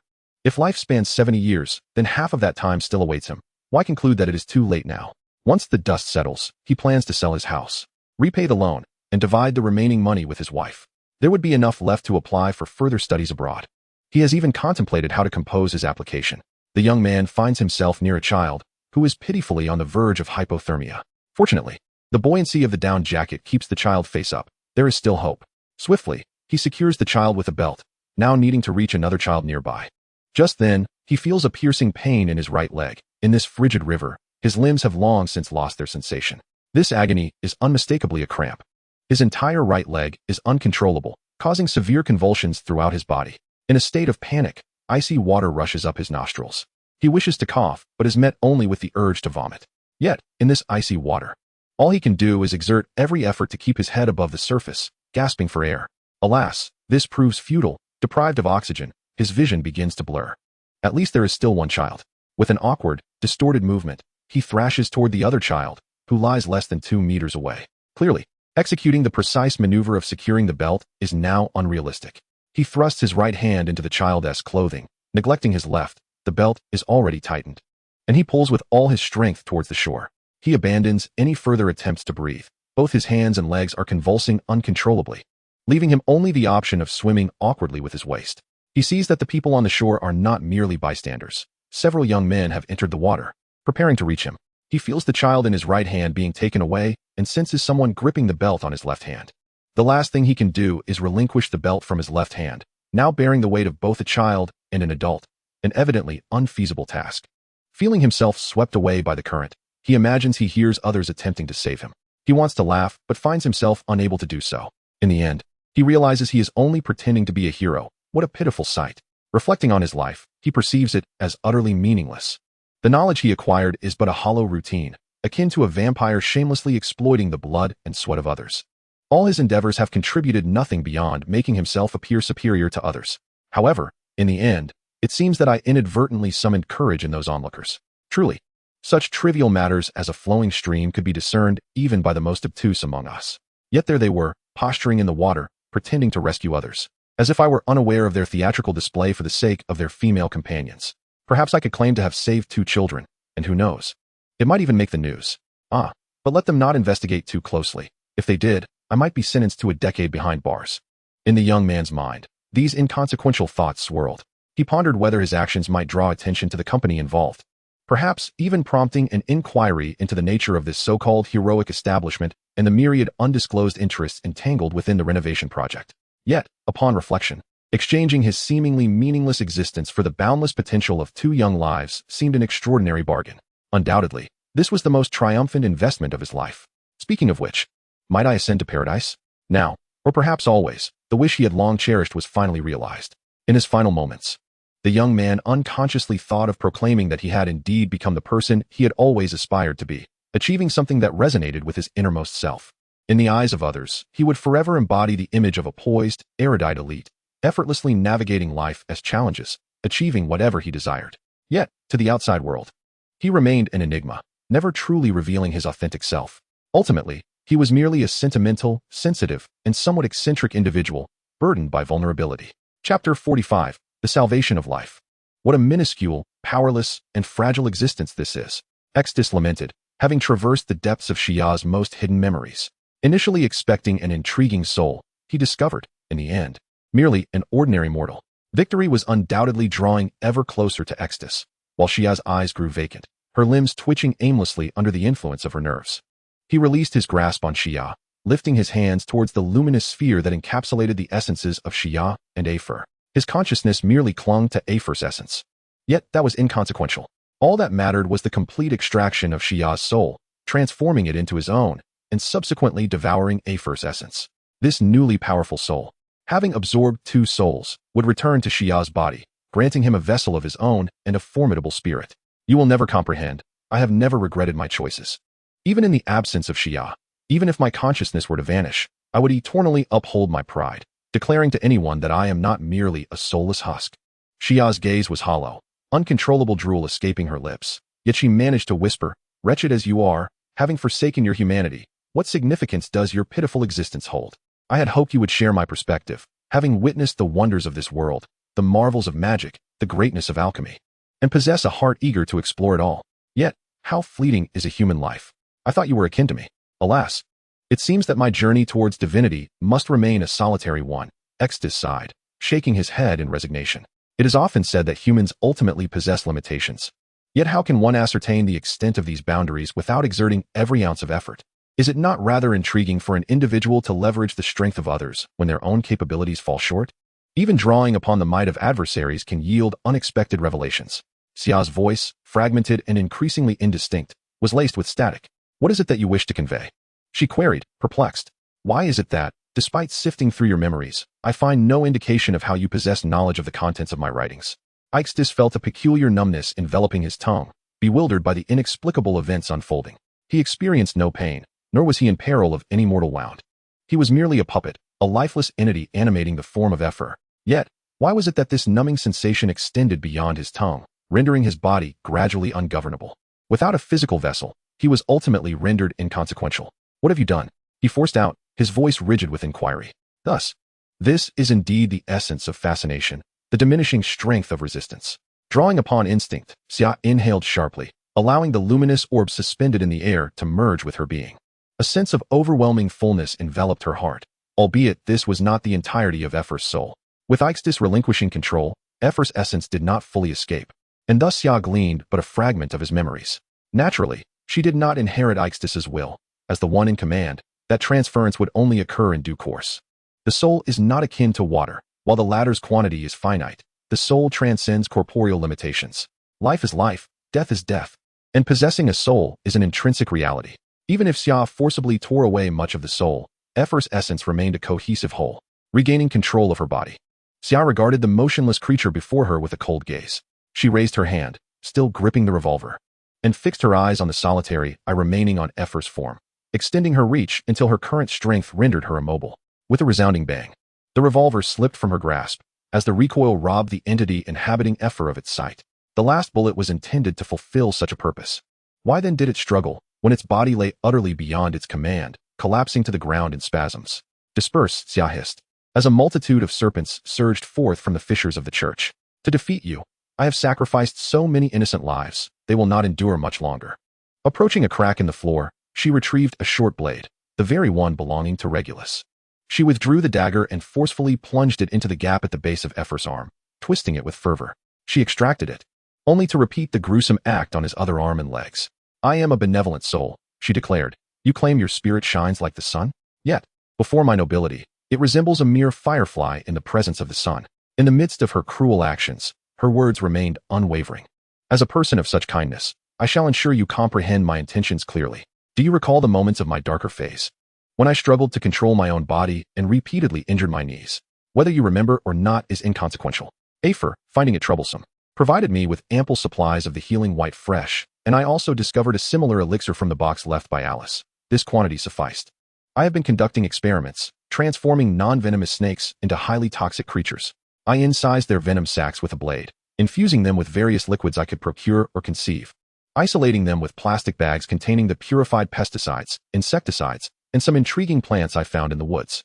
Alas, my lack of a chemical background hindered me. Otherwise, the process would have been far simpler. I used the white fresh to heal their wounds, commanding them to refrain from foraging, while instructing other snakes to provide sustenance. Regrettably, upon inspection, I found their numbers had dwindled to less than a tenth. As for your daily sustenance, it was provided by old Sean. Did you truly believe that controlling him with magic rendered you invulnerable? You underestimate the resilience of human will. He has long conspired with me, and your meals have been laced with a chronic poison that dulls your senses. Only after ensuring that Afer's limbs and waist were utterly immobilized did Sia lean against the wall, breathing heavily. The rain had gradually ceased, and the sun's rays began to pierce through the clouds. You are truly a devil. I once thought you might share my disposition, but I have clearly overestimated myself. How could that be? I too fear failure, having reserved the final glorious shot, which might not bring death, but could at least offer some semblance of relief. Sia approached the church entrance, remarking, "Do not appear so resigned. It is utterly dull. Are you not aware?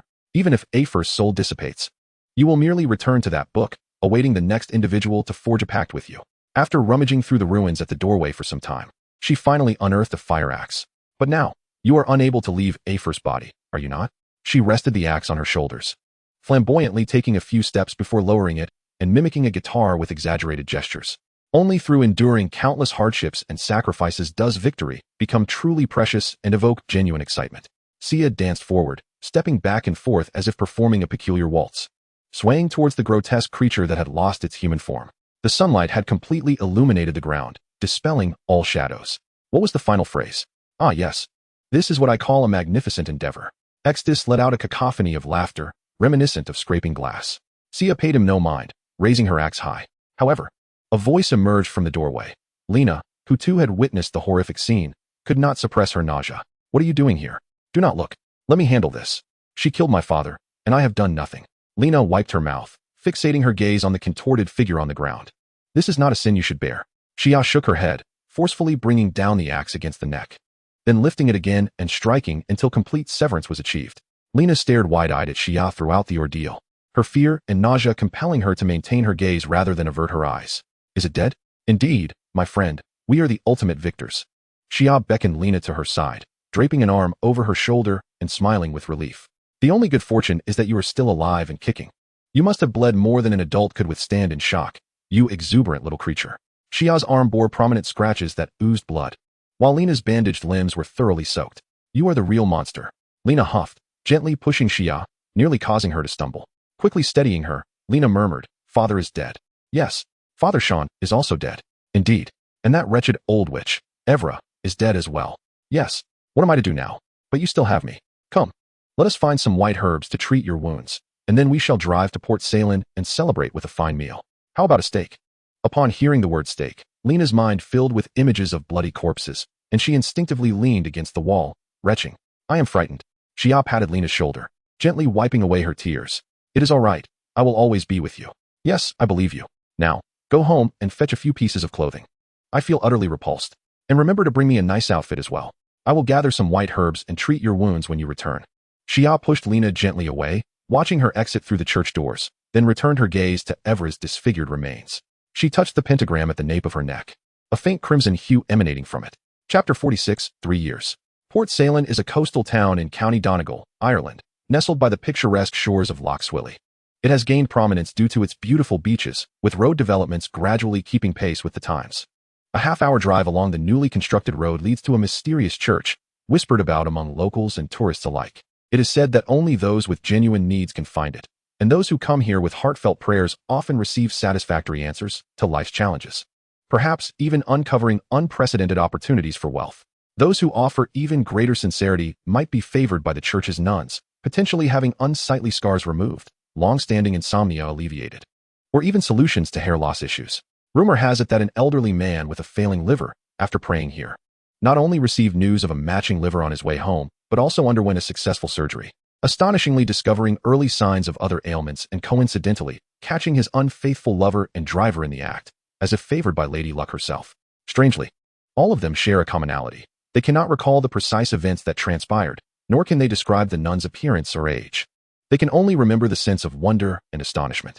In the summer of 1988, 3 years had elapsed since that calamity, and the church, rebuilt by devoted followers, had become far more exquisite than it had ever been. Even without those enchanting legends, the church was still worthy of a visit. Yet, under the enchantment spell, no curious traveler could find their way here, and yet, unexpectedly, it was bustling with life. Animals, either perched or reclining, occupied the places where the faithful once sat, their expressions earnest as they gazed ahead. These creatures, typically adversaries, quietly suppressed their instincts to listen to the girl's speech. Greed is the root of all evil. Those who covet wealth are lured away from the true path, pierced through by much sorrow. Therefore, you must cast aside lies and speak truthfully to one another. For we are all members of one body. Be angry, yet do not sin. Do not let the sun set on your anger, nor give the devil a foothold. You have heard the ancient command, thou shalt not kill, and it is said that whoever kills will surely face judgment. The girl, just over 10 years of age, donned a nun's habit. Her eyes sparkled like stars, and through the tranquil fabric of her attire, it seemed she could perceive all the beauty and goodness of the world. Her long hair, gently tied back and cascading over her shoulders, resembled a black waterfall, smooth and lustrous.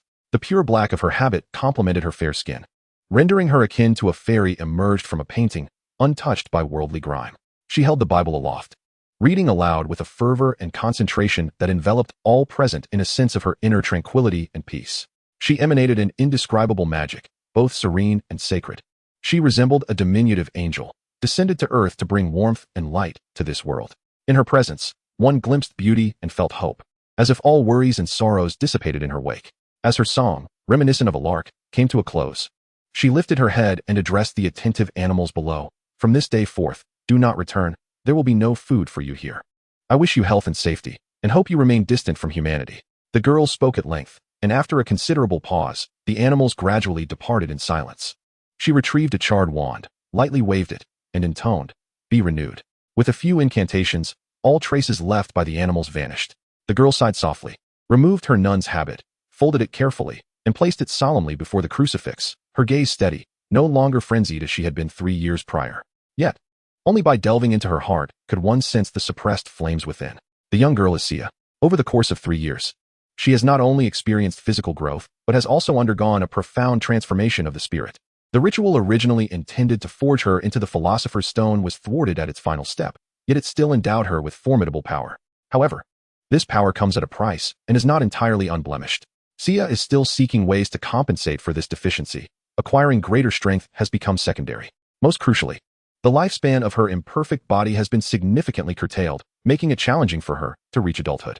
Despite this, Sia has resolved to dedicate 3 years to the life of a nun. Initially, her motivation for this decision was manifold. First, it was for the sake of old Sean, as Sia vowed to fulfill his wish of becoming a clergy member for 3 years, praying for his soul to ascend to the paradise he believed in.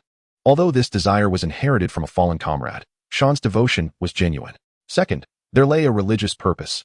Axtis, a devotee of Beelzebub, engaged in such acts, whether they bore fruit or not. It remained uncertain whether the deities here acknowledged the concept of absolution, but reciting scriptures at the graveside could certainly ward off malevolent spirits. Third, it was for Sia herself. After vanquishing the dark sorcerer and severing his head, she felt acutely aware of her own brutal heart and the desire to annihilate everything.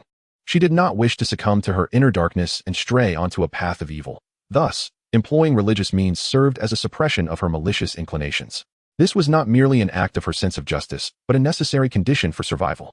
Her body was not truly her own. It was a half-formed philosopher's stone. Through the once insignificant golden heart, Sia gained preliminary recognition from the philosopher's stone. Yet, until the perfect transmutation is achieved, her pure soul must remain unsullied. In essence, her heart shines because of her courageous sacrifice to save others, and it must not be tainted by the baseless desire to harm others. This brutality is undeniably a trial bestowed by the Philosopher's Stone. The final step of the Philosopher's Stone ritual, designed by Axtis, requires a powerful and pure soul to drive the body towards its transformation. He possesses an evil magic that devours the souls of others to augment his own strength. The original design entailed seizing the soul of Eve, using Sia's soul as sustenance to occupy the transmuted body, and then hunting a few individuals to meet the ultimate requirements. The alchemy of the Philosopher's Stone is rooted in the Golden Heart, which embodies perseverance and the pursuit of knowledge. The contrasting trial involves laziness and ignorance, devoid of any intention to harm others. At this stage, Sia can no longer alter this paradigm. She can only expand her own soul through the absorption of others' souls. Yet, how can one absorb another's soul without causing harm? Any attempt to do so now would be perceived as an act of desire that inflicts suffering upon others, seemingly trapping her in an inescapable cycle. Sia harbored an elusive understanding of the feedback from her own body. Initially, when she absorbed Ever's soul, she did not face expulsion. Thus, the logic of this judgment was not merely a prohibition against harming others, nor was it simply a matter of self-defense. Rather, it was the act of employing the dark and nefarious art of soul absorption that aligned with Sia's golden heart and virtuous deeds. No matter how hard she tried, she could not fathom what such a scenario would entail unless a mass of souls, particularly those of an evil nature, presented themselves before her, granting her the opportunity to absorb them while simultaneously punishing wickedness without inflicting harm on others. The grimoire of Axtis lacked this characteristic. In regards to the act of soul absorption itself, Sia felt little moral resistance. Were it necessary to consume human flesh to achieve this aim, she would readily choose her own demise. However, concerning souls, there seemed to be no such ethical awareness. Ultimately, Sia's perception of good and evil was founded upon a mature understanding, one that did not encompass the existence of souls. Yet, this did not preclude her from perceiving it as a clandestine and dark matter, unsuitable for discussion with others. Throughout her 3-year journey of cultivation, Sia seemingly embraced her role, reaping numerous rewards along the way. Initially, she could only guide others through words, disseminating information about the future's unfolding circumstances. Later, she adeptly employed magic to achieve results akin to those of a versatile service provider. The wondrous beings once confined to the basement had been liberated by Sia 3 years prior. However, they had not strayed too far and often returned to play with her. Fortunately, the seclusion of this location, Donegal County, Ireland's most impoverished region with a sparse population of merely tens of thousands, allowed for discreet encounters, where even the most cautious dragons would go unnoticed. Sia had long understood that a wizard's magic is a manifestation of the total amount of magical power within the body and the strength of the mind. The majority of this innate magical power is inherent, with one's talent dictating the ultimate potential of a wizard, though it is not absolute.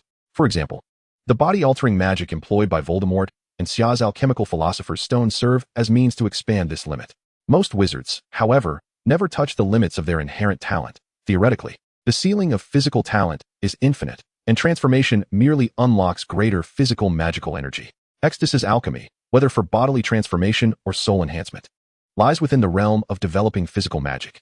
The true power of the mind is what determines a wizard's capacity to wield magic effectively. Believing that a spell can succeed is a fundamental condition for its success. The remaining factors must also align. In cases of sufficiently strong conviction, the magic itself may compensate for any lacking elements. Conversely, harboring doubts about a spell renders success an improbable outcome. To cast protective spells, one's heart must be filled with love, while to unleash harmful magic, one must be imbued with malicious intent. This principle holds true regardless of the form of magic. It is an unyielding law. Ultimately, the essence of alchemy is the heart. Every step taken on this perilous path is fraught with danger. In the realm of magic, there exists a universally acknowledged fundamental principle, articulated by the illustrious Adebuflin in his Fundamental Rules of Magic. The arbitrary alteration of the deepest secrets of the source of life and the essence of the self must be prepared to bear the most extreme and perilous consequences. The method of transmuting the human body into the Philosopher's Stone undoubtedly treads upon the red line of this rule. Regrettably, Adebuflin, a wizard born in the 19th century and renowned as the foremost expert in magical theory by 1890, passed away in 1981, leaving Sia without the opportunity to seek his counsel. Sia's current magical prowess is derived not only from the tomes left by Alice and Lily, but also leans more towards the ritualistic magic documented by Afer. This ancient form of magic, while lacking the convenience of modern spells and often inferior in potency, possesses unparalleled capabilities. For instance, the expulsion magic surrounding this church, though not as straightforward and effective as the Muggle expulsion charm, can incorporate selective conditions, such as ensuring that Muggles who have witnessed her transformation forget the details of her altered appearance and the events that transpired. Additionally, Afer's long-lasting and clandestine influence on Alice ultimately led her to madness. Through the absorption of Afer's soul, Sia glimpsed the entire saga. Chapter 47, The Chronicles. Afer, born into an ordinary Muggle family in Ireland in the early 20th century, was plagued by extreme self-doubt stemming from her unattractive appearance. At the age of 11, she received her acceptance letter to Hogwarts, an entry into the magical world that marked the onset of another nightmare. Lecrise Black, a woman seemingly Afer's antithesis, beautiful, confident, and hailing from a wealthy background, became the object of Afer's unnatural obsession and jealousy, inadvertently drawing Lecrise's attention. Lecrise needed do little more than express her distaste for Afer's fixation to those around her, prompting sycophants of the Black family to take action against Afer. Shy, introverted, and burdened by a gloomy disposition, Afer endured a suffocating 7 years of exclusion and indifference throughout her school years. In such an environment, it was impossible for Afer to concentrate on her studies, resulting in a catastrophic comparison of her magical abilities to those of her peers, with the sole exception being her proficiency in potions. A chance encounter with ritual magic in the Hogwarts library ensnared her, as this seemingly bespoke form of magic, dark, concealed, and sufficiently malevolent, captivated her completely.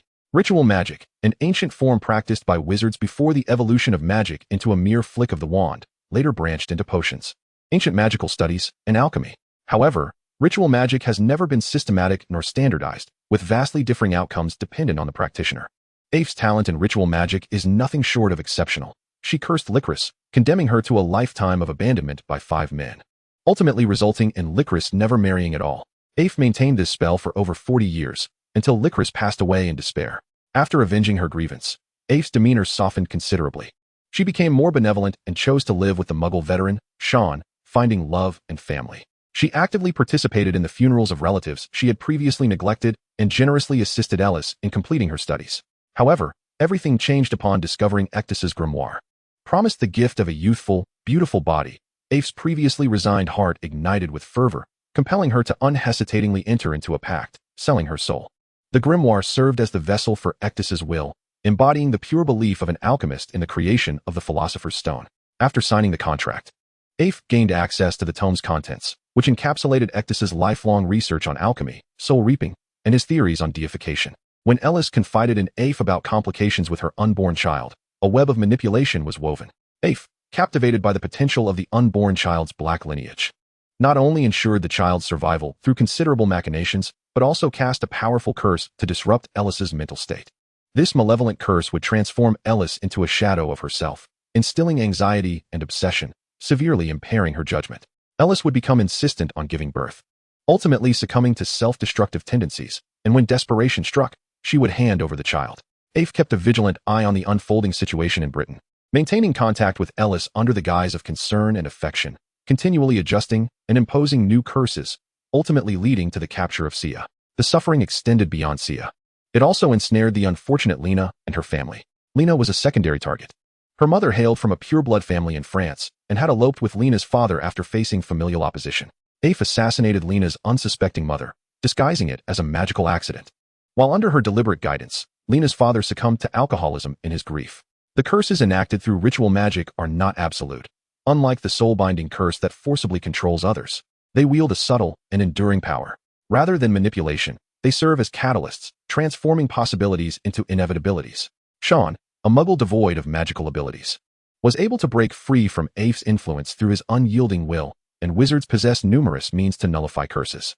Yet, few within the web of deceit recognize their subtle enchantments. Amidst this turmoil, Sia, aware of the intricacies, found herself at a loss. For 3 years, she had refrained from reaching out to those she once knew, unable to fathom how Alice might behave without the curse's influence. The Alice she knew had always been under the spell's sway, yet within her, there existed a semblance of truth, the yearning for home, affection for Sirius, and her sense of justice. However, with rationality in mind, one might ponder that had the circumstances allowed, the choice to bring Sia into the world would have been reconsidered from the very beginning. When faced with the troubling condition of the fetus, any attempts at lawful recourse were ultimately abandoned, leading to the pursuit of a new life. The arrival of Sia undeniably altered Alice's fate, steering it towards a dismal trajectory. With a gentle sigh, she endeavored to expel these tangled thoughts from her mind, only to hear the side door softly creak open, revealing a young girl of similar age to Sia. Her crimson hair shimmered with a coppery luster, brushing delicately against her pristine visage. Her eyes sparkled with the clarity of a serene lake, while a sprinkling of freckles adorned her nose and cheeks, imparting an additional touch of playful charm. She exuded the essence of flowers blooming in spring, clad in a simple yet exquisite green checkered dress made of linen, her light-footed movements reminiscent of a sprite frolicking across a meadow. Lena, designated as a candidate by Alfred, already exhibited remarkable beauty at this budding age. Upon reflection, it is understandable. If her father were unattractive, it would be difficult for her pure-blooded mother to abandon her family and a life of comfort to elope with him. Likewise, if her mother were lacking in beauty, it would be hard for her father to remain utterly devoted after losing the prestige of a pure-blood lineage. While the sincerity and beauty of love are not contingent on appearance, one cannot deny that physical allure often serves as the initial spark of affection. Lena, have you completed your homework? Sia inquired, nodding towards her. Due to Alfred, Lena had lost both her parents and had yet to receive any semblance of familial affection. If Sia's birth had plunged Alice's fate into despair, the opposite was true for Lena, whose destiny had taken a turn for the better with Sia's arrival. 3 years prior. In September, Sia had arranged for Lena to attend primary school. The Irish educational system spans 8 years, typically commencing at ages 4 or 5, inclusive of 2 years of preschool and 6 years of foundational education. At the age of 7, Lena had undoubtedly missed the conventional starting age for school. However, the small number of children in the town allowed her to seamlessly integrate into a class with her peers following a brief assessment. Sia believed that even if Lena were to attend a wizarding school in the future, a solid foundation in basic education was essential. Without formal schooling, Sia's efforts alone could never compensate for the deficiencies in foundational learning. She might even struggle to complete assignments at Hogwarts. Moreover, living solely within the wizarding community would deprive her of the opportunity to grasp the full extent of Muggle strength. For ignorance and arrogance can obliterate even the most astute minds. Though Lena had only attended 3 years of primary school, she had acquired a commendable foundation, enabling her to comprehend concepts such as airplanes, artillery, and atomic bombs with clarity. Sia, are we truly no longer going to manage this church? What shall we do instead? Lena hesitantly inquired. From the adjoining room, she could hear Sia's words clearly. And while she was aware that Sia intended to be a nun for only 3 years, she remained oblivious to Sia's plans for the future.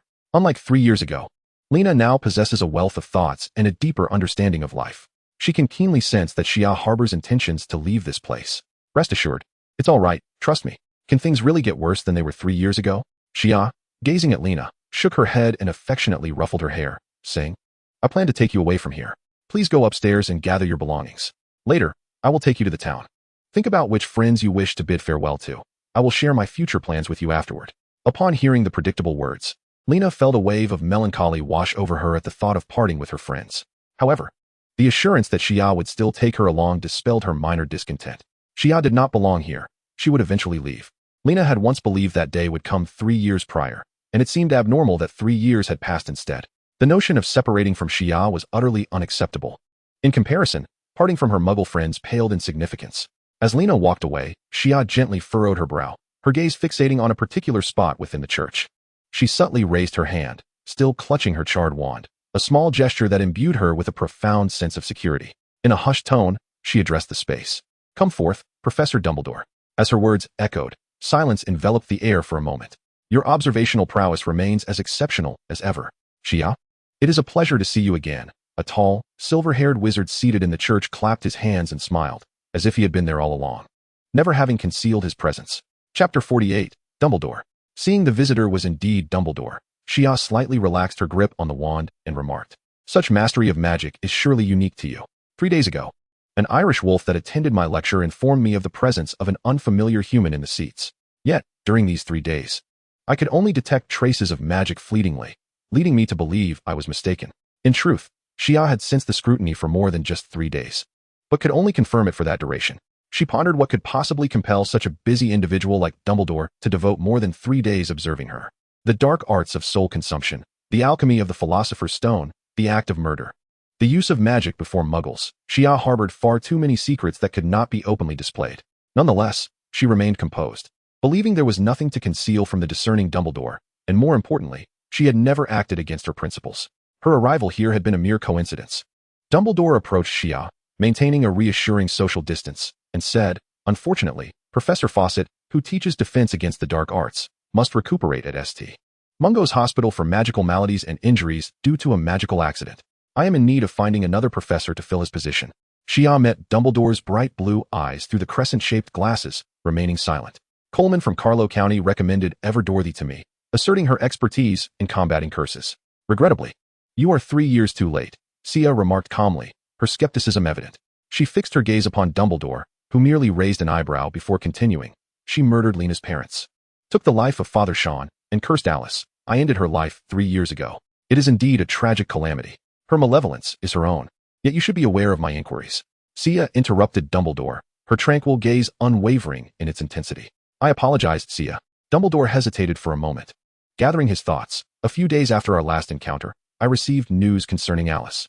She encountered Voldemort's most loyal servants, the Lestranges, while seeking assistance from the Black family for Sirius. After being gravely injured by the deranged couple, she attempted to breach Azkaban prison, only to be apprehended by the Ministry of Magic and subsequently handed over to the American Magical Congress. She faced multiple charges and was ultimately sentenced to imprisonment. By the time I visited her in 1982, her mind was beyond the capacity for rational conversation. Sia inhaled deeply, her gaze finally breaking from its lock with Dumbledore's, closing her eyes in anguish as her lashes trembled. The crimes Alice committed in America were severe enough to warrant a death sentence. Misappropriating vast wealth through her position, breaching confidentiality laws, and attempting a jailbreak in a foreign country. Would the Americans take her valiant resistance against Voldemort into account to mitigate her punishment? I later visited Sirius in Azkaban. He felt remorse for your loss and chose to forego his opportunity for appeal, seeking repentance within the confines of his cell. It came as no surprise to Sia, who sighed deeply, stating, Sirius is that kind of person. I anticipated Alice's fate as well. And it was only 3 years ago in winter that I finally shattered the curse upon her, hoping for her recovery. Dumbledore regarded Sia, moving closer to her side, leaning slightly against the edge of the table. In 1986, I visited Alice in America again. She had returned to a semblance of normalcy. Yet she could not recall who I was, having completely lost her memories from the summer of 1977 to 1985. The American Magical Congress accepted her request for a retrial, acknowledging her actions were influenced by the powerful Dementor's curse, and under specific conditions, her freedom was restored. She was prohibited from using magic, barred from leaving New York, and required to wear magical shackles at all times. Aside from these restrictions, she was free to live her life. I am sincerely grateful to you, Professor Dumbledore, Sia said earnestly, bowing deeply in appreciation. Although Sia initially harbored grievances against Dumbledore for rallying the Order of the Phoenix, leading those who courageously fought alongside him, it resulted in a scattering of their ranks after the war, including the loss of her 2 closest kin.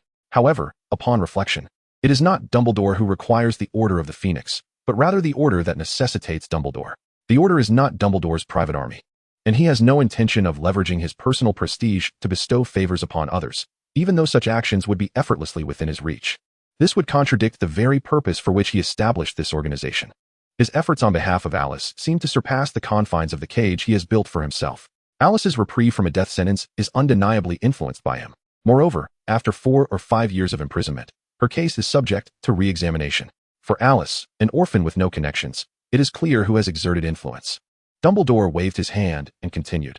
Although she has completely forgotten you and cannot recall the reasons for her imprisonment, after hearing about you, she still believes it was worth it. Of course, such statements may not be favorable for her re-examination. She looks forward to meeting you, saying she owes you too much. Dumbledore smiled at the frowning and disapproving Sia and continued. Miraculously, the child Alice was carrying at that time has survived. You now have a sister. Due to Alice's incarceration, she has been placed in a Muggle orphanage under the care of the Ministry of Magic. Alice cannot remember the existence of this child, but upon hearing of her, she often visits, persistently requesting to be allowed to raise her personally. I have seen that little one and must say, American orphanages are considerably better than those in Britain, perhaps due to the ministry's attentive care. In any case, she is a cheerful and intelligent child, though it remains uncertain whether she will ever attend Hogwarts. This was already the best possible outcome. Sia felt a warmth in her heart. Before matters settled with Alice, it was wholly inappropriate for her to be in America, merely serving as a provider of physical evidence. Yet, knowing about Alice and her never-before-seen sister filled her with a genuine sense of relief, far exceeding her expectations. There is one more matter I believe pertains to you. Walburga Black passed away in 1985, succumbing to an ancient protective magic, having endured a calamity in place of a blood relative. Sia's eyes widened in surprise. This revelation was entirely unforeseen, reflecting on her deception and disdain towards Walburga. Even Sia could not help but feel a pang of guilt. She opened her mouth, but found herself at a loss for words. Chapter 49, Mutual Trust. Perhaps you may regard this as the sentimental musings of an elder. I cannot fathom the depths of your experiences, yet I can discern the suffering and torment you have endured. Nevertheless, you still manage to feel love, which brings me great solace. Dumbledore's gaze was piercing as he spoke. You are the most gifted child I have encountered in terms of magical aptitude, possessing your own thoughts and ideas. In the future, you may surpass me, Voldemort, and even an old friend of mine on the path of magic. Your actions in this church, under wizarding law, could warrant a sentence to Azkaban. However, to my mind, this is the gentlest way of existing after having wielded the power to determine someone's life or death. Magic is neither good nor evil, but your heart is. You have your own path, and I shall not interfere. However, I hope your magic will uphold your kindness and your capacity to love and be loved. Dumbledore spoke at length, while Sia lacked the courage to meet his gaze, reminiscent of when she was chastised by a teacher who truly educated her. Regarding love, I once imparted wisdom to another exceptionally gifted child, yet he paid no heed. Indeed, that student later became Voldemort.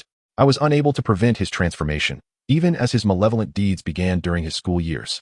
I must confess, I too harbored thoughts that if I had slain him then, we could have averted this calamity. Yet, had I foreseen the future, I suspect I would still refrain from killing him, as the future holds infinite possibilities, even in the face of one as malevolent as Voldemort. So spoke Dumbledore. Love? Sia murmured, raising her eyes to Dumbledore. I understand that joyful memories can summon a Patronus, but it seems there are no other common magics that require positive emotions as their catalyst, let alone love, which seems quite unreasonable, does it not? Dumbledore smiled but remained silent. Sia continued, on that night in 1981, I have pondered for years how Voldemort met his downfall. You see, that was the beginning of my loss, though not the worst outcome. After James and Lily were brutally slain, why did Voldemort fail to kill little Harry, and instead vanished? I envisioned the scene, first James, then Lily, both tragically perishing before Harry. The malevolent Voldemort may not have even spared a glance at the infant in the crib, yet he unleashed the killing curse and failed, leaving Harry with a scar. Was that the power of love? Though phrased as a question, Sia was utterly convinced. The love of James and Lily indeed birthed a miracle, as did the love of Walburga for her family. For the first time, astonishment flickered in Dumbledore's eyes. I regret that I am not privy to the precise events of that night, yet I believe your conjecture is reasonable. Dumbledore smiled and continued. To confine the power of love to the realm of magic would be an overly superficial view. I believe your future will surpass even mine. Thank you. I assure you I shall not disappoint you, Sia replied earnestly. Though one might assume that the denizens of the magical world would enjoy longevity, the Black family tree reveals few who have lived to an advanced age. Individuals like Dumbledore, who have surpassed a century, could be considered buried up to their necks, yet still expend energy on these matters. For this alone, Sia felt immense gratitude. Sia would wager that Dumbledore's observations of her extended far beyond mere days, perhaps even commencing when he learned of Aphor's whereabouts from Alice in 1986. Only recently dawning upon her. Were it to be Sia herself, she would be unconcerned about whether the deluge would ensue after her demise, even in the present circumstances. She found herself unable to invest much energy beyond her immediate surroundings. This attention was not without cost. It may signify some arrangement or plan regarding Sia. However, Dumbledore, devoid of offspring, aspirations for power, or any hollow concepts that only he could elucidate, did not attempt to indoctrinate Sia. Even his exhortations towards virtue were remarkably restrained and cautious, leaving Sia unable to discern any selfish motives within him. Dumbledore gently patted Shia's shoulder, smiling as he spoke. Should you encounter any issues, do not hesitate to seek me out. You are aware, after all, that I have friends who can be of assistance.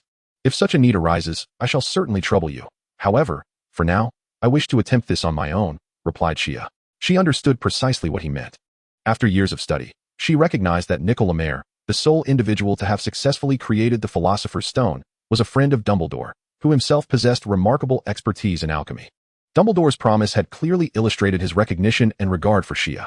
Although she was no novice, well-versed in numerous contemporary management techniques, the sincere goodwill of such a venerable elder as Dumbledore left her feeling profoundly honored. Despite being uncertain of his motives, opportunities for growth were scarce, and only a fool would reject such kindness.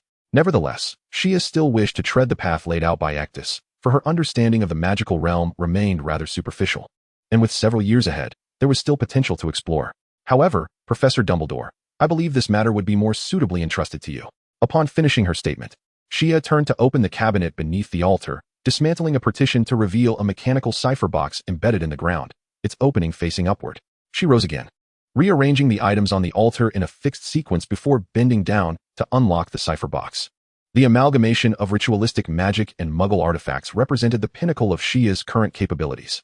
Within the box, she discovered an ancient tome, its pages crafted from an unknown leather, slightly larger than A4 and as thick as an adult's 5 fingers. This was Ectus's grimoire, the original manuscript of which had become entirely ineffective in Shia's possession. She had transcribed its contents in a manner that Ectus had never contemplated. It was, in fact, rather simple. The contract magic was determined by magical power, meaning only wizards and magical creatures endowed with such power could perceive its contents without a contract, to ensure it would not fall into muggle hands. Additional enchantments were placed to render the book invisible to them. However, Ectus likely never considered that animals devoid of magical power could read the book normally. Shia could enlist her animal friends to read it and relay the information to her. 3 years prior, after making this discovery, she had enlisted her intelligent rodent companions to slowly obtain information through a typewriter method. Although this method proved exceedingly inefficient and fraught with numerous oversights, it nonetheless enabled Shia to acquire a wealth of crucial information. Fortunately, Afer merely concealed this tome, with the will of Ectus guiding him. There was no pressing need to peruse its contents frequently, granting Shia and her animal companions ample time for their endeavors. After Afer's defeat, Shia contemplated various means to meticulously replicate the contents of the book. By a stroke of serendipity, she stumbled upon an exquisite automatic quill left behind by Alice. A quill that had been meticulously adjusted during Alice's transcription tasks for muggles around the time of Shia's birth. This remarkable instrument could flawlessly transcribe the contents of another document. Shia dedicated considerable effort to this endeavor, enlisting numerous animal friends to assist, ultimately succeeding in having the quill transcribe what her companions beheld. Ectus, a sorcerer from 4 centuries past, wielded magic that has continually evolved, although some powerful spells have been lost or fallen out of favor for various reasons. Humanity as a whole stands upon the shoulders of its predecessors. The grimoire of Ectus merely chronicled the achievements of magical research, and it was only as he neared death that he designated it as a vessel for his will and knowledge. Upon the signing of a covenant, his will and memories became intertwined with the soul of the covenanter, thus achieving a form of resurrection. Note: Ectus believed that an incomplete soul would adversely affect the ultimate transmutation of the Philosopher's Stone. Chapter 50, Glitch. Now, the original manuscript had utterly lost its utility in Shia's possession. She contemplated its destruction but realized her magical prowess was insufficient to fully unravel the spells woven into it. Forcibly damaging it could lead to unforeseen consequences. Perhaps it would be better to bestow it upon Dumbledore, if he could circumvent the covenant mechanism to glean its contents. The fruits of Ectus's research would certainly hold value for him. If not, it would merely be an ordinary book. And Shia firmly believed Dumbledore would not be foolish enough to tarnish his soul by binding himself to such a tome. Originally, the will of Ectus resided within it. Yet now it was ensnared within Afer's body. Without a new covenanter, this state would persist indefinitely. Although I have implemented certain protective measures, the risks associated with forming a covenant remain too great. Shia remarked, I believe it would be better in your hands. The knowledge contained herein should prove valuable to you. Dumbledore accepted the book, scrutinizing it for a moment before placing it on the table and pushing it back toward Shia. This holds no significance for me. Thank you for your kindness, my child, but at my age, I have discerned the role that knowledge plays in my life. Sometimes, more is not necessarily better. If it is of no further use to you, then perhaps it would be best to destroy it. This could potentially avert many tragedies. While I believe every existence holds some value, annihilation is far simpler than creation. Shia smiled softly and returned it to Dumbledore. Then I entrust it to you. This gives me greater peace of mind. I shall preserve its value, but without a doubt, this book itself is malevolent. Dumbledore did not refuse. Once his hand had retreated a certain distance, the ancient tome, which had existed for 4 centuries, abruptly ignited. Faintly, amidst the crackling of the burning book, one could discern the muffled wails of individuals of all ages. The two of them silently observed the flickering flames consuming the book, neither uttering a word. After a moment, Dumbledore produced a pocket watch from within his robes, glanced at the time, and remarked, It seems the hour is growing late. I believe you could use my assistance to accompany you and your young friend to London. This should save you considerable effort. No sooner had he spoken than the side door creaked open, and Lena emerged from within. Noting Lena's wary gaze directed at the unfamiliar wizard, Hia took the initiative to introduce them to one another. Once they had exchanged pleasantries, Hia turned back to Dumbledore and replied, Thank you, but as you likely heard, Lena still needs to bid farewell to her friends. The bonds of youthful friendship are indeed precious. Dumbledore wiped his eyes, seemingly touched, and casually retrieved a candlestick from the church, placing it upon the table. Forgive me for borrowing this. When you decide to depart, grasp it tightly. It now serves as the key to the leaky cauldron. I trust you are familiar with the use of such a key? Upon Hia's nod, Dumbledore smiled kindly and addressed Lena, saying, I am sure you will come to love London. And Hia, you ought to know that the house elf by Woolburga's side is named Creature. With a wave of his hand, Dumbledore instantly vanished before their eyes. Hia's question lingered unvoiced. What relevance did the name of the house elf bear to her? She turned her gaze back to the candlestick, now transformed into a key.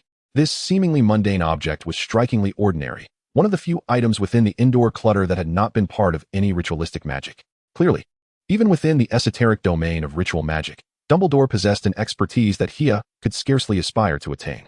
Perhaps mastery in one form of magic transcended into a broader understanding of all magic, placing him on an entirely different plane. Was this truly the foremost magician of the age? "Excuse me, I require 2 adjacent rooms," a melodious voice interrupted Old Tom's futile attempts to polish a glass to perfection. He lifted his gaze to find 2 hooded women, one tall and slender, the other shorter and more cautious, casting wary glances around the dimly lit bar. The taller one, clad in elegant black silk gloves, carried a meticulously crafted briefcase that was not typical of styles commonly seen in England. The shorter one appeared particularly vigilant, surveying her surroundings with trepidation. Having just passed breakfast time, the bar was sparsely populated, and Old Tom had not anticipated any patrons arriving so early.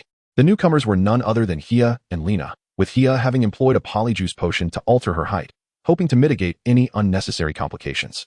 Xia meticulously packed all the books and luggage into the suitcase left by Alice and brought them along. She also adjusted the enchantments of the church to ensure the dispersion of all muggles, safeguarding against any potential magical failures.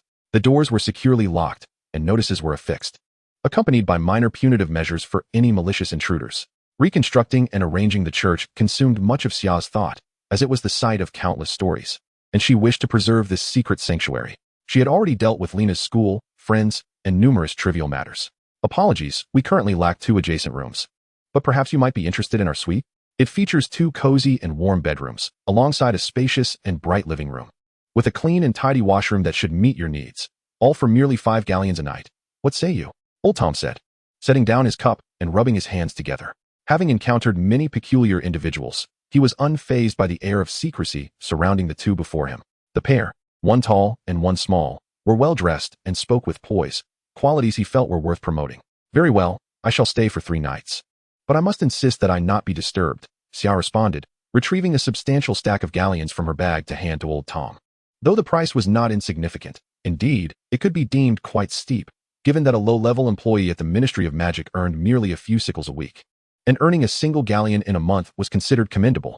Xia's remaining galleons were not as plentiful as pounds, yet this posed no significant issue. The inheritance from Walburga, in principle, belonged to Xia, but she harbored reservations regarding the remaining relics of the Black family. Given their temperament, the likelihood of them being amiable was slim. Moreover, her youth still rendered her subject to guardianship concerns. While she currently felt unconcerned about any restrictions a guardian might impose on her, arranging matters for Lena would likely prove to be more challenging in the future. The suite fell short of Old Tom's grandiose claims. Yet in comparison to the accommodations Xia and Lena had in Potter's Hollow, even the improved conditions were deemed comfortable. Observing the excited Lena, Xia decided to allow her some freedom to explore. She had already informed Lena about Diagon Alley and emphasized the dangers of Nocturne Alley. Lena was no fool. She understood how to avoid trouble. After issuing a few reminders, Xia retreated to her room. With a year remaining before attending Hogwarts, there was much to plan and understand, as these matters could directly influence how the next 7 years would unfold. Previously, survival had been the priority. Now, she needed to navigate a wizarding society governed by certain rules, and many of her former methods were no longer feasible. Xia contemplated several strategies, realizing that the most prudent approach would be to leverage her ties to the Black family, bearing the indelible mark of the Black lineage. Should she manage to claim what this family possessed, it would undoubtedly position her favorably within the wizarding community from the outset. Previously, I held the Black family in contempt. However, the sacrifice of Walburga profoundly moved CIA. She found no objection to allowing the radiance of the Black lineage to once again illuminate the wizarding world, provided that those remaining within the family were deserving of such honor. As CIA pondered the matters concerning the Black family, a sudden flash of inspiration struck her, and she tentatively spoke the name, Creature. No sooner had the words escaped her lips than, with a resounding crack, an elderly house elf materialized before her. He appeared unchanged since their last encounter, save for the tattered, filthy cloth that encircled his waist, leaving him nearly bare. His skin seemed to exceed his physical needs by several folds, his head was bald, and from his bat-like ears sprouted a profusion of white hair. His eyes were bloodshot and dull, and his rather large, pudgy nose resembled that of a pig. Yet, CIA keenly sensed that the house elf was not in good spirits. He appeared somewhat haggard. "Greetings, Master," Creature said with a tone of reverence, though his eyes betrayed a reluctance. "Hello, Creature, it has been a long time." CIA acknowledged with a nod, remaining seated but fixing her gaze upon him earnestly. The house elf undoubtedly possessed considerable intelligence, and while CIA was reluctant to keep such an unsightly, peculiar creature by her side, she recognized his potential utility. Furthermore, if he could assist her with mundane tasks and daily care, it would undoubtedly conserve her energy. Thus, she resolved to exercise patience and attempt to communicate with him, hoping to win his loyalty. What is your command? Creature bowed his head, awaiting her instructions. Tell me everything. There is much I need to know, and I expect you to be forthright. Begin with Walburga's grandmother, and do not conceal nor fabricate anything, CIA instructed. At your service, my master. After your departure, the old master, though skeptical, acknowledged you as a part of the esteemed black family. Old creature admired the old master's tolerance and kindness. Subsequently, the old master's health deteriorated significantly. Following your disappearance, she sought various means to locate you, even visiting Dumbledore personally. Creature is unaware of their conversation. But the black family had never before stooped to seek assistance from anyone. That treacherous Dumbledore must have exacted a heavy toll from the black family. Even so, they could only ascertain that you still lived. Later, the old master resolved to safeguard your well-being, employing the remainder of her blood as a medium for a profound spell. Should you encounter peril, she would bear the burden. One spring morning, when Creature prepared breakfast for the old master, he discovered that she had. At this point, Creature began to sob uncontrollably, struggling to finish his sentence. CIA, it did not interrupt his weeping, though the sound of his hoarse, low voice was quite unpleasant. Reflecting upon the grandmother with whom she shared but a fleeting encounter, a wave of melancholy washed over her. To be candid, even now, Xia could scarcely conjure a single positive image of this individual, nor could she fathom the psychological defenses that had compelled her to weave protective magic at that time. Yet, the bond of blood intertwined their fates in a most extraordinary manner. Creature, I shall not betray the sacrifices of my grandmother. The name of Black shall resonate through every corner of the Wizarding Society by my hand, in my own way. I wonder whether you, as a member of the Black family, are willing to pledge your allegiance to me. As the echoes of the other's cries began to diminish, Xia softly addressed Creature. I am uncertain whether your loyalty lies with the Black family or with its ideals.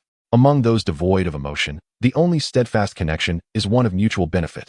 Given that house elves possess an intellect comparable to that of humans, perhaps Xia might forge a bond of interest with him. However, it is imperative to first discern the extent to which a house elf's magical contract influences its actions. Creature paused in confusion, struggling to grasp the distinction, yet ultimately replied. Old Creature is the house elf of the Black family, and is duty-bound to serve you, my master. You have misunderstood my intent. Let me rephrase my inquiry. Aside from myself, who else can summon you? What is our relationship? Xia inquired.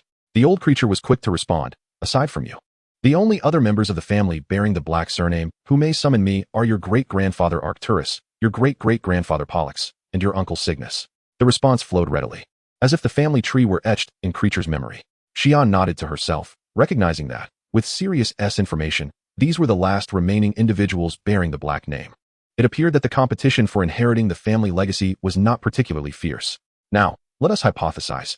If neither I nor these three elders were present, who could then summon you? Xia's question was not born of whimsy, but rather a desire to explore the mechanisms of house elf loyalty. That scenario is implausible. The Black family will surely endure, Creature insisted, bumping his head against the nearby cabinet, producing a series of clattering sounds. I am speaking hypothetically, Creature. If you acknowledge me as your master, you ought to indulge my curiosity. Satisfying my inquisitiveness is vital for my growth. Understanding more is for the sake of the name of Black, Xia stated seriously, fixing her gaze upon Creature. Rest assured, I shall heed your commands. If such a time were to come, then whoever inherits the Black legacy, old Creature would be compelled to obey, regardless of whether they are a disowned traitor. A woman who has married outside the family and changed her name, or even an outsider inheriting it all, Creature replied in a subdued tone. He understood that without this young mistress before him, such circumstances might arise sooner than anticipated. Chapter 51, Members of the Black Family. Very well. I require you to introduce me to information regarding these elders. You see, I was not raised within the family and have never had the chance to meet them. Xia continued her inquiry. Esteemed Master Arcturus, a recipient of the prestigious first-class medal from the Order of Merlin, now resides in a northern locale, a place where Creature has yet to tread. Following the demise of Master Orion, the old master had little contact with him until a few years ago when he sought out Master Arcturus in his quest for you. Xia nodded, familiar with the Order of Merlin's accolades. To attain a first-class medal, regardless of the contributions made, is indeed remarkable. Should it have been purchased, it would speak volumes of the Black family's influence, perhaps validating the boasts of these individuals. Presumably, he stands as the most distinguished among the remaining family members. Yet, Xia remained unaware that the traitor Peter Pettigrew had also been bestowed with such an honor, a matter that could be attributed to deception. Furthermore, the future Minister of Magic, Cornelius Fudge, awarded himself one, rendering the medal akin to a farce. Master Phineas, father to the old master and Master Cygnus, now suffers gravely. Undoubtedly burdened by the betrayal of his child, a source of profound sorrow. After the old master's passing, Creature's name was never again summoned. The traitor you mentioned, was his name Alpheus? Indeed, that is correct. The old master was furious at the time, for he supported Sirius, that traitor. Creature faltered mid-sentence. If Sirius were a traitor, then the young master before him must be the offspring of a traitor, a contradiction to Walpurgis will. Should Sia be acknowledged, then Sirius should equally be recognized. Thus, Alpheus, who was cast out for his allegiance to Sirius, would deserve recognition even more so. Please continue. Sia did not grant Creature a direct glance, instead gesturing for him to proceed. Master Cygnus, imprisoned in Azkaban for supporting the Dark Lord, would surely return if the Dark Lord were to rise again, along with Master Bella, Creature stated, though it seemed that his mention of Voldemort was tinged not only with fear, but also with a barely perceptible hint of animosity. Very well. Let us address matters one by one. Just now, you referred to Bellatrix Lestrange as master. If I recall correctly, you previously asserted that she should not be considered your master at this time. Sia rose to her feet, looking down upon Creature, her stature now surpassing his, exuding a presence far beyond what one would expect from a mere 10-year-old. It is Creature's fault, he muttered, bowing his head, just like Sirius. He cannot comprehend the essence of nobility. If memory serves, Voldemort shuddered upon hearing Creature utter that name. Sia leaned closer to his bat-like ears, whispering, he is a failure. A vanquished wretch. Those who follow a failure have already tarnished the Black family's name. Observing the shrinking Creature, seemingly unwilling yet unable to refute her words, Sia smiled, as if she had discerned the priorities within the mind of this house elf. Walburga chose to believe in me, to believe that I could lead the Black family towards greatness. Though Uncle Regulus met an untimely demise, he bestowed upon me a cherished token, acknowledging me as family. I implore you, Creature, refrain from uttering the names of those sycophants who pledge their loyalty to Voldemort, those who kiss the rotting robes of a wretch unworthy of the Black family's eternal purity. This is not a command. Merely, in that moment, there will be no place for you by my side. Creature's panicked voice was almost pleading. Being cast out by his master was far more grievous to him than death itself. Creature, allow me to clarify. The surname of Black that I bear was granted to me by Sirius, who in my eyes embodies the essence of eternal purity. This is not a matter dictated by bloodline, but rather something far nobler and purer. I doubt our esteemed ancestors, when penning these words, intended to trivialize purity to such a base and superficial concept. Hesitating for a moment, Sia herself was uncertain of the true intentions of the ancestor who inscribed those words. However, given her perception of the intellectual capacity of these wizards, it was indeed plausible that they defined purity in such a manner. In the magical realm, the existence of portraits means that the dead from centuries past could potentially deny their own legacies. Thus, Sia spoke quite decisively. To dismiss her explanation would be to acknowledge one's own superficiality. Creature, you may not comprehend, but that is of no consequence. Listen closely and remember my words. I do not oppose the notion of pure blood. Its inception and prevalence were a means for ancient wizards to safeguard themselves, the wisdom of the weak. After the establishment of Hogwarts a millennium ago, a greater number of wizards received a unified, high-level education. Following the advancement of the Ministry of Magic in the 17th century, which supplanted the Magical Congress, wizards gained their own organization and thus the power to protect themselves. The foundational belief in pure blood has long since eroded. Most importantly, the wizarding world has never been insular. Each year, new wizards emerge from the Muggle world and are brought to Hogwarts. The insistence on so-called pure blood merely serves as a means to preserve the status of those already in power. However, as the disparity between the two factions widens, total extinction is merely a matter of time.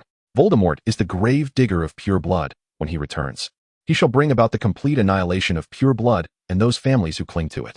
I fail to see how Voldemort and his minions have committed any atrocious acts for the sake of pure blood or pure blood families. During Voldemort's reign, who among the Blacks, Lestranges, Carrows, and countless others whose names escape me truly benefited? Creature, to perpetuate the family, to maintain its eternal purity and bring prosperity, cannot be achieved by following Voldemort to slay a few defenseless weaklings. That merely tarnishes the family with vile deeds. Observing Creature's foolish and chaotic expression, Sia for the first time found herself appreciating the intelligence of the once seemingly dim-witted Lena. Creature has been deeply indoctrinated. A mere few words from CIA cannot possibly alter the long-standing beliefs he harbors. For safety's sake, it would be prudent to keep such a creature at a distance. Yet, the reluctance to part with this conveniently useful servant compels a continuation of dialogue. I now issue you a command. Should my actions ever displease you, You must not conceal your feelings, but rather express them to me. Creature, can you comply with this command? According to the magical contract, house elves cannot defy their master's explicit orders. For Creature, disobedience is an impossibility. As you wish, my master, he replied, failing to comprehend the essence of CIA's words. Creature deemed the lengthy conversation a waste of time, motivated solely by a desire to shield Black from embarrassment. He promptly conveyed his dissatisfaction. CIA nodded. This would allow her to maintain control over Creature's disposition, serving as a safeguard. Her previous words were not deceitful, until she could ascertain his unwavering loyalty. She would permit him to assist her within limits. The capabilities of house elves are formidable. CIA had gleaned fragments of their essence from books, though none specifically detailed such creatures, who seemed to exist as mere appendages to wizards.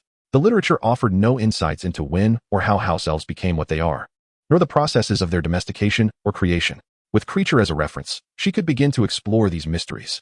If one were to identify advantages of pureblood families, house elves would undoubtedly rank among them. A loyal elf can be regarded as an extension of their master's will. Creature, I shall compose a letter for you to deliver to great-grandfather Arcturus. First, you need to bathe and don clean garments that cover your form. Then, prepare me some of your signature dishes. Observing Creature bow and depart without uttering any discontent.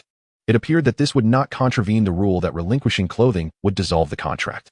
CIA produced a quill, dipped it in ink, and solemnly began to write upon parchment. She needed to pen 2 letters, one for Arcturus and another for Dumbledore. Maintaining relationships often requires the other party to undertake tasks that one cannot accomplish, while the requests made of them are trivial in comparison. In the year ahead, CIA planned to immerse herself in the magical society. Lena had already acquired fundamental knowledge of the Muggle world, yet CIA's understanding of the magical realm was still superficial. If they continued to live together as before, it would be difficult for her to perceive any distinctive qualities due to their prior habits. Moreover, CIA would need to manage matters pertaining to the Black family this year, making it inconvenient and meaningless for Lena to accompany her. Thus, she would enlist Dumbledore's assistance in finding a reliable boarding home for Lena. Chapter 52, Twins. 2 flowers bloom, each expressing their own branch. After receiving Sia's approval, Lena eagerly dashed down the stairs, casting aside her previous pretense. Since Sia had granted her permission to venture out alone without any additional admonitions, it was evident that no further caution was necessary. Her longing for Diagon Alley had been kindled the moment she had first heard Sia mention its name. Cheerfully greeting old Tom, she was met with his warm smile. After all, he was a businessman, and despite her having removed her hood, he would not forget the significant client he had just attended to. Before entering Diagon Alley, a minor hiccup occurred. Lena, lacking a wand, was uncertain how to access the passageway from the leaky cauldron-esque courtyard leading to Diagon Alley. Hence, she requested Tom to escort her inside and inquired about the necessity of such protective measures. The rationale was simple. Although the leaky cauldron remained unnoticed by Muggles, the sheer volume of foot traffic occasionally led to accidental intrusions by Muggles. This protective measure was implemented to prevent the exposure of Diagon Alley. As Lena wandered through Diagon Alley, her eyes were overwhelmed by the myriad wonders around her. Many items she had only ever encountered in books were now before her, alongside countless magical artifacts she had never even heard of, strange and peculiar potion ingredients, books that scurried about in the bookstore, and mannequins striking poses in clothing shops. All were marvelously bizarre. Most importantly, this place was teeming with wizards, her true kin. Here, she need not worry about discussing topics that were second nature to her, yet foreign to others. Sia had given her some pocket money, and there were remnants of her parents' legacy, although it was clear that the funds would soon be insufficient for the many expenses that lay ahead. Nevertheless, this did not deter her from indulging in small purchases. She savored ice cream from the popular Florian Fortescue's ice cream parlor, where every child, big and small, seemed to be enjoying a cone. She also visited the Jokes and Japes shop, filled with delightful magical pranks. Although curious, she hesitated to buy anything. Not only was she unsure of how to use them, but the exquisite items also bore a hefty price tag. One particular electric shock glove intrigued her. When worn and used for a handshake, it would make the recipient's hair stand on end. The desire to possess it lingered. Yet its cost was prohibitive, and she found it perplexing that dragon hide was required for its manufacture. A boy's voice suddenly broke her reverie, and turning to look, she was astonished to see 2 identical faces, clearly a pair of twins. Lena could not discern who had spoken, so her gaze flitted between them. Both boys shared her hair color and complexion. Even their freckles were strikingly similar, though they bore slightly more than she did. The only distinction lay in their eyes. The twins' irises were a rich brown, while Lena's were a lighter shade of amber. This hair color was still relatively common in Port Salem, but it was indeed the first time I had seen it since arriving at Diagon Alley. The twins' approach to Lena might be influenced by this. People often feel a sense of closeness to those who share similar appearances, especially when one is as beautiful as Lena. Is that so? Ah, it is made from dragon hide. No wonder it is so expensive. Although it sounds quite amusing. I would certainly be punished by my friend if I attempted such a prank. No, she might even detect that the gloves were unusual beforehand. For who would shake hands wearing gloves? Lena chuckled at the thought of Sia's hair standing on end if her prank succeeded. Your friend is quite clever. However, this also explains why we believe the shock gloves are not worth such a sum. For the prank to be successful, considerable effort in design is required, and once used, no one would fall for it again. Compared to this, the effort involved in pulling off fireworks is far more entertaining and much cheaper, remarked one of the twins, pointing to a shelf in the corner. Thank you both. I will purchase some to try. Lena shifted her gaze to the shelf, which boasted an extensive name, Dr. Fiddlestick's automatic ignition, miraculous fireworks that bloom like flowers. After chatting for a while, Lena gradually relaxed, asking numerous questions she did not understand. They bought some fireworks and played for a while, finding each other quite interesting. Although the twins often diverted the conversation with their antics, they managed to satisfy Lena's curiosities well. The three, enjoying their conversation, exchanged names. The twins were Fred and George Weasley. To celebrate their newfound friendship, Lena decided to treat them to ice cream. You seem like you're visiting Diagon Alley for the first time. Did you come here alone? After the trio enjoyed their ice cream and chatted for a while, Fred finally inquired. Yes, I have only heard about this place before. I used to live in Ireland with the Sia family, and she mentioned visiting here a few times, although it wasn't as entertaining then. There are so many fun things in Diagon Alley. Our family rarely takes us here, as they find the items we purchase from joke shops troublesome. This time, we came to buy school supplies for Charlie and Percy. Oh, I forgot to mention, they are our older brothers. By the way, are you a new student at Hogwarts? Not yet. To be precise, I will only be able to attend next year, Lena replied. Your family is quite large, with parents and 2 older brothers. How coincidental. We will also start school next year, so it seems we are the same age. To be exact, we have 3 older brothers, 1 younger brother, and 1 sister. The twins spoke as if they were one person with 2 mouths, their thoughts quite erratic. It was not easy to keep up with their conversation. But Lena had been tempered by Sia and found her thoughts to be much more agile when Sia was not deliberately discussing a single topic. Which house do you wish to join? Gryffindor? Hufflepuff? Or Ravenclaw? Certainly not Slytherin, as you bear no resemblance to that lot. Why? I'm not very familiar with the houses. Lena curiously inquired. Fred subtly gestured to Lena, directing her gaze towards a haughty blonde man striding past. His expression one of disdain, as if he were repulsed by the dog excrement beneath his feet. Trailing behind him was a child of around 7 or 8. Bearing a remarkably similar expression. The Malfoy family. I wager that this child will inevitably become a Slytherin in the future. If you were a Slytherin, it would be inconceivable for you to engage in such extensive conversation with us. Lena let out a couple of awkward laughs, recalling how Xia often spoke of those insipid purebloods. Yet, Xia herself had asserted that one should not approach matters with a fixed mindset, as that would lead to a loss of true understanding. Xia had also mentioned that if a stereotype is a common consensus among people, then there is no need to pretend to be enlightened. What about you? Which house do you wish to join? I am rather unfamiliar with the other houses, Lena inquired. Chapter 53, Sisters. We are undoubtedly destined for Gryffindor. Our parents and brother are all from there. I suspect the other 2 houses would hardly accept us. The Ravenclaws would certainly fail to appreciate the humor in our pranks, and the Hufflepuffs are far too earnest. It would feel rather odd if we were to join them. Our neighbor Cedric is bound to be a Hufflepuff, and I bet he will be in the same year as us. Lena nodded, realizing that each house is assigned based on one's character. But what if we are sorted into a house we dislike, or worse, are looked down upon? The twins exchanged glances and replied, we have not considered that dilemma. We will surely be in the same house. As long as we are together, there is nothing to fear, no matter where we go. If anyone dares to bully us, we will certainly give them a proper lesson. Lena nodded, concern etched across her face. It was evident that she and Xia possessed distinctly different personalities, by the logic of house sorting. It was highly probable they would not end up in the same house. Do not fret. Even if we are in different houses, we can still be friends. Of course. Except for Slytherin, the twins added, observing Lena's worried expression. Yet, Lena felt even more anxious at the thought of Xia potentially being sorted into Slytherin. That would indeed be troublesome. Slytherin and the other houses appeared to inhabit entirely separate realms.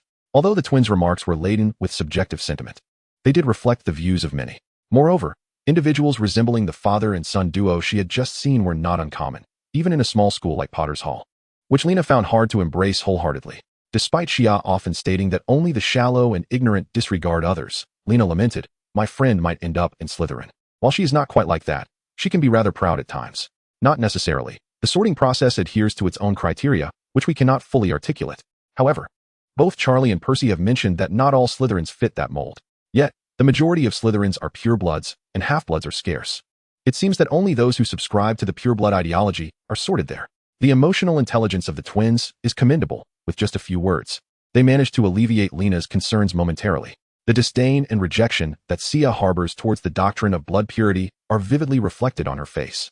And any mention of the Wizarding Society inevitably elicits her scathing critiques of the so-called pureblood families.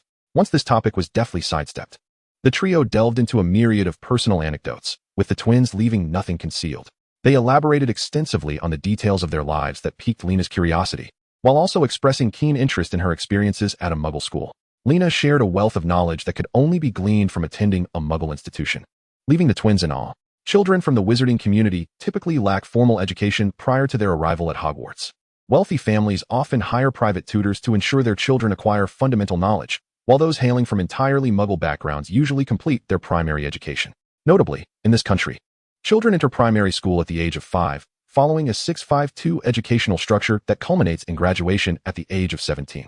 The secondary education mirrors that of Hogwarts, also following a 5-2 model. Only those families within the Wizarding Society that lack financial means neither afford tutors nor send their children to Muggle schools. Their education relies solely on parental instruction. While the basics of reading and writing in English are relatively easy to grasp, other foundational knowledge often proves disastrous. Consequently, upon entering Hogwarts, these students struggle to adopt suitable learning methods, finding even listening to lectures and completing assignments a daunting task. Typically, successful students at Hogwarts fall into two categories: those from ordinary wizarding families, where some children manage to keep pace through diligence, and the majority who, indulging in distractions, ultimately scrape through to graduation before seeking employment. During their conversation, Lena discerned that the twins possessed a commendable foundational knowledge. Despite their lack of formal schooling and absence of tutors, their remarkable parents and 3 exceptionally talented older brothers provided them with admirable role models. The twins' imaginative brilliance alone left Lena astounded, a feat she would dare say even Sia could not rival. While Sia approaches unfamiliar endeavors with caution, the twins exhibit a fearless willingness to attempt anything. "Fred, George," a robust voice called out, drawing Lena's attention to a middle-aged woman approaching, accompanied by a burly young man and a more diminutive, bookish lad. All 6 individuals astonishingly shared the same shade of red hair, presenting as a unified family. "Charlie, Percy, Mom." The twins rose to their feet, introducing Lena to their family members, who reciprocated with polite greetings. "Mom, Lena will be joining us at Hogwarts next year." "Is that so? How wonderful. Congratulations on your newfound friendship." "Lena, where are your family members?"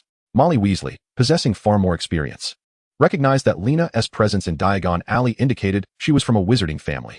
However, apart from their own, there were not many red-haired wizarding families she could think of, most of whom she was acquainted with. "I came with friends. We will be staying at the Leaky Cauldron for a few days. She has some matters to attend to in her room." Lena spoke with grace. Unlike her playful demeanor before the Weasley twins, she exhibited utmost decorum in the presence of her elders.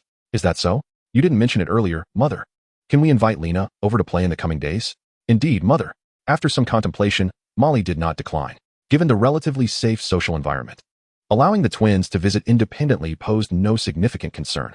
A few scoops of Floo powder could suffice, and she could simply ask Charlie to supervise, ensuring no trouble ensued. Moreover, her impression of the young girl was quite favorable, making it a welcome change to have the twins away from home. "Certainly, Lena, discuss it with your family. If it's agreeable, you may come over to my house to play." "Really? That would be splendid. Thank you." Lena could hardly contain her excitement. A genuine wizarding family had always piqued her curiosity, and she was certain Heishia would be supportive. As Lena returned to her room, she was taken aback to find the suite, which had originally accommodated only 2 guests, now bustling with activity. An elderly house elf was meticulously arranging food at the dining table, and a striking white owl, adorned with dark spots, perched elegantly on a shelf. "That creature, the Black Family's house elf," Heishia remarked, having been alerted by Professor Dumbledore about her ability to summon him. "But I advise you to ignore him. Be cautious of his sharp tongue." Heishia, seated on the sofa, set her book aside and continued, "I just had him deliver a letter, and it took over 2 hours. It dawned on me that house elves aren't primarily for delivering messages, and we lack an owl. I stepped out to buy one. By the way, I noticed you were engrossed in conversation with the twins and didn't want to interrupt. Look." Heishia gestured for Lena to admire the strikingly spotted owl, but Lena paused, momentarily stunned. "What do you think?" "A female snowy owl, not yet fully grown, while the males are pure white. I decided to purchase her at first sight." "Isn't she beautiful?" Heishia called to the owl, which obediently flew to rest on her outstretched arm. "She is indeed lovely." "What is her name?" Lena inquired, tentatively reaching out to play with her, but the owl appeared unamused. preparing to strike. Don't be like that. Listen, she is your companion as well, but fret not. We shall meet often. Hishia shielded the owl's neck with her hand to prevent it from attacking Lena. Upon hearing Hishia, the owl curiously assessed Lena, and Hishia gently allowed it to perch on Lena's arm. Then, she said to Lena, I have yet to name her. I leave that to you. This is a gift for you. Adele, how does that sound? As Lena playfully interacted with Adele, the newly named Snowy Owl seemed to take a liking to her name, affectionately pecking Lena's hand. Meanwhile, Creature respectfully acknowledged Hishia before vanishing with a snap of his fingers, allowing Lena to breathe a sigh of relief. As Creature had barely acknowledged her presence, which had been quite intimidating. After the customary prayer before meals, the two formally commenced their dining experience. Although Creature took a considerable amount of time to deliver the message, the lunch was not delayed, for it was exceedingly convenient. It is no wonder that nearly all wizarding families with house elves advocate for pure bloodlines. A life of privilege is indeed intoxicating. At the moment they placed the food into their mouths, they exchanged astonished glances. Creature's culinary creations were unexpectedly delightful, though his style contrasted starkly with that of Sia. Even the finicky Sia could find no fault. What a missed opportunity. Had I thought of this sooner, we could have enjoyed such meals years ago, sparing me the daily dilemma of deciding what to eat. I could have simply acquired a cookbook for him to learn from, allowing us to indulge in whatever we desired. No, I must ensure he is completely bound to me, Sia murmured. Sia, are we to part ways? Lena, after a moment's hesitation, finally inquired, seemingly ignoring Sia's musings. At this, Sia's hand paused momentarily. If all goes as expected, yes. I have requested Professor Dumbledore to help find a family to serve as your guardian. Do not worry. I will have a serious discussion with them to ascertain their character and intentions. I shall also cover the costs of your care. If you find yourself unhappy, you can always have Adele send me a letter, Sia replied, her gaze evasive under Lena's scrutiny. Sia, I will not intrude upon your affairs. I do not wish to leave you, Lena continued after a brief pause. Moreover, I am concerned for your safety. You often engage in perilous endeavors. Do you not recall the times your magical experiments nearly caused you harm? And your temper, without me around, you might resort to violence. All right. I am not a child in need of such concern. I admit I can be temperamental at times, but that is merely a consequence of past experiences. When have I ever truly harmed anyone? I have never even been in a fight. As for those magical experiments, they were accidents. And valuable insights often arise from unexpected occurrences. I am not without precautions. When have I ever sustained real injury? Sia retorted, exasperated. She was taken aback by Lena's perception of her, especially considering how diligently she had raised her. It was disheartening to receive such an assessment of her reliability. You speak so lightly of it, Lena murmured. You need not worry for me. I will most likely stay with an elder of the Black family, if our conversation goes well. Otherwise, I shall retreat to the ancestral home of the Blacks, my grandmother's residence. If that fails, there is a property left by my parents in the outskirts of London that I could occupy. With Creature's assistance, my basic needs will be met without issue. I have much research to pursue and an abundance of materials to seek. Should I inherit the Black family's estate, I would be able to procure additional magical supplies for my experiments. In summary, throughout this year, if you adhere to my guidance, we both shall find ourselves constrained. I cannot spare much time to accompany you, and you must also familiarize yourself with this magical realm. Once you commence your studies, you will swiftly integrate into your peer circles, forge friendships, and adapt to school life. Otherwise, it would be more prudent to continue your education in elementary school for another year. With great patience, Xia explained this to Lena, who, with glimmering eyes and slightly reddened eyelids, was on the brink of tears. Xia was her sole family, her friend, her sister, and akin to a parental figure. Be obedient. Xia thought back to the anguish she felt when Alice was to depart. Even as a mature thinker, that moment had pierced her heart, and perhaps Lena harbored similar sentiments. Approaching Lena, Xia gently drew her into an embrace, caressing her back. Lena instinctively tightened her hold on Xia. Such displays of affection were rare from Xia. The few occasions had been after defeating Afer, when Lena would often awaken in terror during the night, or when her emotions crumbled due to falling behind in her studies after transferring. In every instance, nestled in Xia's slight frame, Lena felt an indescribable sense of safety. After a prolonged moment, Lena finally lifted her head from Xia's embrace. I understand that what you intend to do may not permit my involvement. I am no longer a child. I appreciate your concern for me. I only wish for your well-being. I do not wish for you to encounter any mishap. If you have the time, could you visit me? I do not wish to go an entire year without seeing you, Lena gently articulated as she stood and embraced Xia in return. Of course, I understand. I am not abandoning you. You can write to me anytime, and when you miss me, you can express it. I will also keep you informed of my circumstances. Rest assured, do you not trust me? Xia softly responded. Hee, I certainly trust you. Your hair has lightened, nearly resembling mine, Lena teased, prompting Xia to gasp and push her away, eliciting peals of laughter from Lena. Xia rolled her eyes at her. taking several deep breaths to restore her hair's original dark hue. It had been long since her emotions had affected her appearance so drastically. Xia consciously sought to sever the connection between her inner feelings and her innate magical transformations, lest her countenance betray her emotions in future conversations, which would leave her vulnerable in front of Lena, leading to a momentary loss of control. Watching Lena laugh with unrestrained joy, Xia felt a mix of embarrassment and a long-lost sense of playfulness, and she pounced on Lena, tickling her sides. Let you laugh, let you laugh. Xia's face beamed with a radiant smile, her hair unwittingly brightening once more. Witnessing this, Lena laughed even more heartily, lacking the strength to resist. Stop, I concede. Ha ha ha. Amidst the joyous laughter, any sorrow of parting dissipated entirely. Chapter 54, The Academy and Wishes. The Broken Cauldron Inn, second floor suite, afternoon. Lena sat on the sofa, pouting and absently gazing at a hefty tome, a compulsion imposed upon her by Xia for remedial study. The text was as dry and unappetizing as gnawing on stale bread. No matter how many of these books she was forced to read, Lena could not extract even a modicum of enjoyment from them. You must read well. I shall quiz you shortly. This book is rather intriguing, detailing many notable events in the history of Hogwarts, essentially encompassing a significant portion of British magical history, Xia remarked, idly toying with her charred wand. If you inquire about the various houses, everything is clearly delineated within. Clearly, Gryffindor is the best. Lena scoffed. That's merely the author's bias. It's likely they hail from Ravenclaw, Xia replied. Reading requires critical thinking. If one believes everything written, it would be better not to read at all. Consider the descriptions of the houses presented here, juxtaposed with the reality, and then reflect. I've finished this section, Lena declared, closing the book, which prompted an irate glare from Xia. Before Xia could respond, Lena quickly continued.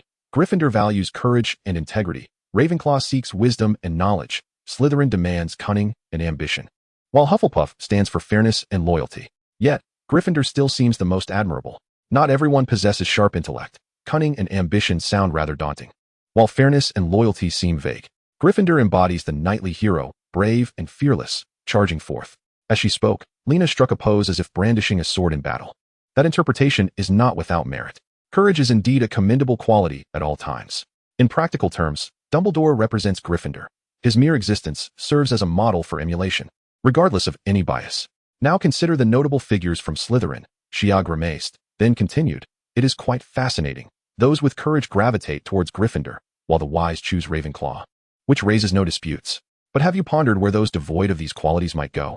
Hufflepuff, founded by the great Helga Hufflepuff, welcomes all, ensuring no young witches or wizards are turned away. True, but have you considered that Helga Hufflepuff also had certain expectations, and they were not insignificant? Where do the disloyal and unjust individuals go? Xia smiled, not allowing Lena to dwell too long on the question before adding. Disloyalty or dishonesty suggests a degree of calculation. If they happen to be purebloods, they would belong to Slytherin. If not, they would still end up in Hufflepuff, for Helga Hufflepuff was indeed a truly magnanimous figure.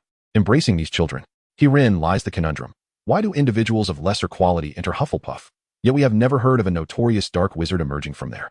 The intrigue is that such people possess neither courage nor wisdom. They remain ordinary, sometimes just a tad scheming. Is that so? Lena exclaimed in surprise. I spoke thoughtlessly. Ultimately, no matter how the houses are divided, it is inconceivable to place a particularly astute and ambitious child of Muggle descent into Slytherin. That would be sheer folly. The current division of houses has become tainted by disputes surrounding pure bloodlines, losing its former purity. You, I presume, will likely be sorted into Gryffindor, as you embody their essence.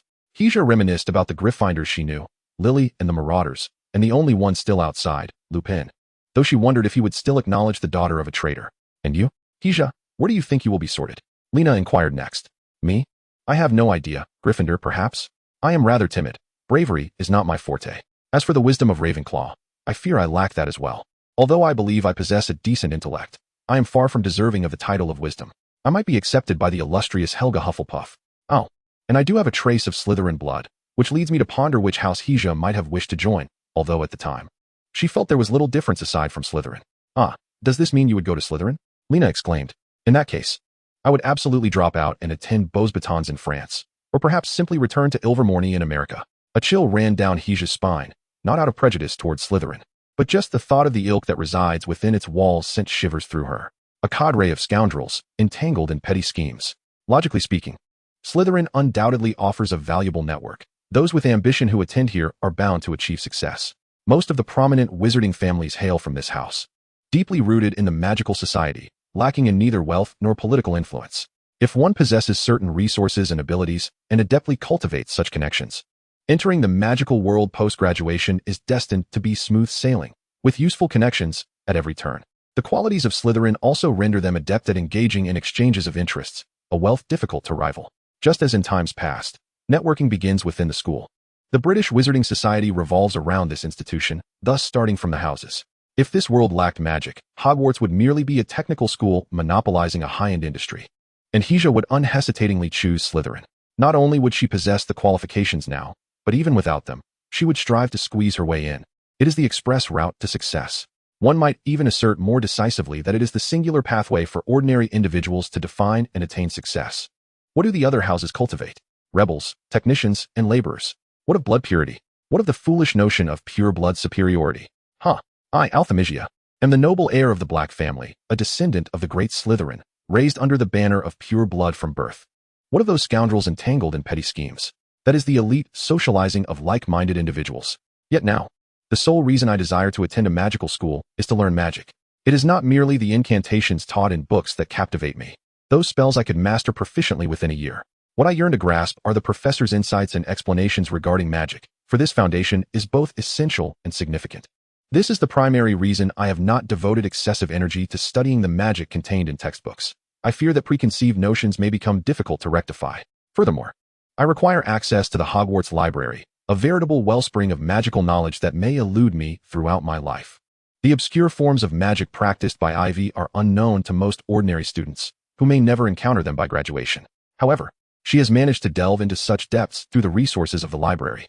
Lena, I have conceived an idea that has become increasingly lucid as I mature. I wish to explore the essence of magic, pursue its limits, and investigate its possibilities, Sia asserted earnestly.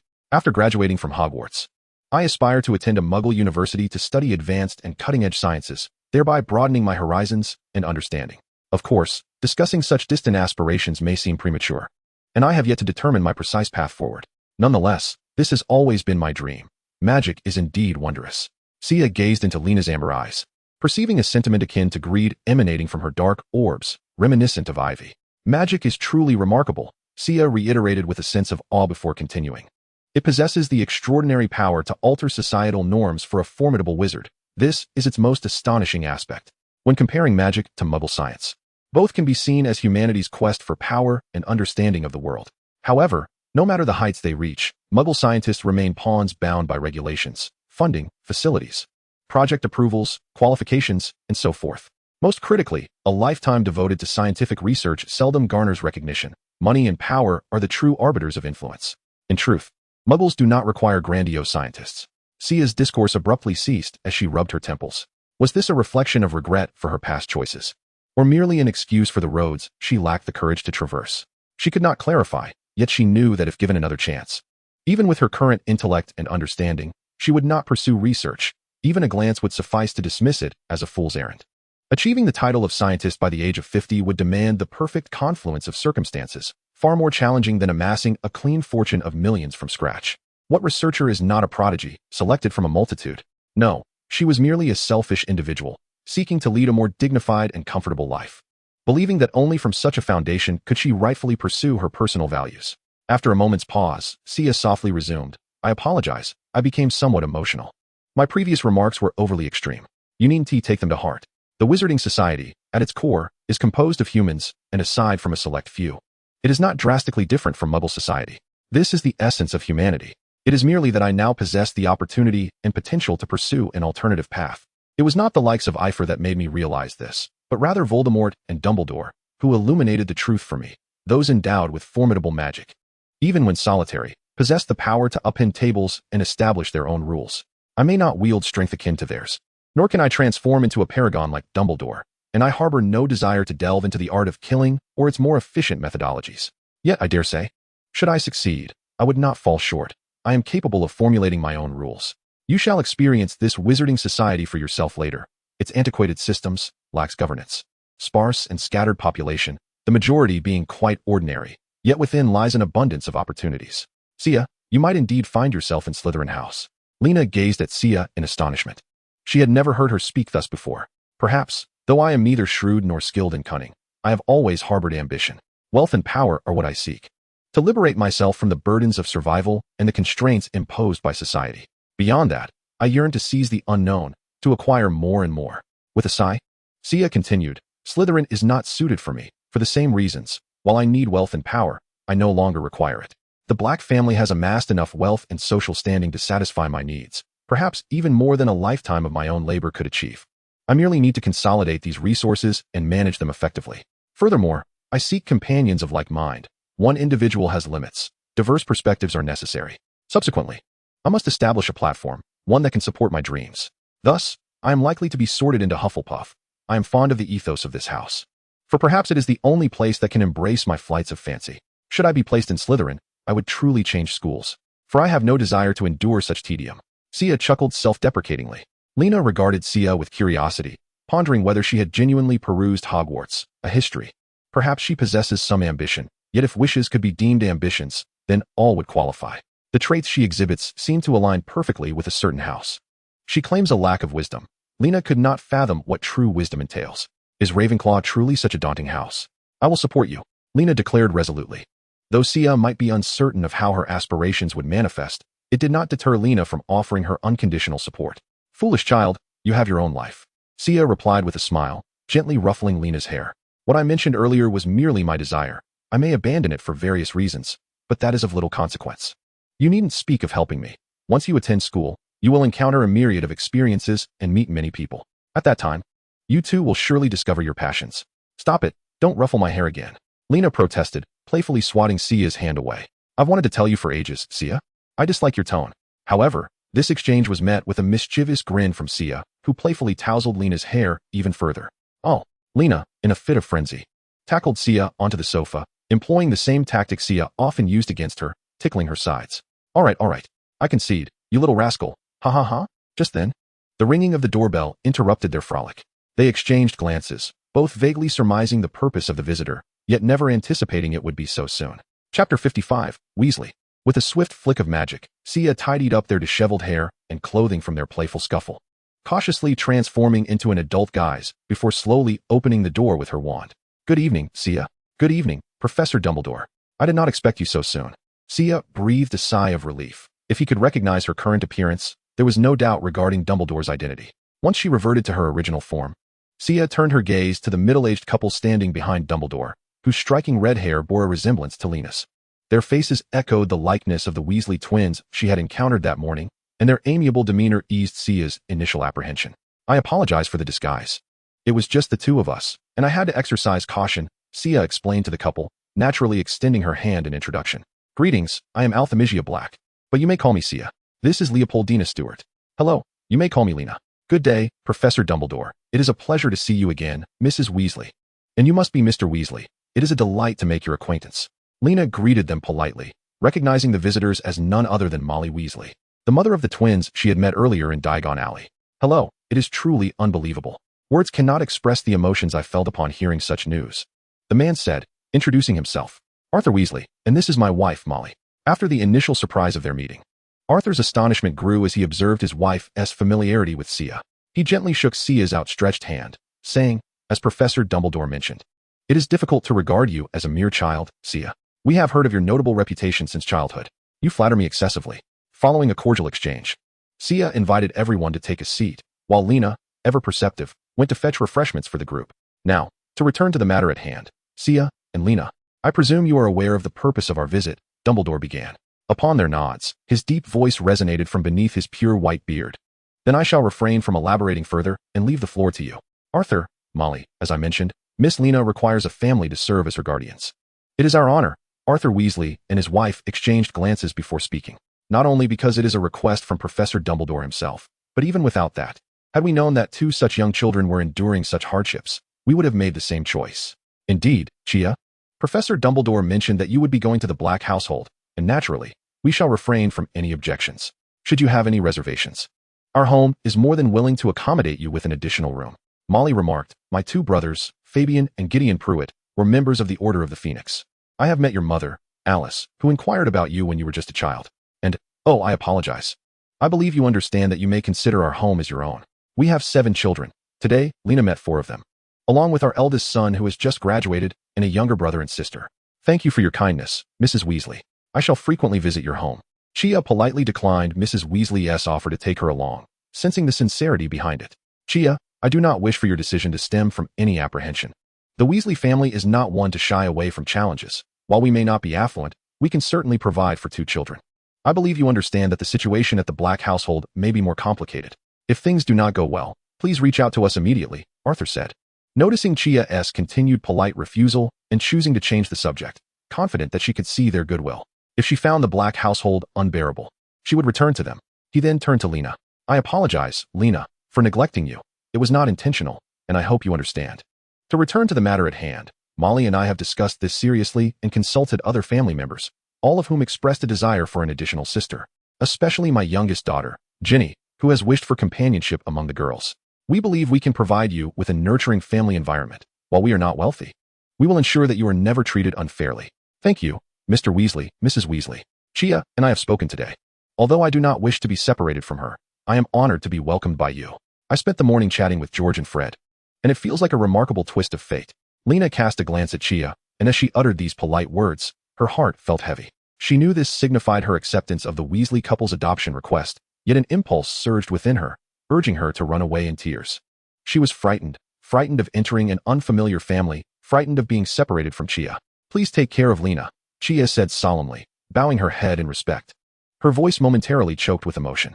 She retrieved a package from her side and placed it on the coffee table. A faint sound of metal clinking resonated, drawing the curious gazes of the two. Mr. Weasley, Mrs. Weasley, this is some money I have prepared for Lena, including galleons and some pounds.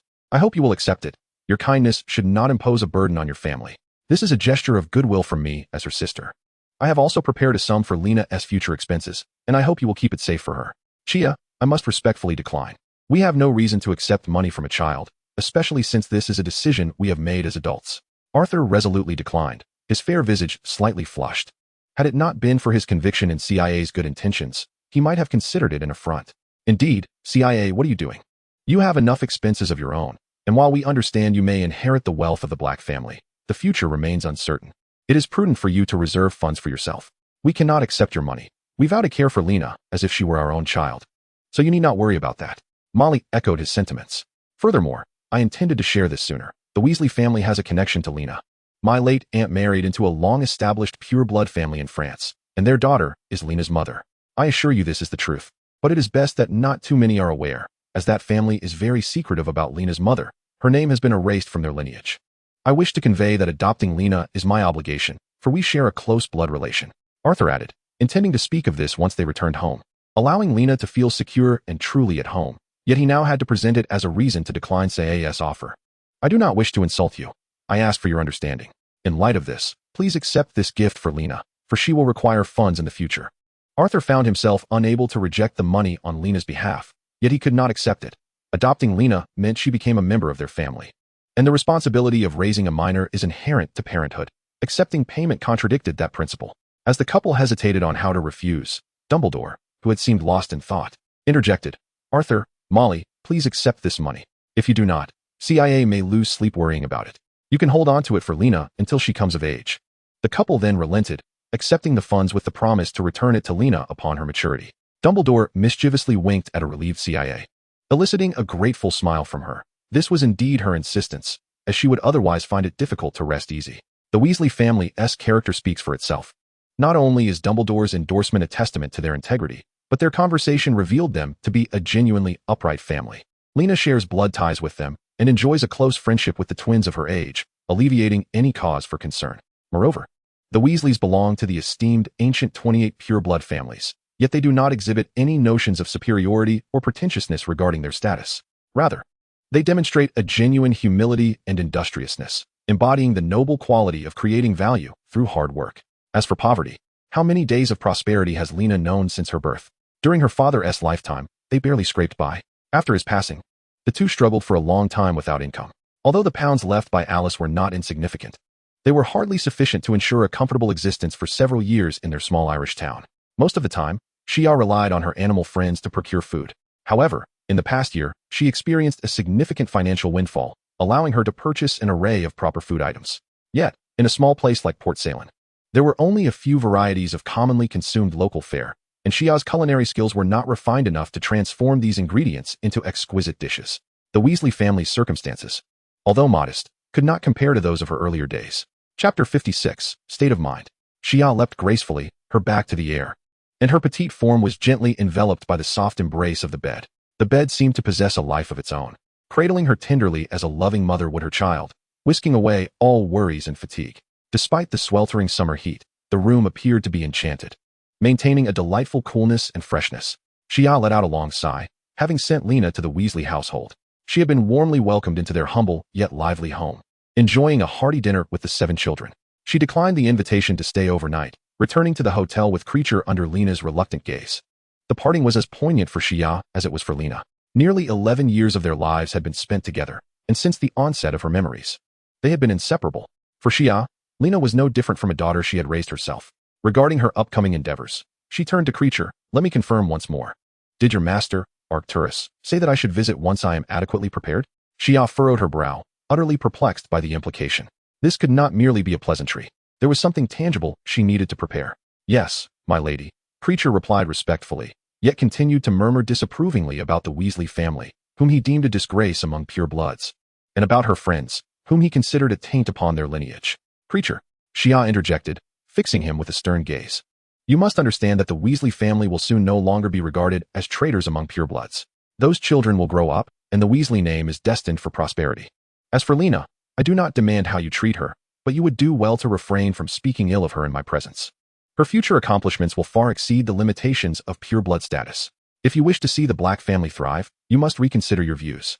In the Wizarding Society, treating house elves as sentient beings was a rare form of tolerance, and Xia chose to dismiss Creature's antiquated notions, turning her thoughts instead to Arcturus's words. Upon inquiring further, she learned that Arcturus resided in a secluded villa on the outskirts, attended by another house elf, and that his grandmother had passed away. Was a gift necessary? Surely not. Such gestures were basic etiquette, and he would not hint at such a thing. Xia diligently pondered whether there were customs within the Black family that had eluded her notice. Regrettably, she had not had the opportunity to understand the familial etiquette prevalent in Europe. What she initially assumed to be a mere visit to the family elders turned out to be a matter of greater complexity. Cliche. Could you enlighten me on how Grandfather Orion and Grandmother Walburga interacted with other family members during their lifetimes? For instance, how did they maintain contact? What preparations were made for visiting the elders? Cliche, perplexed by his master's inquiry, explained that the late master primarily communicated through owls and letters exchanged with the master of Palex, rarely visiting them. The masters, Cygnus and the rebellious Alpheus, had paid a few visits. Xia furrowed her brow tightly, seemingly uncovering something significant. Cliche, let me confirm. Number 12, Grimmauld Place is the ancestral home of the Black family. Is it not? Cliche affirmed, noting that it had been the ancestral residence since the time of Phineas Black, a former headmaster of Hogwarts, and had a history spanning over a century. This raised an intriguing question. Grimmauld Place, located in the northwest of London, was merely a 20-minute walk from King's Cross Station and situated in a Muggle-populated area, akin to a courtyard in the second ring of Beijing. Furthermore, the house was quite spacious, featuring a basement, an attic, and 5 floors of living quarters. Without magic, Xia would have been elated to possess such a property. Even in this era, selling it would ensure a lifetime of comfort. However, such a splendid house could hardly be deemed an ideal residence. Grimmauld Place was cramped, poorly lit, and lacked the spaciousness that one might find in a countryside mansion. Even though magic could manipulate interior space, it could not surpass the comfort of larger homes in the outskirts. Moreover, the surrounding area was inhabited by Muggles who had settled later on.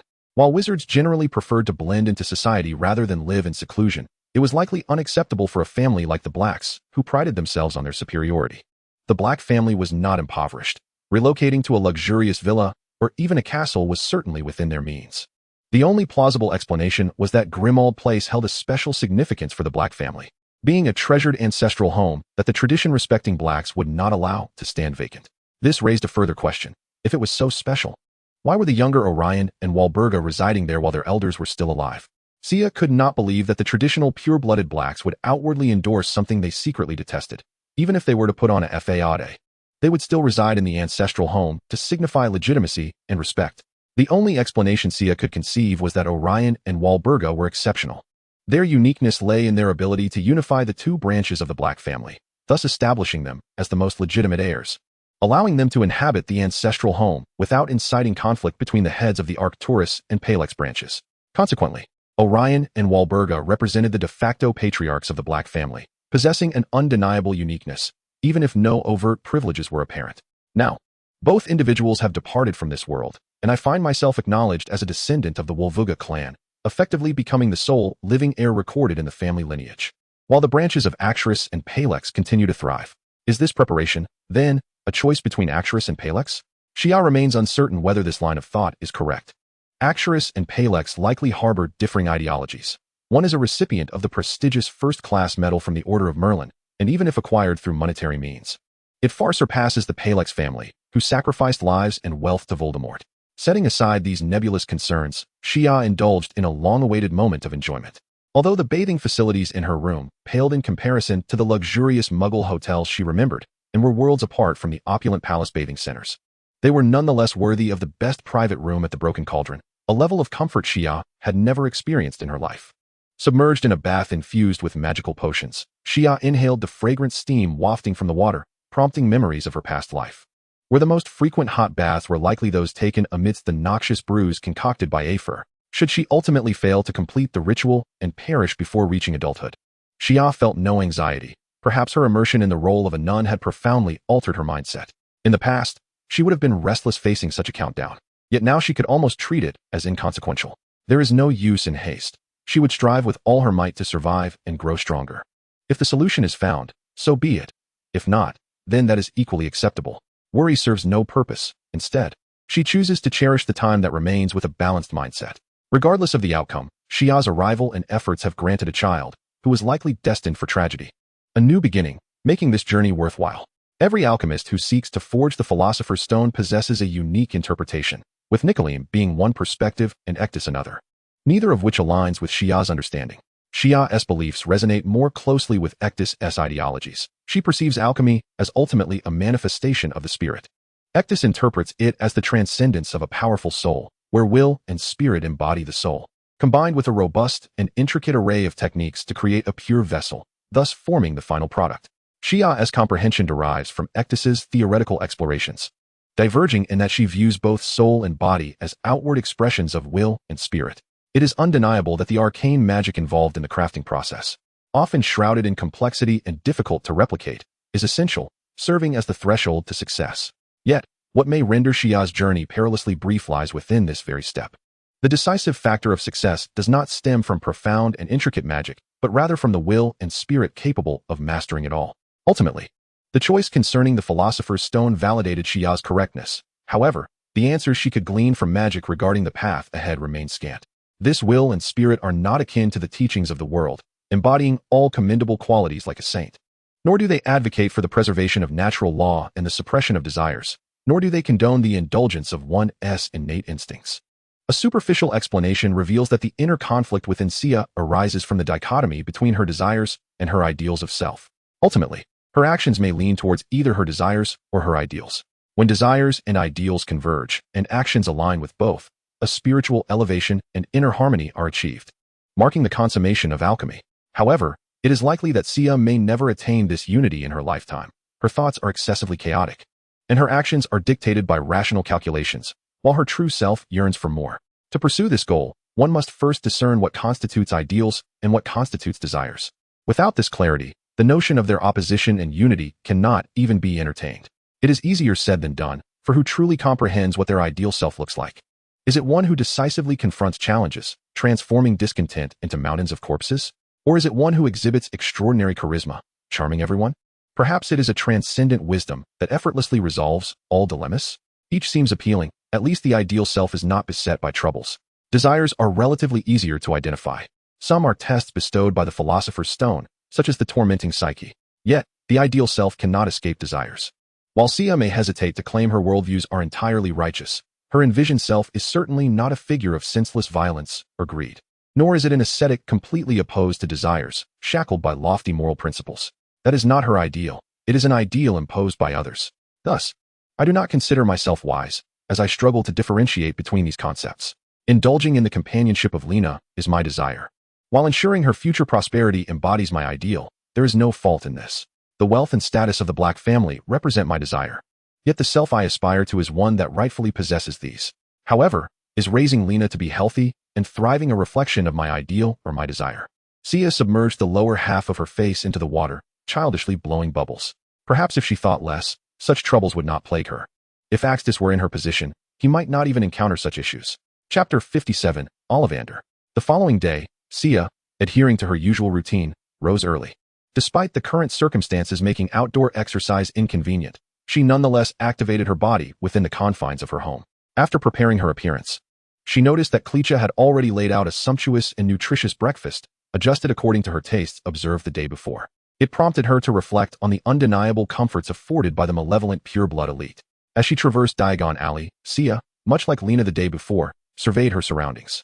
Burdened by heavy thoughts the previous day, she had not taken the time to thoroughly explore this long-missed alley. Compared to her childhood visits, Diagon Alley now buzzed with life. Bustling with children in groups, purchasing school supplies due to the summer holiday. Most shops had remained closed during Voldemort's reign of terror, yet several appeared unchanged since that time. Take, for instance, the Ollivander wand shop before me. Good morning. It is a rare occurrence to find customers at this hour.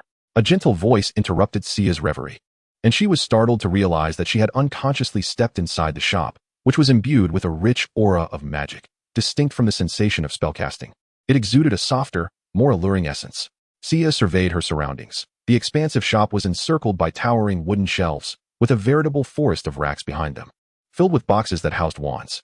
She could sense countless wands seemingly welcoming her presence. How marvelous, is it not? The wand chooses its master. I typically encourage wizards to physically handle the wands, for only then can the wand ascertain whether it has selected its desired owner. Each wand is truly unique. Its characteristics derive from the distinctive wood and the magical creatures from which it is crafted. Furthermore, from the moment a wand selects its ideal master, it begins to learn and guide its human companion. An elderly wizard, with hair as white as snow, emerged from the back room, his gaze directed at Sia. Greetings, Mr. Ollivander. It is an honor to acquire such new knowledge, Sia said politely, observing his demeanor. Ollivander, with a discerning eye, could easily discern that she hailed from a family of deep-rooted heritage, one that places great importance on decorum. Sia was more than willing to extend him some courtesy, elevating her speech accordingly. Oh, indeed. If I am not mistaken, Miss Black, it is a pleasure to make your acquaintance. You bear a striking resemblance to your father in his youth. Alas, his wand must have been destroyed. It was a loyal wand. I apologize if my words offend you. You have a keen eye, Sia replied with a smile. No offense taken. So many years have passed, and I believe the truth will eventually come to light. Let us hope so. Now, Miss Black, what brings you here today? If I recall correctly, this is not the time for your enrollment. My apologies.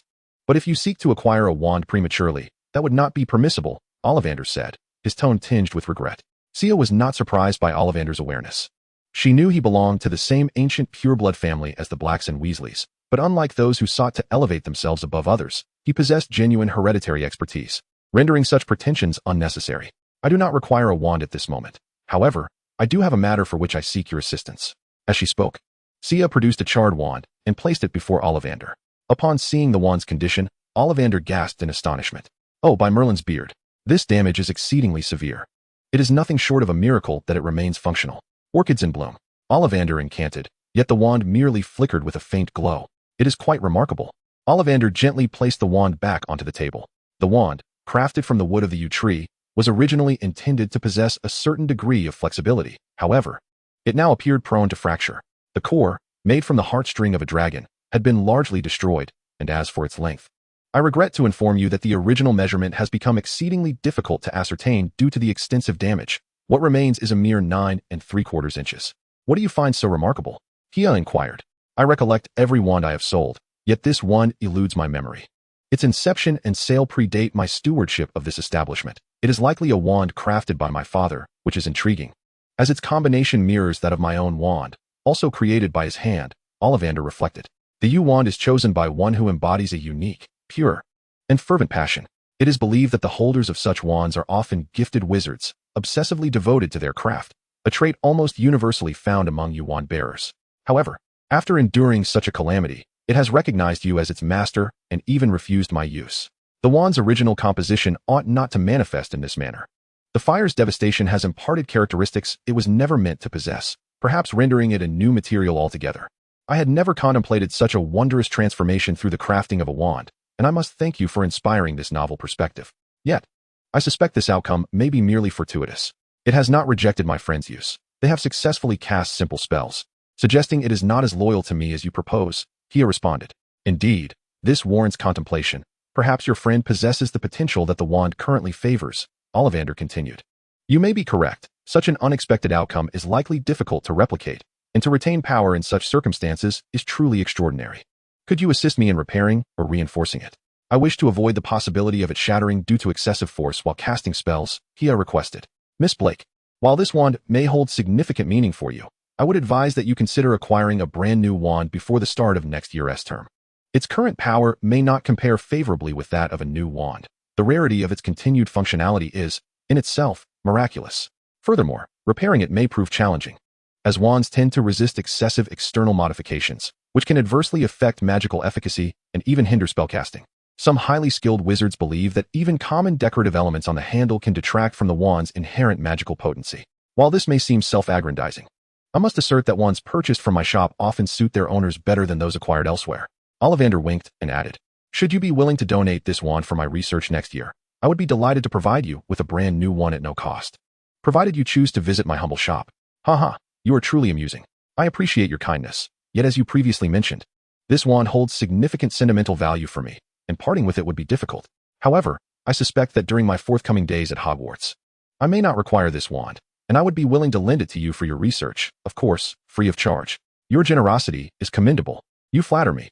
I do harbor a small wish to learn some theoretical knowledge about wand lore from you. Please do not misunderstand. I do not aspire to master the craft of wand making like you, but rather to delve into the theoretical aspects. As you rightly stated, the wand is indeed a wizard's closest companion, which is quite marvelous, yet it seems many wizards do not give it the attention it deserves. Xia displayed curiosity upon entering, showing a keen interest in these wands.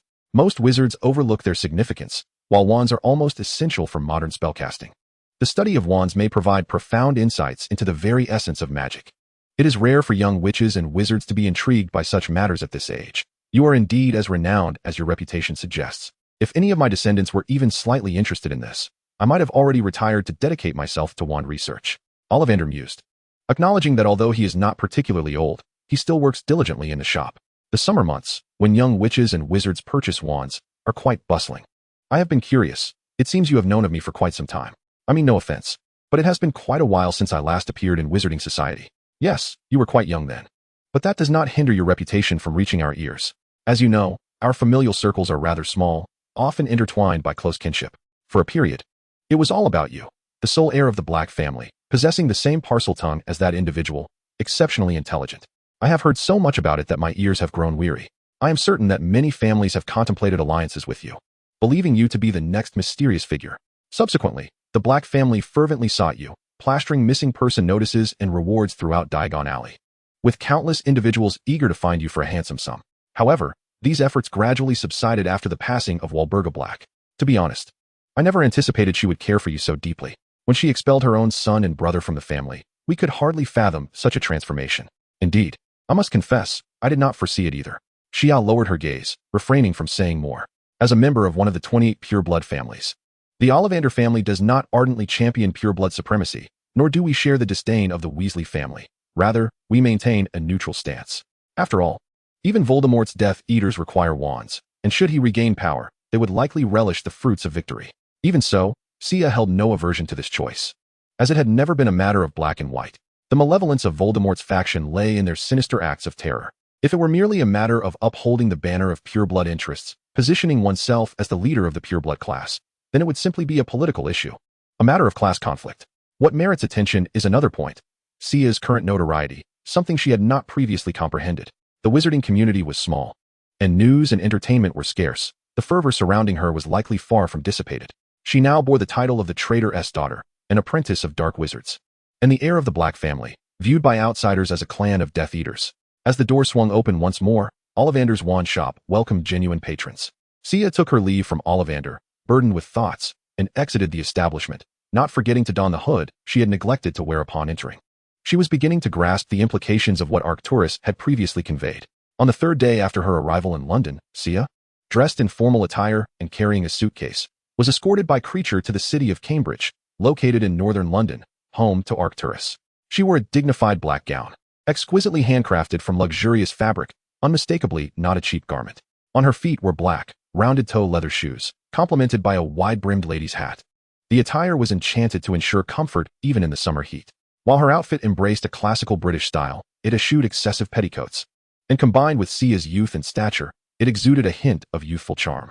The stark contrast between the pure black of her clothing, her raven hair, and her porcelain skin rendered her akin to a fairy from a storybook. This ensemble had been procured from a bespoke clothing shop in Diagon Alley, known for catering to affluent pureblood families. Thus, the aesthetic and style were unlikely to miss the mark. Sia had taken into account the decorative style of the Black family before ultimately selecting this outfit. Of course, the price was equally staggering. To afford this attire, Sia had requested Creature to retrieve funds from the Black household. The sole consolation was that, due to the existence of magic, she need not worry about her clothes becoming obsolete due to her growth or wearing out, as she could have them altered free of charge. Though truly affluent families might not find it necessary to do so. Sia first surveyed her surroundings. The scenery was undeniably beautiful, yet surprisingly not a desolate wilderness. She could see numerous upscale villas, and upon spotting a street sign, Bland's Lane, postal code 4, it became evident that this was not the outskirts, but rather a central location within Cambridge. The streets were neat and spacious, the environment elegant, and not far off, she glimpsed a river and a park by its banks. Sia surmised this to be the River Cam, historically referred to as the Cam during earlier translations, flowing through the illustrious city of Cambridge. Without Creature's guidance, Sia followed her magical intuition and soon arrived at a sizable villa enclosed by a fence, featuring an English architectural style that appeared to possess some historical significance. Its walls adorned with climbing ivy. The white exterior walls and expansive floor-to-ceiling windows exude an air of timeless elegance, while simultaneously creating an inviting atmosphere suitable for habitation. Above the second level, there exists an attic and a higher spire, seemingly an observatory, rendering this abode a tasteful residence that anyone would admire. Unlike the concealed enchantments cast upon number 12, Grimmauld Place, this house is merely protected by a muggle-repelling charm, causing passers-by to subconsciously overlook its exquisite architecture. Intriguingly, the effectiveness of this spell is rather weak. A determined muggle can easily locate this villa, leaving one to ponder whether this is by design or simply a matter of limited skill. Though it is still quite distant from the residences of muggle nobility and affluent magnates among wizards, this is the most aesthetically pleasing dwelling that Xia has ever encountered. As most wizards tend to be rather simplistic pragmatists with questionable taste. Creature, I appreciate your assistance, but I shall continue from here on my own. Should I require your help, I will summon you, Xia signaled to Creature. After watching it bow and vanish, she turned her attention back to the villa. While she relished Creature's service, she also understood the importance of courtesy, not for the sake of any moral high ground, but as a matter of basic personal decency. Composing herself, Xia stepped into the courtyard and paused before the imposing double doors made of oak, embellished with intricate copper decorations, and adorned with an exquisitely crafted and antiquated Black family crest. Do you like it? Before Xia could press the doorbell, a voice emerged as an elderly gentleman stepped forth from the nearby shrubbery, nodding in her direction. Upon glancing at him, Xia noted his lean yet upright stature. His snow-white hair and deep-set wrinkles belied a strikingly handsome visage accompanied by a palpable air of defiance. Instantly, she recognized him as her great-grandfather, Arcturus. What was utterly astonishing, however, was his attire, a rather ordinary gardener's outfit, complete with gloves caked in soil. Stunned into silence, even the typically eloquent Xia found herself at a loss for words in this unexpected scenario. She had envisioned countless meetings and rehearsed various dialogues, but the reality before her surpassed all her expectations. Good day, it is a pleasure to meet you, great-grandfather Arcturus. I am Ultimecia, daughter of Sirius and granddaughter of Orion. You may call me Xia. She collected her thoughts and introduced herself, momentarily setting aside her curiosity about his presence and the implications of his actions. I have known of you, Ultimecia, for quite some time, even before you first crossed the threshold of the Black family home. However, I must confess that I never anticipated you would stand before me one day. There is no need to call me great-grandfather, while we are indeed bound by blood. You may simply address me by my name, Arcturus replied, his voice melodious, devoid of any pretentious emphasis, unlike Dumbledore's authoritative tone. Instead, it carried an air of nobility, imbued with a pride reminiscent of Sirius. He walked forward, holding the gloves he had just removed in his hand. Sia took a few steps to catch up, only to realize that he had been weeding the flower bed behind the bushes. As he walked, he remarked, the lives of wizards are far too convenient. So much so that one could survive without any thought. If such tasks could be effortlessly accomplished with magic, I cannot fathom where the joy in my existence would lie. Had I recognized this sooner, perhaps many things would have transpired differently. My dear girl, join me for a cup of morning tea. Without waiting for Sia to respond, he opened the villa's grand door and stepped into the hallway, changing his shoes before entering the house. Sia raised an eyebrow, slightly baffled by the old man's ways. This ancestral figure of hers was surprisingly unpredictable, although there existed a considerable stereotype regarding the Black family and the entire wizarding society. It was undeniable that few transcended such a narrow view. The wizarding community, in a sense, lived in isolation. Pureblood families often looked down upon the mundane, resulting in a lack of sophistication among them. To put it simply, the personal qualities of such families rarely reached a high standard. This was inevitable. Pureblood families were the elite of the wizarding world, not due to their lineage, but rather because of the wealth and connections accumulated through generations. Although it is said that one understands etiquette when their granaries are full and knows honor and disgrace when their needs are met, this requires a societal foundation. Ancient nobility would not extend courtesy to slaves and beggars. Chapter 59, Great-Grandfather. To see his astonishment, Arcturus did not employ magic or command house elves. He personally tended to the flower beds with his own muddy hands, and his choice of herbs was not particularly refined, which spoke volumes. Arcturus had grown up in the wizarding society as a member of the Black family, yet he firmly planted his feet on the ground.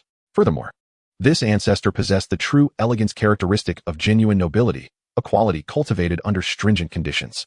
Firstly, a noble status or an affluent living environment that instills an innate sense of superiority, a trait that even Sirius of the Black family possessed. Secondly, the influence of etiquette education, which fosters grace and demeanor, something the disdainful wizards could hardly appreciate.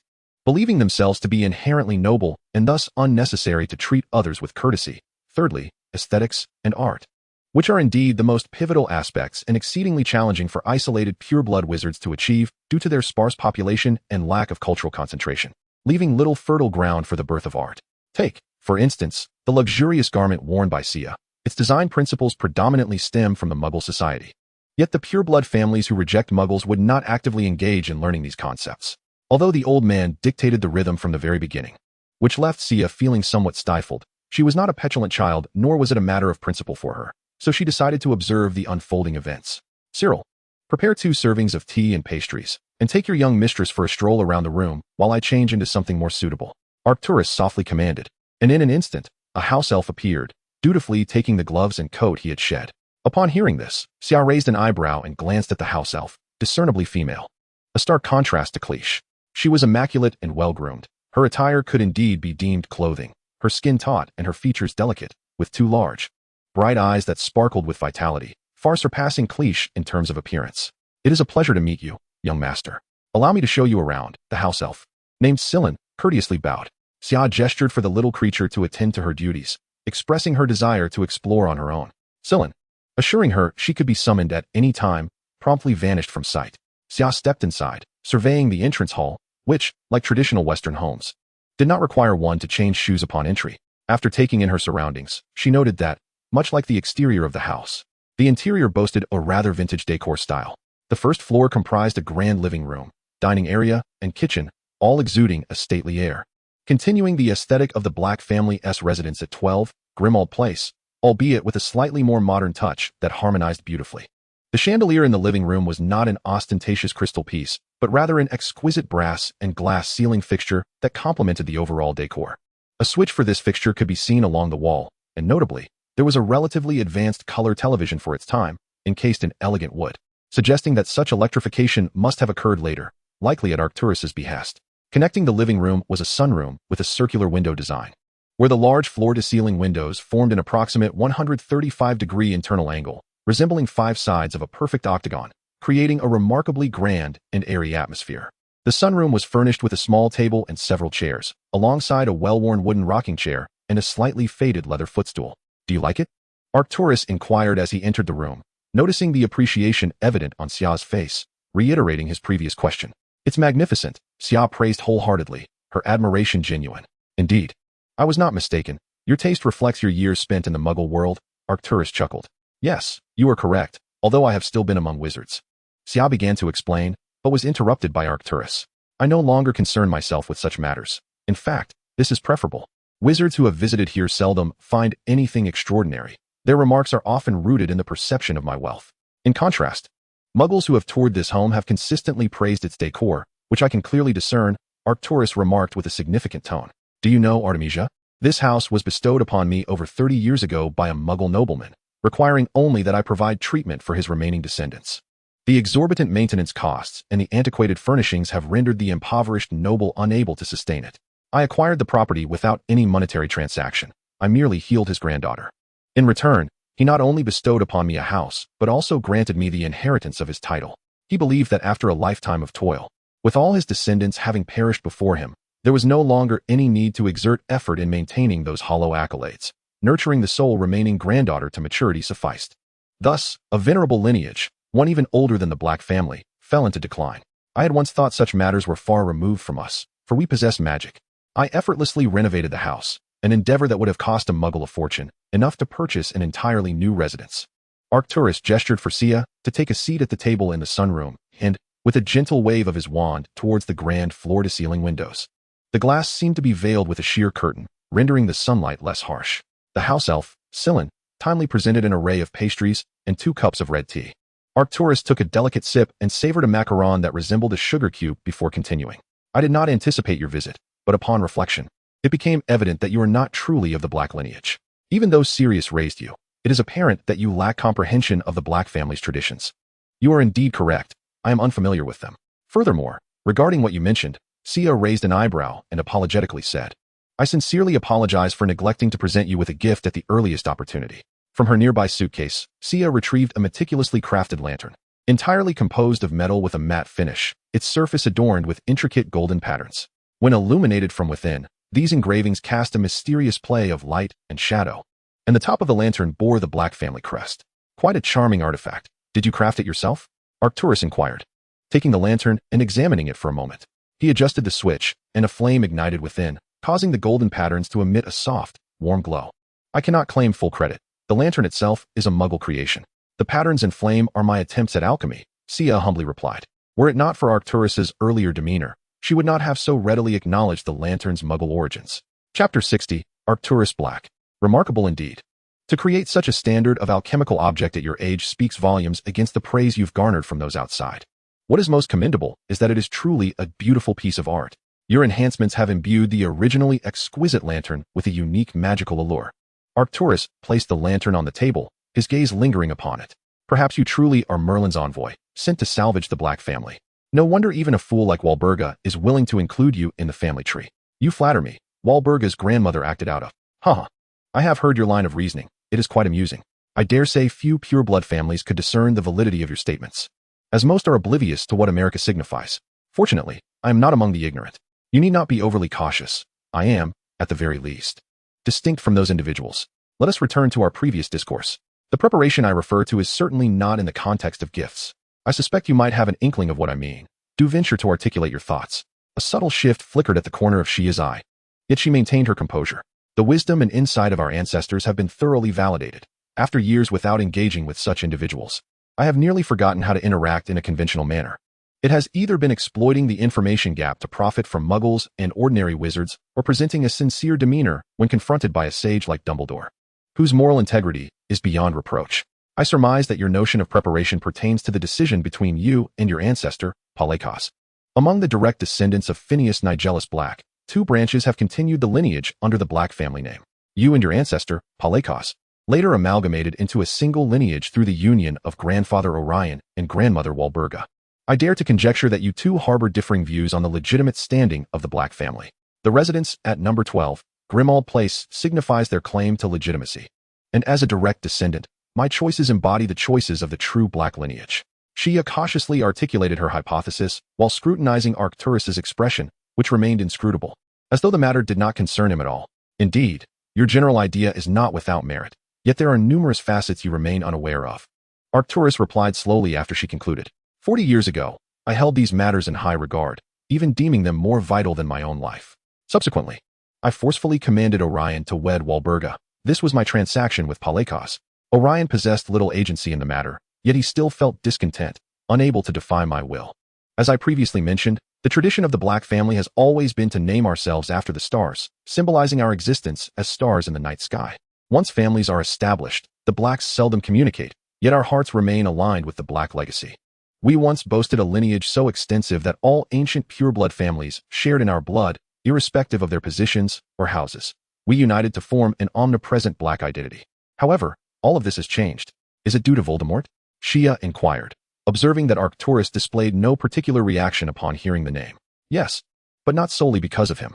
Even in his absence, this would have been inevitable. due to my actions and those of Palekos. My insistence that Orion marry Walburga was a misstep.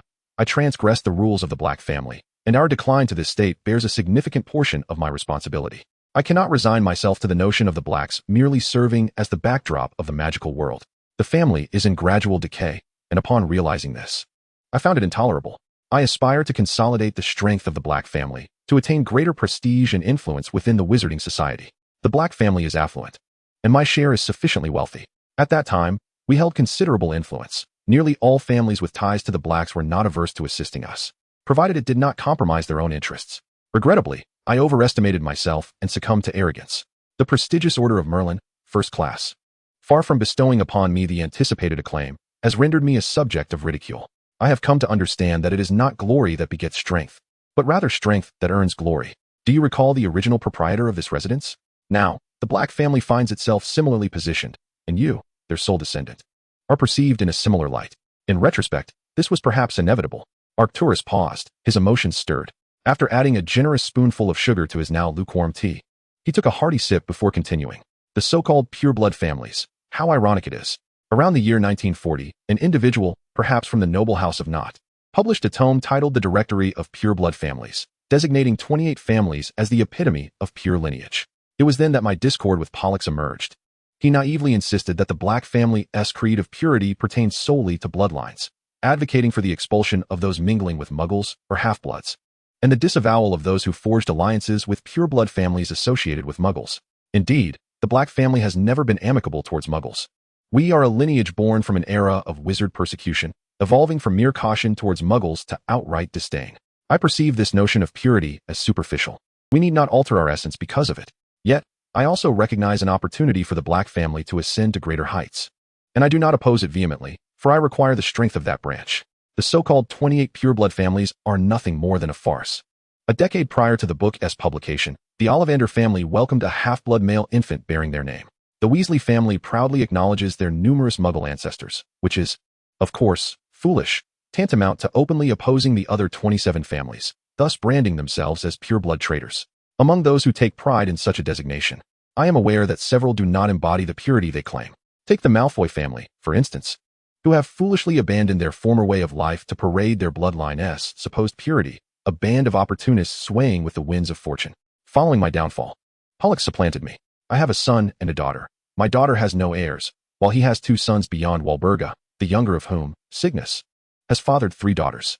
Coupled with Walburga's absolute leadership over Orion and herself, I have effectively lost my voice in their affairs. I no longer engage in the matters of the Black family, unable to contest Pollux's influence. After the rise of the Dark Lord, I was taken aback by the fervor of the masses. Those foolish individuals have entirely lost their sense of self, dragging nearly the entire Black family into servitude to that man. Although you may not meet their bloodline requirements, they are unlikely to discern this, especially given that, in light of your talents, anyone not utterly foolish would surely take notice. Their current financial prowess and influence far surpass my own, Malfoy and Lestrange. They will ardently cultivate you to become their very own Dark Lord. You had Creature deliver a message to me. I inquired about you extensively. I am aware of your intellect and aspirations. However, have you truly contemplated the implications? The networks and wealth, those ancient and enigmatic magical legacies. I ponder, if it were I, it would be impossible to turn such opportunities away. I am enamored with prestige, having yearned for it for decades without success, while for you, it lies within arm's reach. Arcturus spoke with fervor, locking eyes with Sia, who met his gaze and replied slowly, I too am tempted, yet my ambitions lie elsewhere. I require a certain degree of wealth and social standing to propel me further. I cannot guarantee that I will not succumb to the unparalleled pleasures that wealth and status may bring, but when juxtaposed with magic, these are but ephemeral trinkets. Does that sound peculiar? Yet, the existence of magic renders what is ostensibly tangible into the most illusory of possessions. I will not allow them to become my impediment. Their perspectives are too myopic. Thus, from the very beginning, I eschewed their ideologies. Moreover, as I have previously discussed with Creature, what benefits did kissing that person's robes bring to their family? Even if they were to prevail, they would merely become more exalted slaves. And the heinous acts committed in allegiance to that individual reveal the lack of refinement within these long-established families. My initial intention to visit you stemmed from my respect for the Black family, for I have decided to inherit the legacy of my grandfather Orion and grandmother Walburga. However, after conversing with you, I have come to realize that you are the truly venerable elder of the Black family. Their gazes lingered on one another. Chapter 61. the wizard count. Arcturus was the first to avert his gaze, raising his cup only to discover that the red tea had been consumed without his noticing. He hesitated for a moment, but refrained from summoning Cygnus for a refill. Sia, however, stood and fetched the teapot from the living room, pouring a fresh cup for Arcturus. As he watched the cup fill, he spoke slowly. It is indeed fortunate. Had I possessed your awareness in my youth, everything would have been different. Growing up amidst magic, I had long taken it for granted. When I finally realized that magic was our fundamental distinction, I had already missed my chance to advance further. Ah, truly fortunate. Your presence here signifies your desire to gain something from me. I am now too old and have little interest in the younger generation such as yourself. The affairs of the Black family are no longer my concern. I have participated little in the Wizarding Society over the past 3 decades, but since you have come, I shall ensure you leave with something of value. I can impart some wisdom, perhaps guiding you to avoid certain pitfalls that many young people encounter. If you can meet my demands, I would not mind you inheriting all that I possess. While it is said that inheriting the legacies of Orion and Walburga would suffice for your development, I believe that my own legacy would pave a smoother path for you in the future. It is an honor to learn from a sage such as yourself, brimming with wisdom and experience. CIA nodded slightly, for her current ambition is to inherit the wealth of the Black family. A wealth that undoubtedly encompasses both material riches and the acumen and former ambitions exhibited by Arcturus, which, in CIA's perception, epitomizes the essence of Slytherin. I revel in reputation.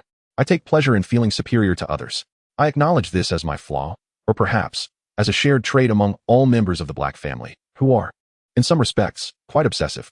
Nonetheless, I have not achieved nothing in this pursuit. Allow me to reintroduce myself. I am Sir, recipient of the First-Class Medal of Merlin, one of the 12 members of the Hogwarts Board of Governors. You may already be aware of this, but I must also add that I am the 13th Earl of Chesterfield and an honorary bachelor from Cambridge University. Indeed, my wealth in the Muggle world is more than sufficient to uphold these titles. As I spoke, CIA's mouth gradually parted, revealing her astonishment for the first time. British titles are not trivial, they are indeed hereditary. In the 20th century, as the power of the British monarchy waned, the prospect of new hereditary titles being bestowed has become nearly impossible, especially for high-ranking titles such as earldoms. While such titles can, in principle, be inherited by those outside the bloodline, CIA understands that it is virtually impossible for non-kin to inherit.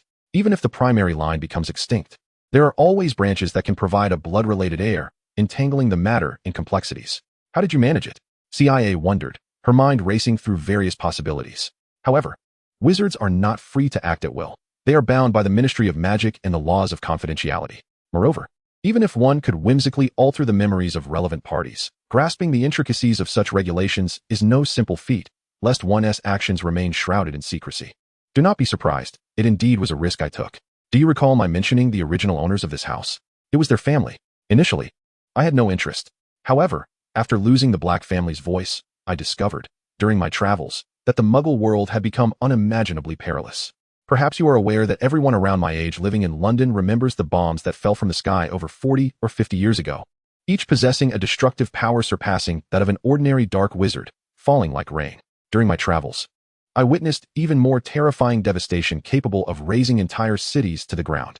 It was then that I first confronted the Muggles. They are so foolish and fragile, yet paradoxically, so powerful. Over those years, I traversed the European continent and even ventured to America. I must say, the wizards outside of Britain often possess a far more open-minded perspective. At that time, I no longer aspired to achieve greater success within the British wizarding community. But since I could not attain what I desired in the magical society, I thought perhaps I might find opportunities in a world devoid of magic. Sia furrowed her brow slightly as Arcturus recounted his experiences while traveling across various nations. It appeared that these encounters had profoundly influenced him, perhaps altering his perception of Muggles or diminishing his ambition for fame and recognition within British wizarding society. However, he refrained from sharing specific details of these experiences, leaving one curious about the nature of his journey. Based on the timeline, he was born in the early 20th century and shifted his focus away from the wizarding community over 30 years ago. Thus, the influences he encountered likely emerged even earlier, potentially 4 or 5 decades prior. Additionally, some ideological shifts reminded Sia of a time when, in both Europe and America, there existed a chaotic figure far more influential than Voldemort, Gellert Grindelwald, and the pureblood movement. Arcturus continued, as for the title you mentioned, one must understand that the upper echelons of Muggle society are not entirely oblivious to our existence. I have provided them with what they desired, and in return, they facilitated my acquisition of all this. In truth, this title holds little value for them now. Stripped of land, castles, servants, and subordinates, it is merely an empty name. Yet I covet it. While it bears no significance in the wizarding realm, it has granted me the fulfillment of my deepest aspirations within Muggle society. I now have a butler and an etiquette instructor, and I frequently attend the nearby university, mingling with the Muggle elite. I must admit, I relish this lifestyle.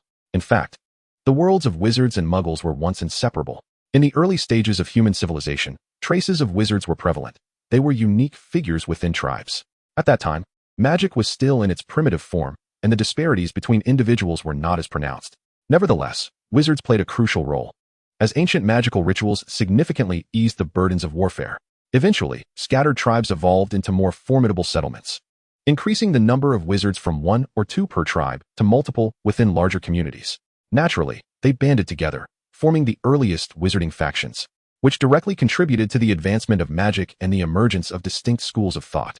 As conflicts arose between settlements, larger cities, and even nations were formed, the battles and exchanges of knowledge among wizarding factions further propelled magical development. However, during this time, wizards became perceived as peculiar outliers. Driven by religious fervor and the whims of those in power, a wave of persecution ensued against those wizards who defied authority. The existence of individuals wielding extraordinary powers but refusing to obey commands instilled a sense of insecurity among the elite. In those days, wizards lacked the convenience of modern magic, compelling them to retreat into seclusion, subtly creating a division between the two worlds. As magic advanced rapidly with the growing wizard population, Muggles found themselves embroiled in constant conflicts. Once wizards resolved their own survival issues, they became increasingly disinclined to interfere in Muggle affairs, leading to significant changes in societal norms and the emergence of the concept of purebloods. However, it is important to note that the worlds of wizards and Muggles did not fully separate until the time of the Norman conquest. During this period, wizards accompanied William the Conqueror, aiding him in his less than honorable endeavors to achieve victory, and subsequently acquiring considerable lands. This family is known as the Malfoy family. Apart from these opportunists, many wizards maintained amicable relations with Muggles. Yet, as Muggle persecution of wizards intensified, numerous male and female wizards were imprisoned and sentenced to death for practicing magic. Although some managed to escape using their magical abilities, many others were not so fortunate. Disarmed and imprisoned in dungeons, they found themselves unable to elude their grim fates. Wizarding families were particularly vulnerable to losing their children, as young ones often could not control their magic, drawing the attention of Muggle hunters and being defenseless against them.